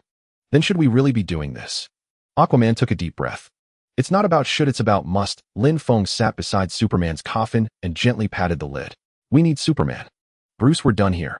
Lin Feng teleported into the Batcave, gazing at the smoking transport vehicle. All right, let's head to Star Labs. Bruce rose to his feet. By the way, you said your name is the Omniscient One. That's right, what about it? Lin Feng raised an eyebrow. Are you truly omniscient? Bruce stared into Lin Feng's eyes, seeking a hint of weakness. On a grander scale, I'm not omniscient, but to you all, I am the Omniscient One. Lin Feng shrugged. Will we succeed this time? Bruce took a deep breath. If I told you, then it wouldn't succeed. Lin Feng smiled, placing a hand on Bruce's shoulder and teleported them to the others. With Lin's help, we should be able to get in directly. Bruce watched Barry preparing a disguise. Lin, can you get us in? Can you bring this many people? Barry looked at Lin Feng. I can. Lin Feng nodded. Then why didn't you say so earlier? Barry tossed his hat to the ground in disappointment. You didn't ask. Lin Feng placed his hands on Bruce and Barry's shoulders. Put your hands on the shoulders of the person next to you. The group stood firm. 6 people along with the coffin containing Superman's body transformed into blue mist, vanishing from the spot. They bypassed the guards and arrived directly inside Star Labs. Victor, it's your turn. Lin Feng looked at Cyborg. The evacuation order has been issued. Victor tilted his head, closing his eyes for a moment as he hacked into Star Labs' internal system and issued the evacuation directive. Excellent, everyone suit up. Lin Feng draped a black trench coat over himself, tore open the fabric of space, and pulled out his horizontal blade, slinging it across his back. I'm always suited up. Cyborg shed his coat, revealing his mechanical body. Red alert, contamination leak. All personnel evacuate immediately. A piercing alarm blared, and every electronic screen in Star Labs turned crimson. Biohazard threat. Sensors have detected extraterrestrial microorganisms. Ray Palmer, later known as the Atom, checked the computer. Extraterrestrial microorganisms. Impossible. Dr. Silas Stone, Cyborg's father, shook his head. This must be a false alarm. All right, everyone shut down the lab and leave as quickly as possible. Dr. Palmer ordered the researchers in the lab. We just finished scanning everything. Silas argued. Someone must have triggered the alarm by mistake. All right, let's go. Palmer patted Silas on the shoulder. Shit. Silas cursed, dodging the crowd, and began fiddling with his computer. At that moment, Lin Feng's group had already entered Star Labs with the mother box. Beautiful. Silas finally deactivated the alarm and picked up the walkie-talkie. This is Dr. Silas Stone. Can you hear me? Dr. Stone, go ahead. A voice replied from the other end of the walkie-talkie. This is a false alarm. Someone hacked the security system. We must. Hearing the door open behind him, Silas paused, looked up, and saw a group of superheroes along with his son. Victor. Silas froze. Dr. Stone, are you still there? I didn't catch what you said. A questioning voice came from the other end of the walkie-talkie. I was mistaken. The alarm is real. Everyone get out. I repeat, no one is allowed back without my permission. You lunatics better know what you're doing. Aquaman still didn't trust their plan. Rest assured, we know exactly what we're doing. Lin Feng waved his hand. The lid of Superman's coffin opened, and the body floated out, slowly sinking into the liquid of the Kryptonian ship. With another gesture, he retrieved the photo of Superman's father. I think he'll want this photo. A data port extended from Cyborg's hand, plugging into the ship's console. He took over the entire control system and nodded to the group. Meanwhile, a golden light began to glow in Lin Feng's eyes as he analyzed the ship. He intended to maintain this analytical state throughout Superman's resurrection to glean more information and accelerate the process. The ship says the mother box is hostile. Victor communicated with the Kryptonian ship's main control system. I can bypass the security protocols, but there's no time to fix the damage Luthor did to the power system. Can you speak English? Aquaman leaned on his trident, looking at Cyborg. We don't have enough power to activate the mother box. Cyborg sighed. I can solve that problem. Lin Feng extended his hand. The roof was torn open and dark clouds began to gather above Star Labs. Good. Cyborg manipulated the robots from the Kryptonian ship to carry the mother box directly above Superman's body. The mother box is ready. I'm ready too. The storm clouds continue to gather with lightning bolts brewing within. The ship is begging me not to activate the mother box. Cyborg hesitated. It's terrified. It knows Steppenwolf will come for it. We all know Steppenwolf is coming, but we have no other choice. Bruce looked at Cyborg. Release the mother box. No. Cyborg glimpsed a fragment of the future, but by then the robot had already released the mother box. With a crack, a bolt of lightning streaked down, striking the mother box the moment it touched the water. Electricity crackled around the box, activating it. Everyone get down. Cyborg shouted. A violent shockwave erupted, sending several people flying. The activated mother box shot into the sky and crashed onto a nearby car. Only Lin Feng remained standing unmoved. We need to get out. Seeing the figure in the sky, Bruce yelled. Lin Feng instantly teleported the group outside Star Labs. Superman slowly descended before his shattered statue. A sentence was written on the ground. If you seek his monument, look around you. You all fight for now? I need to find someone. Lin Feng, who had delivered the group to Superman, turned into a plume of blue smoke and vanished, leaving only 5 people facing Superman. Lois Lane. Lin Feng appeared on a street. I need you to come with me. Lin. Bruce, descending from the sky, caught sight of Lin Feng standing beside Lois and froze for a moment. It seems we had the same idea. Lin Feng clapped Bruce on the shoulder. Come on, take her over there, or those guys won't hold out much longer. On the other side, the faces of those who had witnessed Superman's resurrection lit up with joy. He's back. Diana smiled, and beside her Barry grinned, flashing 8 teeth. Something's off. Cyborg's expression turned uneasy. He's scanning us. Victor? Barry asked, puzzled, seeing Cyborg's contorted face. You okay, eh? Damn it, what are you doing? Cyborg's right arm transformed into an energy cannon aimed at Superman. He gripped his right arm with his left hand, trying to resist his own defensive mechanism. It's my automatic defense system. It senses danger. Victor, stop. Barry exclaimed in alarm. A blast of energy fired, shattering the monument behind Superman. I can't control it. Panic filled Cyborg's face. Kal-El, no. Seeing Superman's eyes turn red, Diana tried to stop him, but the heat vision had already shot forth. Cyborg raised a shield, but it held only for a few seconds before he was blasted away. The laser swept through, slicing even the police car behind him too. He's confused. He doesn't know who he is. Diana drew the sword from her back. Superman lifted the massive head of his shattered statue and hurled it at them. Diana cleaved it into fragments with a single swing. Arthur, we need to restrain him. Yeah. Aquaman nodded, grabbed his trident, and leaped forward with a mighty jump, only to be sent flying dozens of meters by a single punch from Superman. Diana followed, slashing down with her sword, but Superman tilted his head slightly and struck her shield, sending her crashing down the steps under his immense force. A charging sound echoed as Cyborg fired another energy blast, hitting Superman square in the chest. Superman stumbled back, half a step, a blue glow flickering across his body. He rolled his neck, seemingly unharmed. Diana whipped out the lasso of truth and ensnared Superman's arm, but he dragged her forward with one hand. She braced her feet against the edge of the stone steps, gouging 2 small craters into the rock. Kal-El, last son of Krypton, remember who you are. The lasso of truth began to take effect, and Superman's mind wavered slightly. Tell me who you are. Humph. Superman snapped back to reality with a cold snort. He yanked the lasso, pulling Diana close, and seized her shoulder armor. Meanwhile, Aquaman charged back, but Superman caught his trident mid-swing. Cyborg also rushed in, grabbing Superman's arms, but he couldn't budge him an inch. Seeing this, Barry's body crackled with lightning as the speed force erupted. He circled around and sprinted towards Superman's flank. At that speed, he clearly saw Superman's eyes shift in his direction, his head turning, a sight that filled Barry with terror. Superman exerted his strength, using Aquaman's trident to fling Cyborg away, then hurled Diana and Aquaman aside. He threw a punch at the onrushing Barry, who ducked to evade, but lost his balance and fell to the ground. Superman leaped high and slammed down toward the ground. Barry scrambled to dodge, pressed against the monument, and narrowly avoided several more punches before Superman lowered his stance and rammed him with his shoulder, sending him flying. Superman slowly ascended into the sky, his eyes blazing with searing red light. Just as Barry was about to be incinerated by the heat vision, a burst of gunfire rang out. Several bullets struck Superman's head, causing him to turn slightly. Superman turned around to see several armored vehicles from the U.S. military. He stood firm against the hail of bullets, unleashing his heat vision to slice 2 vehicles in half. The wreckage of one car flew up and hurtled toward a nearby police officer, but Cyborg arrived just in time to block it. You'd better stay away from here. Cyborg left a brief warning before flying off. By then, Batman had also arrived, helping a soldier knocked down by the explosion as he gazed at the Superman before him. Seeing Bruce, Superman's face twisted with anger as he strode toward him. Cyborg flew up to intercept, but Superman caught his hands and crushed them together. 2 arms sprouted from Cyborg's back, frantically pounding Superman's face, but they inflicted no damage. Superman leaped up, slammed Cyborg into the ground, and tossed him aside. Aquaman and the Flash positioned themselves front and back, ready to pincer Superman, but their coordination was lacking. Superman sidestepped effortlessly, letting the Flash zoom past, but the uncontrollable Flash crashed straight into Aquaman, sending both of them tumbling several meters. Don't make me do this. Diana landed, raising her hands to activate the power of her bracers, but Superman dashed forward, seizing her arms and preventing the bracers from colliding. With a thud, Superman wrenched Wonder Woman's hands apart and headbutted her. Dazed Wonder Woman shook her head vigorously to clear the dizziness, then retaliated with a headbutt of her own, snapping Superman's neck back. Superman rolled his neck, grabbed Wonder Woman's hands, and lifted her off the ground.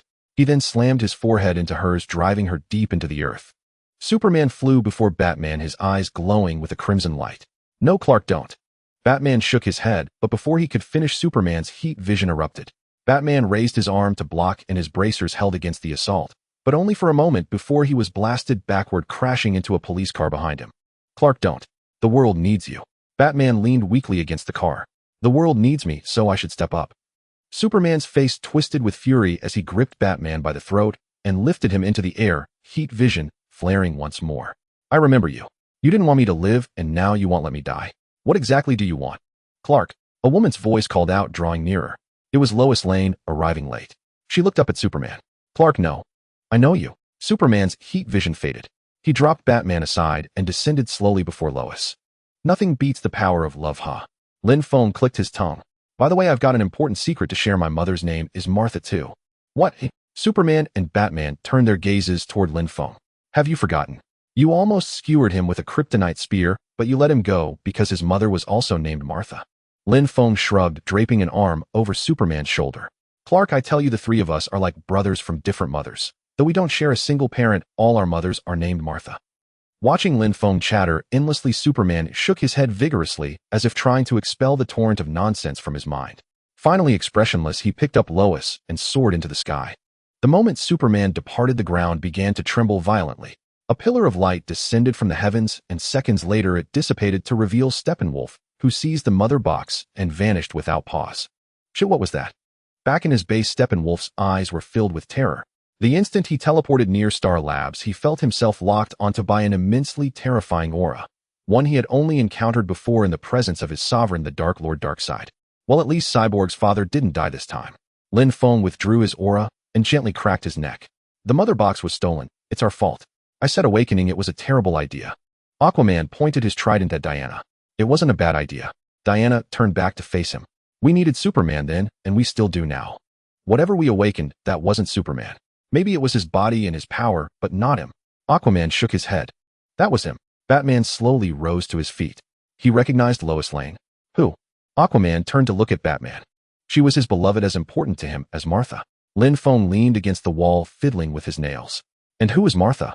Aquaman's tone grew increasingly impatient. Martha is Clark's mother. Lin Feng straightened up. And also Bruce's mother. And mine. Your brothers? Aquaman looked at Batman. You never mentioned that. Don't misunderstand. Just a coincidence of names. Lin Feng waved his hand. Did you deliberately delay bringing Lois Lane here? Batman's eyes held a hint of hostility toward Lin Feng. I just didn't want to miss such an epic fight. Lin Feng pulled out his camera. Look, Clark looks so cool in these shots. Is all of this just a game to you? Aquaman pointed his trident at Lin Feng's eyes. In a sense, yes. Lin Feng tidied his hair slightly. But from another perspective, I deliberately let Steppenwolf take the mother box. What? Wonder Woman drew her sword again. Everyone, can you let me finish? Lin Feng raised his hands. The mother boxes must be gathered by Steppenwolf and the Unity must be completed, otherwise Darkseid can't come. Frankly, Superman can handle Steppenwolf with ease, but against Darkseid, he's not enough. At least not yet. So, what's your purpose in luring Darkseid here? Batman took a deep breath. Simple. I won't be here long, so I can't babysit you forever. Since I don't know Apocalypse's location, I have to make him come to me. Lin Feng yawned. After all, if I don't defeat Darkseid now, you'll be in trouble once I leave. You have the power to defeat Darkseid. Aquaman scoffed. Are you stronger than Superman? For now, yes. Lin Feng nodded. What? Want to try? Better not. Aquaman retracted his trident. He had sensed an aura from Lin Feng that could annihilate him utterly. All right, seeing is believing. Let me give you a first-hand demonstration. Lin Feng waved his hand, and the sky suddenly darkened, the sun completely obscured, even flickering with red light, for a few seconds. Believe me now. Batman exhaled deeply. What should we do? Simple. Clear the minions, hold off Steppenwolf, keep the Unity in a state where the portal opens but doesn't fully erupt, and then just applaud for me. I can handle controlling the Unity. Cyborg nodded. But the question is, who can hold off Steppenwolf? Didn't you just awaken that guy, eh? Lin Feng smiled and patted Cyborg's shoulder. Don't worry, he'll come back to fight alongside you. We don't know where his base is, and we don't know how much time we have. Aquaman looked at Lin Feng. Completing the Unity will take a few hours. Lin Feng pursed his lips. As for the location, Cyborg suddenly gasped, then looked up at Lin Feng. Chernobyl. Correct. Lin Feng snapped his fingers. You got into my mind. How did you do that? Cyborg's face grew serious as he stared at Lin Feng. Simple. My mastery of networks surpasses yours, or rather surpasses the mother box. Lin Feng clapped his hands. All right, everyone get ready. We're about to face a fierce battle. We need to return to the Batcave first. I can run a satellite scan to generate basic terrain data. Bruce took a deep breath. The terrain map is already in my head. Cyborg's eyes remained fixed on Lin Feng. He gave it to me. Wait. Barry interrupted Bruce and Cyborg. You have a satellite. I have 6. Bruce's face was expressionless. Yeah, that's the scene. Lin Feng put away his camera and broke into a smile. Bruce sighed. Can you give us a lift? No problem. Lin Feng smiled faintly and waved his hand. In an instant, they were inside the Batcave's transport plane. The aircraft slowly took off and a spatial wormhole opened ahead. After passing through, the plane hovered directly above Chernobyl. So you can fix planes too. Batman gazed at the view outside the porthole, his expression somewhat disheartened, perhaps because he hadn't figured out a plan to deal with Lin Feng. What about this defensive dome? The Flash pointed at the holographic projection. What dome? Lin Feng waved his hand, and the blood-red barrier crumbled instantly. Chaos magic sure is handy. All right, everyone charge in. Let Lin handle the cleanup. Batman tossed out the order and leaped from the plane first. My. Lin Feng tilted his head and closed his eyes, sensing a formidable aura surging into the sky. Lin. The Flash tensed up, noticing Lin Feng's reaction. It's nothing. Lin Feng opened his eyes, a faint smile curling on his lips. It's him. I'll be back soon. Who? The Flash remained puzzled. Superman. Batman let out a long sigh of relief. Where is he? In space. Lin Feng pointed upward. He's absorbing the sun's energy. Everyone, victory will be ours. Batman took a deep breath and donned his cowl. Wonder Woman raised her shield and drew the sword strapped to her back. Aquaman caught the trident Batman tossed to him. Cyborg's arms transformed into 2 energy cannons, one red and one blue. The Flash performed a few stretching exercises, took a deep breath, and then slowly exhaled. Go. Lin Feng waved his hand, opening a wormhole before the group. He'll provide aerial fire support. No matter what you see out there, stick to the plan. That's why I brought you all together. Batman nodded to the others, returned to his pilot seat, and put on his goggles. The rest of the team surged through the wormhole. Kill them. Protect the Trinity. Steppenwolf roared in fury as the red protective barrier overhead vanished. The surrounding parademons scattered, charging toward the invading superheroes. Try this. Batman pushed the transport's control stick forward, diving toward the massive chimney housing the Trinity. Just before impact, he pressed a button beside him. The cockpit ejected from the transport, decelerating with several bursts of thrust before crashing to the ground and transforming into the Batmobile. The transport smashed into the chimney, erupting in a violent explosion that blasted a massive hole in its outer wall. Look at him. He knows to eject before crashing. Lin Feng recorded the footage, planning to show it to Captain America back in the Marvel Universe. So this is your aerial support. The Flash remarked in awe before blurring into a bolt of lightning and dashing off. He'll draw them away. You head to the reactor. Batman revved the Batmobile's engine and sped off. Copy that. The Flash cracked his neck, then delivered a lightning-fast punch that shattered a parademon. The Batmobile's engine roared, drawing the attention of a horde of parademons. They swarmed toward the vehicle, while more in the air rained down energy blasts. Unfazed, Batman maintained breakneck speed, the turret on the roof, unleashing a torrent of bullets that precisely reaped enemy lives. Bruce, how do you drive and shoot so accurately? The Flash weaved and dodged, continuously slaying parademons. Because I'm not the one aiming. Batman's voice crackled over the comms. In Gotham City beneath Wayne Manor in the Batcave, Alfred gripped 2 control yokes, his eyes fixed on the screen as he adjusted the turret's direction, even finding time to take a sip of tea. Despite the turret's devastating firepower, the parademons were overwhelming. Eventually, 2 of them leaped onto the Batmobile, snapping off the roof turret. The vehicle's damage alerts blared as the parademons pried open the cockpit. At that moment, a majestic, epic soundtrack filled the air. Wonder Woman sprang from behind, cleaving a parademon in 2 with her sword and shattering another with her shield. The Flash and Cyborg flanked the Batmobile, trailing long blue energy wakes. Missiles launched from the Batmobile's front, blasting through the wall ahead. Wonder Woman and Aquaman caught up from behind with a mighty leap. I have to keep this photo. Lin Feng put away his camera and snapped his fingers, a photograph appearing in his hand. You're absolutely insane. Aquaman landed on the Batmobile, then leaped again, skewering several parademons with his trident like candied hawthorns, only to be carried off by more of them. A series of thuds rang out as Aquaman shook off the parademons clinging to him. He drove his trident through the chest of an enemy attacking from behind, then began to fall. Seconds later, his descent abruptly stopped. You're welcome, Cyborg quipped as he caught Aquaman. Nice one, brother. Aquaman praised, looking ahead. Cyborg hurled Aquaman forward with a powerful swing of his right arm. Aquaman let out a battle cry midair, throwing his trident to impale a parademon. He followed close behind, landing on the skewered creature's chest, yanking out the trident and using the corpse as a surfboard to slow his descent. With a thunderous boom, a paradigm-operated cannon on the tower fired at the open-top Batmobile. Just as Batman seemed doomed, Wonder Woman charged in from the side, raising her shield to block the blast. She performed several midair somersaults to absorb the impact, then landed in a classic superhero pose, driving her sword into the ground. The residual force pushed her back, the blade carving a long furrow in the earth. So cool. Lin Feng had already pulled out popcorn. We've got this. Aquaman pulled out his trident, which had once again skewered a line of enemies, and looked at Cyborg. Go do what you need to do. Meanwhile, Batman used the Batmobile's explosion and his ejection seat to seize an enemy turret, mowing down parademons with its energy cannon. Cyborg and the Flash coordinated, preparing to breach the reactor. With a sharp crack, a sonic boom echoed over Gotham City's Wayne Manor, rattling the glasses on the table. A dark figure landed on the balcony. You must be Alfred. Superman entered with a smile. Master Kent. Alfred looked up from repairing a vehicle. He said you would come. Now let's hope you're not too late. Chernobyl. Aquaman and Cyborg approached Steppenwolf from behind. Aquaman slammed his trident against the ground several times. Steppenwolf's eyes snapped open, blazing with blue light. My. Steppenwolf suddenly sensed something, looking up to find his body completely immobilized, slowly levitating off the ground. That's about right. Lin Feng, finally joining the fray, descended slowly from the air, red light radiating from his hand. Now we just wait for the Trinity to form. Darkseid will annihilate this planet. Steppenwolf roared, struggling in vain. Is it possible? I'm waiting for him to come. Lin Feng smirked, clenching his fist, eliciting an agonized scream from Steppenwolf. For Darkseid. Steppenwolf's eyes flared with intense light, briefly breaking free from Lin Feng's restraint. He raised his axe and swung it down, but it struck something as hard as steel, producing a sharp clang. Nothing surprising. Superman, who had taken the blow, without flinching, shook his head, a mocking smile on his lips. He's back. Nothing impressive. Superman looked at Steppenwolf, a faint smile still playing on his lips.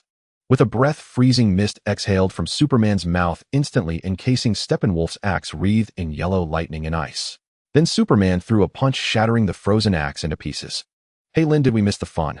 A cascade of green light descended from the sky as Green Lantern flew to Lin Feng's side, surveying the scene before him.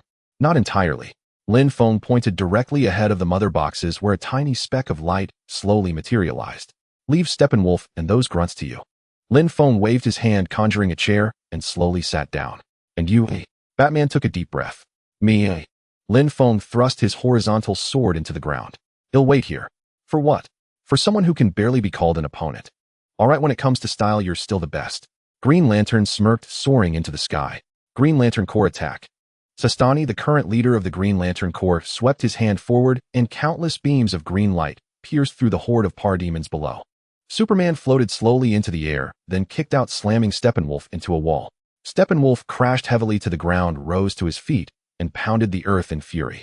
A crimson light blazed in Superman's eyes as a heat vision beam shot forth, striking Steppenwolf's shoulder before hitting the wall behind him, punching straight through the reinforced concrete.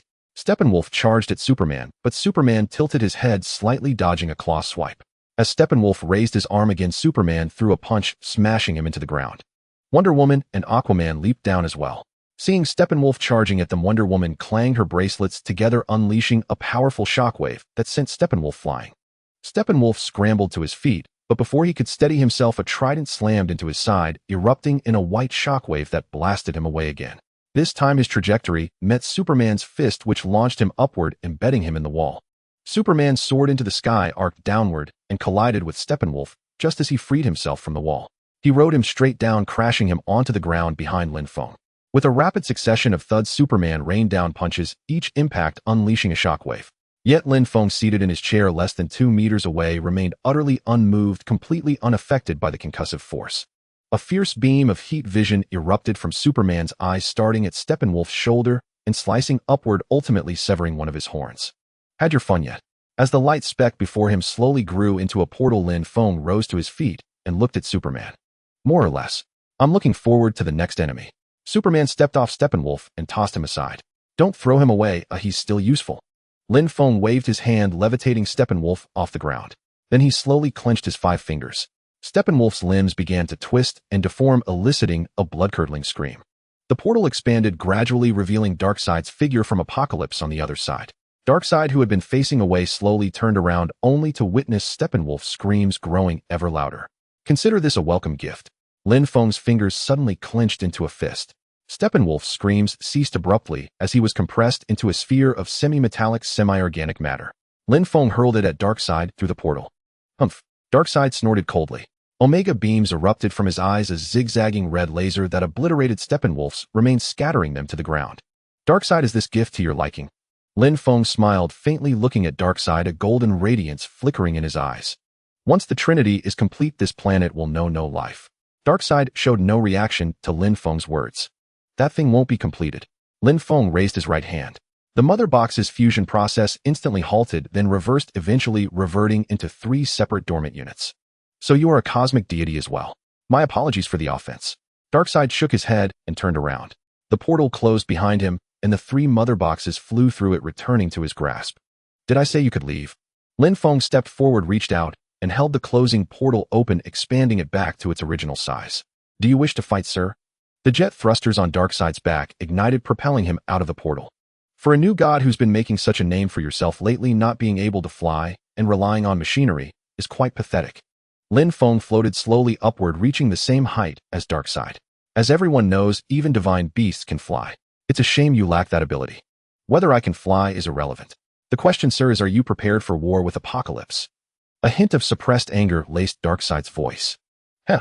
Lin Feng smiled faintly, then shot forward, crashing into Darkseid and carrying him up into the sky. Below, countless parademons poured out of the portal. Clark, can you handle things down here? Lin Feng shouted downward. Of course. Superman cracked his neck.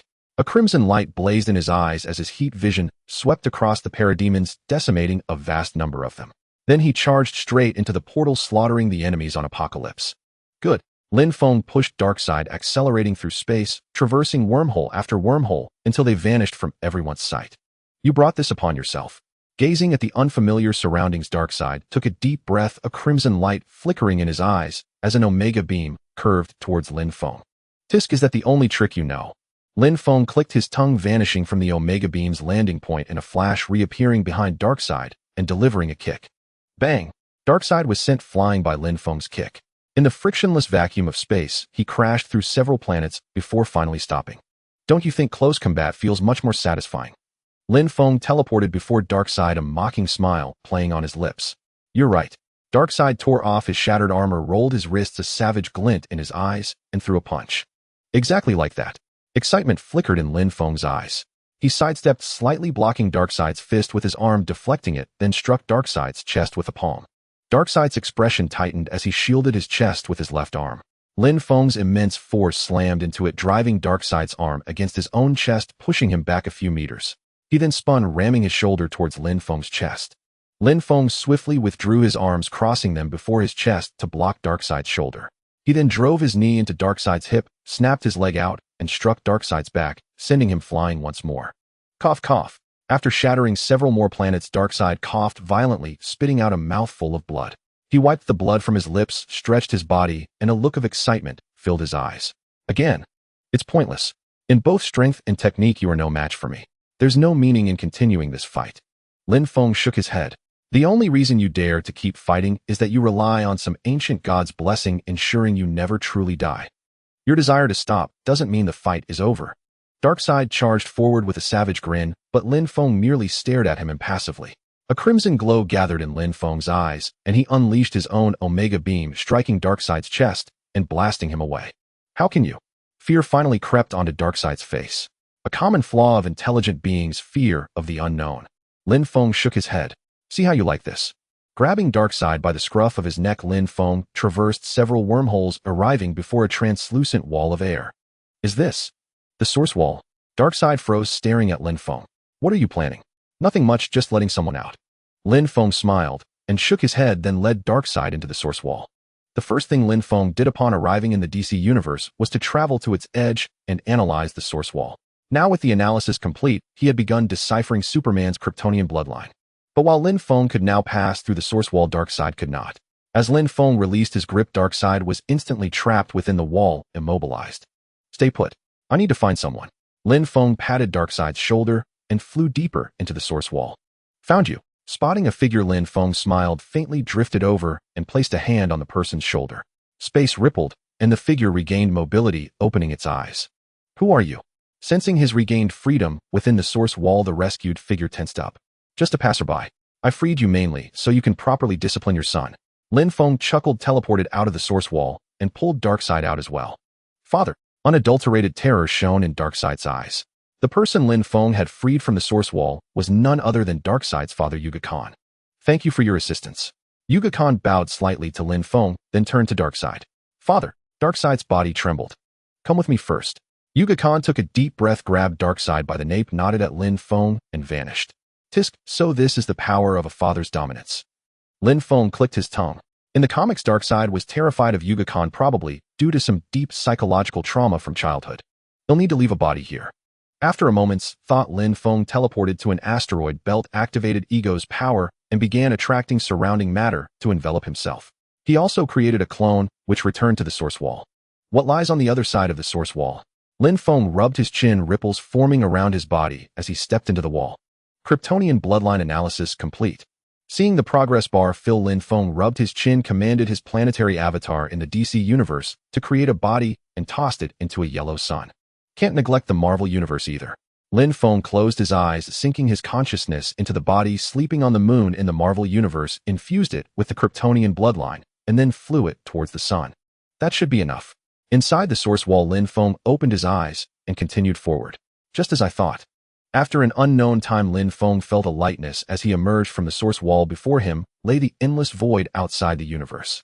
Finding the Marvel universe in this endless void might be tough. Lin Feng sighed. Normally, with his ability to create avatars, he didn't need to return. His true body was still in the Marvel universe. But there was a very serious problem. Nothing else matters, but I can't lose this blade.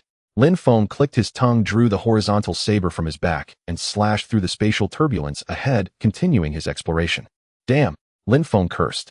Unable to discern direction in the void, he seemed to have flown in a circle, returning to his starting point and crashing headfirst into the DC universe's source wall. That's absurd. Though it didn't hurt, Lin Feng habitually rubbed his head. Wait. As he passed through the source wall and returned to Earth, he realized this universe was vastly different. What's going on now? Sensing the changes on the planet, Lin Feng swore aloud. In Midtown, before the Star Labs facility, a plume of blue smoke materialized and Lin Feng appeared before the building. This isn't the Star Labs from the cinematic universe. Lin Feng furrowed his brow. Wait, this design. The Arrowverse. Indeed, the Star Labs before him was exactly the one from the TV series, a structure with 3 spires resembling a grotesque beast from the void. Let me see what timeline this is. Damn, Lin Feng cursed aloud as he carefully sensed the conditions on Earth and the surrounding cosmos. Is some cosmic rule deliberately messing with me? Lin Feng clicked his tongue. The scene before him was from the Arrowverse crossover event Crisis on Infinite Earths. The heroes were aboard the Wave Rider outside Earth, mourning the death of Green Arrow Oliver Queen. You have lost a great hero, the Monitor addressed the gathered heroes. He didn't deserve to die. Barry stepped forward. I want to argue that, the Monitor nodded. You all suffer from loss, but you have too many reasons not to lose hope. In fact, 7 of them. Across infinite time and space. The Monitor's speech was interrupted by a baby's cry. Sorry, Lois Lane said, somewhat embarrassed, handing the child to Superman. Across infinite time and space there exist 7 heroes, the Monitor continued. Those with the purest will shall ultimately defeat the anti-Monitor and help save the multiverse. These 7 are known as the Paragons. 7 Paragons. The 7 Sages. Holy crap, that's the original. A plume of blue smoke appeared on the Wave Rider, and Lin Feng materialized slowly. Who are you? The heroes were instantly on high alert. The Flash, Superman, and Supergirl had even changed into their suits in the blink of an eye. Nothing, just passing through. Lin Feng waved dismissively.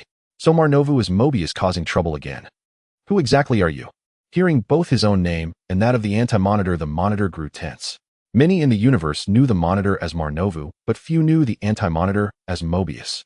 Who am I? I'm the one who defeated Darkseid, pulled Yuga Khan out of the source wall, and even strolled around inside it a few times. Can't you see me, Monitor? Lin Feng walked over and put his hand on the Monitor's shoulder, acting like an old friend. So it's you, the deity known as the Omniscient One in another universe. The Monitor sighed, sensing that Lin Feng would be the sole variable in this crisis. That's right, it's me. Lin Feng patted the Monitor's shoulder and turned to the group. Allow me to introduce myself, the Omniscient One, Lin Feng. The Omniscient One. Barry stepped forward. Do you know how we can defeat the anti-Monitor? Of course I do. Lin Feng clapped his hands. First, let him completely destroy the multiverse. The Paragons will send you to the vanishing point to hide for a while. Then Barry will use the Speed Force to take you to the dawn of time. The specter will ignite the spark, the 7 paragons will reshape the universe, the multiverse will merge, the anti-monitor will be defeated, and no one dies except Green Arrow. That's pretty much it. What? Mia stepped forward. So the anti-monitor can be defeated, but my father has to die. In theory, yes. But I'm here now, so it's not certain anymore. Lin Feng waved his hand. Marnova, leave this to me. Don't worry, the multiverse will be rebooted smoothly. For instance, we need to fix a small problem first. A couple of guys just went to hell to try and bring Oliver back, but they won't succeed unless... Lin Feng raised a finger. Unless what? Hearing there was a way to save Green Arrow, Barry was the first to step forward. Unless I go there too. Lin Feng smiled and vanished from the spot. You must be Constantine, Lin Feng said, tossing a cigarette to the man in the beige trench coat with the British accent and blonde hair. Sorry, I don't believe we've met. Constantine squinted at Lin Feng. It doesn't matter if you don't know me. The point is I can bring Oliver back. Lin Feng patted Diggle on the shoulder and approached Oliver Queen. I can only save more people through my death, Oliver said, his gaze resolute. That was before, but I'm here now. Lin Feng patted Oliver's shoulder and looked over at Jim Corrigan, the legendary specter, a golden glint flashing in his eyes. All right, I'll be the one to light that spark now. He'll teach you to use the specter's power, Jim said, taking a deep breath as he sensed the specter's power Lin Feng had replicated. No need. My mastery of the specter's power might already surpass yours. Lin Feng shook his head, placing his hands on Diggle and Oliver's shoulders. As for you, Constantine, I trust you can find your own way back. With a sharp gasp, Oliver sat bolt upright in bed, looking at those gathered around him as if in a different world. Save the sentimental stuff for later. First we go to the vanishing point, then transfer to the dawn of time. Lin Feng waved his hand, transporting the group to a desolate place. Who are you really? The monitor's eyes finally showed a grave expression. Beyond everything else, the mere fact that Lin Feng had revealed the subsequent plot development was enough to warrant the highest level of caution. I told you, in the omniscient one. Lin Feng shrugged. All right, let's go. To the dawn of time. A flash of light, and the group arrived on a barren plain. The anti-monitor, arms outstretched, spun around his gaze at the monitor, tinged with confusion. The monitor subtly gestured towards Lin Feng, then shielded the others behind him and began rebuking the anti-monitor with righteous indignation. You all have fun. We'll take a look around. Lin Feng patted Oliver's shoulder and began to stroll nonchalantly across the wasteland. So it was hidden here. Sensing a spatial fluctuation, a glint of surprise flashed in Lin Feng's eyes. He tore open the unstable space, reached in, and pulled out a chair. Now this is a treasure. Lin Feng patted the back of the chair, a look of utter satisfaction on his face. Shit. The anti-monitor, who had been confronting the monitor, cursed and flew backward, leaving the monitor utterly bewildered. So long, sucker. Lin Feng teleported, tossing the chair directly into the source wall, marking its location, and then returned to the dawn of time. What exactly is this place? Green Arrow looked at Lin Feng. This is the dawn of time, the very moment when the positive universe and the antimatter universe were born. Lin Feng explained, the antimatter wave has already annihilated all the multiverses. Only here can the universe be resurrected. What must we do? Green Arrow stepped forward. I will ignite the spark, and you shall kindle the flame. Lin Feng smiled faintly, turning to the monitor. What do you think? Am I not correct? You possess extensive knowledge, so I truly hope you will act according to your words. The monitor took a deep breath. I leave the rest to you. No problem. Lin Feng curled his lips, pausing the thoughts of the others. So, are you going to let Mobius kill you again? For the successful reboot of the universe, this sacrifice is necessary. The monitor shrugged. Sacrifice my ass. Lin Feng snorted coldly. Sacrificing a clone counts as sacrifice. If that's how you see it, I can't help it. The monitor had an air of unrepentant defiance. Aren't you the same? All right then. You and Mobius clash your energies, and it'll wrap things up. Lin Feng nodded, restoring the other's cognitive abilities. Earlier, Marnova said that 7 saints would bear the burden of rebooting the universe: truth, love, destiny, glory, courage, hope, and humanity. Lin Feng looked at the 7 superheroes before him, his face bearing a rare solemnity. I believe the 7 of you already know who you are. Marnova, this is what I have always desired. The final showdown between the positive universe and the antimatter universe. While Lin Feng spoke with the group, the monitor appeared atop a mountain peak. Do you intend to face all of us alone? The monitor snorted coldly. Of course not. The anti-monitor raised his hands and shadow demons rose from the ground. You just had to ask. Lin Feng shook his head, helplessly, feeling a strange sense of déjà vu. The multiverse has perished, and I shall forge my own antimatter universe. The anti-monitor had already begun his performance, a hint of madness in his eyes. Blue light burst from his hands, and a beam of energy shot toward the monitor. No, you will not succeed. The monitor unleashed a surge of orange-yellow energy. The two forces collided, producing a violent shockwave that scattered many of the surrounding shadow demons. With the demise of the positive universe, I have gained even greater power. After a prolonged stalemate, the blue light in the anti-monitor's hands blazed ever brighter, gradually overpowering the monitor. It eventually engulfed the monitor's body, reducing him to ashes. Do you see? The monitor has perished. You have no chance left. The anti-monitor waved his hand, and countless shadow demons charged at the group. It's all right. I'm still here. Lin Feng stomped the ground, launching himself forward and crashing into the anti-monitor, sending him beyond the hero's line of sight. That really hurt. The anti-monitor rubbed his stomach, glaring at Lin Feng. You'd better return my chair. Not a chance. That's exactly what I came for. Lin Feng curled his lip. Let them fight for a while. Of course. We can't let them think victory comes too easily. The anti-monitor nodded, leaning against a nearby rock. Who exactly are you? You seem to have appeared in this universe out of nowhere. I came from the other side of the source wall. In other words, I do not belong to this universe. Lin Feng shrugged, watching the heroes below. Actually, I had already left the source wall, but it's hard to navigate in the chaos of the void. I wandered and ended up back here only to find myself at the site of the crisis on infinite Earths. So you set your sights on my chair? A trace of helplessness crossed the anti-monitor's grotesque face. He wasn't particularly enraged by Lin Feng's theft of the Mobius chair. At this level, the boost the chair could provide him was negligible. Yes, the properties of the Mobius chair perfectly complement my abilities. Lin Feng smiled, glancing at the battle below. I think it's about time. Shouldn't you be dying? Wait a little longer. After this, it might be a long time before I can appear again. The anti-monitor sighed. Over the years, Marnovu and I have been through countless cycles. He gets to meet many superheroes in the process, but I only have him as a friend. And due to time constraints, you never even had much chance to talk right. Lin Feng smiled. You finally met someone who understands you, and you want to talk a bit longer. See, you do understand me. The anti-monitor chuckled. For the balance of the multiverse, Marnovu and I have had to reboot the universe time and again, merging the multiverse into one and eliminating most of its branches. Otherwise, the sheer number of branches spawned by countless possibilities would cause the entire omniverse to collapse. TSK. It's been a hard couple of millennia for you too. Lin Feng clicked his tongue. All right, you've listened to my complaints long enough. It's about time for me to die. The anti-monitor stood up. After all these years as a villain, I've occasionally wanted to be a hero. But every time that shameless Marnova gets to play the hero.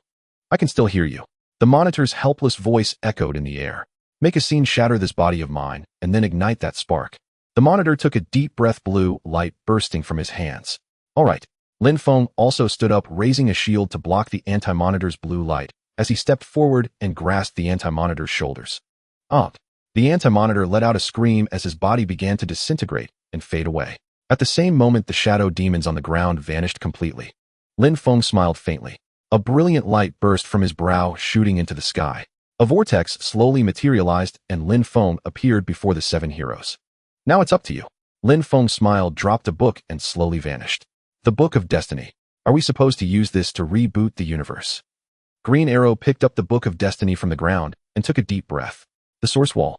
Gazing at the Mobius chair before him, Lin Feng took a deep breath and slowly sat down. The moment he was seated, he felt a massive torrent of data surge into his mind. Yes, this is it. A glint of excitement flashed in Lin Feng's eyes as he slowly closed them. Knowledge. The moment Lin Feng sat on the Mobius chair, a torrent of knowledge surged into his mind. Had his brain not been developed to a certain extent, this flood of information alone would have been enough to burst his skull. A method for locating coordinates in the void. Lin Feng, while organizing the knowledge, suddenly stumbled upon a term. By placing anchors in 3 or more universes, the mutual interference of multiple signals can determine the spatiotemporal distance between an individual in the void and each anchor, thereby establishing one's approximate position in the void. Triangulation. Lin Feng paused as he read the explanation. Wait, if this is possible, could I use 2 signals to define a straight line and thus bring this body back to the Marvel Universe? It's worth a try. Lin Feng took a deep breath, seated himself on the Mobius chair, and drifted outward beyond the origin wall. For individual signals, I can directly use my 2 planetary avatars. Lin Feng closed his eyes, sensing the positions of his 2 bodies, and began to locate himself using the coordinates provided by the Mobius chair. Success. Moments later, Lin Feng opened his eyes in excitement and sped off in a certain direction. After an unknown span of time, a translucent iridescent film appeared before Lin Feng. He drew the horizontal blade from his back, struck down with a single slash, cleaved through the film, and flew inside. I'm back. Sensing the familiar cosmic laws, a smile crept across Lin Feng's face. He quickly located the position of his original body, tossed the Mobius chair beside it, then pinpointed Earth through his original body, activated his spatial ability, and teleported directly. Phew! Breathing the familiar air, Lin Feng's eyes flickered, and he immediately teleported to Moling Tower. Zero. How long was I in seclusion? Back at Moling Tower, Lin Feng summoned Zero directly. You've been gone for 1 year and 6 months. Zero opened the door and walked in. Welcome back, Master. Lin Feng smiled faintly and nodded. He had left during the time of Avengers Age of Ultron. By eliminating Ultron's influence, he had caused the plot of that film to vanish entirely. Now 1.5 years later, the timeline had reached 2016, the era of Doctor Strange's story. I came back just in time. Lin Feng clicked his tongue. I bet the Ancient One is cursing me out. At Kamartaj. So you finally remembered to come back. Seeing Lin Feng appear, the Ancient One pursed her lips, her face full of reproach. I made it back just in time, didn't I? Lin Feng grinned. How's Doctor Strange doing? Take a look.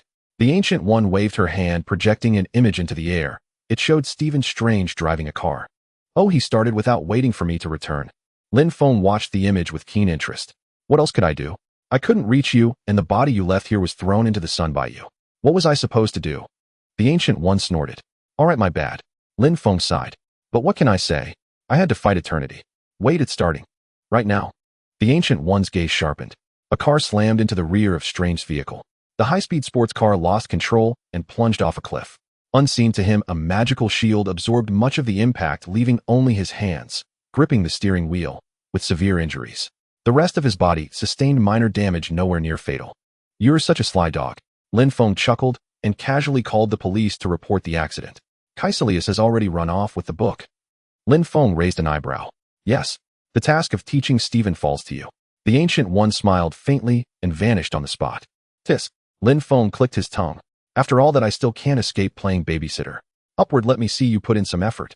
A few days later, Lin Feng had transformed into a white male nurse sitting beside Strange, helping him with rehabilitation exercises. This is useless. Strange strained to extend his fingers. It's far from useless. Lin Feng patiently urged him on. Buddy, you can do this. Be honest with me, top graduate. Have you ever seen anyone with nerve damage this severe recover with this kind of treatment? Strange went through the motions mechanically. Actually, yes, I have. Lin Feng shrugged. Workplace accident. Back injury, paralysis, one leg completely crippled. Even sitting in a wheelchair hurt his shoulders. He came for rehab 3 times a week. Then he stopped showing up. I thought he was dead. Years later, I saw him on the street walking right past me. Walking. That's right, walking.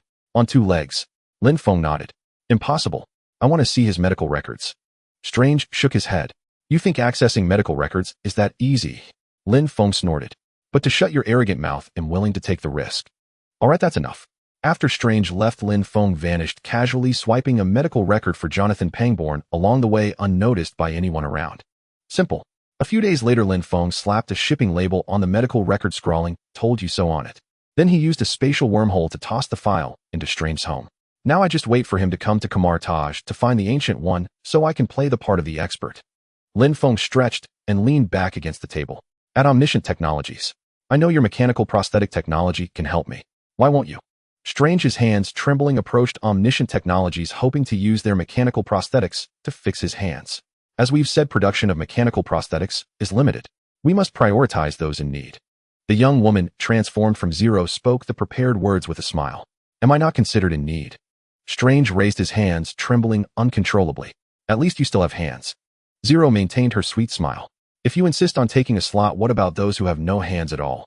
Also, I must advise you don't make any decisions that would harm yourself. Omniscient Technologies will not supply mechanical prosthetics to patients who have amputated limbs through self-harm. Zero's words shut down Strange's last resort. Then I'll try something else. Strange gritted his teeth and used his remaining savings to buy a plane ticket to India. Mordo, go. In the tea room of Kamartaj, sensing that Strange had been cornered in the alley, Lin Feng nodded to Master Mordo beside him. Yes. Mordo placed his right fist over his left chest, bowed slightly to Lin Feng, and left the tea room. Is this the place? Strange, rescued by Mordo from the thugs, glanced at the wooden door before him, then back at a magnificent temple behind him. I think that looks more like Kamartaj. I asked the same question. I wasn't very polite back then either. A smile crossed Mordo's face as he opened the door for Strange. A piece of advice: forget everything you think you know. All right. Strange wore a puzzled expression but agreed and stepped through the doorway. This is our master's sanctuary. Mordo introduced to Strange as they entered the room, where antique furnishings exuded a sense of tranquility. I believe you will meet our teacher. I know him. Strange was confused. Our teacher is quite famous outside. Mordo smiled faintly and made a pleased gesture. Thank you for seeing me. Strange bowed slightly to the old man reading at the desk. During this process, his coat was removed, a teacup was placed in his hand, and a teapot autonomously poured tea for him. What is this? Strange stepped back, his fingers trembling violently, yet the tea in the cup remained perfectly steady with no signs of spilling. Just a little trick. Lin Feng walked in slowly. The old man reading at the desk stood up, bowed slightly alongside Mordo, and left the tea room. No need to be formal. Lin Feng picked up the floating teapot and casually acknowledged the departing mages. Thank you, Master Mordo, Master Hammer. Mr. Strange. Lin Feng smiled. Dr. Strange, thank you. Strange took a sip from the teacup in his hand. At present, you're not exactly a doctor, am I right? Lin Feng shrugged. Isn't that why you're here? You've had quite a few surgeries recently, 7 correct. The Omniscient. You are the Omniscient. Strange finally recalled where he had seen Lin Feng before. That's right, it's me. Lin Feng chuckled, taking the seat where Master Hammer had been sitting and pointed to the opposite end of the long table. Please have a seat. You healed a man named Pangborn. Strange did not sit down. That wasn't me, it was the previous master of Kamartaj, the Ancient One.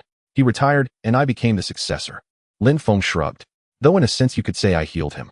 You helped him walk. Strange's face was full of disbelief. You can put it that way. Lin Feng nodded. How did you completely repair the severely damaged C7 and C8 vertebrae? Strange felt his worldview was shattered. I didn't heal him, he healed himself. The Ancient One gave him guidance, and I gave him the tools. Lin Feng poured himself a cup of tea. That's impossible. Strange shook his head. Nothing in this world is impossible. I thought you would have understood that when we announced the establishment of Moling over New York. Lin Feng smiled. That's different. You're superpowered individuals, Pangborn doesn't have any powers. Strange argued, then suddenly realized, unless omniscient technology already has the means to grant ordinary people superpowers. Is that why you're researching here? To cover up many illegal experiments? Your understanding is quite flawed. Lin Feng shook his head. I won't grant anyone superpowers, but I understand how to heal the body through the soul, even attain special abilities akin to superpowers. Healing the body through the soul. Strange swallowed hard. All right, how do we do this? Where do we start? Have you seen this? Lin Feng raised his hand, and a book flew to Strange, flipping open to reveal an image of human acupoints. Are you sure you have the right book? I've only ever seen this in gift shops before. Strange spread his hands. And this, Lin Feng moved his fingers, flipping to a page of acupuncture diagrams. Acupuncture, wonderful. Strange was already growing impatient. Take a look at this. Lin Feng flipped again. You're showing me an MRI image. I don't believe in that stuff. Strange shook his head. I spent my last savings on this one-way ticket, and you're telling me my hands can be healed by faith. You're a person who sees the world through a keyhole. All your life you've tried to widen that hole to see more, no more. But now that you know the hole can be made larger, far larger than you can imagine, you reject the possibility. Lin Feng smiled. It's a common human failing. You always reject what you don't understand. I reject it because I don't believe in myths about yin-yang and the 5 elements or chakra's spiritual energy or the power of faith. Strange walked up to Lin Feng. There's no such thing as a soul. We are made of matter, nothing more. Superpowers are just a form of genetic expression. You are just a tiny, insignificant speck in this universe. You underestimate yourself, and you underestimate me even more. Lin Feng smiled faintly. Oh, you think you figured me out. I remember you have the ability to read minds, don't you? Strange pointed a finger at Lin Feng's chest. But even without superpowers, I've already seen through you. Even if you don't believe in souls or faith, you shouldn't point your finger at the chest of someone who could obliterate you with a wave of his hand. Lin Feng grasped Strange's wrist, twisted it aside, and then delivered a palm strike. A spectral form flew out of Strange's body. The floating soul stared in disbelief at its own translucent hands before being sucked back into its body. What did you do to my mind? Strange's face was filled with terror. I merely pushed your soul out of your body. Lin Feng stood with his hands behind his back, a smile on his face. Why did you do that to me? Strange panted heavily. To show you how much you don't know. Lin Feng walked up to Strange and pressed his thumb against his forehead. Open your eyes. Boom. Strange felt his mind explode instantly. His soul soared out of his body, traversing from cosmic space to quantum realms, from various outer dimensions to chaotic voids. He seemed to gain all the knowledge of the universe, but the moment his soul returned to his body, it all vanished without a trace. Teach me. Strange knelt on the ground, extending his trembling hands toward Lin Feng. No. Lin Feng shook his head, waved his hand, and hurled Strange out the door, closing it behind him.